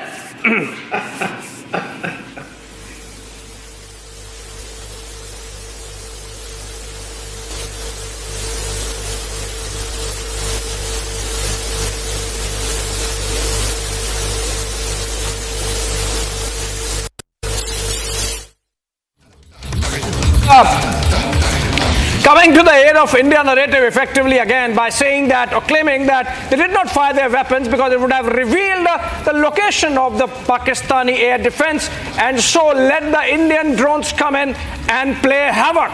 Go right up to Rawalpindi, bypass the airspace of Lahore, reach the Pakistan Army headquarters in Rawalpindi. Pakistani Defense Minister explaining why their air defenses failed. Let's listen to him. He's also there saying that Pakistan is talking to friendly nations and trying to de-escalate the situation. Can we go to that Khwaja Asif soundbite? Yes.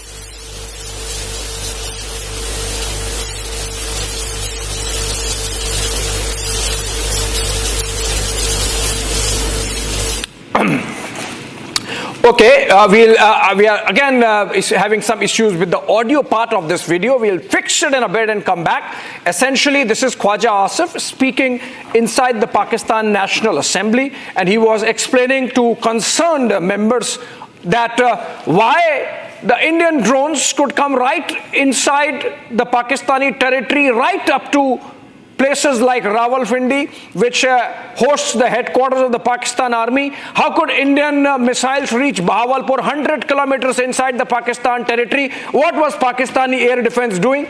And while explaining that, Khwaja Asif gives a comic explanation, trying to shield the ineffectiveness of its air defenses, saying, oh, only that we shut them off.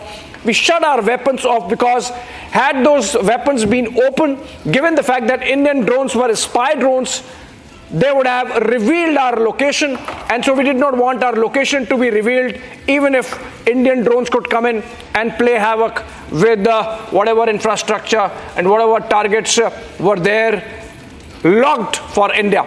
And the technical explanation, of course, is that these spy drones, if you log them and if there is a missile coming, they capture the heat signals and locate that particular weapon system, and in real time transfer the location to IAF Situation Room, the Indian Air Force's Situation Room, where then of course you know where exactly Pakistan's weapon systems are, and then of course our Rafales and Sukhois can really target them with missiles. And that's why the Pakistanis really got scared and shut their weapons off and physically removed them from the location because they realized some of their places have already been revealed. Let's listen to Khwaja Asif.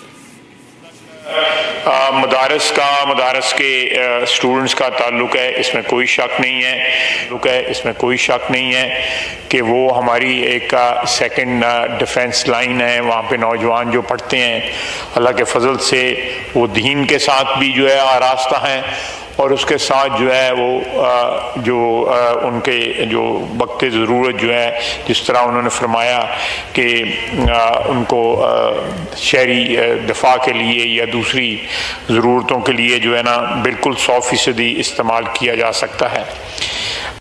जहाँ तक मदारस के students का ताल्लुक है, इसमें कोई शक नहीं है कि वो हमारी एक सेकंड डिफेंस लाइन है। वहाँ पे नौजवान जो पढ़ते हैं, अल्लाह के फजल से वो दीन के साथ भी जो है आरास्ता हैं, और उसके साथ जो है वो उनके जो वक्त ज़रूरत जो है, जिस तरह उन्होंने फरमाया कि उनको शहरी दफा के लिए या दूसरी ज़रूरतों के लिए जो है ना बिल्कुल 100% इस्तेमाल किया जा सकता है। Oh, that's even bigger. I mean, while Pakistan Defense Minister was trying to explain how Indian drones came right up to Rawalpindi, he gives away another of Pakistan's known secrets. I mean, it's no secret that Pakistan uses radicalization as a weapon, and here he's admitting that madrasas are our second line of defense. If I can come to you, Ambassador Vora, Pakistan admitting that radicalization is their state policy. It sort of acts as a second line of defense. Those who are radicalized in these madrasas become their second line of defense. And it's no secret that Hizbul Mujahideen, Lashkar-e-Taiba, Jaish-e-Mohammed, they are all headquartered inside madrasas. You know, you're so right, but may I ask you a question? This guy is the fellow who claims to be the defense minister? He's the defense minister. He claims to be? Yes. All right. Well, pretty clear that nobody has ever accused him of being intelligent. Yeah. Nevertheless, this buffoon, he's the undefense minister of Pakistan. Indefensible minister of Pakistan. Beautiful, beautiful.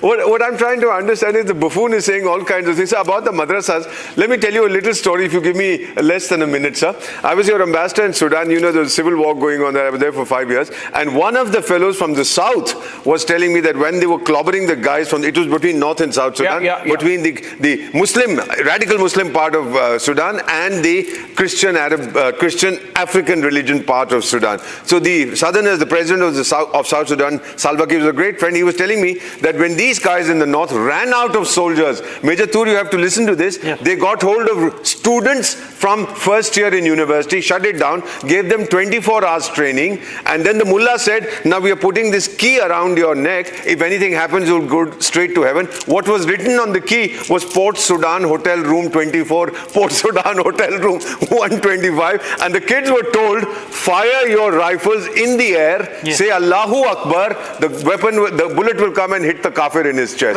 Now this guy is no better, sir. Absolutely. They're blinded. I mean, it's a reveal. It's a reveal and not a reveal at the same time. It's an open secret that Pakistan has used radicalization since General Ziaul Haq days to make it the state policy.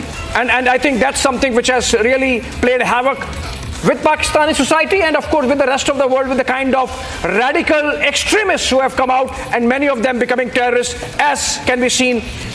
Okay, moving on. Breaking news development. The Ministry of Home Affairs has written to states, the chief secretaries, and the MHA has said that all states should integrate and invoke emergency powers of civil defense rules for efficient implementation of the necessary precautionary measures. India getting into war mode day by day, minute by minute, hour by hour. The Ministry of Home Affairs now writing to the states to invoke emergency powers under civil defense rules. Remember, this is not national emergency yet, but this is invoking of emergency powers for the local administration within the framework of civil defense rules. There is a difference between a national emergency, which can be invoked on the ground of national security or financial emergency, among others, but this is not yet that. This is just about invoking emergency powers for the local administration for civil defense measures. That's a big one. In this, basically, what it says is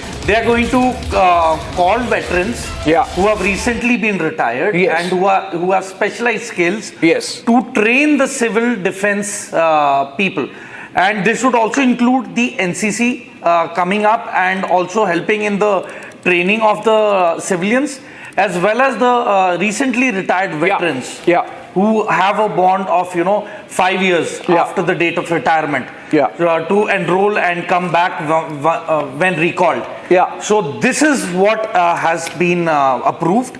And I think things are getting serious. Things are getting serious, and India is making it clear that we are not backing off. We are not going to blink. Let the Pindi generals blink. And I think that the indefensible minister, undefense minister of Pakistan, who has been shooting from the hip and having a problem of foot in the mouth disease, I think. Every time he opens his mouth, his foot protrudes, no? Yeah, exactly. So let's look at it, how he has really not helped Pakistan, thankfully for us, and how he has been, presenting a picture of Pakistan which is absolutely unflattering. Listen to him. Well, we have been doing this dirty work for the United States for about 3 decades, and West, including Britain. And we suffered for that. सूरत हाल में जो है मैं फिर कहूँगा कि एक clash की सूरत हाल बिल्कुल नज़र आ रही है। अल्लाह करे एवर्ट हो जाए, हम कोई जंग मुसल्लत हमारी तरफ से तो कतई तौर पे नहीं होगी। It's all over the social media, on Indian social media, not on our social media. The debris of these jets fell into Indian occupied Kashmir, and it's all over Indian media today. कल का जो drone हमला हुआ वो drone हमला basically हमारी जो locations हैं उसको डिटेक्ट करने के लिए जो है किया गया। एक टेक्निकल चीज़ है जिसको मैं उस तरह एक्सप्लेन नहीं कर सकता, और इसलिए उनको इंटरसेप्ट ना किया गया ताकि हमारी लोकेशंस जो हैं वो लीक ना हो या वो लोकेट ना हो, और जब वो एक सेफ लिमिट पे आए तो हमने उनको मार कराया। All right. I mean, Khwaja Asif can actually be called he's equal to one squadron of Sukhois. You know, he's helping us that much. On that note, we'll slip a short break, coming back on the other side.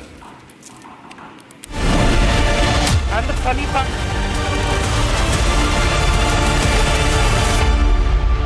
Mahi sir, how much do you love your fans? Honestly, I love my new fans.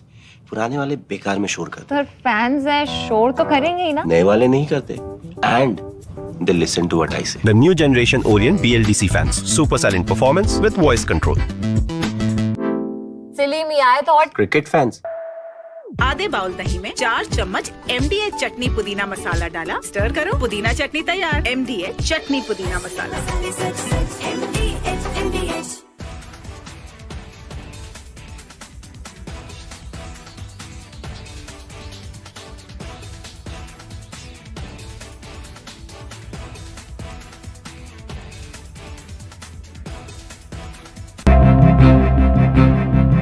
Adani Defence and Aerospace soon emerged as one of India's largest exporters of gun components. This facility now produces a wide range of small arms, from pistols, carbines, assault rifles, LMGs, sniper rifles to even AI-enabled smart weaponry. These weapons are crafted for the Indian Army, paramilitary forces and law enforcement with an eye on global markets. The Gwalior Small Arms Facility is more than a factory. It is a symbol of India's pride and power.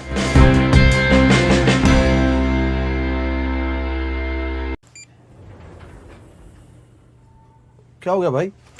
भैया आपसे सीखकर mutual funds में SIP शुरू की थी, लेकिन कभी कभी अपडेट्स देखकर मेरा मन भटकने लगता है। अरे अपने मन को बोल, म्यूचुअल फंड्स टिके रहने का गेम है। मतलब SIP चालू रखूं? सुन, ये लिफ्ट जब ऊपर नीचे जाती है तो तू निकल जाता है। नहीं भैया, यही तो सही मंजिल तक ले जाती है। तो बस म्यूचुअल फंड्स का भी यही है, दूर की सोचेगा और डटे रहेगा तो तू भी अपने सपनों के पास पहुंच सकता है। हाँ बिल्कुल आपकी तरह। सही है। म्यूचुअल फंड निवेश बाजार जोखिमों के अधीन है। योजना से जुड़े सभी दस्तावेजों को ध्यान से पढ़ें। अब छोलिया हो या लोबिया, सफेद चने या काले चने, सब कुछ मजेदार बने।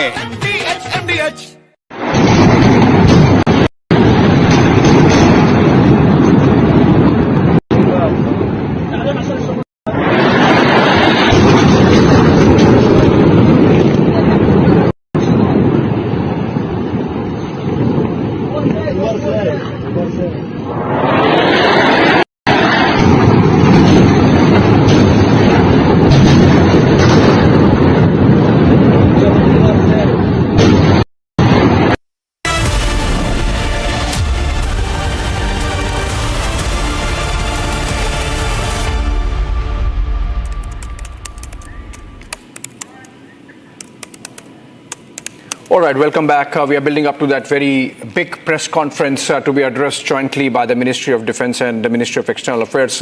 As it happens, Foreign Secretary Vikram Misri leads that presser, and the Government of India shares information as part of Operation Sindoor, whatever has happened over the last 24 hours.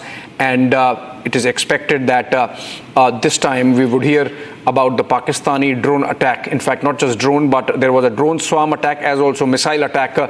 8 of them targeted on Jammu alone, and then of course in other sectors including Punjab, including Rajasthan, and in one case even Gujarat. And we are getting more breaking news information that's been put. We'll put it across. This is also connected with India really not backing off and not in a mood to de-escalate. We are hearing that after the MHA gave instructions. Okay, let's have a ground report, then we come to a breaking news development. Let's have a ground report from Soumya. She's reporting from somewhere in Kashmir.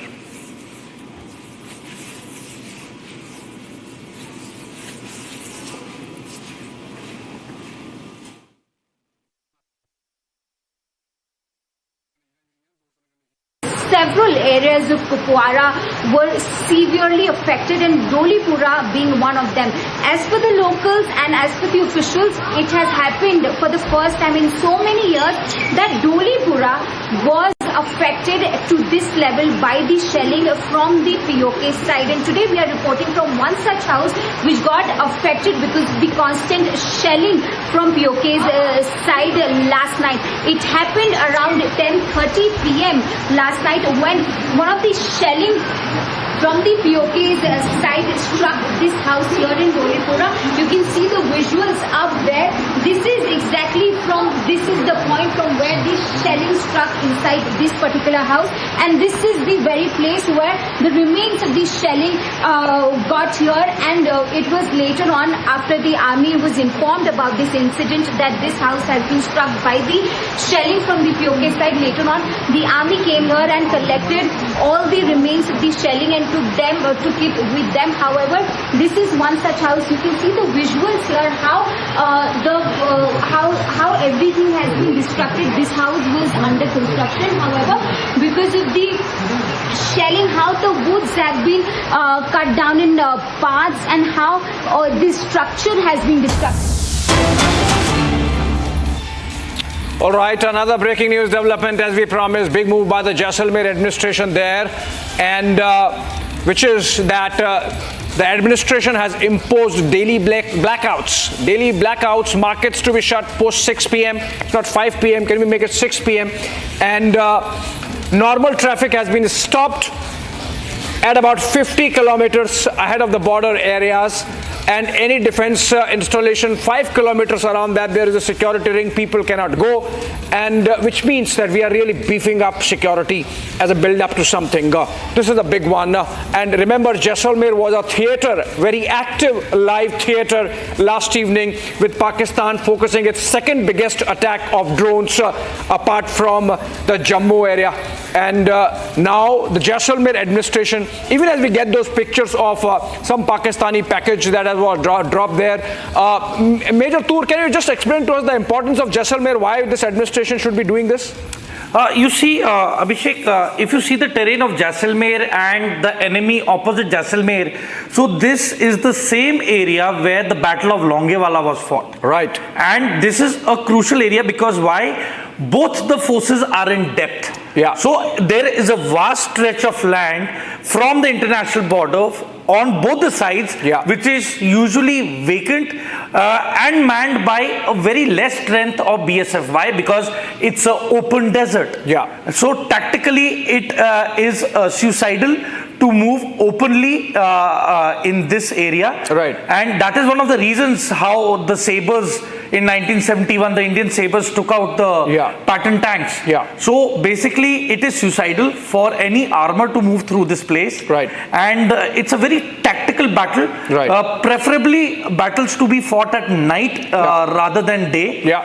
And that is one of the reasons why it I is think the administration is basically making sure that there are no leakages. Yes. The administration is making sure that the people also understand the seriousness of the situation. And they are ready. That's why the markets are to be shut post 6 p.m. till 6 a.m. in the morning. The blackouts are properly implemented so that there are no signals available, no signages available for the enemy to see through their radars, through their satellites. I don't think Pakistan has satellites, but still, for whatever way they can, snoop down in an open condition. So that's just to take care of that. Perhaps Abhishek, the administration is making those measures. But for the record, taking those measures. But for the record, the blackout drill for Jaisalmer/Jaipur were not up to the mark. I mean, that is what I have heard about it. Okay, so they might be trying to perfect it, and that's why this. They need to be more careful in the blackout All right. drill. Moving on, we have reports filed from Srinagar. Can we get to those pictures from the LOC? Our reporters,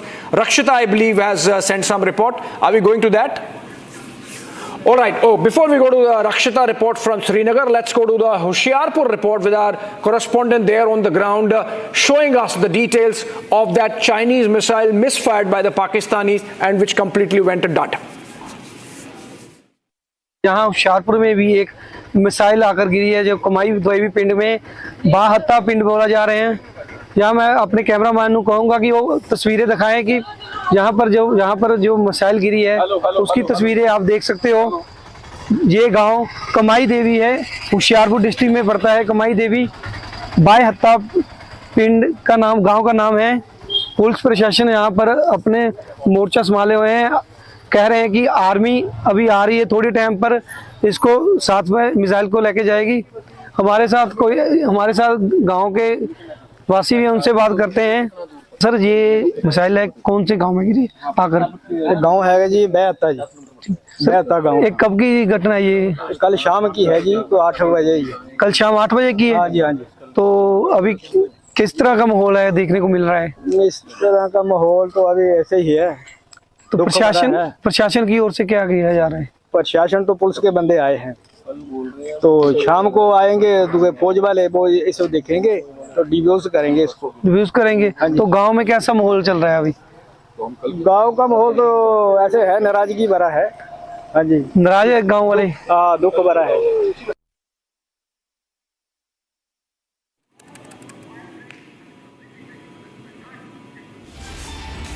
All right, the government's third briefing of Operation Sindoor slated to take place at 5:30 p.m. is the information we have, and we are building up to that. It's already 3 p.m. and 10 minutes past 3, and this briefing is to take place at 5:30 p.m. long after the Pakistani DGISPR briefing has happened, which happens in about half an hour's time from now, and in an hour's time from now, 3:30 p.m. Pakistan time, which should be 4 p.m. India time. And 5:30 p.m. is when India briefs, and all these pictures from across the western front, from Kutch to Rajasthan to Punjab to Jammu and Kashmir, essentially show the kind of escalation Pakistan thought it could inflict on India and the massive retaliation that we have done, about which we would be briefed by the government at around 5:30 p.m. Till that time, we take a look at some more ground reports, one coming in from Srinagar, filed by Rakshita. And these are the buses that are being used for evacuating these civilians from Uri. Remember, Uri is on the front lines. It's in North Kashmir. It's along the LOC, and there has been heavy shelling. Civilians have been targeted by the Pakistani forces, and these are the buses that we are showing you. They all are parked here. They have brought down the civilians from the border areas, from the LOC areas, from the villages where there has been massive devastation. You can see the ambulance going right now. It's coming from Uri as civilians have been evacuated, and there are people who have been injured.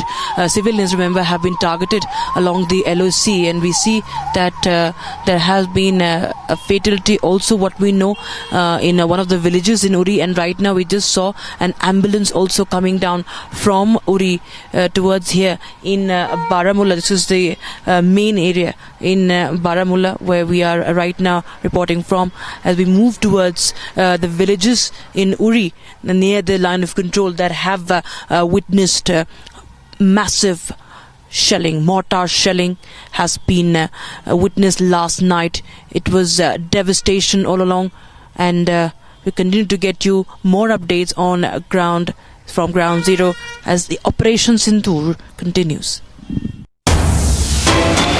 All right, breaking again this information, the massive array of equipment and the weaponry used by IAF to completely neutralize the Pakistani attack of drones and missiles, literally achieving 100% success. The IAF thwarted the attacks last night using IACCS controlled air defense, which included an array of weapons like the IGLA manpads, the CUAS by SNS jammers, the Gypsy jammers, the ECGNS jammers, the soft and hard kill CUAS jamming rifles, among others. Also, this air defense included calibrated response through long range LMs, the L-70, and the result was seen, of course, by way of complete decimation of the Pakistani attack. Major Tour, coming to you. I mean, this really shows the kind of strength that Indian air defense has acquired in the recent past. I mean, Abhishek, the priority which was given was UCAVs, unmanned combat aerial vehicles. And there has been extensive training in this aspect and these weapon systems. And it's not that it's happened overnight. It was a vision that the Indian Army adopted, and Atmanirbhar Bharat is one of the key factors that propelled this program to come into effect. And I am so happy that it's born light. And trust me, this is just the beginning. There are more stealth, and they cannot be detected on radar, and they are they travel at speeds of more than 250 kilometers per hour. So even if you have something which is going to be anti-jamming, which work on the principles of line of sight, it will be so difficult to home onto a drone which is flying at almost 250 kilometers per hour of speed. How are you going to match up with the line of sight? No, but when was this integrated command for unidentified aerial systems? Like there is a specific command of air defense now called integrated command for unidentified aerial systems, and all these this array of weapon systems are integrated within that command. So this is a work of recent past. Yes. India has in a focused manner worked on air defense, the result of which we are seeing tonight. We saw it last night. See, Abhishek, David Sling, Arrow, and the Iron Dome, these are very, very expensive weapon systems. And no, I'm sure even S-400 is a very expensive weapon system. It is, but and S-400 is integral to India's air defense. But then our Akash missiles, our Prithvi missiles, then you have the Barak, then we have the L-70 and the upgraded Zeus. So, there has been a lot of upgradation as well. Yeah. So, the amalgamation of the nirvana of the old weapon systems along with the new observation equipments and target acquisition systems has almost created something like an Iron Dome for us. Yeah. Okay. Let's go to the next story coming in, and the information is that like in the case of Jaisalmer, so in the case of Gujarat, we are seeing complete we are seeing a lot of restrictions being put. So we have blackouts happening across the country, and the Jaisalmer administration has even stopped.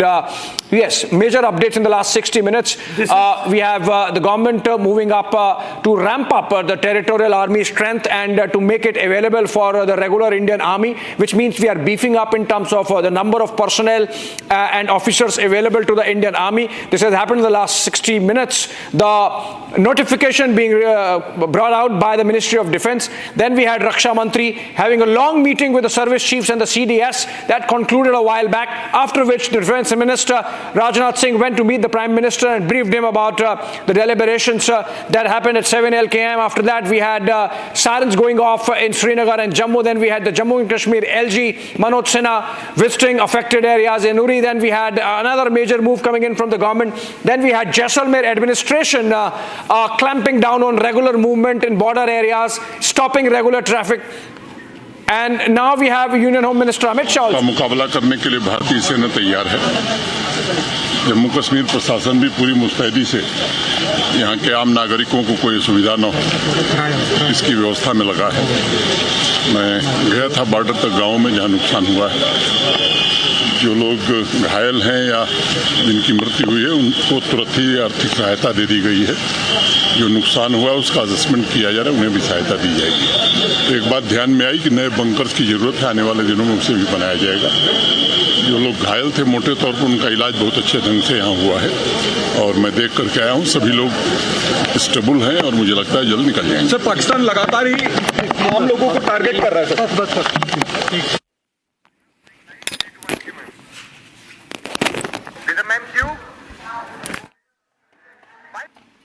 Home Minister Amit Shah holds meeting with DG, BSF, DG, CISF, IB chief. Very crucial. We has become victim to the Pakistani provocation, and that's why the Indian Army decided that all 4 posts of the Pakistan that are here, they will be decimated so that the civilian lives can be saved. And they, with their bunker buster missiles, have totally decimated these 4 posts of the Pakistan. This comes a second incident of the day, because earlier in the day, late last night, there was heavy retaliation to the Pakistani Rangers firing along the international border by the BSF in the Samba Amba sector when Pakistani Rangers tried to give shelter to the terrorists of Jaish-e-Mohammed. India hit back and India has destroyed one of the posts that was acting as a launch pad or a terror facilitator for the Pakistani Jaish terror group. So India has made it now amply clear that the terrorists will be hit, be it inside Pakistan occupied Jammu and Kashmir, or the terror facilitators, those who are on the line of control and the international border. Major retaliation by the army, Major Samar Paltur, Pakistan posts have been now destroyed, but this is very clear and this is something that we've always been doing. We're extremely proud of the way that our army, our air force is now working, and this is clear that we are not targeting their civilians, and yet that's exactly what they continue to do. Like we were just talking about Poonch, they continue attacking our children, our women and our citizens. I mean, Rhythm, we are armed forces with morals and ethics. I mean, we have gone to the extent of following the rule of even enemies can show respect by burying the, unacclaimed mortal remains or the bodies of the Pakistani officers and Jawans. And it is very shameful, and even till date, I am very sure that this broadcast is being shown internationally to the world over, that the character of the Pakistan army is worse than that of a dictatorship regime. You know, if you compare Saddam Hussein, probably his regime would have been a lot better than the Pakistan military establishment regime. And, a military which doesn't respect or value its own fallen soldiers, I mean, God forbid, for how long will this Pakistan military establishment last during, this debacle with the Indian Armed Forces is probably a matter of weeks, if not days. Yes. Okay, Major Samal Paltur, I'm also going to now go across to this reaction, and I'm also going to explain to our viewers how the Prime Minister is supervising everything that is being done. It's back-to-back meetings that are happening with the Prime Minister, whether it's this cabinet, whether it's the National Security Advisor, whether it's the Raksha Mantri. I'm also going to go into details of how the Prime Minister painstakingly is taking a look at this. I'm going to words that have also now been spoken by our Editor-in-Chief, Arnab Goswami. Ladies and gentlemen, I have a few comments to make right now, and I will, with your permission, take 1 minute because I put together my thoughts on how we are winning this. And one thing I want to make tonight, one point I want to make tonight is we must not assume that we have won this overnight and we have done this without planning. Even the critics, worst critics of the Modi government will have to accept that it is the Modi government which has fortified India's air defense and offensive capabilities. Now, Operation Sindoor has shown the hard work that the Modi government has done to put this through, because 9 terrorist camps were destroyed initially. Pakistan then tried to escalate the tension by launching missile strikes. They thought they will have an edge. They will launch missile strikes and military installations in Jammu and Kashmir, Punjab, Rajasthan and Gujarat. Not one of those reached its target. All of them were intercepted, not one reached the target, which shows that we have built in a sort of rapid, coordinated response, and we are showcasing today the beauty of our air defense system, something which I'm sure when you saw the Iron Dome, when the Iron Dome protected Israel, many people said, do we have something like this? And the best thing is that the Modi government has put together a system that is almost as good. This has been built painstakingly over 11 years under the leadership of Prime Minister Narendra Modi. It has exposed the hollowness of the Pakistan air defense system. When the military history is written, gentlemen, when military history will be written, it will be written that the Integrated Counter Unmanned Aerial System, UAS, grid, S-400 Triumph systems, Barak 8 missiles, Akash surface-to-air missiles, and then the DRDO's anti-drone technologies came together to seamlessly create an aerial shield for the country which held firm. And this is the same DRDO that Sonia Gandhi and Rahul Gandhi and Manmohan Singh wanted to destroy. And when the Prime Minister said, do not give up on the DRDO, I have faith in them. And it is very important that we did not stop at defending.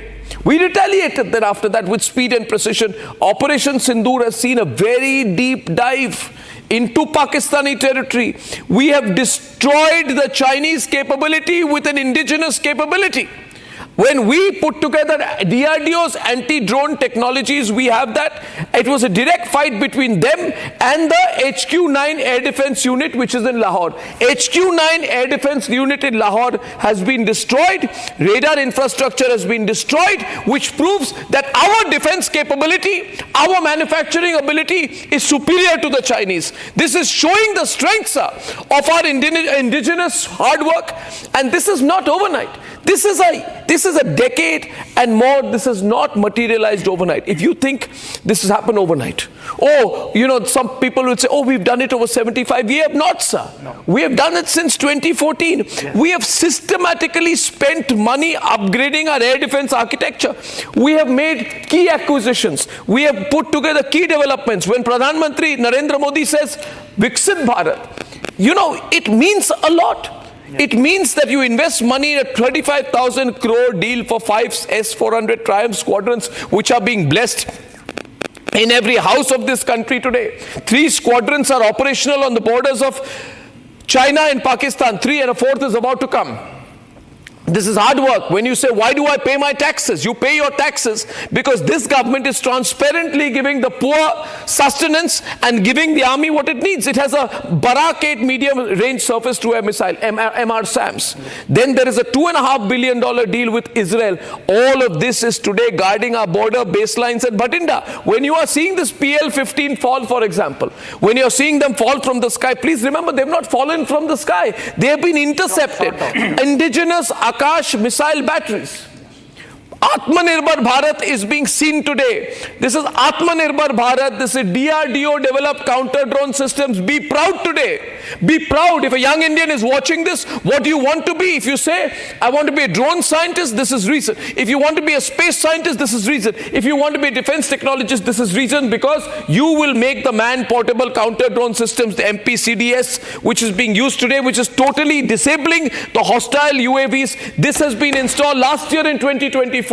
So when we speak about the leadership of Prime Minister Narendra Modi, what has Narendra Modi done for the nation? Of course, it is the effort of the forces. Salute the forces completely. But the forces are ineffective without proper political leadership. You need a leader in this country who says there has to be technology in warfare. Yeah. There has to be Indian technology in warfare. And we have seen the combat debut of loitering munitions this time. What are loitering munitions? Loitering munitions. Loitering munitions are very dangerous, suicidal kamikaze drones ordered in 2021, and I'm not taking names of the company, but these are manufactured in India, somewhere in India.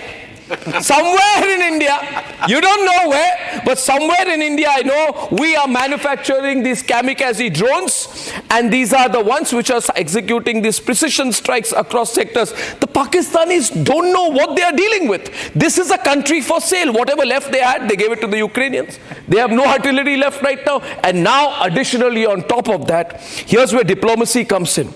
Here's where diplomacy comes in. We've seen Prime Minister Narendra Modi build a relationship with several world leaders, and he has this habit. Prime Minister Modi, he's together with people through thick and thin. Look at the number of ups and downs that Netanyahu has been in his political career. But the incredible thing about Narendra Modi is that friendship holds. It is on that basis of that friendship, that strategic understanding with our brother nation, with our friends, with our fraternity, with a country we love and stand with, which is Israel, that we have got the Harab drones. These people don't know what has hit them. These Israel origin Harab drones are now locally built as well.